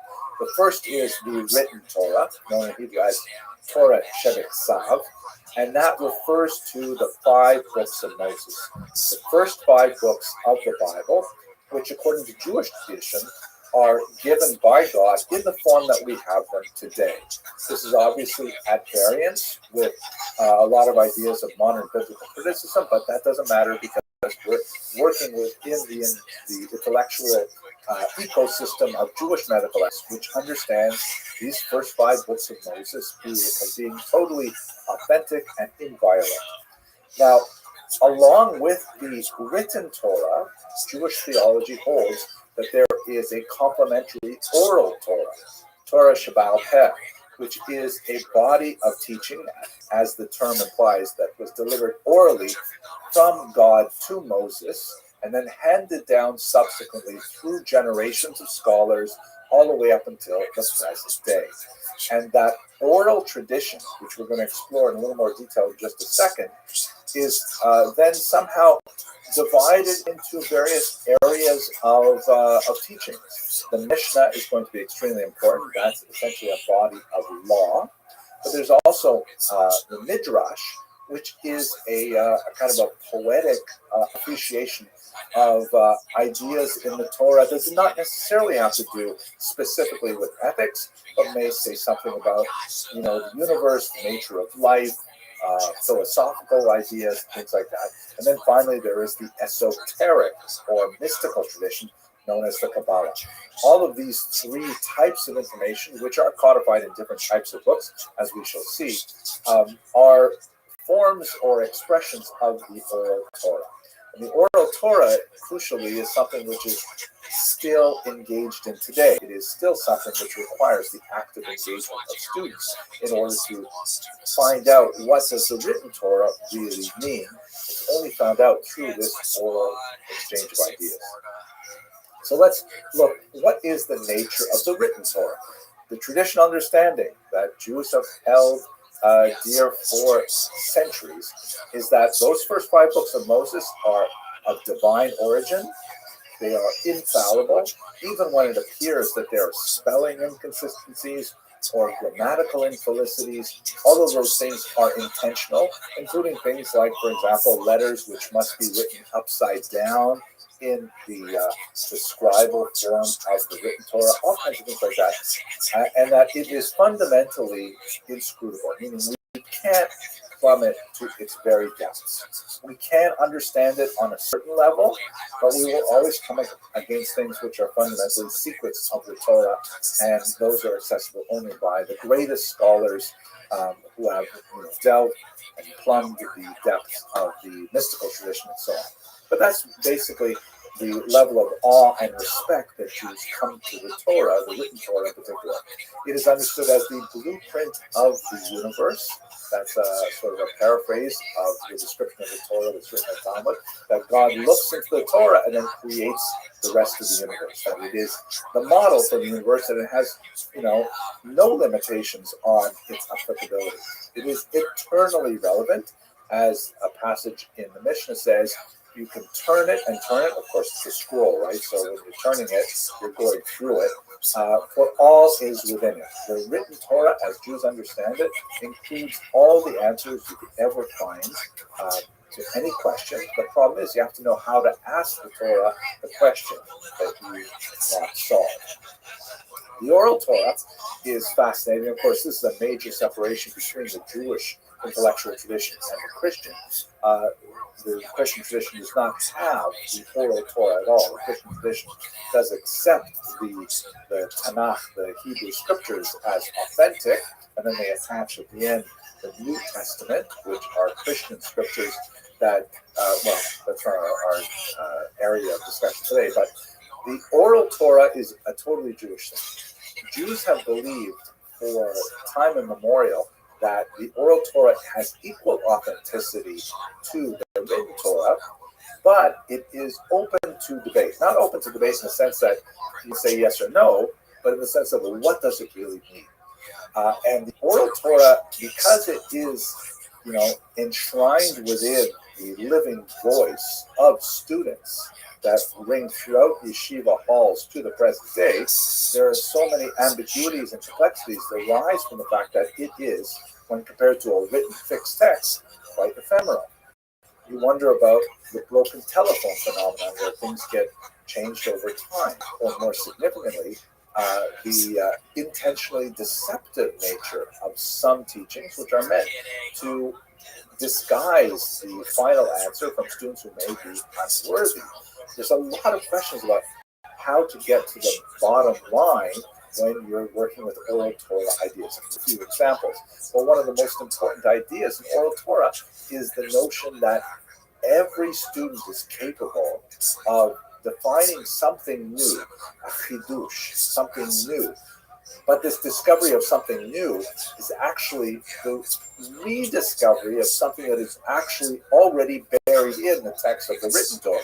But through the exercise of the oral Torah, it becomes revealed as well. So something that previously existed, then found again.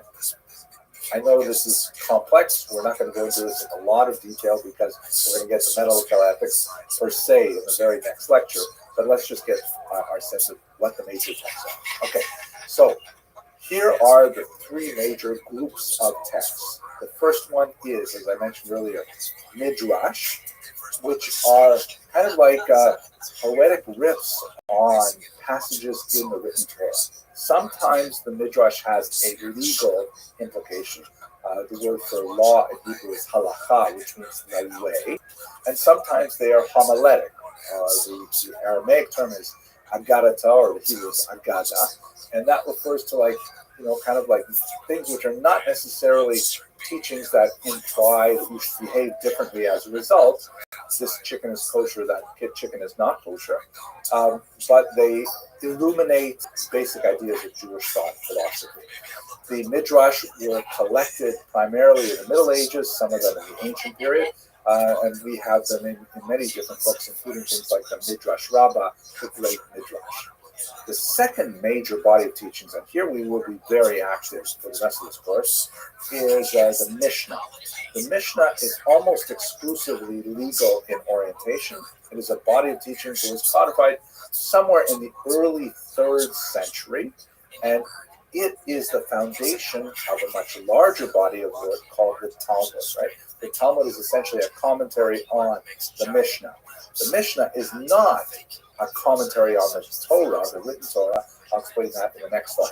And then finally, the Kabbalah, which are the mystical teachings. And in terms of Jewish medical ethics, the Mishnah is hugely important, the Midrash somewhat important, and the Kabbalah least important. In other words, if these principles, if these three major texts come into conflict with one another, that has relevance to a specific medical question, like for example, we see this happen in IVF, in vitro fertilization, where there are certain ideas in the Kabbalah that are not discussed in the Mishnah, and in fact, a particular choice of action might be totally appropriate vis-a-vis the Mishnah, but in terms of the Kabbalah, it will be discouraged. Well, the Kabbalah and its teachings may be sacrificed because the halacha has primacy over the mystical teachings. Although obviously it would be ideal if a person could choose to follow each of them, the Mishnah has pride of place when it comes to actually determining halachic or legal activities. I know that might be confusing for you, so just hold on and it will become clear as we get to the specific issues. So those are the three basic kind of groupings of oral Torah works. What exactly does it do?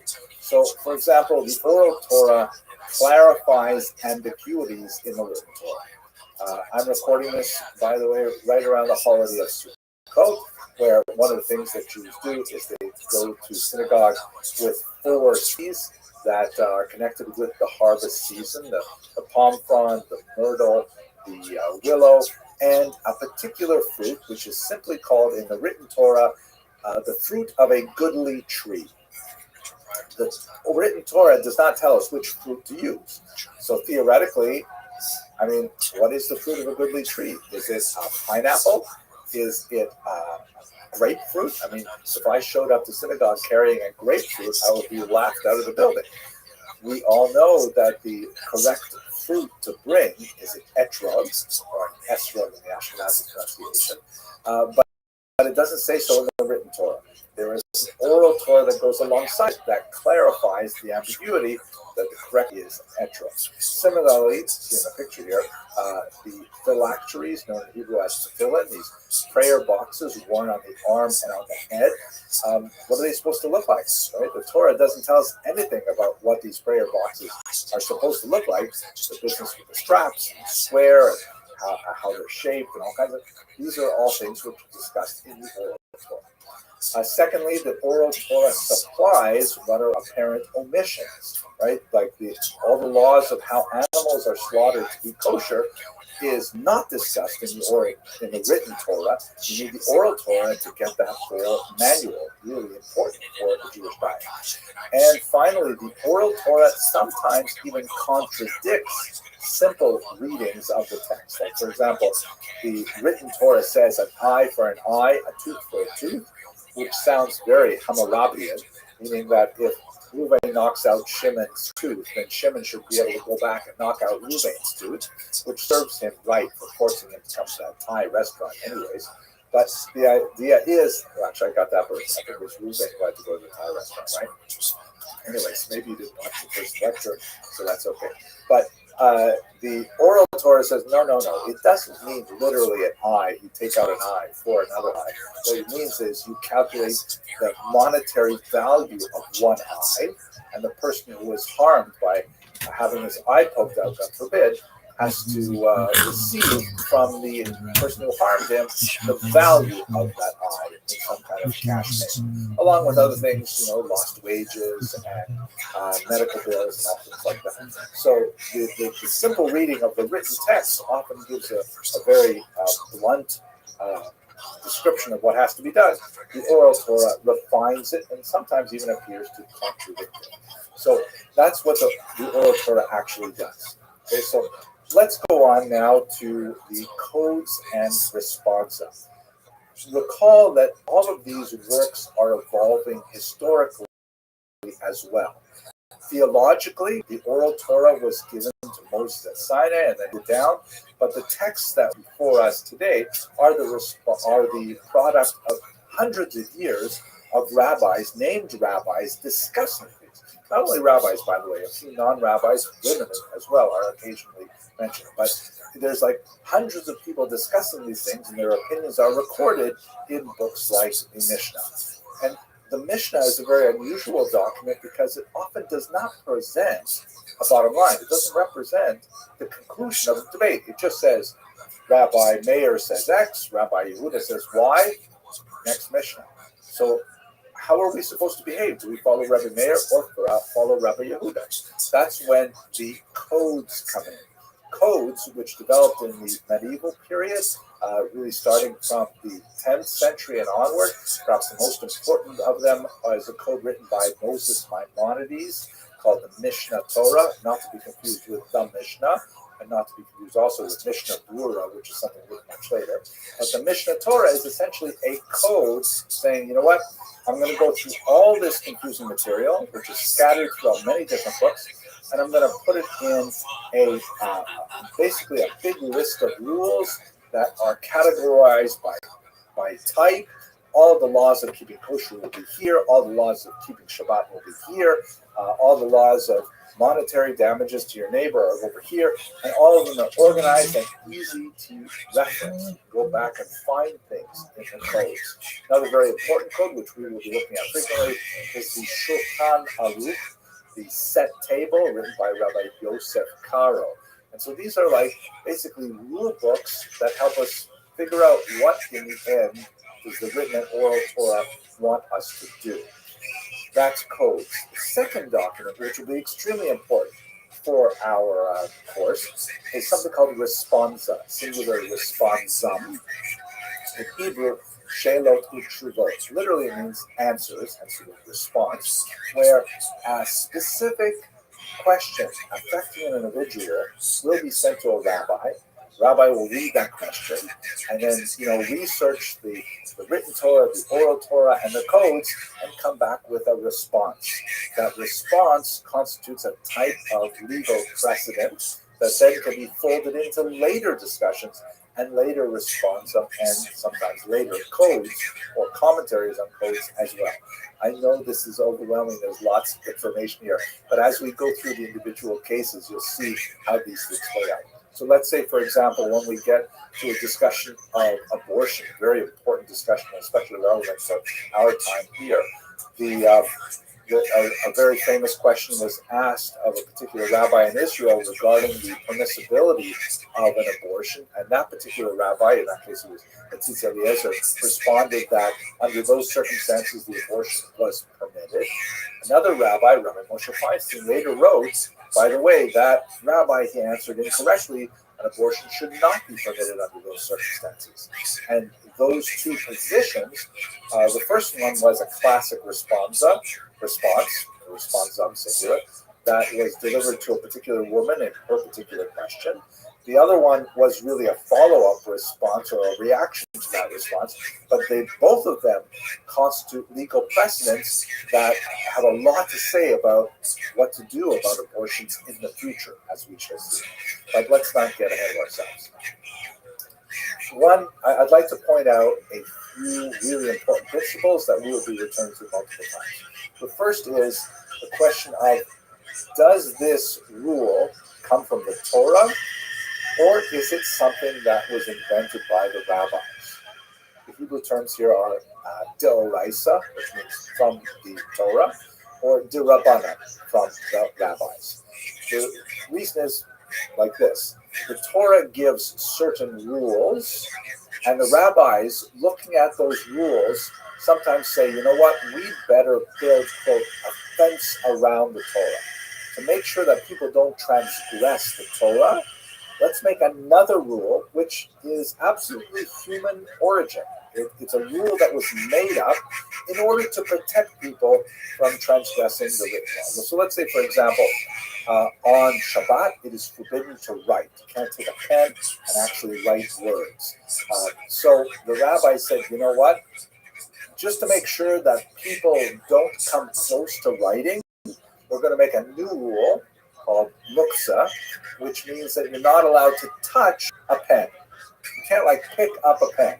It's true that the Torah doesn't say picking up a pen is forbidden, but the rabbis say because writing is forbidden, and that's a serious thing, and you transgress it with the first two letters you write, let's therefore make a new rule, no touching pens. Now, if a person does pick up a pen on Shabbat, they have not violated the Torah rule, they've only violated a rabbinic rule, which is very serious. but nevertheless, it's designed to protect people from going all the way and actually writing on the Sabbath.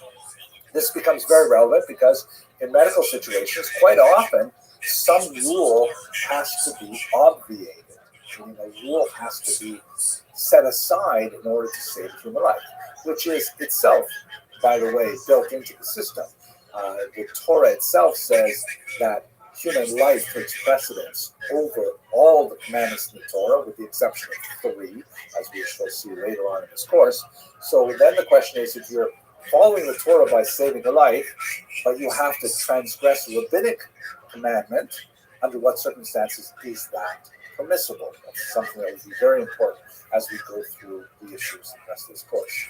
But when there is a doubt whether or not a particular action is forbidden by the Torah, the general rule is be stringent and do not transgress the Torah.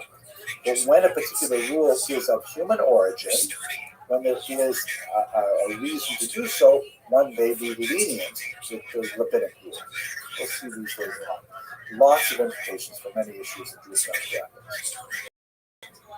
I would like to point out one other really important principle that is very well elucidated by Rothschild, and this is this idea that, if the Torah and the rabbis do not forbid something, meaning a new technology that has never been defined before, the presumption is it is permissible.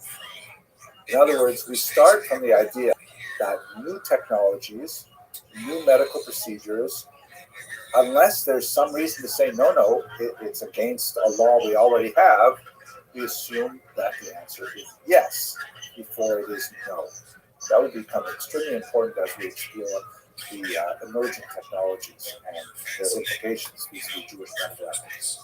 So here's a map just to give you one sort of graphic overview of all of these things, specifically the oral Torah and its relationship to law, to halakha. You can see on the top there we've got the box oral Torah, which can be divided into 3 basic sort of boxes, Midrash, Mishnah, and Kabbalah.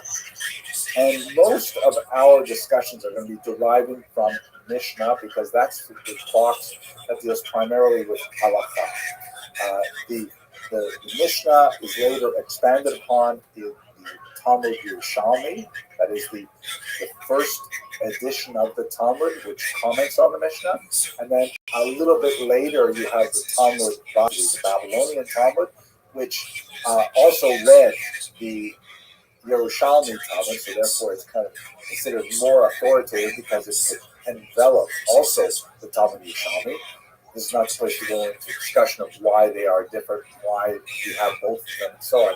But for the time being, the Bavli generally has more authority than the Yerushalmi in most areas. And then you have codes and responsa that come from that. The codes are written because the Talmud, by dint of the nature of its structure, is quite diffuse. There's very few areas where all the information on a given topic are concentrated, and in order to really understand anything important, you have to study the entire Talmud in order to know that you're not missing anything. So the codes go back and organize it in new books like the Mishnah Torah or the Shulchan Aruch. And then we have responsa, which really date from the period of the Talmud Bavli shortly afterwards and come right up to the present day, 21st century. There are definitely lots of responses still being written today where individuals will ask rabbi specific questions. Those questions will then be answered in writing, and they constitute case law precedent for future halakha. Okay, that's a quick overview of the big areas of text that will inform our discussions. Let's get into the actual examples of Jewish medical ethics, beginning with very, very difficult issues like the allocation of scarce resources. Thank you very much for listening. Sensitive government information, and he has pictures of test planes that we don't want the Soviets to do. So they put the crackdown on him really hard. They just didn't know how to do it because he was American. He brought everything down thinking that he was doing something in the Hello, fellow students of Jewish history. I'd like to begin a brief series of lectures on the Jewish encounter with Rome. Today we're going to focus on the reign of King Herod, but I'd like to begin with the very first encounter with Rome, which actually takes us back to the days of the Maccabees. Here you can see a beautiful representation of Judas Maccabeus, or Yehuda Maccabee, one of the great military heroes of the revolt that occurred about the year 167 before the Common Era. Let's place his role in the encounter with Rome within its historical context. First, we've got to jump back just a little bit further to the reign of Alexander the Great, who, as you can see in this map, extended the empire he created from Macedonia, which is in the green on the left, all the way out through the Greek territories, Asia Minor, all the way through the Eastern Mediterranean, including Egypt, and then all the way out to northern India, Afghanistan. And after he died, this area was divided among 4 of his generals. You can see that the yellow color is the Seleucid Empire, and the sort of bluish purplish that is dominant in Egypt, that would be the Ptolemaic Empire. And of course, Israel finds itself right in the middle of those territories. And one of the reasons why you can see in this particular map that the land of Israel is sort of colored yellow and purple is because it went back and forth between those 2 rival empires over the next century or so. We've spoken in other lectures about the Maccabean rebellion, and I'm not going to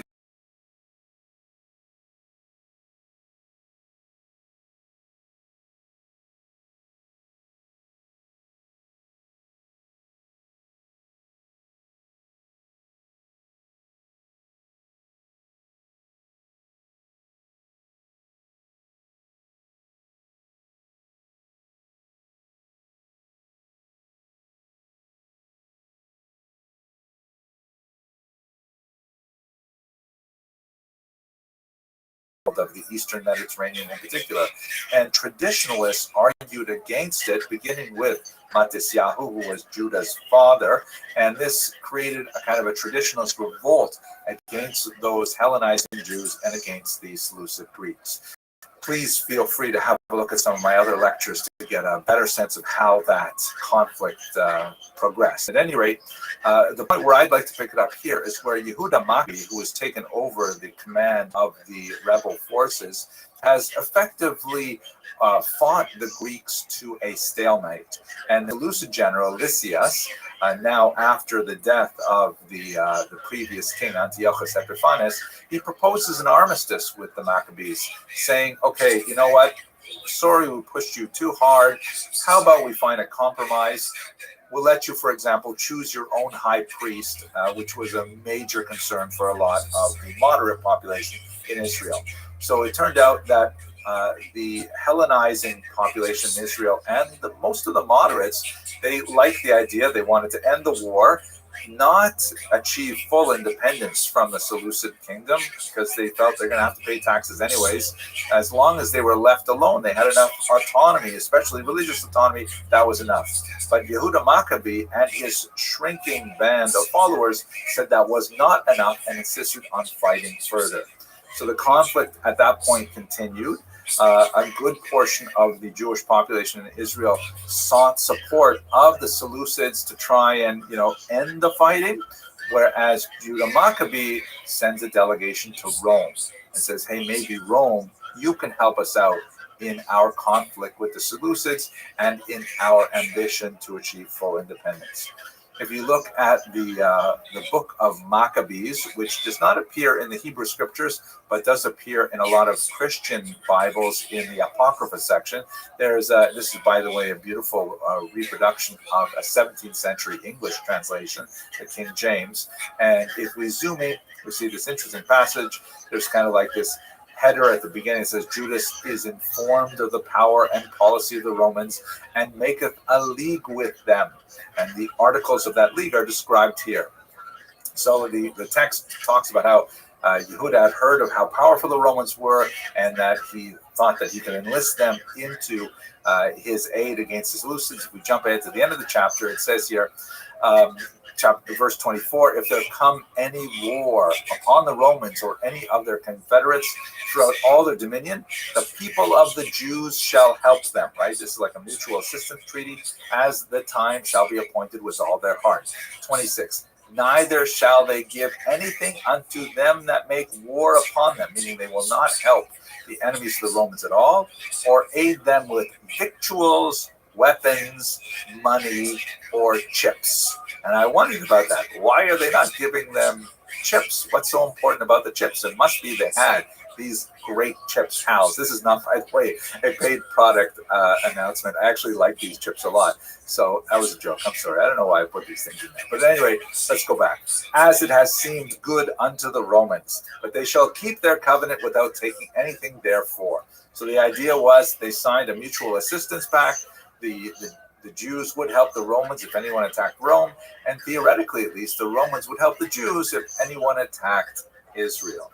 Now, it turned out that it was more of a kind of a cynical agreement, and we don't. Well, you'll see how it turns out. If you look at the Greek original, the text has both the Jews and the Romans virtually promising the same to each other, but it didn't work out that way.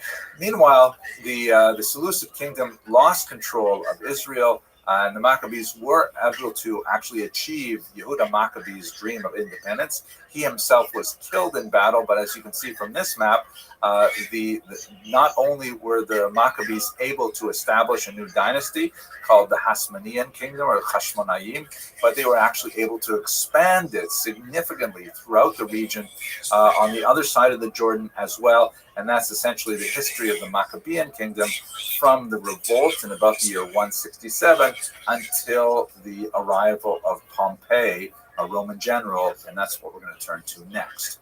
But to understand the nature of the Maccabean kingdoms, even though the Jews had a significant amount of independence, there was significant friction. And even though this was originally a rebellion against Greek values, the Hashmonaim gradually absorbed more and more of Greek ideas as well. And it kind of slid back into that Hellenizing frame over the next 100-odd years. Here you see, for example, a coin from Alexander Yanai, one of the most brutal of the kings of the era, a huge enemy to the rabbis. And as you can see from the right-hand side, the coin has an image of looks like a sun that's actually, in bas relief. It's actually extruded from the coin itself, which, according to some rabbinic opinions, would be directly forbidden as a kind of idolatrous image, like sun worship. At any rate, when he died in 76, there was a period of a rapprochement between the Maccabean leaders who had, claimed for themselves both the title of king and the title of high priest. His widow, Salome Alexandra, known affectionately as Shlom Tzion Hamalka in Hebrew, during her reign, there was actually a period of great rapprochement between the rabbis and the rulers, and it was a period of tremendous prosperity, which unfortunately ended under her sons. When she passed away, the region was thrown into a civil conflict once again. And that's what brought General Pompey to Israel, the first encounter of Rome with the land of Israel proper. The civil war that erupted between the sons of Alexander Yanai and Salome Alexandra, who were named Hyrcanus II, he was the elder, and he was the high priest, the Kohen Gadol. And his younger brother was Yehuda Aristobulus II, and both of them claimed rule. Hyrcanus II was the elder, but he was widely regarded as an ineffective leader. Yehuda Aristobulus was much more ambitious and apparently capable, and wished to challenge his brother for the rule. Among other things, the idea that the role of Kohen Gadol and Melech, that is, high priest and king, should be separated. Both of the brothers ended up appealing to the Roman general Pompey, who was in the north at the time, for aid. Pompey looked at both of them, and he technically favored the weak Hyrcanus, but in reality, he just wanted to subjugate Judea for to Rome. And when he came into the area, he nominally supported Hyrcanus, but in reality he took it over and in fact defiled the temple in a rather disgusting manner. This was in the year 63 before the Common Era. About 20 years later, Hyrcanus would ultimately be deposed by his nephew Antigonus, who was actually Aristobulus' son. According to Josephus, Antigonus actually bit off his uncle's ears, which mutilated him in such a way that he was no longer fit to serve as the Kohen Gadol, because there are certain laws about how the high priest has to appear. Rather nasty kind of event. But this means that from 63 before the Common Era, Rome is officially in charge of the land of Israel. Let us now turn a little bit later in time to the rise of one of the greatest kings of Israel in this era, King Herod. And when I say great, I'm not necessarily saying great in the sense of like wonderful, we love him, but great in the sense of being extremely powerful and leaving a huge mark on history. Perhaps he's best known in the Western tradition as being the author of the so-called Massacre of the Innocents, which is a passage that occurs in Christian scriptures in which he decrees the murder of all of these young children in an attempt to stave off the eventual birth of the figure that would be recognized by Christians as the Messiah. There's a lot of historical discussion about what that event might have been. We shall see shortly that it may actually be referring to Herod's murder of his own children, which was something he did with alarming frequency. At any rate, Herod was an Idumean. You can see the region of Idumea here is in the south of Judea. This is a region that was forcibly conquered by the Maccabean kings, and in a rare moment in Jewish history, the population was forcibly converted to Judaism.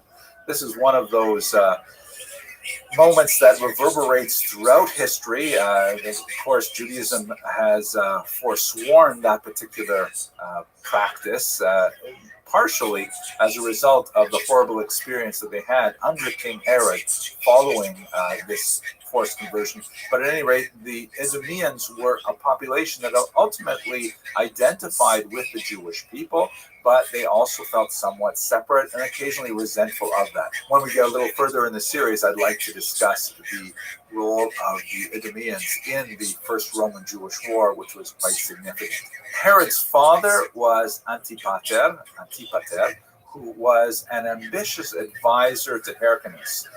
Herod was one of his multiple sons. He was born in the year 73.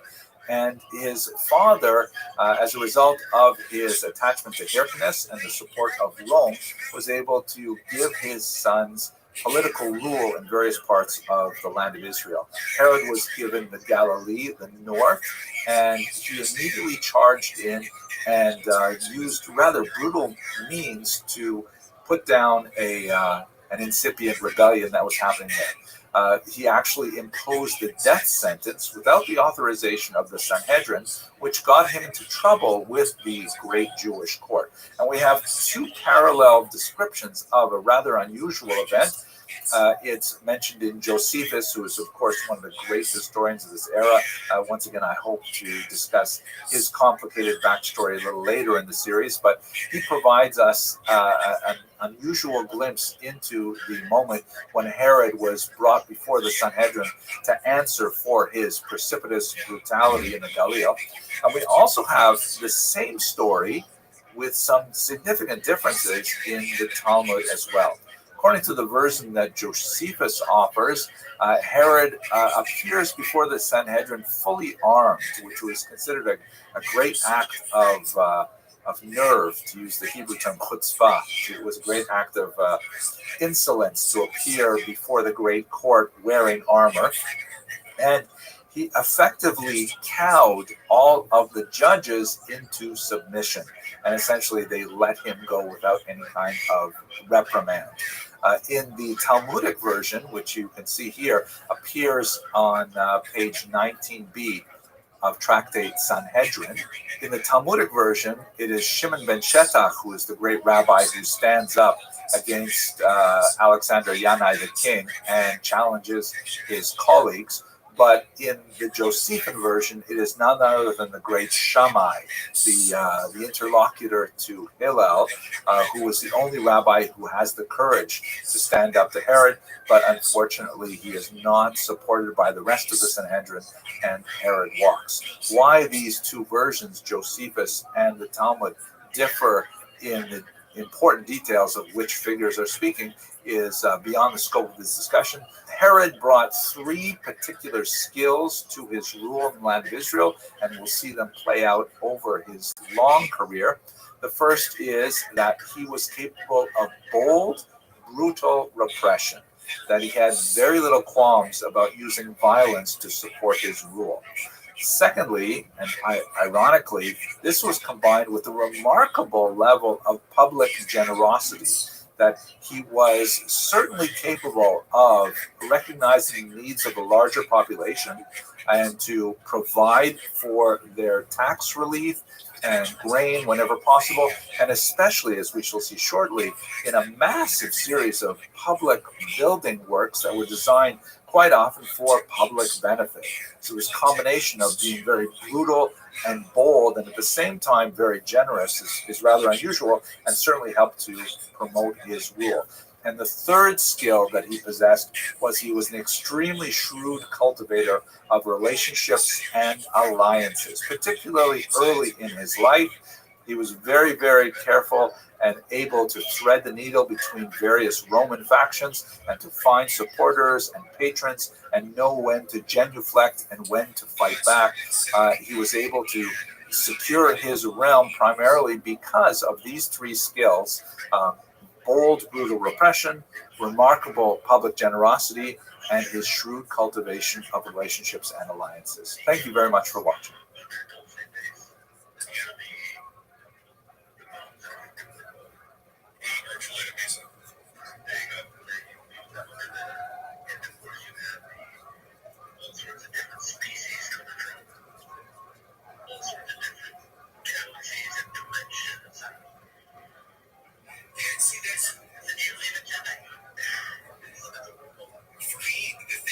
Hello, fellow students of Jewish history.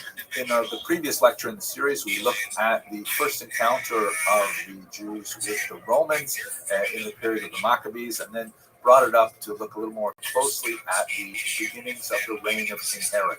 I'd like to continue with the discussion of King Herod, specifically looking at his remarkable achievements in public works and in great, fantastic displays of architectural skill.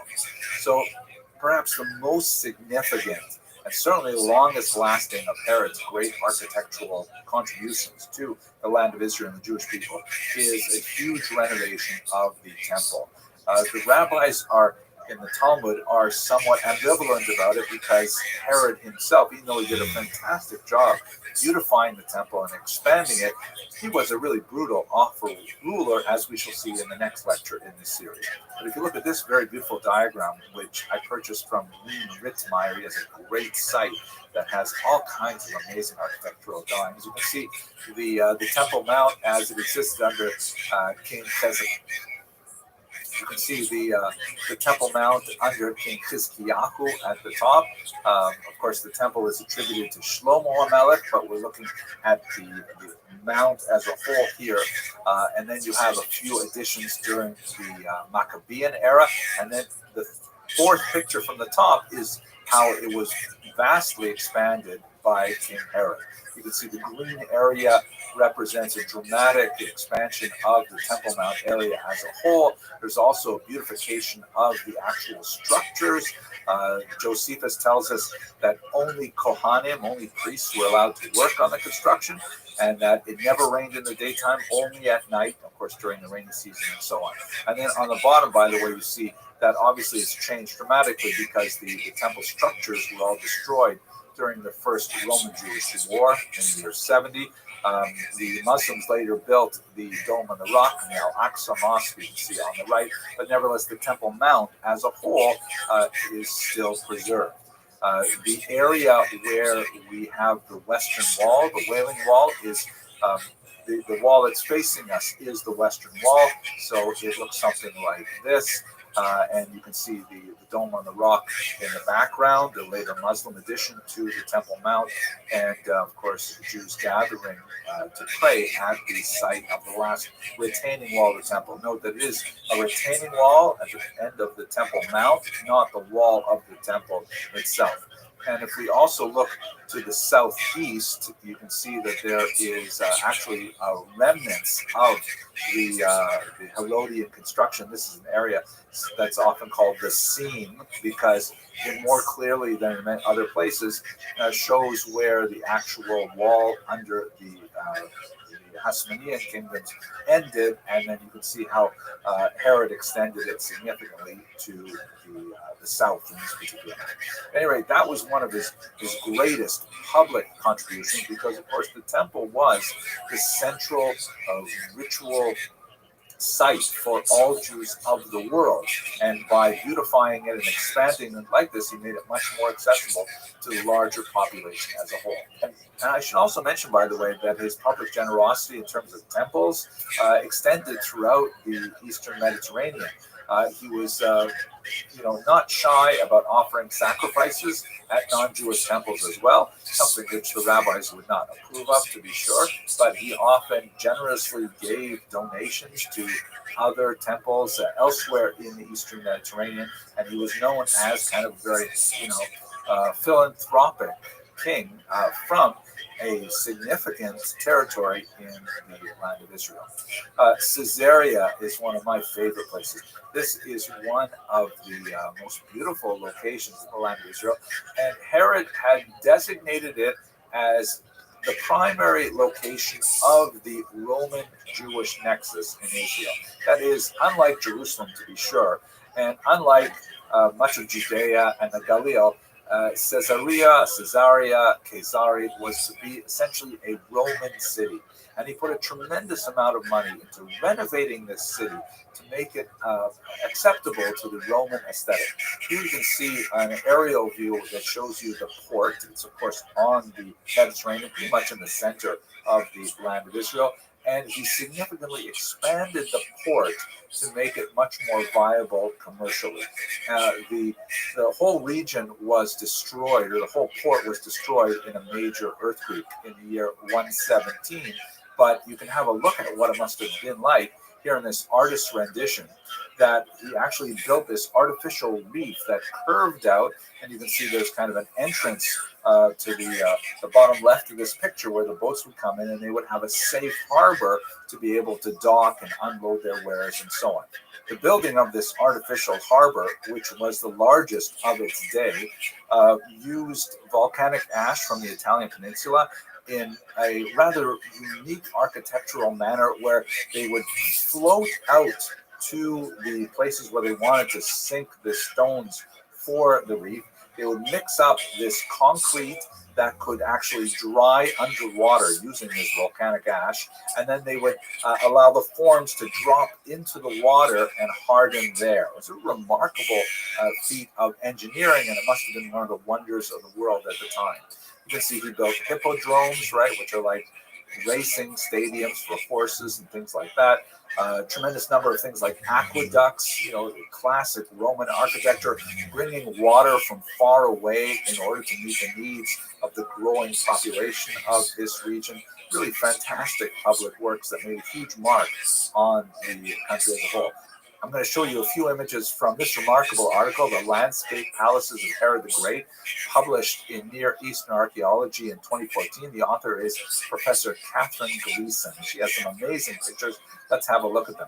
Here in Caesarea, you can see an aerial view of one of the promontories that's related to that artificial reef that I just showed you. And this is what it would have looked like in terms of the palaces, the pools. You can see the Hippo Stadium on the right there.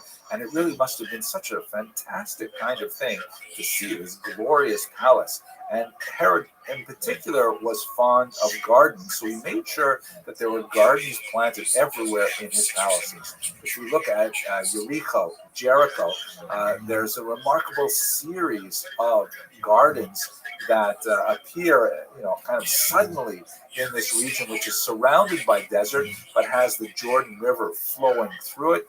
Here you can see in this a series of drawings from Professor Gleason's article that he has several palaces that are all surrounding the wadi, which is like the riverbed, including sunken gardens. And here you can see what it looks like today, with just a suggestion of one of the artificial hills that he built to try and give contour to the region. And this is a cross section that just gives you a sense of what it would have been like to walk through Herod's palaces, which he scattered throughout the land of Israel. Here's Professor Gleason's own drawing that demonstrates his love for the Roman colonnades and the gardens, of course, and the landscape of Jordan in the back, the landscape of Jericho in the background must have looked like, phenomenal kind of contributions. Perhaps one of the most dramatic settings for Herod's palace was the one that he built on the top of Masada, this huge massif, not too far from Jericho, just south of the Dead Sea region, where this was actually a place that Herod had deposited his family during a conflict early on in his rise to power, and he probably conceived of it as a kind of bolt hole where he could hide again in the future if he needed to. But he certainly wanted to, hide there in comfort. So, they had all kinds of cisterns dug in there, all kinds of baths were set up, and he planted numerous gardens to beautify the region. If you can look at this map here, you can see some of the various structures that were placed at the top there in this very defensible area. And on the right is a model that just gives you a sense of the grandeur of his architectural vision, that has the palaces literally tumbling down the rock face itself. If you ever had the opportunity to actually climb to the top of Masada, it is truly glorious to watch the sun rise or set in the region. And of course, all of this material was of great help to the rebels later, who had their last stand, according to the historian Josephus, against the Romans in the year 74. That just gives you a broad sense of his phenomenal architectural activity, much of which was for public benefit, as we saw with the temple as well, and is one of the much more positive elements of his reign. Experiments. Level 4 is for mind control experiments. More specifically, memories, raped flowers.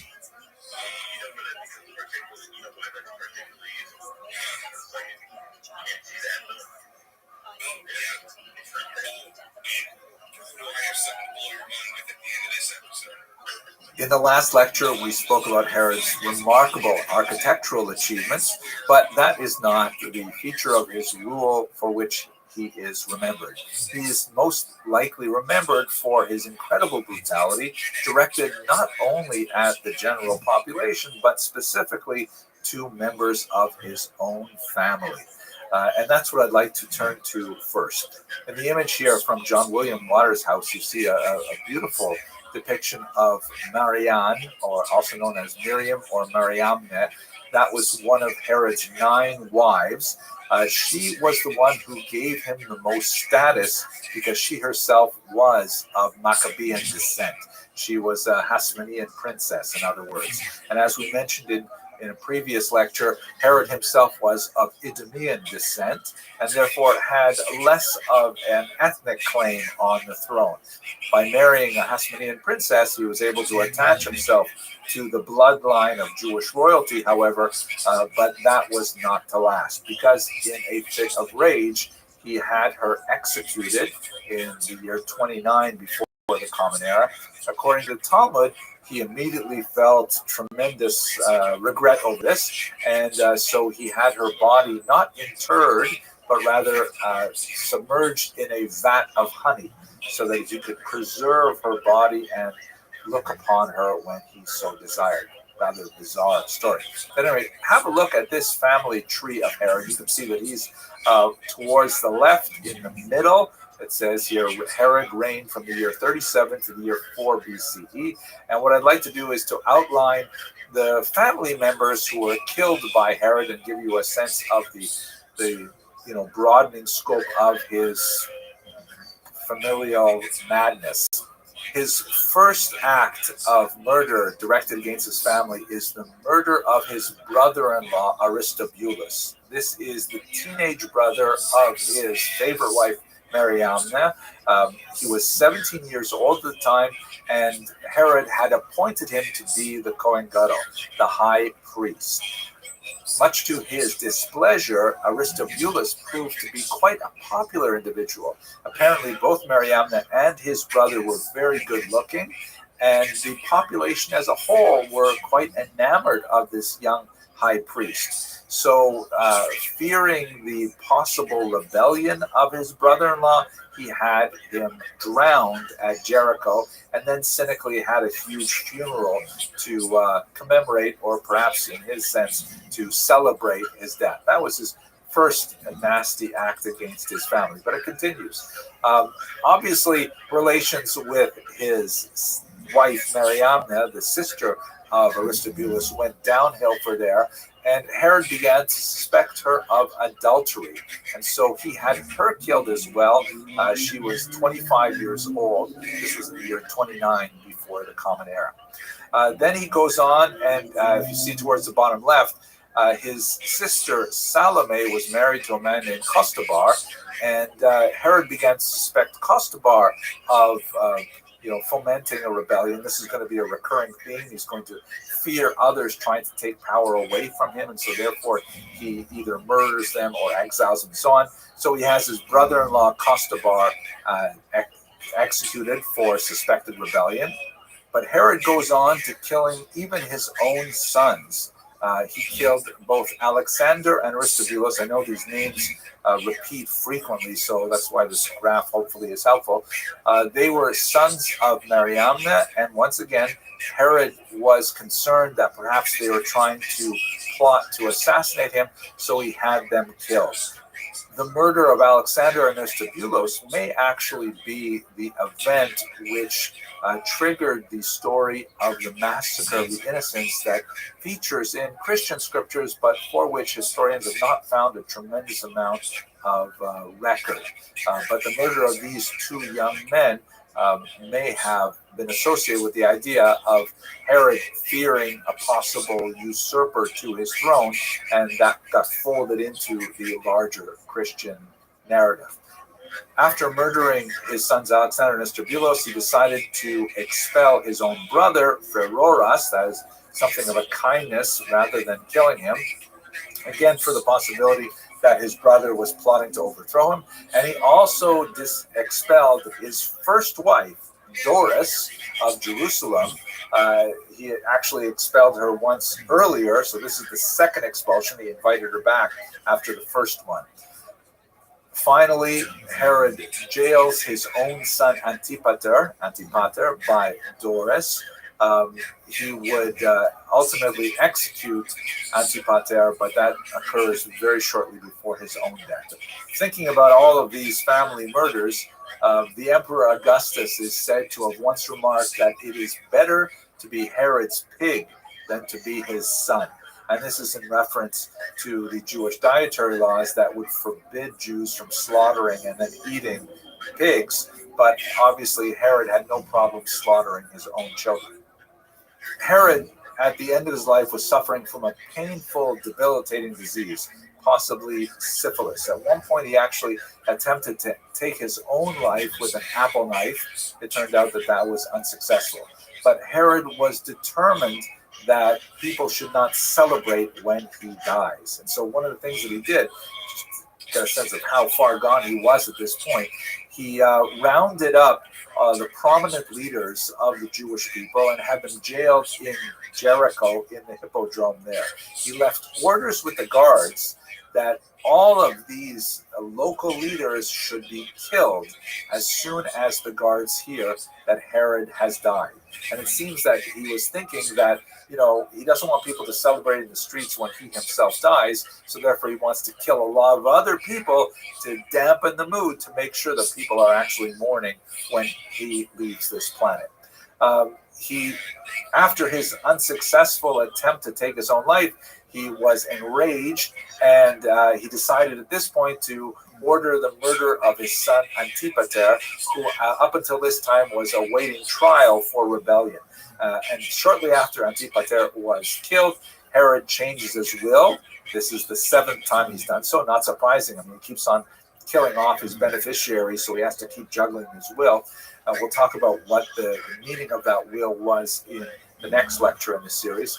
But luckily for the captives in Jericho, Herod's sister Salome, you'll recall that Herod had banished one of her husbands out of the land of Israel. She convinces the guards that her brother had actually changed his mind, and he had said they should release all the prisoners. And so, perhaps with a sigh of relief, the guards released the prisoners and then made themselves scarce right away as well. And then shortly thereafter, Herod finally succumbed to his illness, and as per his wishes, he was entombed at this great last architectural site, Herodion, also pronounced Herodium. It is the only building project that he named after himself. It was designed as usual, a great palace, but also his final resting place. He had a special sentimental attachment to this large hill because it was at this location that he had a great initial victory against Persian forces that was extremely influential in his early rise to power. Here you can have a look at the actual temple site and the tomb, which is down the hill towards the left. Once again, the prominence of gardens in the area gives a sense of Herod's horticultural inclinations. This is a view from the top, a rather gloomy view with the gray skies, but nevertheless you must sense the majesty of this particular location. And here is the archaeologist Ehud Netzer, who spent much of his life searching for Herod's tomb, believing it was somewhere at Herodion. Here he is in front of a projection of the image. And finally, here is the smashed up sarcophagus, which Dr. Netzer believes held Herod himself. The tomb was ransacked at least once in antiquity, perhaps in the context of the Roman-Jewish War. And so we don't have much of Herod's riches from the tomb itself, but we do have his great architectural legacy. And of course, we have the historical record of his bloody yet long reign in the 1st century before the Common Era. Thank you very much for watching this video. I look forward to continuing in the next video with a discussion of Jewish sectarianism in the early 1st century. Those girls are screaming. I can't believe it. No, they didn't. They kind of like this.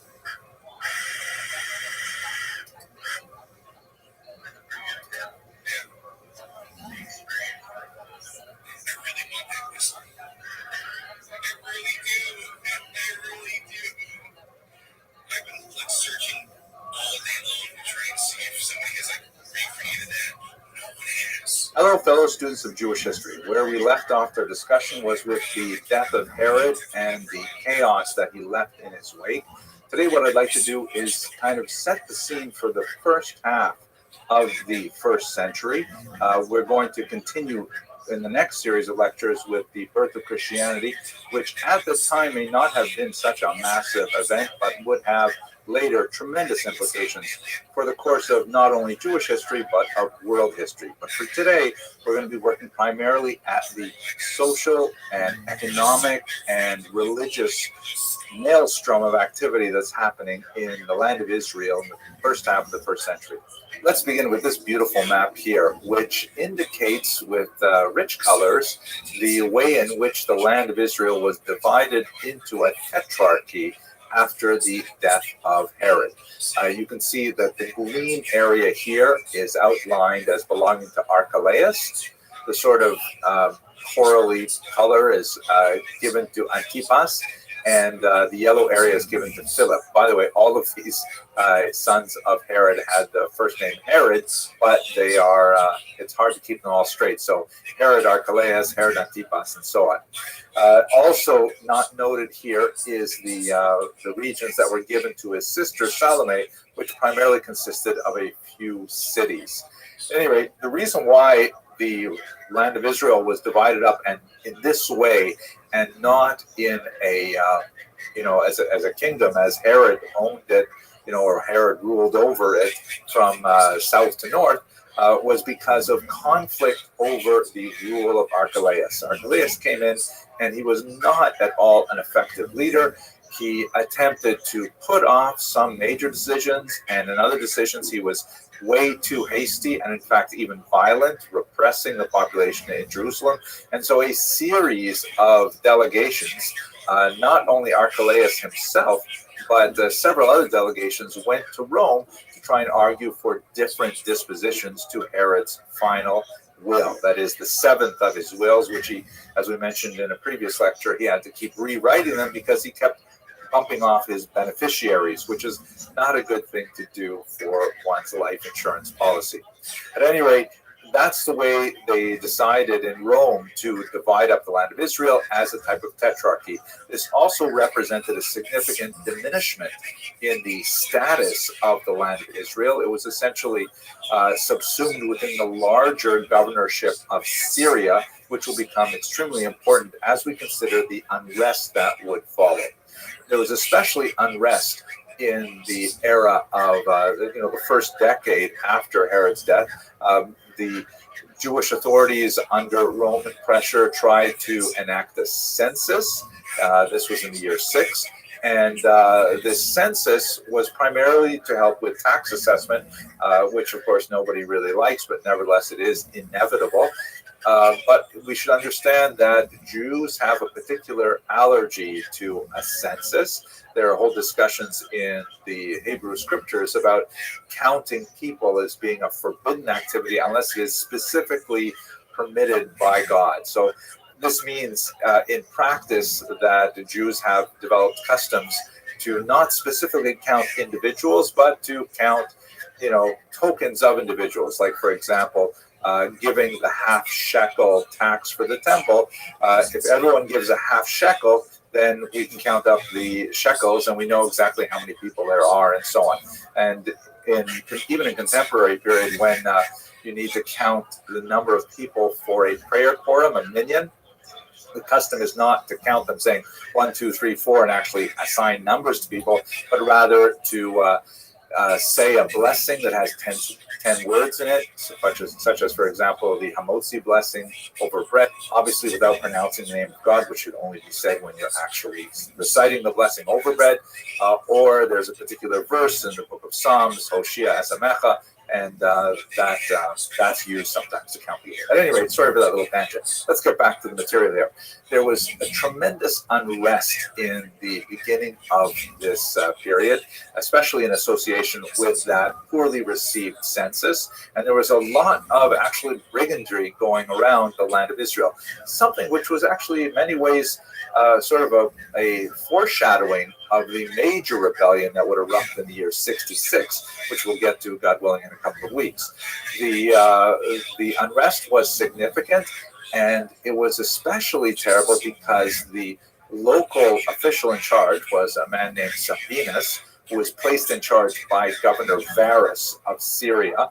As I mentioned, Governor Varus had responsibility for the entire area, and he left this man Sabinus in charge to try and collect the census. Sabinus essentially did his own thing. He even raided the temple treasury, and so Governor Varus had to come down and actually quell an incipient rebellion against Sabinus. Sabinus, meanwhile, hightailed it out of the land of Israel. But Archelaus was called to account in Rome for his failure to effectively control the population. In the end, the Roman authorities decided that Archelaus was not suited for rule over this valuable piece of real estate, and they exiled him to a place called Vienne, which is on the Rhone River in the south of France. It's true, being exiled to the south of France is not so bad, but we should understand that in the year 6, there was absolutely no Asian restaurants anywhere in the south of France, and so it must have been very hard on him. I'm sorry, I shouldn't make light of that. I mean, just the concept of being exiled to a place where there's no Asian restaurants. I don't know. I don't know how Jews could live like that. At any rate, in place of the kings that we had earlier, and kind of like overruling the tetrarchs themselves, these 4 individual rulers, the Romans put in first prefects and then later called them procurators. These were essentially types of governors that would rule over the land, hopefully keep order and keep the taxes flowing appropriately. Just to give you an example of one of them, perhaps the most famous, certainly the most famous of them, is none other than Pontius Pilate, who we will again return to when we talk about the birth of Christianity in the next series of lectures. Here's actually a stone that was discovered, of course, in Caesarea and Caesarea, which is the region of Israel that is so closely identified with Roman rule, and it actually mentions Pontius Pilate's name. You can see in the second line there, you just see the US and then Pilatus, which is, of course, Pilate in Latin. So the procurators were really in charge. Things would change in the 40s when, as a result of change in Rome itself, a new king would be appointed in Israel, Agrippa I, and then following him, Agrippa II would be the last king of Judea, but we'll leave that for another chapter. I would also like to point out that in the context of this massive political and administrative change that is imposed on a restive population that has demonstrated its willingness to actually rise up and open revolt, and only with external forces brought in from Syria could the revolt be quelled and the Jewish leaders actually be punished through exile. There are a couple other really important elements of the internal turmoil that we have to understand. One that's hugely important, and we're just going to touch on it, is issues of class and urbanization in Israel. We should recall that the land of Israel really had, then and to a certain degree even now, 2 really big different types of populations. You had the aristocracy, the tended to be more learned elite living in the big cities, in particular in Jerusalem. And there are, of course, very different characteristics of urbanized Jews living in Jerusalem as opposed to, let's say, Caesarea. But in Jerusalem, you have the gravitational center of the Jewish people because the temple is there. And so the aristocracy, the high priesthood is going to be invested in Jerusalem per se, and that will attract the wealthier classes, and the wealth tends to correspond to a pro-Hellenistic viewpoint. The wealthier classes tend to be much more concerned with preserving their wealth, and that meant alliances with the Roman authorities, and that also meant alliances with Roman and larger Hellenistic culture. So you have kind of an unusual situation in the cities, and in particular in Jerusalem, where you have an aristocratic elite that may be less traditional, ironically, in their observance, but at the same time, very dedicated and close to the temple. The city of Jerusalem, of course, is the center not only spiritually of the Jewish people, but also demographically, and it would attract masses, tens of thousands, hundreds of thousands of pilgrims to its boundaries during the 3 pilgrimage holidays. As we shall see over the next few weeks, these tend to be flashpoints for uprisings and violence, especially around Passover, as we shall see. The second major element that I really want to touch on before we go any deeper is the fact that we are relying quite heavily for much of this period on Josephus. And we have to always be aware of that reliance. Now, I've spoken in much greater detail about who Josephus was, his relationship to Jewish history, his relationship to Jewish tradition, the Romans, to Christianity. We've discussed this all in many other contexts, and I don't want to belabor that point. But it bears repeating that Josephus is one of our most valuable sources for the first century, and he is one of the most complex and problematic. Recall that Josephus himself describes his own background as being essentially one of the learned aristocracy in Jerusalem. He also describes himself, albeit without too much enthusiasm, as being basically a Pharisee, although he was quite a spiritual seeker, and he had, from his time in Jerusalem, associations with Sadducees, from his youth and his exploration of different modalities of spirituality. He seems to have had some connection with the Qumran community and so on, as we shall discuss shortly.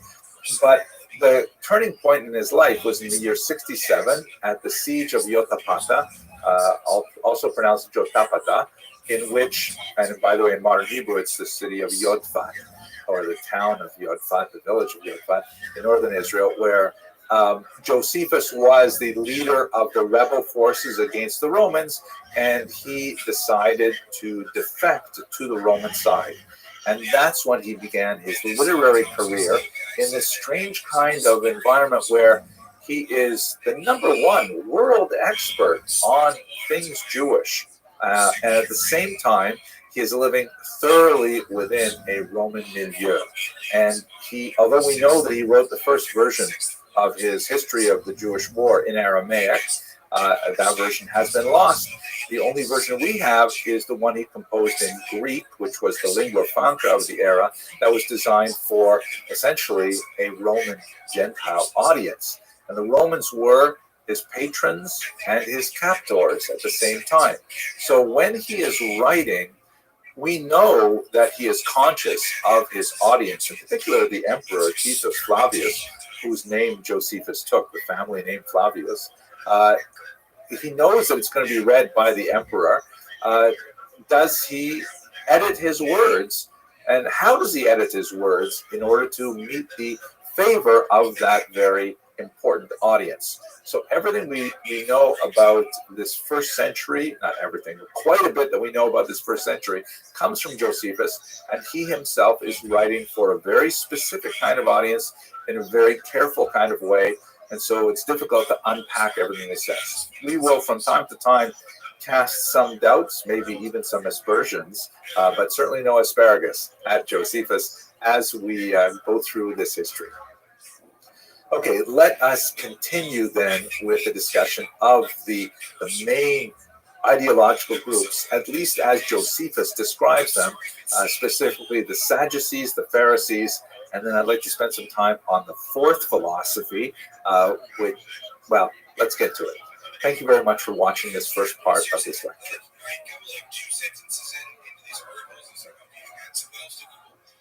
I got over to Google, and then like all these links lead you to all these other things. It's like, and then and then I sent you something in the book ad project. I didn't go on today. That's got to be its own separate episode. But if you guys haven't heard of that project, look at it and read as much as you can, and then I guess come back to us and tell us how you feel about it. Hello, fellow students of Jewish history. Let's continue with our discussion of Judaism and Jewish sectarianism in the early first century. So perhaps the most important of the groups, at least important in terms of their temporal power, their association with the Romans, and their control of the temple cult, are the Sadducees. The Sadducees, or as they are known in Hebrew as the Tzedukim, the word derives most likely from the followers of Tzadok, and let's explore that in just a minute.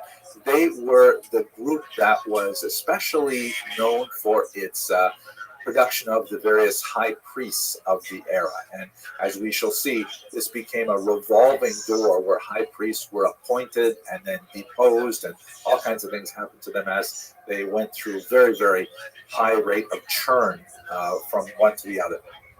Here's an interesting picture, by the way, from Vicente Juan Masi.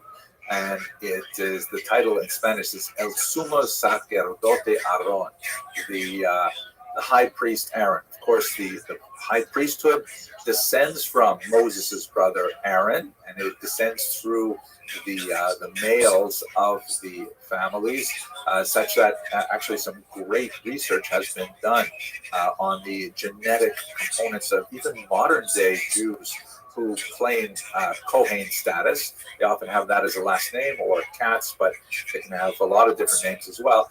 That in fact they do overwhelmingly bear a marker on their Y chromosome, which is consistent with the proposition of a single male ancestor 3,000 years ago, which is really fascinating, but not our topic today. So here you can see Kohen, the high priest, the Kohen Gadol, Aaron, the first high priest, wearing a really interesting mitre, which is nothing like what the Torah or the Talmud describes, but nevertheless very cool. And he seems to be rushing to carry this Greek-style vase of, looks like some kind of, maybe he is doing Trumat Hadeshen, the removal of the ashes. But he looks very serious about it, and I really like this image. At any rate, so the name Tzedukim is one that appears in the Talmud in particular to describe the Sadducees. And there are two possible tzaddoks from whom they could derive this. One tzaddik, of course, is a biblical figure who comes from the era of King David. He had a high priest named Tzadok. The rabbis of the Talmud, however, derive the term Tzeduki from one of the two prime students of Antigonus ish Sochel. Antigonus, the man of Sochel, who's quoted in the great collection of Jewish ethical teachings, Pirkei Avot.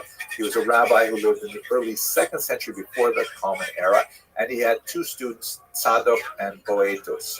Now, Antigonus ish Sochel is famous for a particular passage that's quite fascinating, in which he urged his students to serve the master not for the sake of receiving a reward, right? In other words, serve God without any, anticipation or demand for a payment in return. Payment is in fact even a better term for the word pras than reward, but like, okay, God, I'm going to do you a favor, and now you pay me back, right?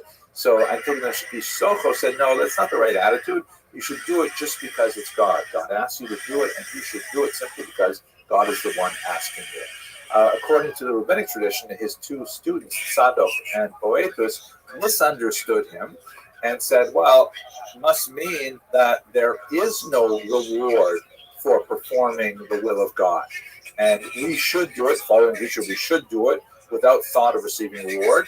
Why? Because there is no reward. And so the Tzedukim were especially associated with the notion of denying the world to come, denying the notion that there was, a heaven and things like that. This is one of the prime, kind of delineations between the Pharisees, we'll see in a second, and the Tzedukim is particularly with regards their notion of life after death. It would be fantastic if we could actually read what the Sadducees had to say about this rabbinic characterization. Unfortunately, the Sadducees left behind no clearly self-identified written records that tell us about their attitudes to the world to come, or really about anything else that happened to them historically. The Sadducees, of course, being so closely identified with the temple rituals, once the temple rituals were done away with the destruction of the temple in the year 70, there was no more physical anchor for them, no more kind of like center of gravity to organize their power, and they simply disappeared as a group. Some of these ideologies, of course, would resurface in several other groups over the medieval period, and we will have, God willing, opportunity to explore those in the future. But for the time being, we only know what others say about the Sadducees. Not only the rabbinic tradition, but also, for example, the Christian tradition has a fair amount to say about them as well.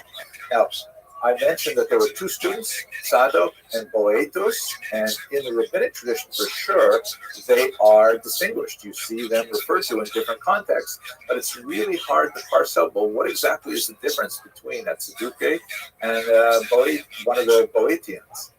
What exactly, how do you parse out the difference between these Tzedukian and these Baitusim? Now, by the way, I should mention that it's also difficult to try and figure out what the Sadducees stood for, because with the era of heavy church censorship of the Talmud from the 13th century on, and especially with printing evolving in the 16th century, there's a lot of changes to the Talmudic text to try to avoid, not only burning of the Talmud, but even, prohibiting its printing. This is something that Jewish printers often did of their own accord in order to avoid getting into trouble. And one of the techniques was that if there was a criticism of a figure, or let's say there's a dialogue in the Talmud that presents a rabbi versus let's say an early Christian, and they know that if they submit this text to the church censor, it will immediately be excised, and maybe they'll have to, scrap the entire print run. So sometimes the printers would change things, and they would say, rather than having the rabbi arguing with an early Christian, they would say a rabbi arguing with a Sadducee. And the oral tradition would continue in the sense that the rabbis teaching the Talmud hopefully would know, this is actually a replacement. It should read early Christian, but it actually reads Sadducee. But quite often we don't know what that means anymore. And so it's really hard to rely on the Talmud for good descriptions of what the Sadducees are for.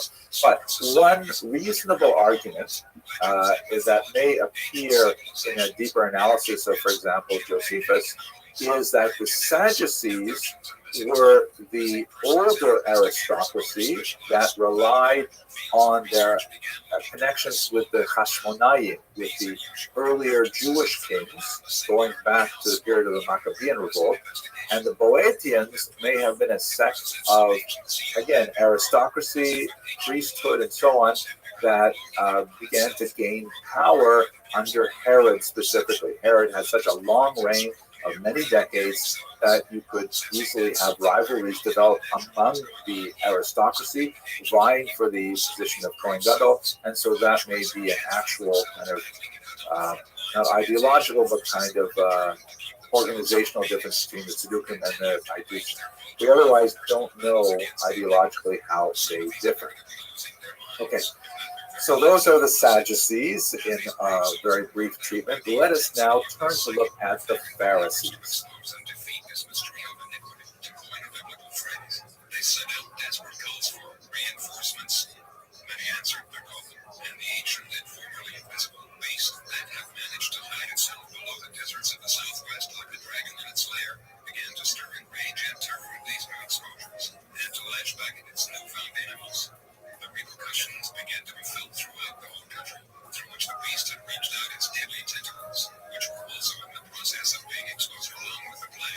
Hello, fellow students of Jewish history. So in this mini set of lectures, we look at the political environment of the early first century in Judea.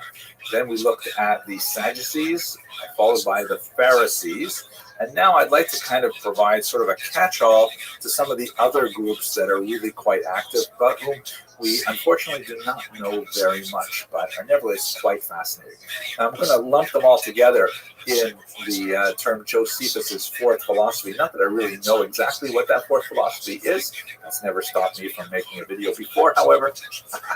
But the Josephus, in his attempt to try and make Judaism understandable to his Greek-speaking Gentile audience, he uses this term that probably refers to the Essenes, or the Essenes, who are a group of Jews who essentially separated from society quite radically and are most likely associated with the Qumran community that produced the Dead Sea Scrolls. And those are the people that we're going to talk about right now. So what are the Dead Sea Scrolls? These are a series of manuscripts, hundreds of manuscripts and fragments of manuscripts most of them written in Aramaic, but also Hebrew and Greek, Nabatean and other languages, that were discovered in the region of the Dead Sea in the late 1940s. One of the most important scholars to work among them at the time is Professor Eliezer Sukenik, who was an archaeologist who was one of the first to discover the value of these manuscripts, which were floating around the black market. And he immediately scooped up all the manuscripts that he could, including those that were on sale and advertised even in the New York Times. This created a bit of a rush for these documents as people began to hear about them, which was interrupted by the first Arab-Israeli war, the War of Independence, as the Israelis call it, that took place between 1948 and 1949. As soon as things began to calm down, of course, there was an armistice line that divided the territories. Some were not accessible to Israeli researchers anymore, but a frenzy of archaeological studies began as people began to, comb all of these cliffs in the really remote and forbidding region of the Dead Sea, looking for these documents. And they found hundreds of them. Some of them collected in what appear to be scriptoriums, where they would be used as kind of reading rooms with like tables and chairs, or benches at any rate, and others that appear to be storage rooms where they were probably hastily abandoned, most likely in the context of the First Roman-Jewish War, and they sat there for the next 2,000 years until they could be discovered. And the discoveries were absolutely phenomenal. First of all, we have every single book of the Hebrew Bible is represented there, with the exception of the book of Esther. This is, for example, the Isaiah scroll, which is quite fascinating. It's actually housed in a remarkable structure in Jerusalem today. But there are many, many other documents that are not biblical. Many antique texts that were circulating at the time that were clearly of a religious, even apocalyptic nature, and scholars rushed to study these. Now, part of the controversy surrounding the Dead Sea Scrolls is because on the Jordanian side, a commission was formed that unfortunately did not have any Jews working on the documents, and there was a clear interest in specifically discovering texts that related to Christianity. This is, after all, the documents were dated from about 200 before the Common Era up until about the year 100 of the Common Era, with a certain amount of leeway, but it's right in the period of the birth of Christianity, and scholars were desperately hoping to find evidence of Christianity outside of the Christian scriptures. They were unfortunately unable to find any trace of any direct references to Christianity, but they did find a lot of material that give us a sense of what the intellectual, spiritual milieu was during the period of the ministry of the founder of Christianity. They found not only biblical texts, but these remarkable texts, sometimes written on copper. This is one section of the famous copper scroll that deal with all kinds of things that are not mentioned in the Bible. Some clearly have, kind of end of days feeling, and there's these mysterious discussions of the sons of light and the sons of darkness, and it reads a lot like the book of Revelations, for example, and kind of like end of all time, kind of massive conflagrations are predicted. It's very spooky kind of reading. There's also some fascinating discussions in one particular text called the Manual of Discipline that seems to describe the behavior of the people who collected these documents, who are known possibly as the Essenes or Essene, or possibly, there are lots of different theories. There's one theory that says that this is even a Sadducee break-off community that was upset with the way things were going in the temple, and they established this particular community here. We don't know exactly who was living in this region. They're often referred to simply as the Qumran community. and a significant archaeological study was implemented, and in fact they found many of the settlements of these people. It appears that they lived, especially if you connect the archaeological finds with the texts like the Manual of Discipline found in the Dead Sea Scrolls, it appears that they lived a highly ascetic lifestyle that involved, things like communal meals that were conducted entirely in silence, and a rigorous level of, or a rigorous kind of type of initiation where people had to go through several different, exercises to get to a higher level of initiation. Some rather bizarre things that Josephus writes about these people, like they had a lot of concern about ritual impurity, which definitely makes them sound closer to the Sadducees. Of course, the high priests and priests in general have to maintain a very high level of ritual purity in order to serve in the temple. These rules, of course, are mainly, interpreted by the Pharisees, so that was part of the interrelationship between Sadducees and Pharisees. But this community in Qumran seemed to take these things to an extreme degree, including, defecation would be done at certain sites well outside the Qumran community, which sounds like a good idea. Everyone was given their own shovel and had to take care of their business themselves. And according to Josephus, defecation was forbidden on the Sabbath. Hard to imagine that they actually did that. I mean, how do you live like that? But that adds to the kind of confusion we have about how much should we trust Josephus anyways. I mean, he does describe how he himself went into a period of several years of living in a kind of monastic kind of environment like this, maybe with the Qumran community itself. But we really don't know. We have to rely on Josephus's writings and take them with a grain of salt. But we do have some of these archaeological digs that do support the idea, for example, of lots of mikvaot for ritual immersions, for ritual purification. Mikvaot are like ritual baths, and communal dining areas that correspond with the Manual of Discipline and things like that. So it appears that this community, which seems to have been hastily abandoned in the first century, possibly in the context of the Great Roman Jewish War of 66 to 74, or perhaps a little bit later with the Bar Kokhba revolt of 132 to 135. But we lose track of who these people were, and all we have are basically the Dead Sea Scrolls to rely on. I have not had much time in this quick overview of many of the ideological groups to discuss two major groups. One which will have a huge impact in the late first century, and those are the Zealots. And I'm going to reserve those when we start talking about the uprising against Rome. And the second major group, of course, are the Christians. Christians are very small at this time, but they would be huge and influential in the future, so we will return to that later. But for now, I want to thank you very much for watching.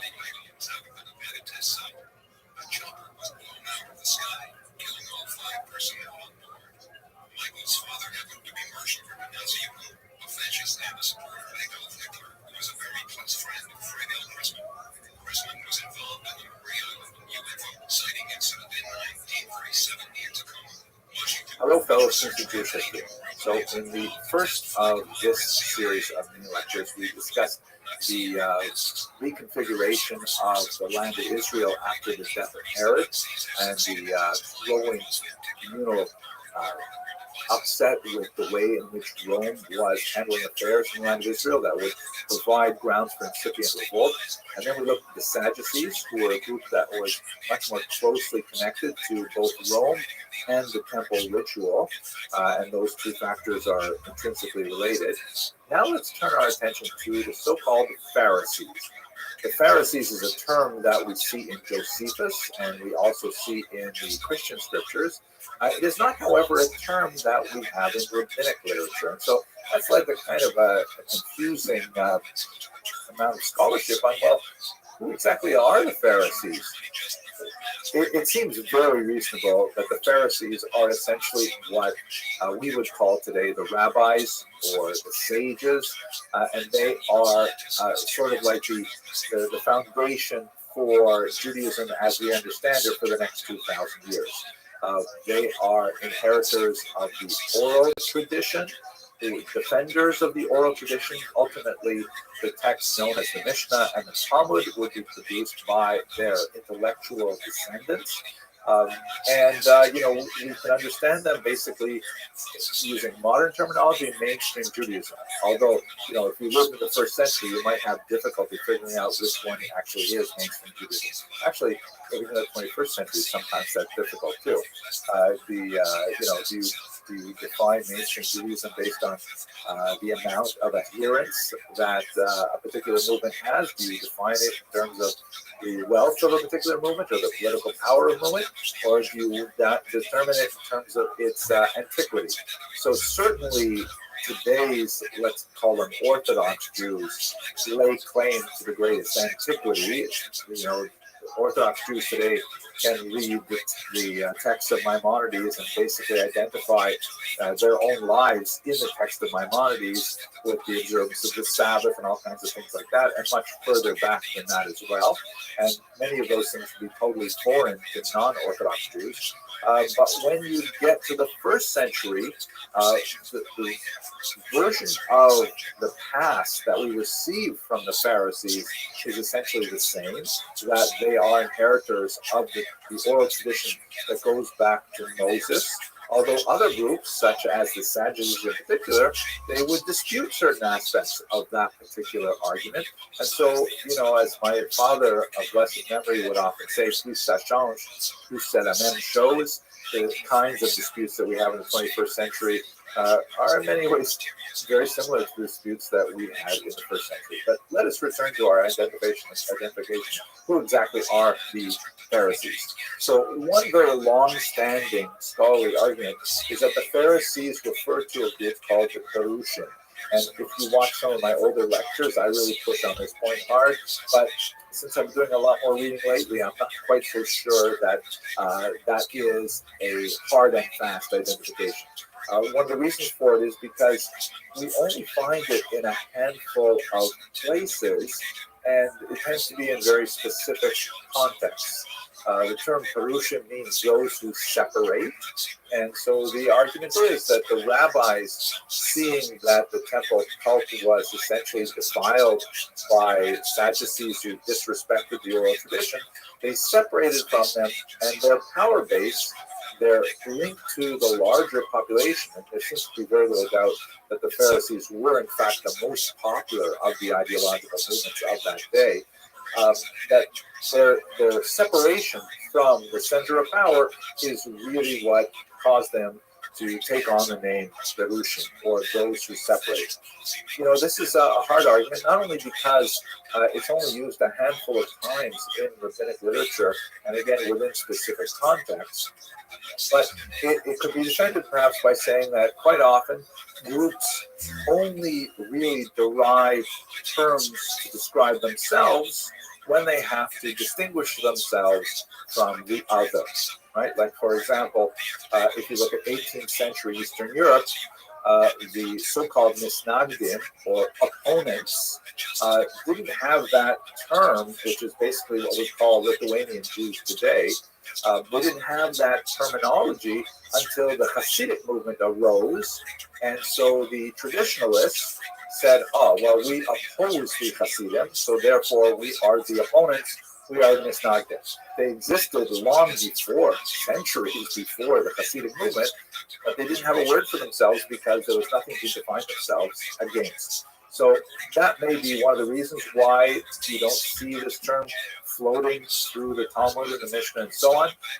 You tend to see terms like Chazal, which means the sages of blessed memory, but you don't really see the term Perushim.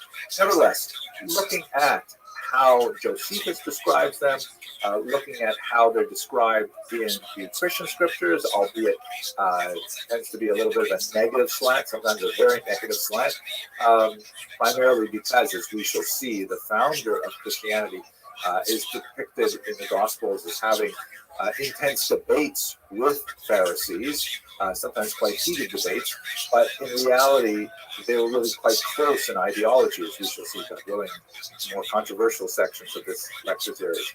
You have the most heated arguments with your own family members, right? Your spouse, your siblings in particular, your parents, maybe your children, God forbid. That's where you have the most heated arguments. The arguments on the street, you don't have that intense because you don't really care about them nearly as much. But let's leave that to the side. The way Josephus describes these people, the way the Christian scriptures describe these people, seem to comport with the idea that the Pharisees are, in fact, the early rabbis. So what did these rabbis believe in? They definitely cared very much about the temple ritual, and we see that the Sadducees from time to time are forced to consider the opinions of the Pharisees with regards to the conduct in the temple itself. The Pharisees are widely regarded as being the most competent bearers of the rules, the halakha, of how the temple rituals should be conducted, and Sadducees would contravene those rules at their peril, in fact. Not only from, as we read in the Talmud, supernatural retribution, but also from popular disagreement, because it's very clear from Josephus in particular that the Pharisees had a very significant base in the larger population.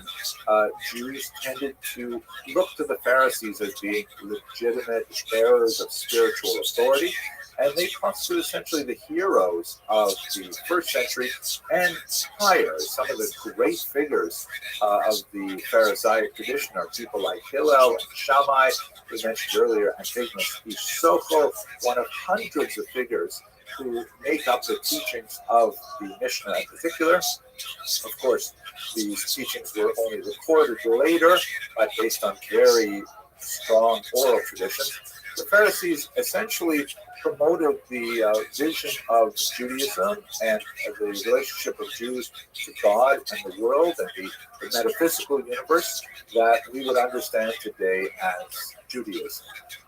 Obviously, in the modern era, when we get to the 18th century and beyond, there are new questions raised as to how to interpret these doctrines.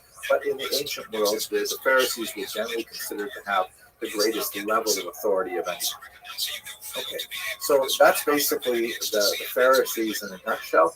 Let us continue with the discussion of the Qumran community in particular.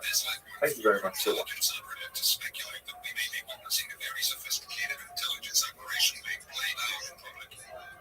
Former FBI special agent Ted Gunderson speaks for Ignaziuko's credibility.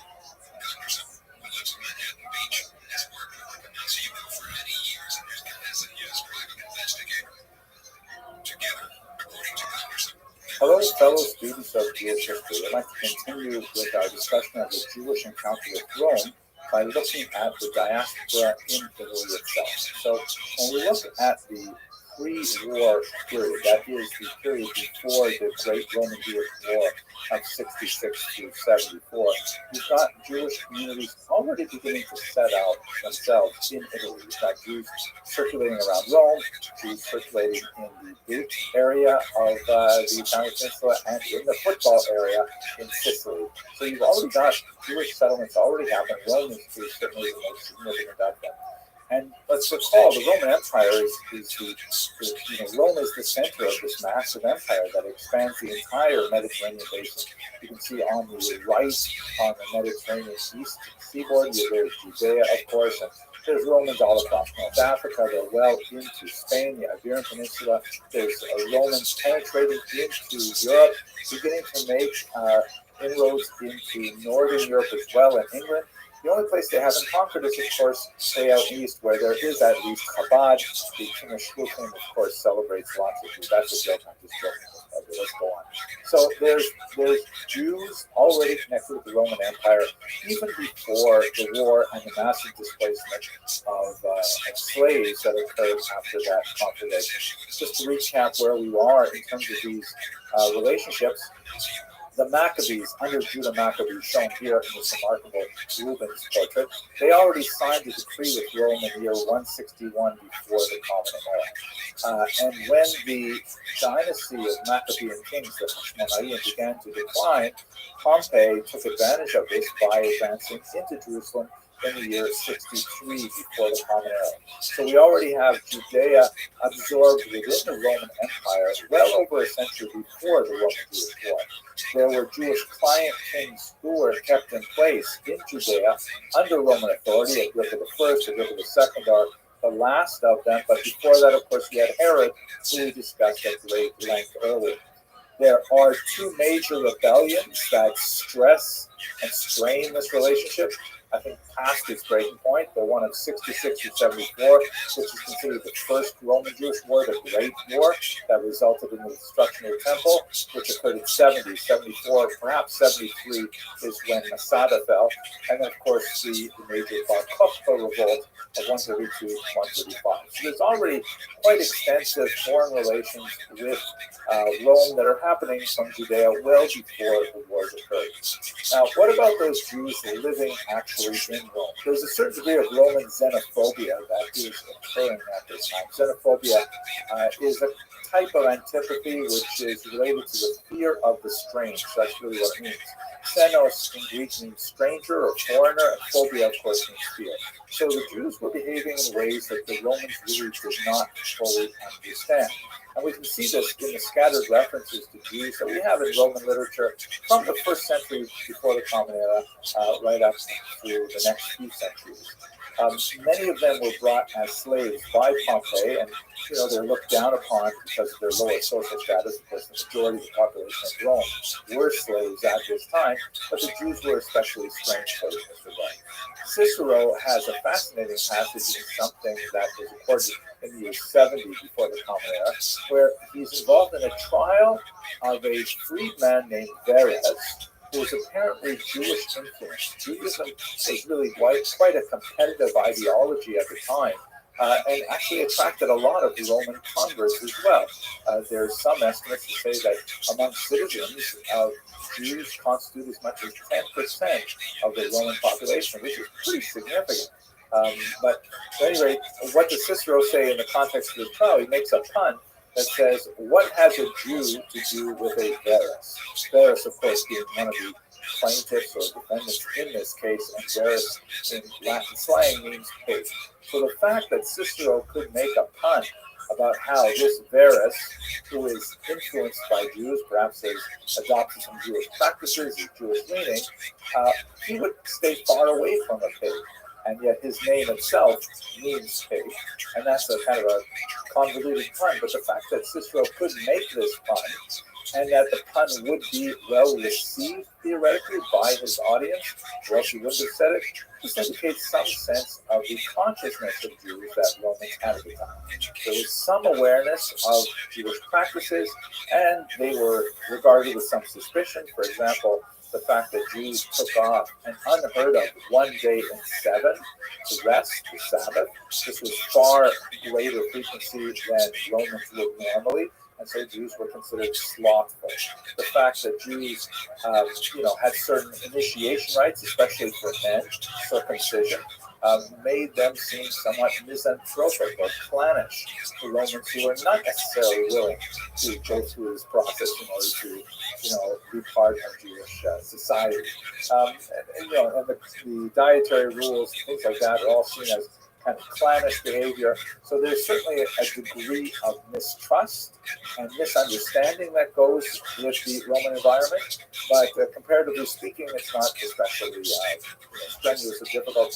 We'll speak more about that when we look at the early Christian period. There are, however, some very significant figures who actually showed significant favor to the Jews, including Julius Caesar himself, who was regarded very favorably by the Jews, and they mourned his death quite conspicuously as well. So this is the kind of environment that Jews are living in. Please come back later. Coming originally and we'll with talk. the diaspora community, then they're coming in and there are quite a few slaves, and eventually those slaves are manumitted and become freedmen as well. There's even evidence of a very old synagogue in Ostia as early as the 1st century, before the war erupted, with some rather remarkable and very strong evidence of Jewish settlement. Now, what about that massive wave of post-war refugees that come after the First War between Rome and Jews? Of course, we know that the Romans, and we talked about this in several other lectures before, made a tremendous amount of political hay out of the defeat of Judea. That's partially for the reasons of supporting the new Flavian dynasty that was formed by Vespasian and his sons Titus and Domitian after him. The Flavians, unlike previous emperors, did not come from high nobility. They had much more humble origins, and therefore, in order to impress upon the Roman public that they were deserving of imperial rule, then they emphasized their military exploits. And you see this with the great Arch of Titus. You see it with the numerous Judea cast up coins that reference this huge military victory, which was really, viewed within the context of other Roman military victories. Although it was very hard fought and required tremendous resources, it was not like a conquest of a new swath of European landmass. It was just the putting down of a provincial revolt. But nevertheless, the Romans, especially under the Flavians, invested a huge amount of energy in promoting this victory, because it had political purposes. Of course, that doesn't happen anymore today in modern society. I'm just joking. I'm sorry, I can't help it if I do. But we see some really fascinating things about these Jews coming in. Have a look at this remarkable gravestone, which dates from the 1st century. And when we decipher the Latin, it reads as follows: Claudia Aster Erosilmitana Captiva. Claudia Aster, a prisoner from Jerusalem. So this is a grave marker of a young woman. Aster is probably a Latinization of the term Esther, who was a captive from Jerusalem. And then she married Tiberius Claudius Proculus. I wonder if the Claudia and Claudius are somehow intentional, who was an imperial freedman. And when she died, he, as the stone says, took care of the epitaph. He put up this epitaph for his wife. I ask you, make sure through the law that you take care that no one cast down my inscription. She lived 25 years. So this is a fascinating document, a fascinating artifact. It's a gravestone. If she was a prisoner from Jerusalem in the First War, that she would have been taken off to Rome no earlier than, let's say, 70. And if she lived 25 years, maybe this is 15 years beyond that. So this would be roughly the year 85. And I'm assuming she's taken, let's say, as a 10-year-old girl. Could have been older. There's no real way to know. Though it's very clear that her husband, who apparently was a Roman, who married her, not a Jewish man, that he was deeply in love with her because he produced this expensive stone to mark her grave. And I think it's especially poignant that, he asks that this stone remain, and in fact it has remained. In fact, it has been preserved to the present day so that we can see this stone itself. But it gives you just a little bit of a hint as to the kind of process of acculturation and assimilation that must have been taking place in the immediate post-war era as these slaves began to make their way in society. Apparently, they were not socially relegated always to the slave class. At least, the ones that began to reach their status as freedmen. We really got to learn more about actually how that process works. So we definitely have lots and lots of Roman Jews who are flourishing at this time. Another indication of the strength of the Jewish community in the following century or so is the creation of several catacombs for secondary burial. This is something that was very typical of Jewish practice at the time. It's described in the Talmud. There's an entire tractate devoted to this, and there are similar necropolises in Israel, particularly in Beishan. So basically, what Jews would do is they would bring their dead to a location and they would be left there to decompose. And then afterwards, usually a year afterwards, there would be kind of like a family celebration where the family would go and collect the bones. This is something called likut atzamot, the gathering of bones. And then they would bring them back to the family crypt where they would be preserved. And so there are several of these family crypts and public necropolises all across the city of Rome. Here you can see a map where they are located. The crosses, of course, are Christian catacombs, and the ones with menorahs, you can see there's some in the north of Via Colonia, and then in the left, Monteverde, and in the south, there's quite a few of them, Vigna Rantanini, and so on, where there's clear evidence of Jewish burial. All kinds of Jewish symbols. The menorah is perhaps the most significant of them. Surprisingly, very little Hebrew is used, sometimes a word or two, like shalom, but lots of Jewish symbols, like the menorah, the lulav, the etrog, all kinds of things like that. And some of them are really quite lavishly decorated. As you can see, this one here with the peacocks in the background and painted ceiling. So these are upwardly mobile people who are spending money on graves. I find here's a beautiful wall painting on a balsam pine, a date pine, that is obviously very well associated with Israel. And I find things like this especially remarkable. This is a sarcophagus lid showing what must have been a very expensive sculpture of a young child patting his pet puppy. And this must have been something that would be dedicated by very devoted parents, obviously very heartbroken to have suffered this loss, and to have sought to remember their child with this gorgeous piece of art to cover his tomb, his final resting place. It is also interesting to note, of course, that this particular representation would have presented many problems in the period for the prevailing customs with regards to three-dimensional sculptures, representations of people, which typically Jews did not do very much. They had a kind of a cultural allergy to these kinds of representations. So perhaps that is a suggestion as to the lower level of education, of Jewish education of these people. Hard to say exactly. We also have evidence of another Jewish community growing in Rome. This, of course, is the Christian community, which is still a very strong Jewish movement. And as we'll talk in our lecture, they're still trying to actually work out what is the appropriate posture of the Christian vis-a-vis the mother religion of Judaism. Are Christians supposed to be celebrating Jewish calendar events? Are they supposed to be keeping kosher? What exactly are they supposed to be doing? And it is over the course of the first 2 centuries of the Christian movement that you begin to see the gradual de-Judaization of the community as more ethnic non-Jews are attracted to the movement. So, and that also represents a shift in the relationship of the early Christian community with the Jewish community as well, which has a turning point in the early 4th century with the conversion of Constantine, as shown here in this sculpture.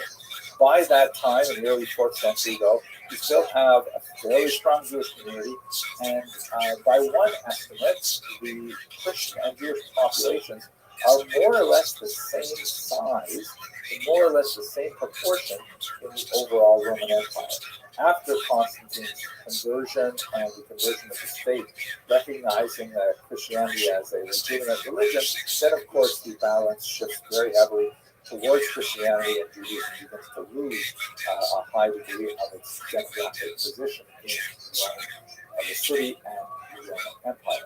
What happens after this is you begin to see Jews now as freedmen following the legions to various parts of Europe. We see them in the south of France. We've already seen actually in the year 6, Herod's son Archelaus was exiled to the south of France. Not such a bad place to be exiled to, although I hear there was no Asian restaurants anywhere in the neighborhood at the time he left.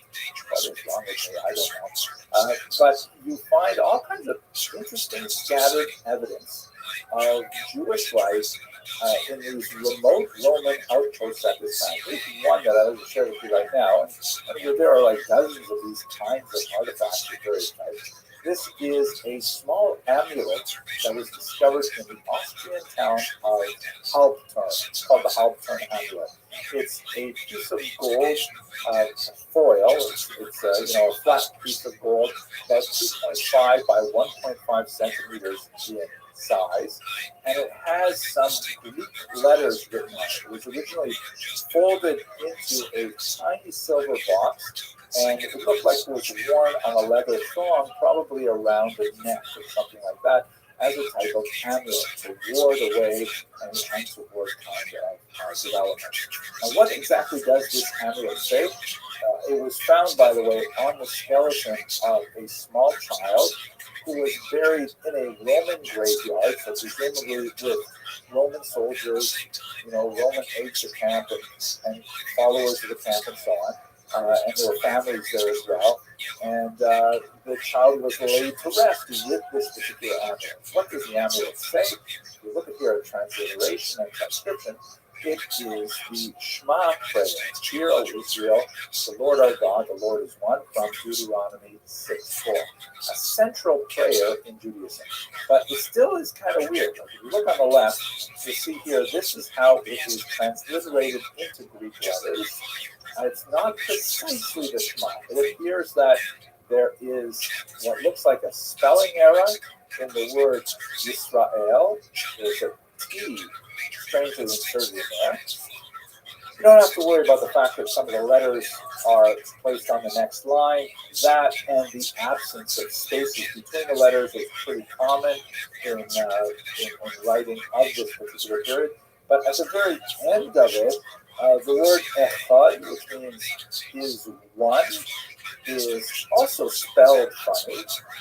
If you look in the middle column where I have the Hebrew, it just has the actual number 1. Right? In Greek, it's the letter A, the number 1.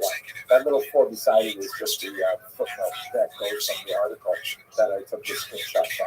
So there's two really bizarre things. The first is that strange T in the word Yisrael, and the second is the use of the number 1 for the word echad. And many scholars have looked at different reasons why this is so. When I showed this to my wife, she said, well, obviously the reason why the scribe wrote the number 1 rather than the word 1 is because he ran out of room. And I said, no, it can't be. That's kind of silly. It's an expensive thing. It's written on gold and so on. But it turns out I read a lot of scholars said that's probably what happened. But note that the number 1 is actually, it designates a theologically consistent notion with Jewish ideas. The fact that God is unitary, singular, unique, as opposed to God is, let's say, first. God is the only one. And so the number 1 here, according to some theorists, is intentional, that it was used that way specifically to say something that adhered to Jewish theology. And as for the T in Israel, apparently that is not all that uncommon. There are other ancient inscriptions which also preserve this. So to sum up, what does this amulet mean? I mean, it opens up so many questions, maybe more than it answers, but it appears that there were Jews who were living on the fringes of Jewish society, and yet so deeply attached to their Jewish identity that they would invest in this expensive item. And it's a gold amulet put inside a silver box and then buried with a child, which must have, been an act not only of, on a simple level, financial sacrifice, but of great devotion and sadness at the loss of the child, not unlike the sarcophagus covers that we saw in the Roman Jewish catacombs. So this is a very distant Jewish community, perhaps far from total awareness of Jewish practices. I mean, the child is buried in a grave with non-Jews, which is also not typical Jewish practice. And yet, nevertheless, there is this rare amulet around the time. It's all quite fascinating. So we're going to stop here. We're going to come back in our next lecture and look at the growth of the Christian community and what that meant for the Jews in the Roman Empire. Thank you very much for watching. The horrible truth the government has been hiding from us over 40 years. Unfortunately, the horrible truth is far more horrible than the government ever imagined. In its effort to protect democracy, our government sold us to the aliens. And here is how it happened. But before I begin, I'd like to offer a word in defense of those who organize. Fantastic. So then let us begin. Tonight's task is I want to take us past the Roman Empire. Last week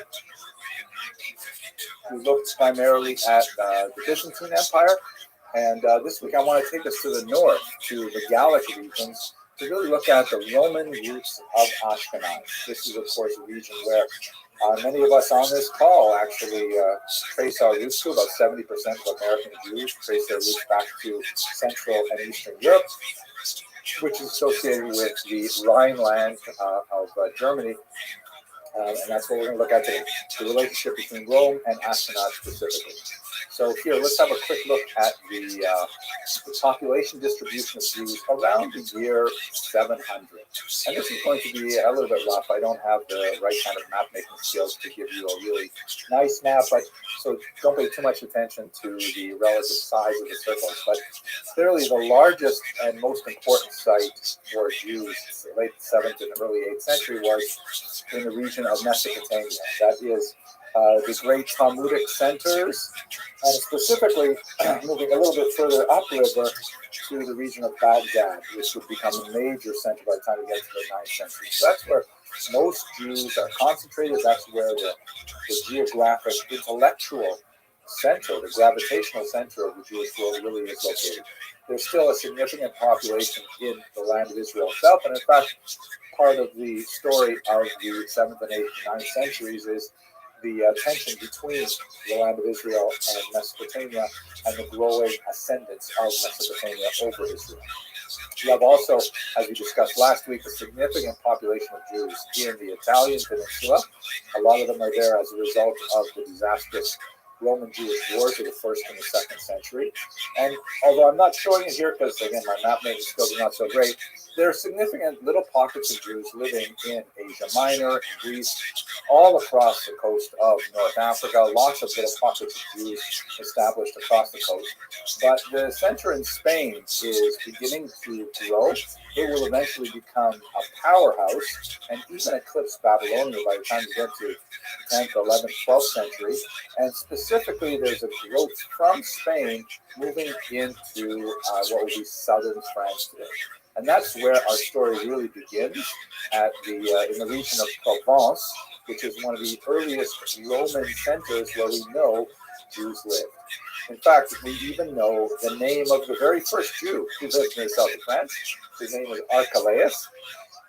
He may not have been actually, he may not have been the actual first Jew in this city called Vienne, which was a Roman outpost on the river Rodanus, or the Rhone. But he was exiled there in the year 6 of the Common Era, largely because he was an extremely ineffective ruler. As you recall, we discussed his situation.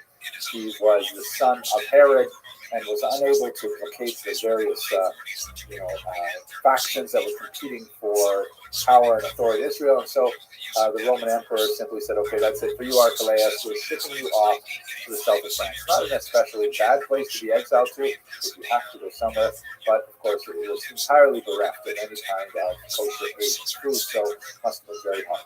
This, the city of Vienne, is on this very important river, the Rhone River, which runs from the north to the south and empties into the Mediterranean. And that is the home of the famous Rabbinites, also known as the Rabbania. These are these remarkable travelers who left no record of their own, but they are recorded in the Arab geographers' work, even Qaradibdeh, I hope I pronounced that right, who describe their far-flung travels, and it is absolutely amazing. He goes a few paragraphs to the Rabbinites in his works. We have other works that confirm it. these Jews whose base was most likely in the Rhone River. The term Rabbinite probably derives from Voldanos. And from there, they were able to have this massive worldwide trading network. He describes how they're multilingual, speaking everything from Slavic languages to Asian languages, African languages, European languages. And although we don't know a lot about who these Rabbinites really were they a specific Jewish guild of merchants? Were they a family? What exactly they were, we don't know. But we do know that this is one of the most remarkable examples of an international trading network that was largely run by Jews from the south of France. So we've definitely got a very advanced kind of mercantile environment happening in the 9th century, and Jews are at the heart of it. So there's certainly a lot of Jews who are centered in Provence at this time, being involved with the Rabbinites, and we have other records, of course, that speak to their presence. So let's try to understand now, what does this have to do specifically with Ashkenaz? Let's begin from the very beginning. What is Ashkenaz exactly? So the first time we have this strange word is in the book of Genesis. Chapter 10, verse 3 says, B'nai Gomer, Ashkenaz, Rifas, Vesor Gamma. And the three descendants or sons of Gomer, Ashkenaz is the first, and Rifas and Togarma. And to put it into the larger context, Ashkenaz is the great-grandson of Noah, through the line of Japheth, who is normally associated with the Greek Jewish culture. However, in this context, what we're seeing is referring specifically to a people, the people of Ashkenaz, who are associated with later a land, and then when they're associated with land, the Jews who live there are ultimately the ones who are identified as Ashkenazis. In other words, there's no such thing as an Ashkenazi Jew from the biblical period. There are Jews who identify as Ashkenazi because they lived in an area that later on was identified as the homeland of this people, not Jewish, called Ashkenaz. Complicated, I know.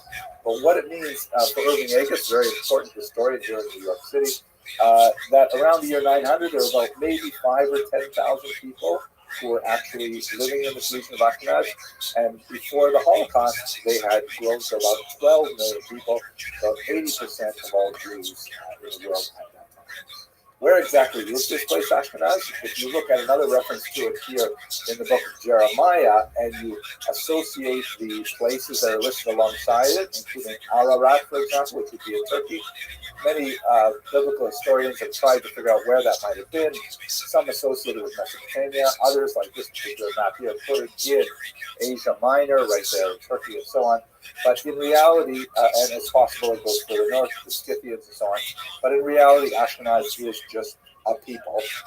We use this term now to refer specifically to the Jews who come from this region known as Ashkenaz. From the literary record, we have scattered evidence of Jews penetrating what would be today Germany and France as early as the reign of Charlemagne. There's even some fascinating scattered tiny fragments that put it back even further, but definitely we can, and really there are things like, a particular house was leased out to Moses the Jew, or there was Isaac the moneylender showed up in a particular town. And we don't know anything about the size of these communities, whether these Jews were like, individuals, how organized were they, nothing like that. We begin to get a much stronger picture after Charlemagne.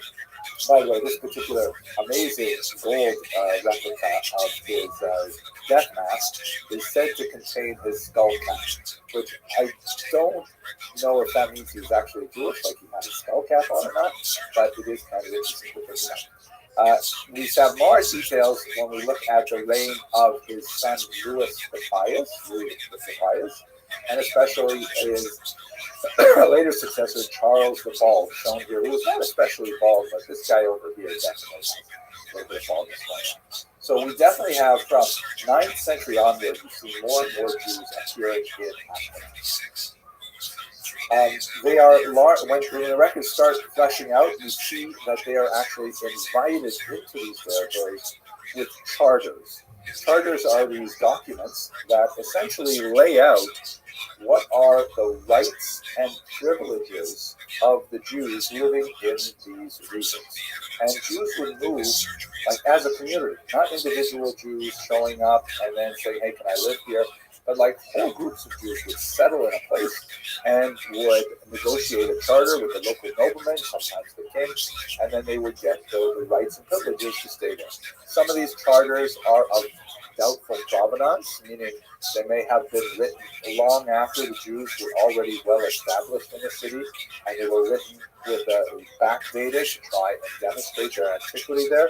But nevertheless, we do have a much better sense of why the Jews were there, what was the motive allowing them to be there, and their principal activity, which was heavily economic because they're literate, they're numerate, they're very well traversed in commerce, as we saw with the Radhanites and so on. We even have specific names of some families, like the Colonimus family that comes from southern Italy in the late 9th century. And they produced generations of leaders for many Jewish communities, including founding a movement called the Hasidei Ashkenaz, or the highest ones of Ashkenaz in the 12th century.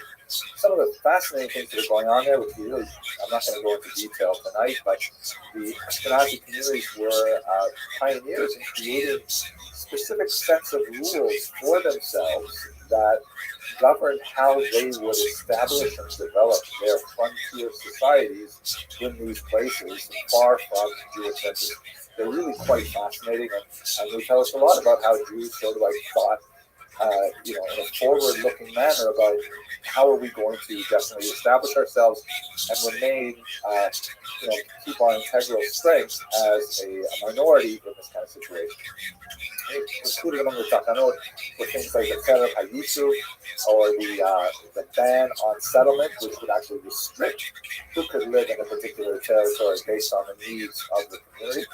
And we also have other takanot which are very social in nature, such as we discussed last week, not in this class, but in the Monday night class, the ban on polygamy that was issued under Gershon ben Yehuda, known as Meor HaGola of Mine. So lots of really creative, interesting things happened by the time you get to the 10th century.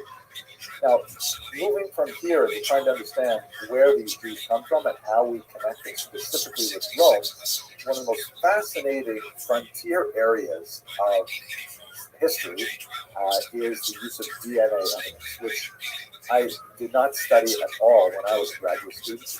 We spent so much time, because I was studying Eastern European and Russian history, we spent so much time reading various, Marxist ideologues and their different takes on Marxism, Leninism, and so on. Wasted a lot of time with that, I got to tell you. I wish I had learned more about genetics, because it's a really fascinating tool that we'll be able to use.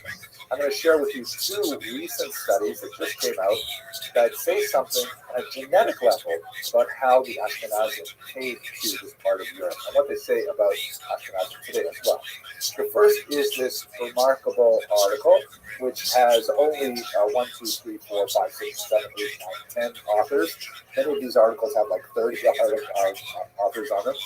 And the headline basically says, one of the things that they found was that the DNA analysis of Ashkenazic remains from the 12th century clearly indicate that a lot of the genetically inherited diseases that plague Ashkenazi Jews, like breast cancer or cystic fibrosis, Tay-Sachs, and so on, really predate the 12th century. And that's kind of like an interesting headline in itself, but I think from a historical point of view, we can learn a lot more interesting things. What this study is based on is something that was discovered in the city of Norwich. You can see here in southeastern England. And when they were digging up the area for to construct a shopping center, here's a look at the Castle Point shopping center that they built on the site, now known as Chantry Place, apparently. They came across this well. They're like digging sideways through the ground, and they hit this medieval well that had been abandoned. So they stopped, and when they they excavated the well, they found that there were some 17 odd bodies thrown in the well in Norwich. Really spooky. Adults and children, men, women, and children. They began to study the DNA of these bones. And they discovered by looking at the DNA that they were clearly Ashkenazi, that they had strong correlations with Ashkenazi roots and Ashkenazi Jews today. And in fact, with computer technology, they're even able to model what some of them actually looked like, even down to the color of their eyes and the color of their hair. Some of the kids had red hair and blue eyes, which was also a stereotypical image of Jews during the medieval period. So this radiocarbon dating placed these remains back in the 12th century, and using historical records that we have from the period, it seems clear that these Jews were the victim of a riot associated probably with the Second Crusade.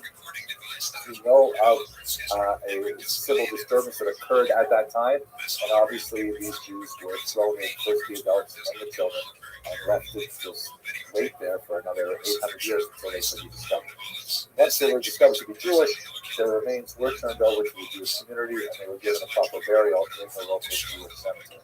But it shows us on a genetic level that there were definitely Ashkenazim living in England in the 12th century.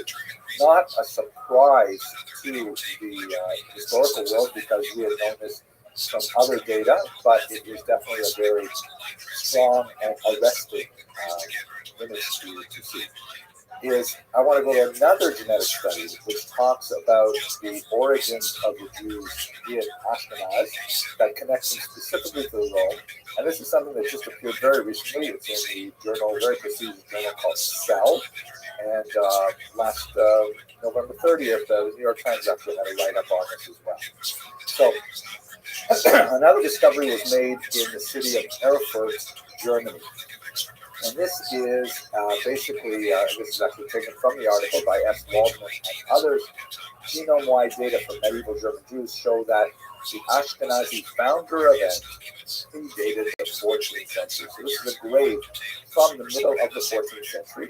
There are some 33 odd individuals there that were discovered when they were digging up this region. You can see on the top picture on the right is the city wall, and this was a Jewish cemetery. With initial DNA results indicating that yes, these were definitely Ashkenazi Jews. The authors of the study got permission from some halakhic authorities to work not with the bones, which present a lot of difficulties in Jewish law, because they have to be treated with a high level of respect and dignity. They have to be reinterred as soon as possible, and so on. But they were allowed to work with the teeth that had been dislodged from the skulls, which are no longer halakhically considered bones or part of the person, so to speak, last remains. So they did some fascinating studies of the teeth.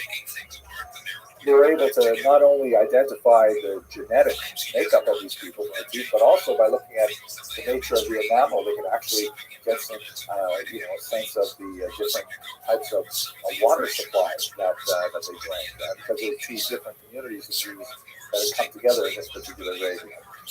Only one of the bones indicated that the death was a result of violence, the blunt head trauma.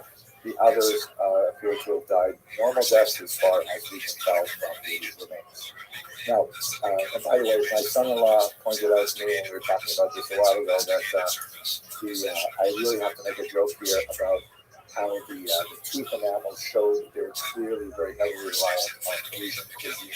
But let's actually do it. So what was really striking about this particular study, and especially leads us to our central question of the relationship between Roman Jews and Ashkenazim, is what it had to say about the founder event and something called the genetic bottleneck. The founder event refers to basically when did Jews first come to this area? Who were those first pioneering Jews? And secondly, the genetic bottleneck refers to when all of a sudden the population stops receiving genetic data from outside the community.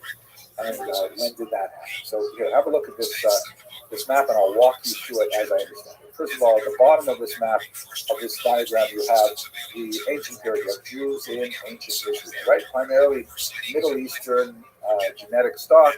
Hard to say to what degree they really differ from other Southwest Asians, Syrians, Iraqis, Egyptians, and so on. And then at the top of this map, you have modern Ashkenazi Jews in the 21st century. So in the ancient period, you have lots of people who are marrying into the Jewish people. The Bible speaks about Ruth, of course. She was a Moabite, a neighboring people that, and eventually she will, of course, be the great-grandmother of King David. You have Antipater from Idumea, the south of Israel. You have Helena of Adiabene, which would be up in Syria. And these are just a few famous names that I've chosen that we know about from history. The vast majority, who knows how many thousands, hundreds of thousands of people this encompasses. There's no way to really tell. They're just lost in the midst of history. But, there's no question that there's lots of people marrying each other, and we have lots of records of that. Then, in the 1st and 2nd century, you have a disruptive event of major proportion. That's the Roman-Jewish Wars, the first one ending in the year 70 primarily, and then Masada fell in 73 or 74, and then later the Bar Kokhba revolt that ended in 135, and a massive number of Jews from the Middle East are taken off into Roman servitude. There's already a Roman-Jewish community living there already from antiquity, as we discussed in this series. But this suddenly brings a massive number of Jews with Middle Eastern DNA into the Italian peninsula. From the 1st and 2nd century, over the next few hundred years, you have Jews marrying South Italians, you have Jews marrying North Italians, and there's some genetic differences between them that is protected by the study. And then somewhere around the year 800, you have this founder event. We don't have the specific names of the small group of Jews that migrated from northern Italy to make their way up to the region of Erfurt, Germany, but we definitely can trace through the DNA profile of the remains just how many generations back that went. And it places us right within the same period of time that historians have been assuming all along. Meaning, this lecture that I'm giving you right now, I could easily have given this 20 years ago, and we have the same conclusions, but now DNA evidence really drives it home as being, that's the correct way to understand how Jews got there. So the Erfurt remains are something like 700 years later. And one of the things that is really interesting about the research is that the Erfurt remains not only show a very strong rate of endogamy, meaning unlike the ancient period where Jews are marrying with lots of other people outside their narrow ethnicity, in Ashkenaz they're largely marrying among themselves, which is of course going to accelerate the incidence, God forbid, of genetic abnormalities, but it also indicates a strong group cohesion. And the study also indicated that, in fact, when you look at modern Ashkenazi Jews today, they are remarkably similar to the Erfurt remains. They even are a little bit more narrow in scope than the Jews of Erfurt, which is, I think, absolutely fascinating. But it shows you just how many centuries of endogamy created the Ashkenazi Jews to the Jewish community that we know today. Also revealed in the study, although it's mainly by default, is that the Khazarian thesis, i.e., that Ashkenazi Jews are actually the descendants of Central Asian converts to Judaism, it's not supported by the data. There's no remarkable incidence of Central Asian DNA in these remains, and so, as we have argued on several occasions, it appears like that is largely a bogus theory that does not have much data to back it up. Okay, so what does this all mean? Let's look at this map here, which will give you a better picture of how the Jews got there, maybe what they did once they got there. So here you see the purple line that goes diagonally across the middle of the street. That's really the picture we're talking about. Jews from the 1st century leaving the land of Israel, many of them on slave ships, and making their way into Italy. That's the bulk of the origin population that later produced the Jews of Ashkenaz and the Ezra remains in particular. There were definitely other Jews that made their way across the coast of North Africa, as we discussed at the beginning of tonight's lecture. Jews that settled in Spain and then made their way across the Pyrenees into Provence, and then later mixed with the local Ashkenazi populations as well. But that bulk really comes from the Jews of Italy. Those Ashkenazi Jews later spread to the east. So that's where you have the majority of Polish, Lithuanian, Czech, Slovak, Romanian, Ukrainian Jews are descendants of those Central German Ashkenazim. And then from there, you have a massive population movement to America in the 1880s and onwards. If you look at the actual DNA numbers, they look like this. Again, taking the DNA of those Jews in Erfurt, they have about 15 to 45% of their DNA is Middle Eastern, and a large chunk, 45 to 70%, is Italian. Now, especially in a call like this, I don't have to remind you that Judaism is not defined by genetics. Judaism is an identity that is principally religious in nature, although it does recognize matrilineal descent, at least in most of the medieval and modern period. That has been the only way to become Jewish, is either to be born of a Jewish mother or to convert to Judaism. So a person could have absolutely no Middle Eastern DNA and still be perfectly Jewish. But this helps us understand why the Ashkenazi Jews tend to be lighter skin tones, like Italians, especially North Italians, and helps us understand a little bit of our affection for pasta and things like that. No, I probably cut that out of the answer. I think I need to go back to sleep. Anyways, I hope you found this lecture useful. Thank you all for having me.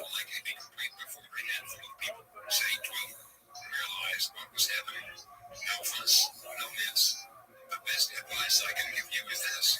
Next time you see a flying saucer, better run by its obvious display of technology and gorgeous lights and pure color. Welcome. June 3rd, 1988, Las Vegas, Nevada. The following was an addendum to the above that was included with later copies of John Mayer's statement. In 1983, underground deception was discovered in J12, which may now be designated P47 mode, started work on a weapon or some kind of... Hello and welcome to another lecture in the series of the Jewish Encounter with Rome. I'd like to spend some time right now speaking about Rome in the context of the Roman Church in particular, which of course is going to be the major religious inheritor of the Roman Empire, and its relationship with its mother religion of Judaism. It's kind of a difficult lecture, but let's see what we can do with it.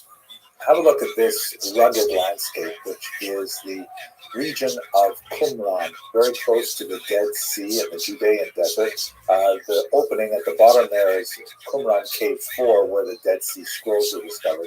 And it was in this region that the great Talmudic rabbi, Rabbi Shimon Bar Yochai, really Mishnaic rabbi, made a famous statement that has been preserved in the Jewish tradition.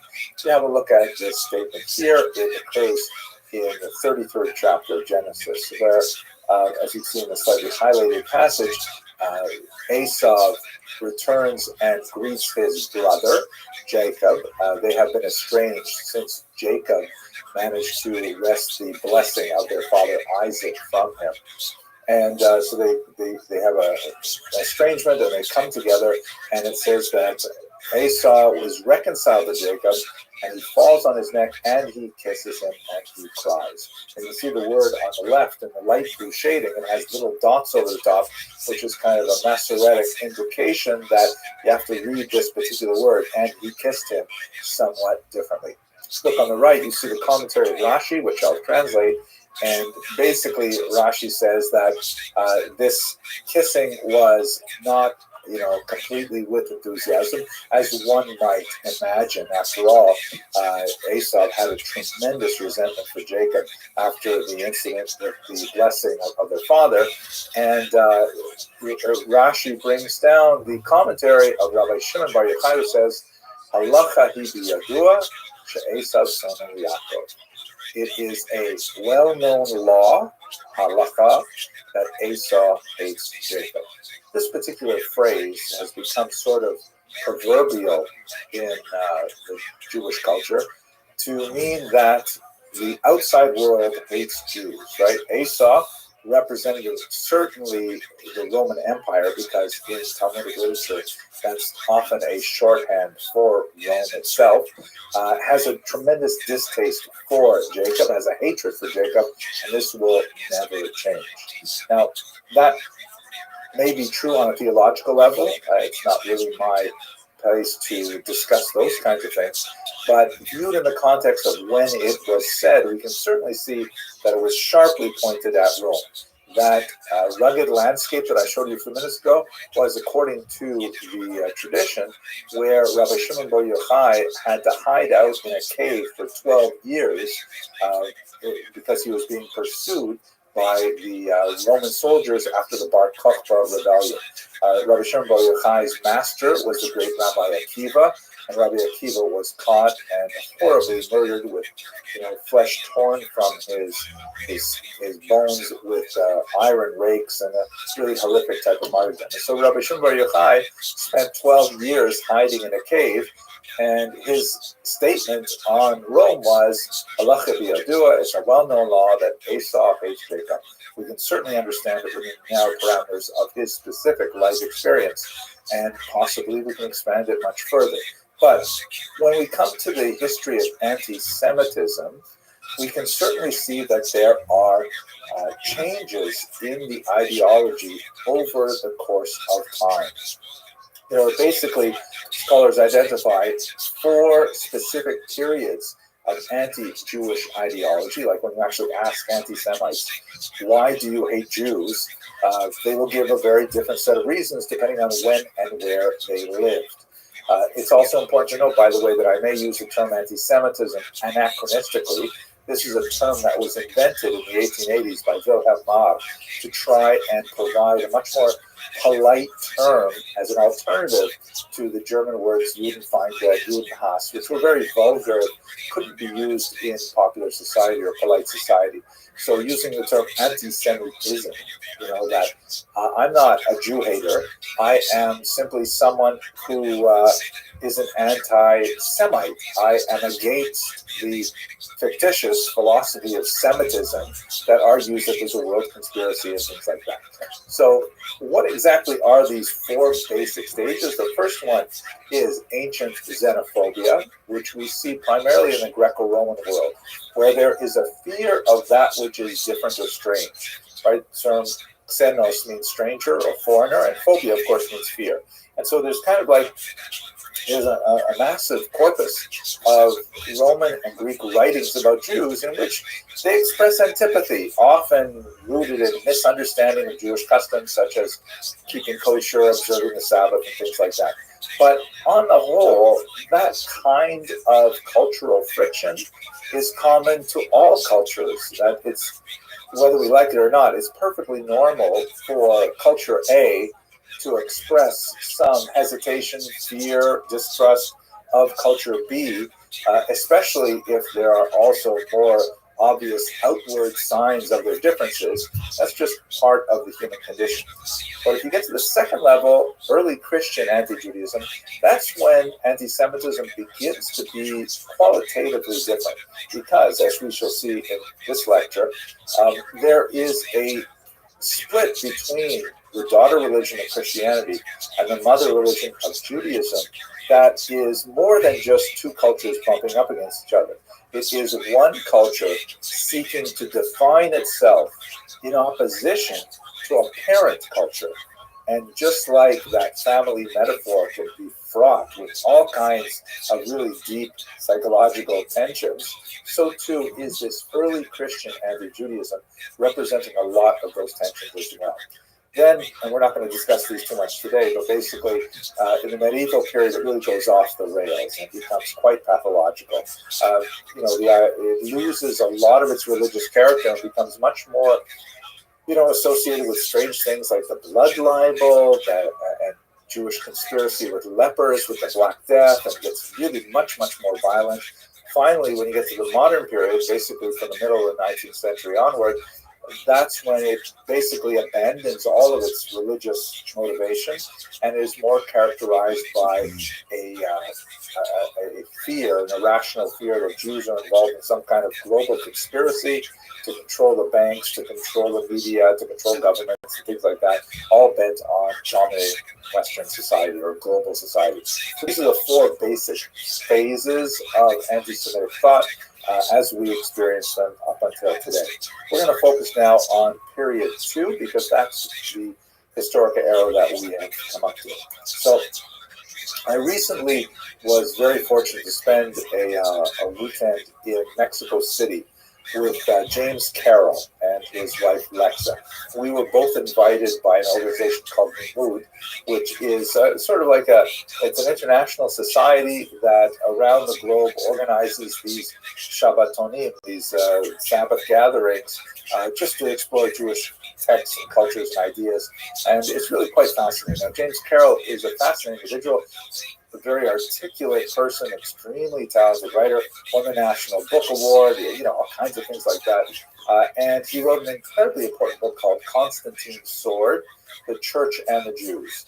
And the reason we were invited together is that we were to give a talk together about how Jews see Christians and how Christians see Jews. And I think it was a very enlightening experience specifically, but more generally, I really appreciated the time to get to know him and his wife. Now, James Carroll, of course, comes to this story with a very personal background as well. He was actually a Catholic priest, and in his context of his growing consciousness of the challenge that the church had with anti-Semitism and other issues, like he became a strong anti-war activist. He ultimately left the church, and I shouldn't say that. He left the priesthood. He still remains a member of the church, but kind of like on the reformist flank, as it were. And Constantine's Sword is a remarkable book, very worth reading, that essentially takes you through both the history of the church and the Jews, but also the history of James Carroll and his own personal voyage, which is fascinating. Now, let's return to his specific thought and how he understands the early periods immediately after the death of Jesus and after the destruction of the temple as well.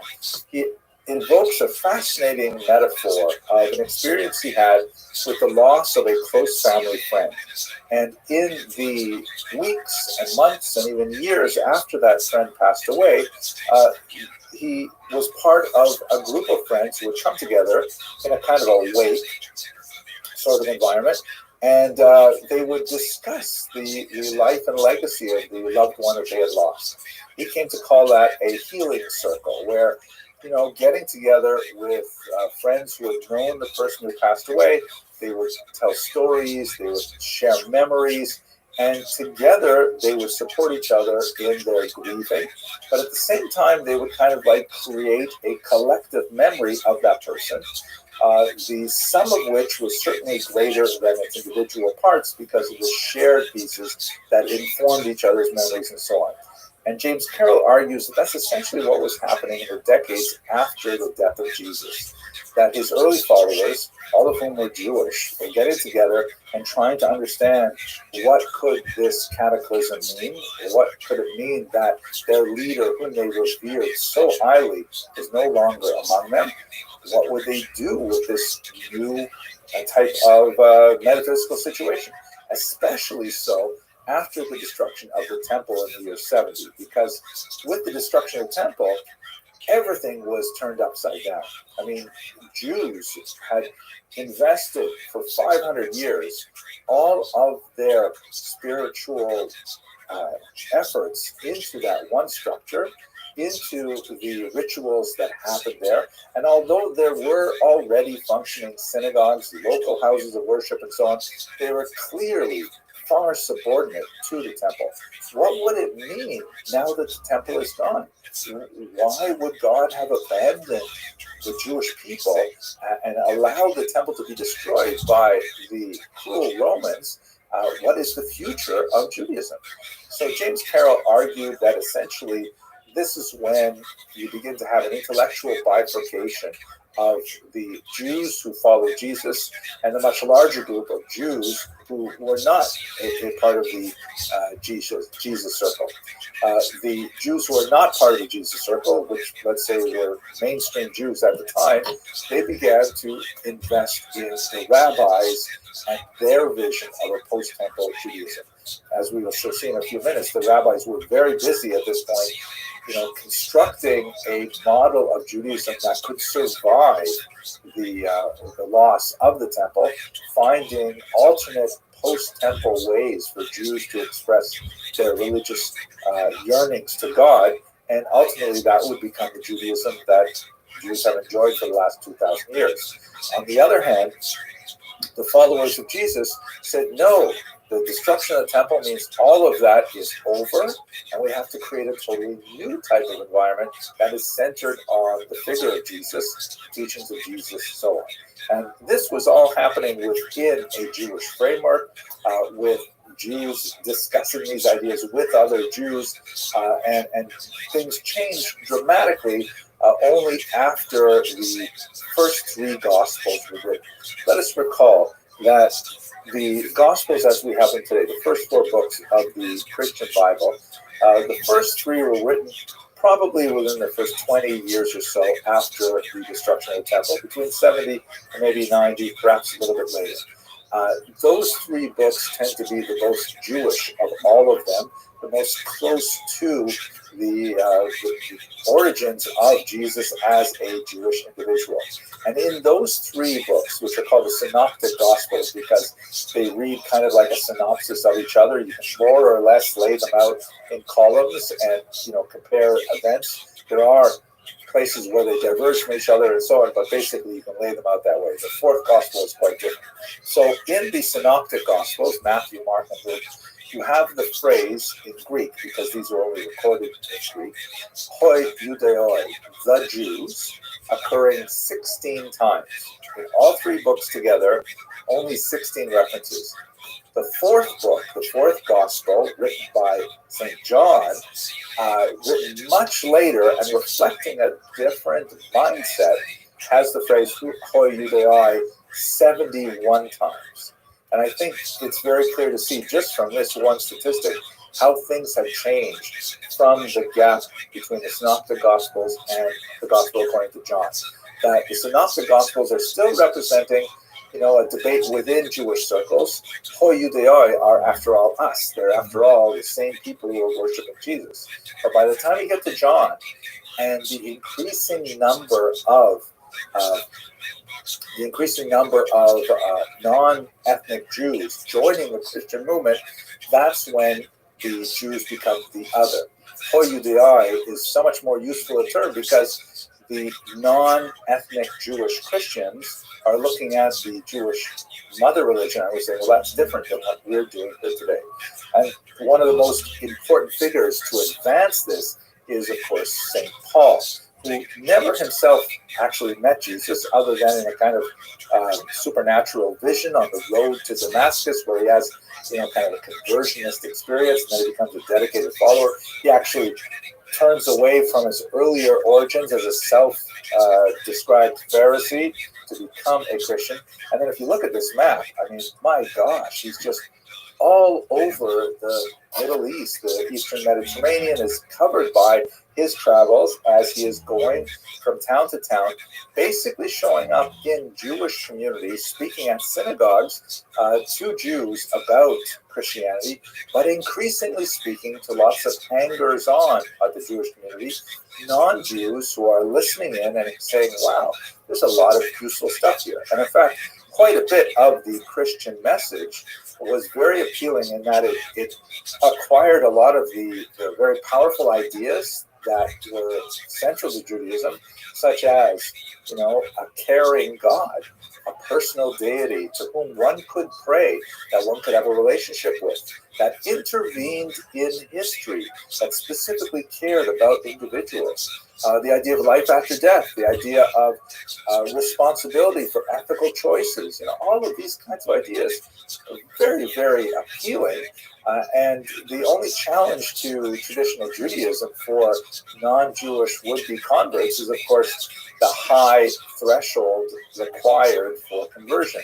For men, specifically circumcision, radical changes to the diet. I think the Sabbath would have been observed anyways because it's so much fun. Shabbos, one day off a week to detox, no electronics, everything. It's great. I don't know why anyone would want to do it.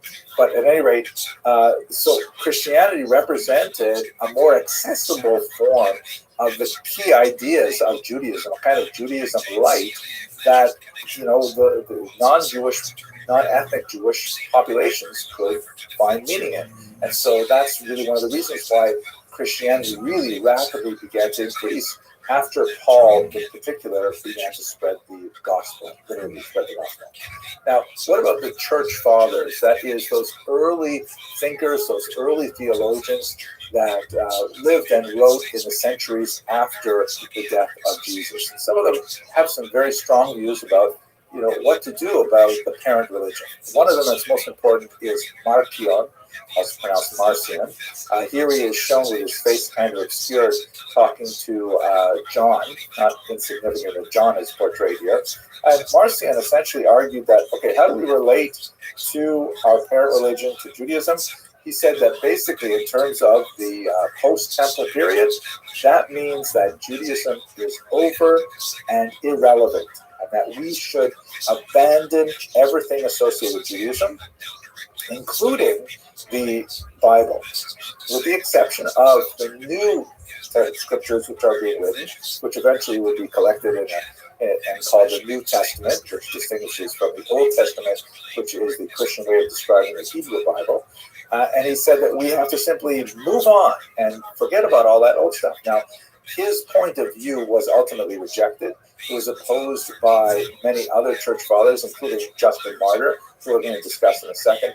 But nevertheless, it represents a strong step towards supersessionism, the notion that Christianity supersedes Judaism and makes Judaism irrelevant. Now, if we turn to Justin Martyr, who was himself martyred by the Romans, hence the name Justin Martyr, he also lived around the same time, and he recorded his thoughts on Christianity and Judaism in a document called Dialogue with Trypho. There are some scholars, including the great 19th century Jewish historian Heinrich Kretz, who argue that this may be the remarkable Rabbi Tarfon, very important rabbi in the Jewish tradition, but it's unlikely. The dates are kind of not exactly right, and other reasons why it's probably some other person named Trypho. At any rate, Justin Martyr articulated without doubt that Christianity supersedes Judaism, and Judaism should only be maintained in order to provide context for the way in which Judaism is superseded. How so? Let me give you one example, which is also taken from James Carroll's work and a very, very powerful and personal description. So here's a famous movie, the first movie that came out in CinemaScope, right, which I think is color. I don't exactly know what this means. A modern miracle you could see without glasses. What if you need glasses? I wonder about these things. But at any rate, the robe basically refers to a relic. The church would become deeply invested in a collection of holy relics, that is, kind of like religious souvenirs. I don't mean to be demeaning it, but souvenirs of famous church figures and events, such as wood from the true cross, or in some places actually bones of St. Augustine or John the Baptist's head, some really bizarre things that made part of medieval Christian culture. But the robe was the robe of Jesus, the seamless robe that he wore that was taken from him when he was crucified. Now, if you look at the book of John, not at all incidental that the book of John has an explicit supersessionist message here. Here's the passage from chapter 19. They said, this is referring to the Roman soldiers who were crucifying Jesus, therefore among themselves, let us not rend it. Let's not destroy this robe. It's a really nice robe, but cast lots for it, right? Let's have a lottery for it. Let's play cards for it. Whose it shall be. And then he adds here, that the scripture might be fulfilled, which saith, they parted my raiment among them, and for my vesture they did cast lots.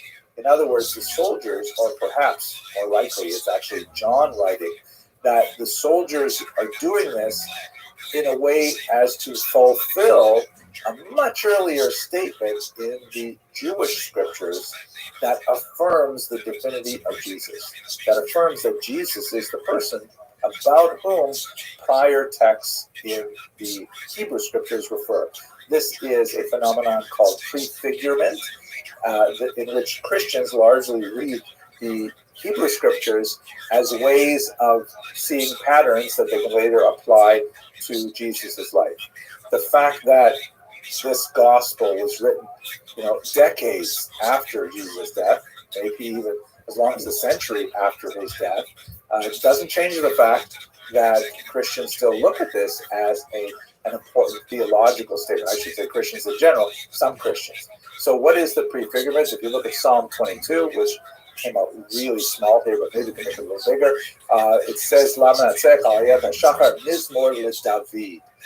This is a psalm written by David, right? King David. And the second verse says, and this is actually placed in the mouth of Jesus as well, another prefigurement, famous passage, Keli, Keli, lama azavtani. My God, why have you abandoned me? Right? Like by placing that, by the narrator, the author of the gospel, placing that in Jesus' mouth, that specifically puts him in line with this earlier psalm. But the key passage that relates to John here is a little further down, also verse 19.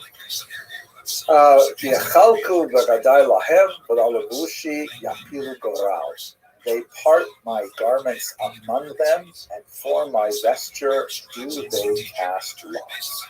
Right, so this is really the reason, according to Justin Martyr, for maintaining the Hebrew scriptures, and by a larger extension to some degree the Jews, because their presence and the presence of these texts can be used later to confirm Christian reading of divine history. And that's basically what happens among the church fathers until St. Augustine, which we'll discuss in a later lecture, who offered a very, very important corrective.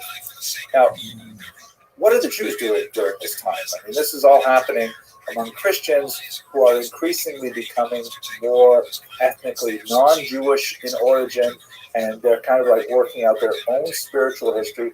The Jews are being very busy at this point, putting in place those life preservers that allow Judaism to succeed after the destruction of the temple. The creation of the Mishnah, or I should say the codification of the Mishnah, is an incredibly important device which allowed Jews to essentially take the temple on the road, to be able to have a portable Judaism that could be contained within teachings of the Torah and the rabbis. They also create a liturgical method of drawing a line in the sand between Jews who are, mainstream and Jews who are part of this Jesus movement. They insert another text in the central prayer known as the Amidah, the standing prayer, and it's a blessing on the heretics. The term blessing is euphemistic. It's really a curse on heretics. And it was used as a sort of litmus test to determine if a person was harboring these kinds of beliefs. If a person did have, Christian theological views that were deemed inappropriate for Jews, and many of them are, like, for example, the idea of God taking physical human form is anathema to Judaism. In fact, the word anathema is kind of ironic there, but if a Jew had those ideas, then he would be asked to lead the prayers, and coming up to this particular passage, it would represent a choice. Does he bring down a curse upon himself for his beliefs, or does he refuse to say it, in which case he could be physically removed from the synagogue. And this is the sort of thing that's happening around the generation of John and the writing of his book, which also has really heated language against the Jews. Not only are Jews referred to so many more times, the Jews, but also, really inflammatory language that refers to the Jews as the sons of the devil and all kinds of things like that are beyond the pale of a normal kind of family dispute. One last thing here that I think is especially fascinating, and this is also an insight that's brought forward by James Carroll, that there's kind of an asymmetric rivalry going on here. Jews in the late 1st and early 2nd century still vastly outnumber the burgeoning Christian movement. Even though it's growing fast, Jews are still very much the establishment faith. And Christians, because they are defining themselves against Judaism, spend a lot of time thinking about Judaism. And in fact, this will be something of an obsession that's going to be lasting right up until the 21st century, and presumably beyond, because Christians always have to look to their relationship with the mother religion in a very different way than the mother religion looks at its offspring, so to speak. So when the early Christians are, debating at great length how do we relate to Judaism, Judaism is basically not talking about it at all. If you look at the massive corpus of the Talmud, which is like 2,711 folios. I know that number because that's the daf yomi. That's the size of learning one folio. That is two sides of a page every day. 2,711 folio, which is like well over 5,400 pages. There are only maybe a dozen references to Jesus and Christianity, maybe 2 dozen. I mean, it's tiny. It's mentioned, but it's really not a major phenomenon at all. And ironically, it is this asymmetric rivalry in the 1st and 2nd century that adds so much more steam to the Christian side of it. It's kind of like, as James Carroll references, if you have 2 siblings locked in a rivalry, and one of the siblings doesn't really care about the rivalry, it makes the rivalrous sibling all the more intense and all the more focused on that rivalry. This period begins to come to a close when you get to the 4th century in particular. There is a period where Christians are persecuted by the Roman Empire, primarily because of their transition from being a kind of a Jewish subgroup to being an individual and recognized religion. We should understand that in the Roman Empire, there's a huge number of sort of symbolic acts of idolatry that one would be expected to participate in. The bowing more statues, providing small sacrifices and things like that, especially when the emperors began to promote the cult of themselves as deities. If you refused to participate in that, you were considered like traitorous. It would be something akin to, if there's a baseball game and they play the national anthem and you refuse to stand up. Right? Everybody is standing. Why are you sitting like this?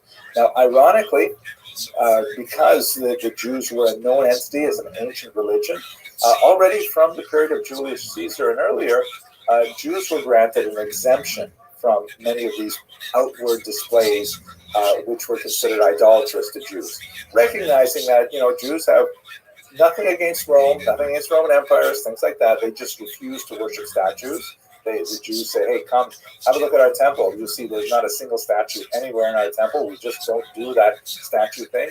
So the Jews had an exemption. So as long as Christians were considered basically Jews, they also had that exemption. But as soon as they started saying, wait a second, no, we are different from Jews. We are another religion. You never heard of us before, but we're a new religion. Then all of a sudden the Romans saying, well, sorry, you aren't on our list of exempted religions. And so that's a period that is very, very important in the formation of Christian cultural memory, that Christians were arrested, sent to fight in the gladiatorial games against animals, against professional soldiers and things like that. And it was only with the Edict of Milan in 313 that the Roman Empire began to say, you know what, let's extend the same kind of exemptions that we give Jews, let's give them to Christians as well, which represents not a diminishment of Jewish status, but it is a recognition of the growth of importance and of demographic numbers of the Christian movement. Because by the time you get to the 4th century, the number of Christians and Jews are actually approaching par with each other. Eventually, when you get to the late 4th century, Christianity will actually become the state religion of Rome and will decidedly give the Christians the upper hand, which represents a shift about 300 odd years in the making between the daughter religion and the mother religion. And of course, that would have implications for centuries to come. Okay, with that, I'd like to conclude. Thank you very much for listening to this lecture, and I hope we have more opportunities to speak in the future.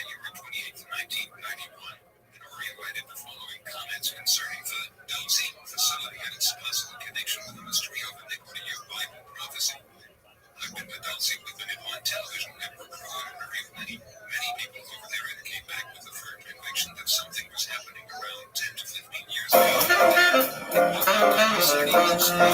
Hello, fellow students of Jewish history. Later this month, I'm delighted to be addressing a group of students in Budapest associated with the Ashkenazium, a remarkable new institution that is founded by my colleague and friend, Dean Michael Kegel.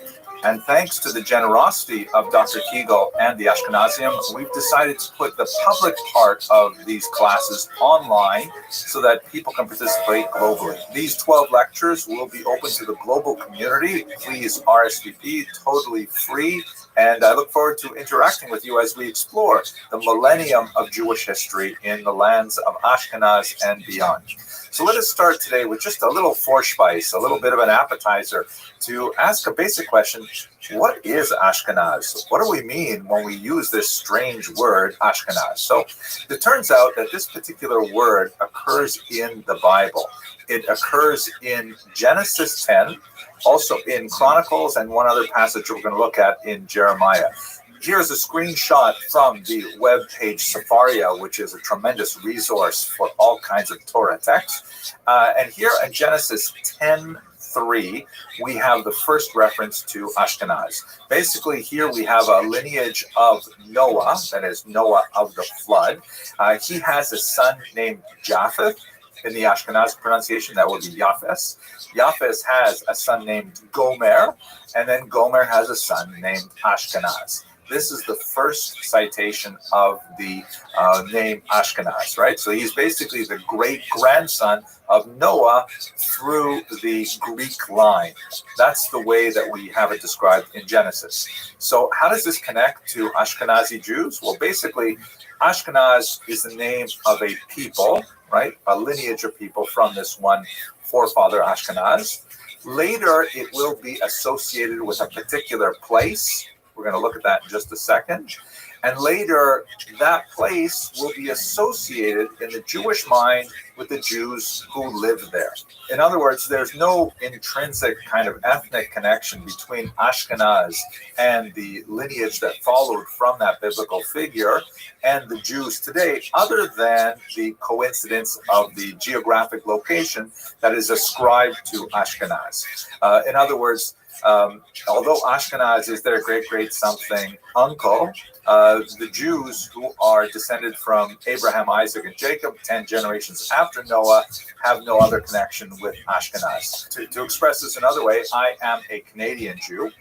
You can tell because of the way I say about, and that I apologize for a lot of things, stuff like that. But basically, there's nothing intrinsically Canadian about my Jewishness or Jewish about my Canadianness, other than the fact that my grandparents all emigrated to Canada over a century ago, and that's what makes me a Canadian Jew. Similarly, we have Ashkenazi Jews who at some point ended up in a land that was associated with Ashkenaz. Now, who are these Ashkenazi Jews? According to one of the great scholars of the 20th century, we're talking about basically something like 5,000 to 10,000 people who lived in this region of Ashkenaz around the year 900, who by the time you got to the 20th century, there are about 12 million of them on the cusp of the disastrous World War II, and that represented about 80% of world Jewry at the time. In other words, if you ran into a Jew in the first half of the 20th century before the Holocaust, it was more than likely you ran into an Ashkenazi Jew. There are many other Jews scattered throughout the world, Sephardic Jews, Edut HaMizrach Jews, even Asian Jews, but the demographic weight was clearly behind the Ashkenazim. So let's go to the next question. We've got this idea of the word Ashkenaz is somehow associated with this biblical figure. Where is Ashkenaz? So one of the hints we can use to figure this out is a passage in the book of Jeremiah. Here's another screenshot from the Sefaria website. And you can see here that Jeremiah is in one of his classic Jeremiads, right? One of his, sort of dirge-like imprecations. In this case, he's cursing Babylonia, who would, of course, take the Jews into exile in the 6th century before the Common Era. And he talks about the vengeance that would one day be meted out against the Babylonian captors of the Jews. And in verse 27, you see here, he says, I'll read in English, raise a standard on earth, sound a horn among the nations, appoint nations against her, that is against Babylonia, assemble kingdoms against her, Ararat, Mini, and Ashkenaz. Designate a marshal against her, bring up horses like swarming locusts. In other words, these three regions, Ararat, Mini, and Ashkenaz, will somehow converge to destroy Babylonia.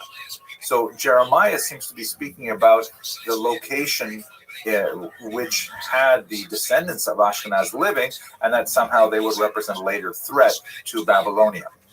So if we have a look at where that might be, and in the 18th century in particular, there was a lot of enthusiasm to try and locate these biblical names and their later where they ended up in the Middle East. Here is an interesting map from roughly that period. You can see right in the center is the land of Israel. And then looking to the northeast in this circled area, that's where Babylonia would be, right? Mesopotamia, the Neo-Babylonians to be technically correct. And the regions that would come down and attack her, according to the passage in Jeremiah, would be in Asia Minor here. You can see on the lower right of the circle, there's a mountain range that is associated with Ararat. We speak about Mount Ararat, but in the ancient biblical mind, Ararat was really a mountainous region, not a particular mountain. And here the author of this map has labeled Ashkenaz in the region of the Phrygians. So we have some interesting associations to suggest that this might be the correct location for Ashkenaz, but they're not really that strong. Some of the earliest and most enthusiastic defenders of this Asia Minor connection would include the great Shadal, Rabbi Shmuel David Luzzatto, who wrote in the 19th century.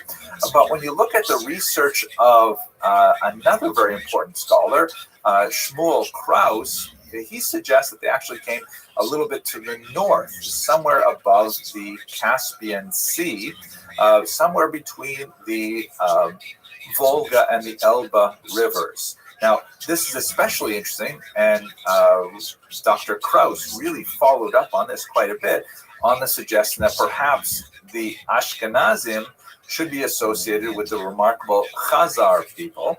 That is a thesis which, for other reasons, totally blew up in the 20th century, and we'll discuss that, God willing, in the first full lecture.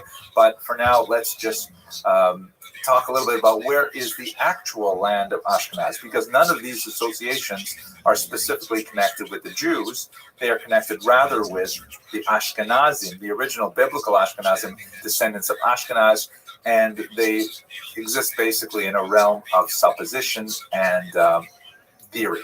So when we say Ashkenaz and we're referring to Jews, what we're really talking about is Germany, and in particular, the Rhineland.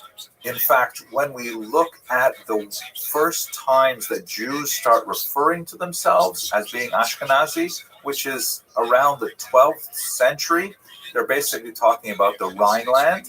And in the centuries prior to that, because there are Jews in this region considerably earlier, they speak about themselves as being Rhineland Jews. And later that somehow morphs into Ashkenaz Jews, perhaps borrowing from this idea that the children of Ashkenaz moved somewhere north, and this is somewhere north, but there's no other real connection between the name Ashkenaz in the Bible and this region which Jews later came to call Ashkenaz. What happened to those Ashkenazi Jews? They basically spread out to the eastern regions, especially from about the 13th and 14th century onwards, and you get a much larger population of these Rhineland Jews living in Ashkenaz. And then in the late 19th century, there is a large flow of Jews to Western locations and a smaller number to the land of Israel. So that's why, for example, in America, about 3/4 of the Jews who moved to America at the beginning of the 20th century are Ashkenazic, and their descendants today, of course, are the dominant sub-ethnic group among Jews. So we're going to explore this in the course in much greater detail. We're going to pick up with that whole Chazar question, which is really quite fascinating.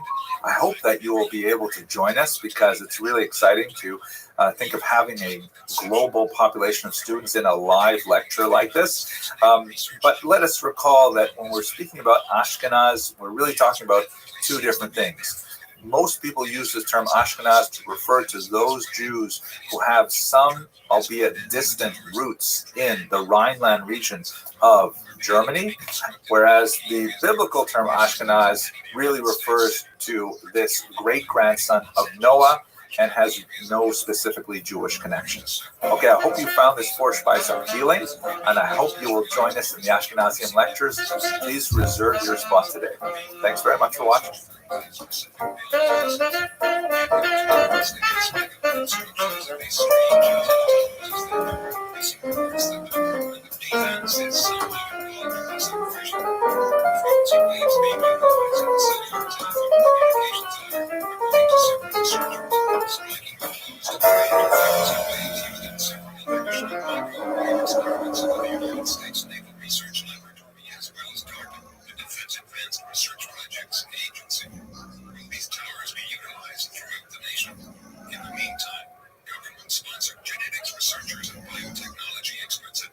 Welcome everybody. I'm Michael Kegel. I'm the Dean of the Ashkenazim, which is a new graduate school here in Budapest.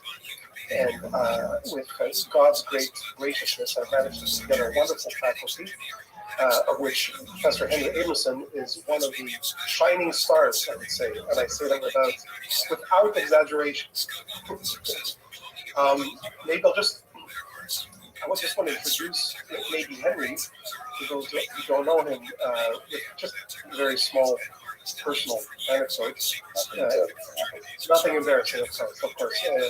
Henry and I go back quite a long way, back to high school. I think I met Henry when I was in grade 11, so he was in grade 13 back in Toronto, in our home and native land. And over the years, our relationship went in all kinds of interesting directions. And one of the most interesting is our parallel interest in Yiddishkeit and Judaism.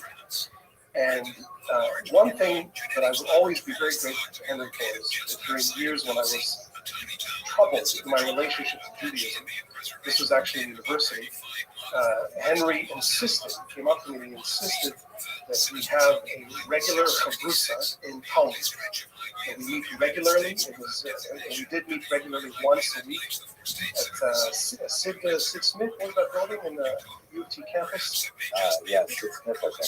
Sid Smith, we used to meet once a week, and we studied Masechet Megillah, which deals with Purim, the holiday that we just came out of. And to me, that was a great lifeline in my Jewish identity. And I mention it here. I want to mention it here, not just because of my gratitude to Henry, among the other things I'm grateful for, but to point out that Henry embodies, in my mind, something that is exemplary for what the Ashkenazim should be, in my mind, which is, on the one hand, a Jew who is profoundly committed to Torah, and is passionate about it. It's not just an academic exercise, his interest in Torah and in Jewish matters. And on the other hand, an academic who's absolutely uncompromising in his academic standards. And will, unlike many great Jewish thinkers that I met, who let their passion get away with them to the point where they will compromise standards of academia. Henry is somebody who describes both worlds, both the world of Jewish learning. You may or may not know that Henry wrote, among several books that he wrote, he also wrote a book on the Talmud.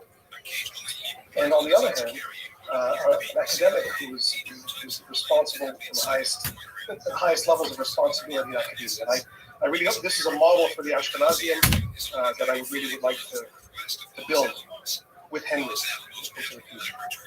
And by the way, I should mention to anyone who's listening out there, we have our Ashkenazi students who are participating here. And of course, we're going to have a private session with Henry afterwards, because this is part of our standard curriculum. If anybody at any point is interested in finding out more about the Ashkenazians, please do feel free. You're more than free. You're very welcome to write to me personally. I guess in the Q&A, I'll just write again my email. If you want to find out anything about the Ashkenazim other than what there is already on the website, ashkenazim.eu, that is, I'd be very happy to have a private Zoom with you and tell you all about it. So, Henry, that's really it. Michael, that was thoroughly embarrassing. I thought you were going to do a more kind of like generic, but I'm glad you really skipped over the really embarrassing part. So I appreciate the kind words very much. Although somewhat hyperbolic, the uncompromising standards and things like that, the wisdom. But I do appreciate the kind words, and I will be sure to replay the video for my mother so that she will really get, having fun. I'm also extremely grateful for what you're doing in Budapest with this amazing Ashkenazian. I mean, the faculty that you have brought together for this intellectual exercise is absolutely amazing, and really top-notch scholars that I'm very proud to be on the same list as they.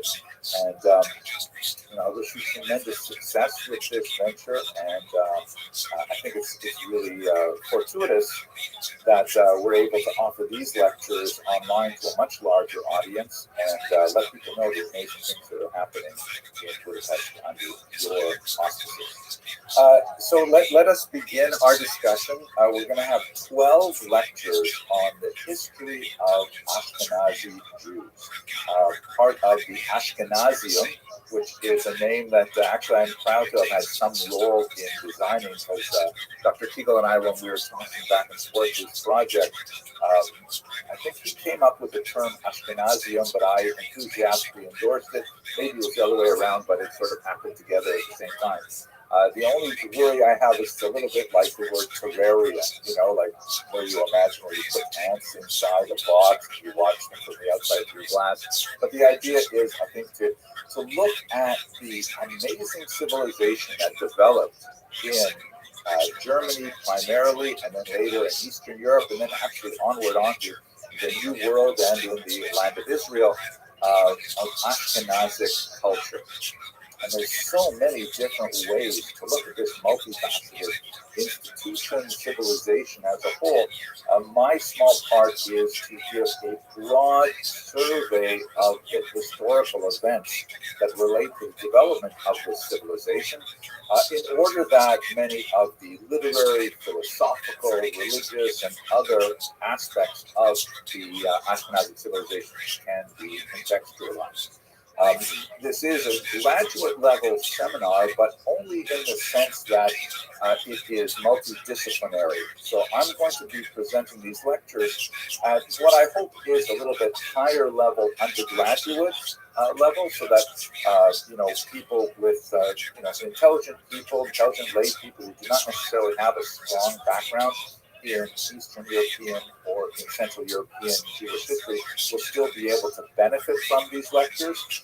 And I regard my lectures more as kind of like a foundation for much more advanced research. We may occasionally get into a little bit more complex, difficult issues, but I imagine that we're going to address those in the follow-up seminars.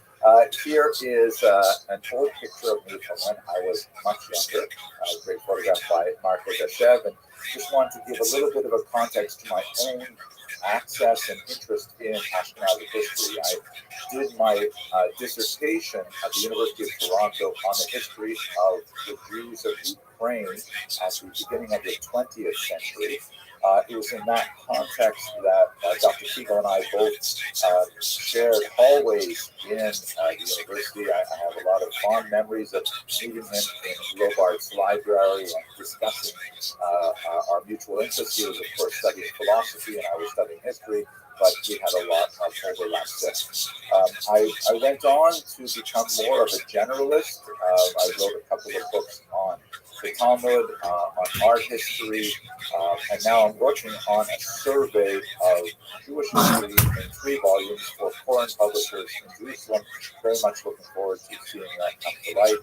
Also maintain my strong interest in traditional religious studies, and I'm the author of a podcast called Jewish History in Daf Yomi, which has a rather ambitious goal of creating 2,711 small videos on aspects of Jewish history that correspond to the daily Talmud page that's studied in the Daf Yomi program. That's available on the All Daf app. You can find it at alldaf.org. I work, of course, at Touro University. We're a fairly large multinational university with campuses in New York, of course, where we are based, and also in California, Nevada, Hey Frosty, long time no see. How you living, Ben? Jerusalem, Moscow, and about 19,000 students worldwide. I'm very proud to work in the heart of Brooklyn, as you can see. Okay, well, tell on a couple of campuses there. So the structure of this class is as follows. We're going to have these public lectures, which are going to be broadcast as they are now in a webinar format. And this is going to be more like basically me talking, but we have the Q&A function where you can type in your questions, and I will from time to time pause and have a look at what's going on in the Q&A, and I hope to answer at least some of those questions. Then, because the Ashkenazium has registered students in Budapest itself, we will take a break after 1 hour from these lectures, and then we will have a private Zoom for the much smaller group of Budapest students. We'll have a private discussion in a regular doing my best Zoom to go viral on a platform known as Blue curiosity Sky. about participating in those as an auditor, perhaps please write to Dr. Kegel. The subject that we're going to be looking at over the course of these 12 lectures are 1,000 years of Ashkenaz, because more or less that is the period of time we're talking about. It's a very old civilization that stretches back over 10 centuries. I also created as a preparatory course for my Budapest students an online version of this preparatory material, primarily videos, some readings, also some quizzes, things like that. And this is also open to the public. You can find it at my website. Okay, so today's discussion is on the origins of Ashkenazi Jews, which are the subject of a certain amount of debate, like just about everything in this course. But let us start with a more basic question. What is Ashkenaz? What exactly do we mean when we say this word Ashkenaz? So the word is actually biblical in origin. As you can see here, it occurs actually 3 times in the Bible. Here's a passage from the book of Genesis, taking the screenshot is from the wonderful Safari website. And it basically lists the lineages of humanity. And in this particular passage, we're talking about the children of Noah. That is Noah of the flood. He has 3 sons, Shem, Ham, and Yafet. And I should pronounce that, by the way, in the Ashkenazi pronunciation, Yafes. And then Yafes, who is typically associated with Western culture, especially Greece, has 3 more sons, no, actually more than that. Gomer, Magog, Madai, Yavan, Tubal, Meshach, and Tiras. And then Gomer has 3 sons, one of whom is Ashkenaz. So let us just understand what we're talking about here. There's a biblical lineage, which is 10 generations How do you think he died? to the advent of Abraham, who's considered the father of the Semites, including, of course, the Jews. And from that 10th generation, before we can even start speaking about Hebrews, we have an individual named Ashkenaz, who is the great-grandson of Noah. And you may be wondering, correctly, because you're all very intelligent people, what does this have to do with modern Jews? Well, not a lot, because really it goes like this. The name Ashkenaz is associated with a biblical name of a people, right? A lineage. The children of Ashkenaz descended from Noah. Later, much later, this will be associated with a place, piece of geography, and then later that term will be associated with the Jews who lived in that piece of geography, that piece of real estate. Another way to look at it would be to say that both Dr. Kegel and I are Canadian Jews. He mentioned, by the way, it was not his native land. He was speaking literally because he's actually born in Eastern Europe, if I'm not mistaken. But it is, in fact, my home and native land. All the things that go along with the Canadian national anthem. And so you could call me a Canadian Jew. And I am a full-fledged Canadian. But, that doesn't mean to say that there's anything specifically connecting me with non-Jewish Canadians other than that common area of our home. And so that's the same thing as Ashkenaz.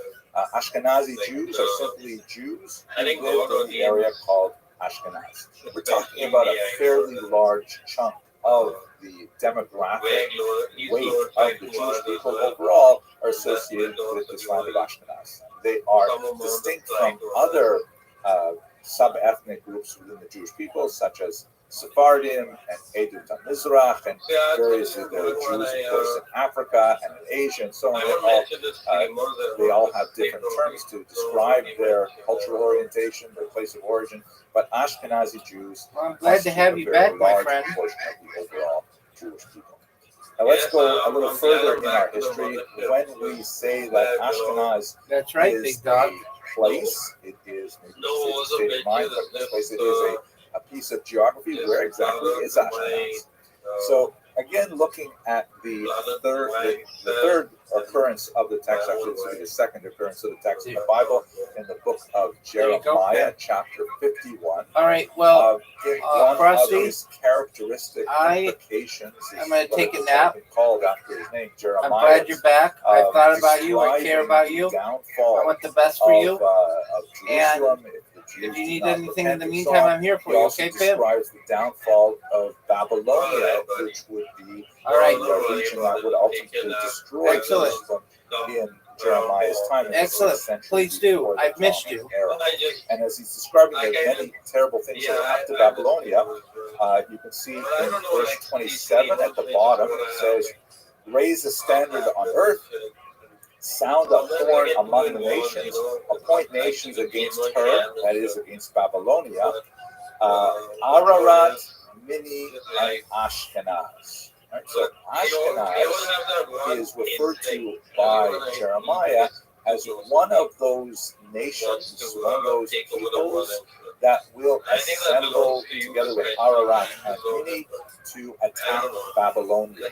So when we look at the map of the region here, and this was actually quite a preoccupation of 18th and 19th century cartographers and biblical scholars, trying to map out precisely where each of these biblical peoples ended up living, with a certain amount of creative scholarship. We can see that here in where I've shaded the map is the region of Babylonia, called Shinar or Chaldea later. And the region from the north, which includes, for example, Ararat, a mountain region that's also associated with Noah, would have included this region here, basically in Turkey, which, according to the great 19th century biblical scholar Shmuel David Lutsanto, also known as the Shadal, that would have been the home of the Ashkenaz descendants. Again, the descendants of the biblical Ashkenaz, who was the great-grandson of Noah. No specific Jewish connection here at all, but nevertheless, that would be the place where it was located. Often associated, as you can see in this particular map, with the Phrygians. Now, like everything Jewish, and especially things biblical, this was subject to significant debate and dispute. There are a lot of many opinions throughout Jewish soon, my as friend. to whether or not I missed you. the glad you're here. association that Chagall had offered was correct. Another major opinion, also from the late 19th century, is that of Shmuel Krauss, who argues that no, they came from somewhat northern location, somewhat north of the Caspian Sea. Many scholars associate the region of the Ashkenaz descendants in the biblical mind as that of the Scythians, which is an ancient people in the region of what would be today, let's say, Central Asia, bordering on the Donbass region that is so much in the news today with the war in Ukraine. But Shmuel Krauss offers another tantalizing suggestion, which would actually involve quite a bit of controversy, and that is that the Khazar people should be associated with the descendants of Ashkenaz. The Khazars are exceptionally important in Jewish history, and that's where we will turn next. But just to remember what we're speaking about here, and keep these things separate, the biblical descendants of Ashkenaz have no real intrinsic connection with Jews other than describing a place where Jews would ultimately end up. That's a huge distinction that's important to remember, as we shall see towards the end of this lecture. Where actually is Ashkenaz in the Jewish mindset, as opposed to scholarly opinions as to where Ashkenaz showed up? In reality, the Jews who call themselves Ashkenaz all come from a region, or at least a culture, in the Rhineland, here in Germany, as you can see in this map. This is the region which Jews began to call Ashkenaz from about the 12th century on. Prior to that, Jews living there tended to refer to themselves in one way or another to the region of the Rhine itself. There is one interesting passage in which Rashi himself, we'll talk about Rashi a little bit more later in this course, uses the term Ashkenaz to refer to the region, but it was not the most popular designation for the Jews until about the 12th century, a good 100-odd years after Rashi passed away. These Jews came from an area, a civilization that flourished from about the 10th to the 13th century, and then for reasons which we will describe over the course of these lectures, they migrated to the east, to the great Polish-Lithuanian Commonwealth, the regions which would be today Lithuania, parts of Belarus, parts of Poland, and especially the western part of Ukraine. And they had a population expansion, particularly in the 19th century, that resulted in the great homeland of Ashkenazi Jews. So Ashkenazim are often referred to as Eastern Europeans, not because of their origins in Germany, but because of the significant population increase that they enjoyed when we get closer to the contemporary period.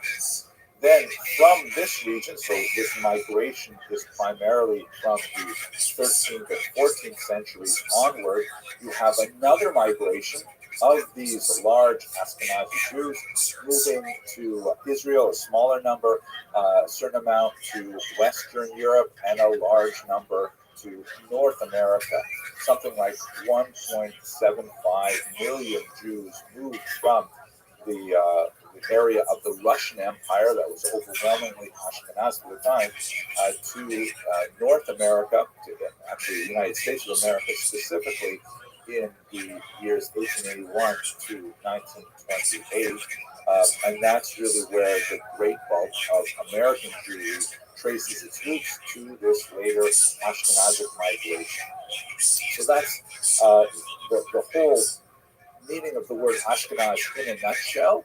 It originates from a biblical designation of a people descended from Noah, which was with a certain amount of fanciful logic assigned to various locations, perhaps Turkey, perhaps Central Asia, and then later by the Jews to the Rhineland as a location. And the Jews who ended up in the Rhineland started calling themselves Ashkenazi, just like I would call myself Canadian, but there's no like kind of derivation of lineage from the biblical Ashkenaz to modern Jews. We've talked about, what is Ashkenaz? We've talked about where is Ashkenaz. Now we've got to get to how the Jews got to the Rhineland in the first place. And specifically, I want to start with the Khazar hypothesis, which is a rather highfalutin term for what the current United States president would call malarkey. But nevertheless, it is occupying a large amount of space in the mind of some thinkers and takes a lot of oxygen out of the room when we talk about the use of Ashkenazi Jews. Who are the Khazars? Khazars are a fascinating Turkic people who apparently had a capital on the Caspian Sea. You can see here in this German language map at the city of Itio, right in the top right section of the sort of orange part of this map, the pinkish orange part of the map. And they actually had a civilization which lasted for several centuries and interacted with many of the other surrounding civilizations, including famously the early state called Cave and Rus, which formed kind of like the beginnings of the cultural patrimonies that were claimed by Ukraine, Belarus, and Russia alike. Also a significant historical part of the conflict today. The Khazars were a pagan tribe, like many of the groups of the region, but according to some interesting documents that have made their way down to us today, they apparently converted to Judaism in the year 740. The story of their conversion is rather amazing, and it is perhaps most well told in a book that has very little to do with history and a lot to do with philosophy and polemics.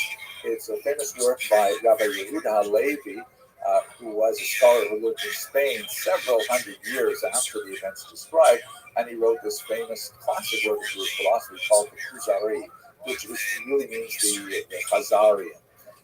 In the Kuzari, he describes the legend of the conversion of the Khazar king, Bulan, who was sort of faced with a difficult choice because at that time, Christianity was expanding throughout Europe, and Islam was expanding all the way across the coast of North Africa, and then moving upward into Europe as well, into Turkey, into the Balkans, and so on.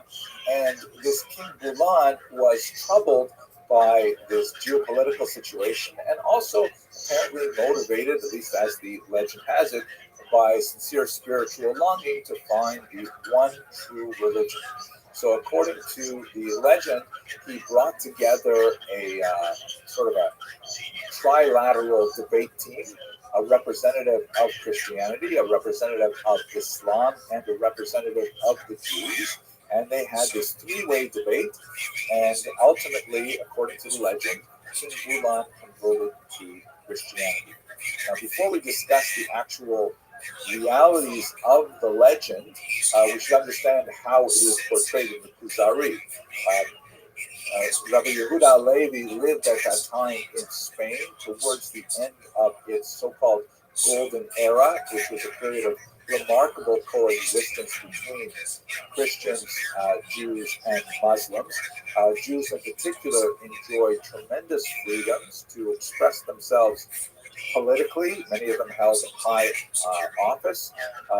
There was a rather remarkable Shmuel Ibn Nagrela who was actually the general of a Muslim army for 16 years, an accomplished poet, and a Talmudist to boot. All of these three things brought together in one particular individual.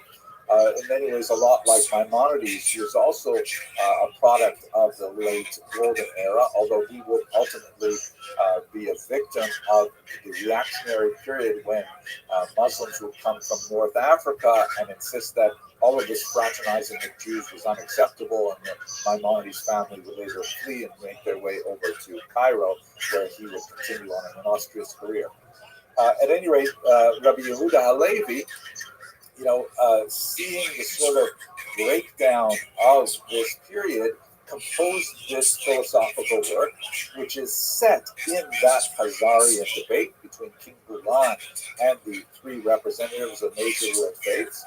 And he used it essentially as a foil to relitigate that case and to make a strong philosophical defense of Judaism, which of course results in King Bulan's affirmative decision to accept Judaism, and by extension, Rabbi Yehuda Halevi is intending to make this available to the broader reading public.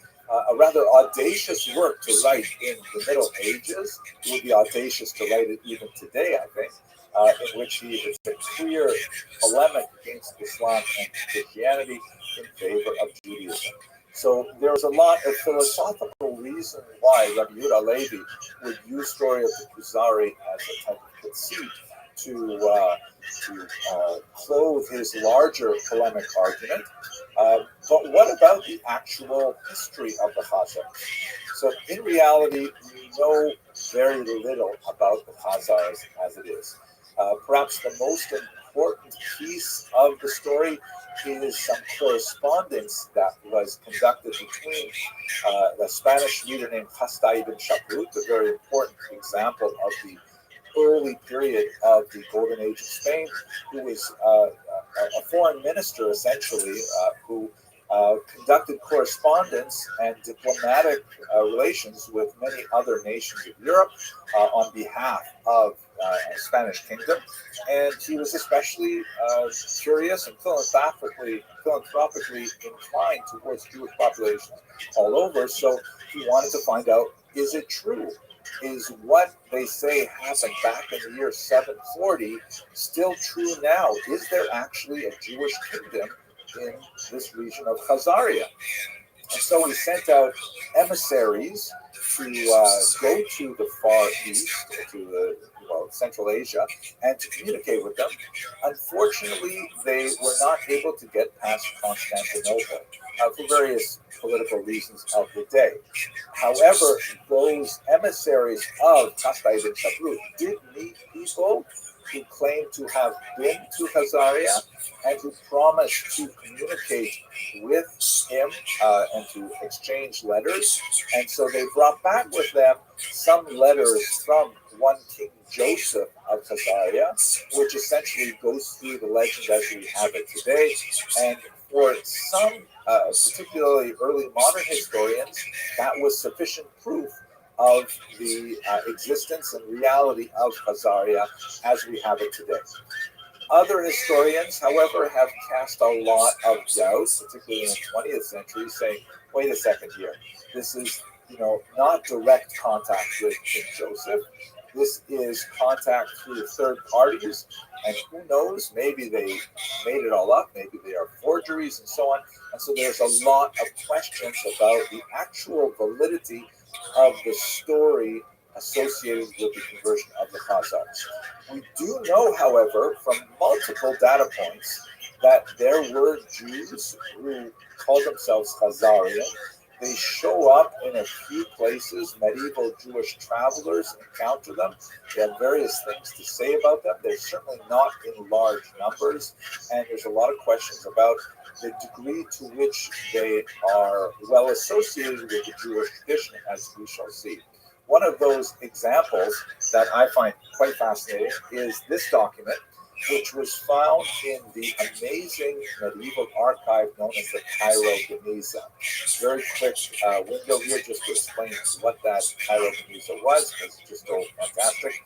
in Jewish thought, following on the commandment to not take the name of God in vain, there is this concept that if you write down the name of God on a document, that document, by virtue of its association with the name, acquires a level of sanctity. This is called in Hebrew Shemot, which means literally names, because it has the name of God on the paper. So what that means in Jewish practice until today is that, for example, if you have a prayer book, or certainly a sacred Torah, or even certainly a Torah scroll, or even something a little bit more ephemeral, like a handout from school that may be given to children for homework, if it has a verse from the Torah, especially if it has a verse from the Torah with God's name in it, that document may not be simply discarded. It has to be treated very specially, and typically these documents are gathered together. Let's say a Torah scroll becomes invalidated from use, the letters are cracking and things like that, or prayer books become unbound, the spines break, things like that. You can't use it anymore. You can't simply throw them away, so they are collected in one place called a geniza, which means like a storehouse or even a treasure house. And then at some point, when that geniza is full, these documents are taken to a Jewish cemetery and they are formally buried. That's considered the appropriate way to deal with these documents called shemot. It happened that the large Jewish community in Fustat, also known as Old Cairo, somewhat south of modern-day Cairo, had this custom of not only following the laws with regards to shemot, but anything written in Hebrew characters was considered sacred, and therefore they put it in their geniza. Thankfully, for generations of historians since the 19th century, the geniza was discovered because it was sealed up for a good 700 years, and there was this phenomenal trove of amazing documents of all types. Not only, of course, religious works, including remarkable things like the actual autographed copy of Maimonides' writings and things like that, but also, casual things, because they believed that anything written in Hebrew had a level of sanctity. Hebrew characters, even. So even if it's like in Judeo-Arabic, which is essentially an Arabic language written with Hebrew characters, they would save those in the geniza. Everything from business contracts, marriage contracts, personal correspondence, shopping lists, children's doodles, all kinds of things. If it had Hebrew on it, it was put in the geniza. And included is this document that you see on your screen before you here. This is what we would call in modern Hebrew a petek, a small note that was essentially a letter of introduction for a charity collector. And those of you who live in strong Jewish communities say will certainly be familiar with this document, because typically when emissaries from a faraway community come to a local community to collect charity, they bring some kind of document which describes their credentials, describes the association that they have with some charitable institution. It's often signed by local rabbis or signed by famous rabbis, let's say in Israel, and they come door to door with this petek. Nowadays it's usually laminated, and they say, I'm from this particular cause, I represent an orphanage or a hospital or whatever, would you like to donate? And they present a document. That's exactly what this is, but it purports to be from a Khazarian Jew from Kiev. This is so-called Kievan document, which dates from, if I remember correctly, about the 10th century. And among the many interesting features is that the signatures of the local dignitaries includes this document, which is written in apparently a Turkic style of runes that indicates that there was one official who actually could not even write in Hebrew, had to use Turkic to express himself. So in other words, we have lots of interesting kind of like sideways evidence that something happened in Khazaria that resulted in some Jews living there. And Kiev, by the way, was well populated by Khazarian Jews. Lots of references to a Jewish gate and things like that in the literature. fact, the great Ukrainian historian Omelian Pritsak opined that Kiev, as it's pronounced today in the Ukrainian pronunciation, Kiev was actually founded by Khazars, which is a kind of interesting thought. One last piece of evidence that supports the idea of the Khazar conversion, although it doesn't tell us a lot about the depth of that conversion, is a very important document in the history of Eastern Europe called the Kodesh Vremenia Kiev, or the Chronicle of Bygone Years, in which the great Prince Volodymyr of Vladimir, who was the first Christian prince of this medieval state known as Kiev Rus, based in Kiev, Volodymyr had exactly the same conundrum as King Bulan did in Khazaria, meaning Christianity is expanding, Islam is expanding. I'm so confused. Which religion should I accept? And so Volodymyr essentially repeats the whole Khazarian story with a little bit of a twist, because he has a representative of what would become Orthodox Christianity, especially after the schism of 1054, a representative of what would become Western Catholic Christianity, and so he has two Christian flavors represented, as well as a Jew and a Muslim. After having the debate, the Christian scholars who recorded the Chronicle of Bygone Years have very little to say that's good about Islam. That's sort of like dispensed with rather quickly. Judaism, however, Volodymyr considers very seriously. He says, wow, unlike the Muslims who are not allowed to drink alcohol, that was one of the reasons, by the way, that Islam was disqualified for Volodymyr. The Jews sound pretty good, and he came actually pretty close to converting to Judaism. Can you imagine what Eastern Europe would be like if Russia, Belarus, and Ukraine was predominantly Jewish? Hard to imagine. But when he found out that the Jews no longer had their own state in the land of Israel, he said, I'm going to pass, thank you. And he turned to the two Christian variations. He ultimately adopted what would be, of course, Orthodox Christianity, the Eastern Rite, and there's a mass baptism in the year 988, which begins the Christian period in Kiev, and it goes onward in the Slavic regions. So the Chronicle of Bygone Years, which was written a couple hundred years afterwards, also confirms the presence of Khazarian Jews. Now, what's at the heart of this? Is this possible, and are they connected to the Ashkenazi Jews? So the first thing we have to say is that many modern scholars today doubt virtually all of the aspects of the story of the Khazarian conversion. Perhaps the most eloquent advocate of this position is Professor Shaul Stamper, who refers to it in a seminal article as a splendid story, meaning what a great story. It's so fascinating, the trilateral debate, the whole thing's like that. But he argues that it is either entirely fabricated by later writers, or it is at least highly exaggerated. I myself tend to lean towards the exaggerated to highly exaggerated, but I don't quite agree with my colleague, senior scholar Dr. Stamper, that it is entirely fabricated. I just think there's the preponderance of evidence of the connection between Jews and Khazarians is sufficiently strong to argue that something happened, but I agree that there are a lot of questions. So, for example, how widespread was this conversion? Was this possibly just a royal conversion?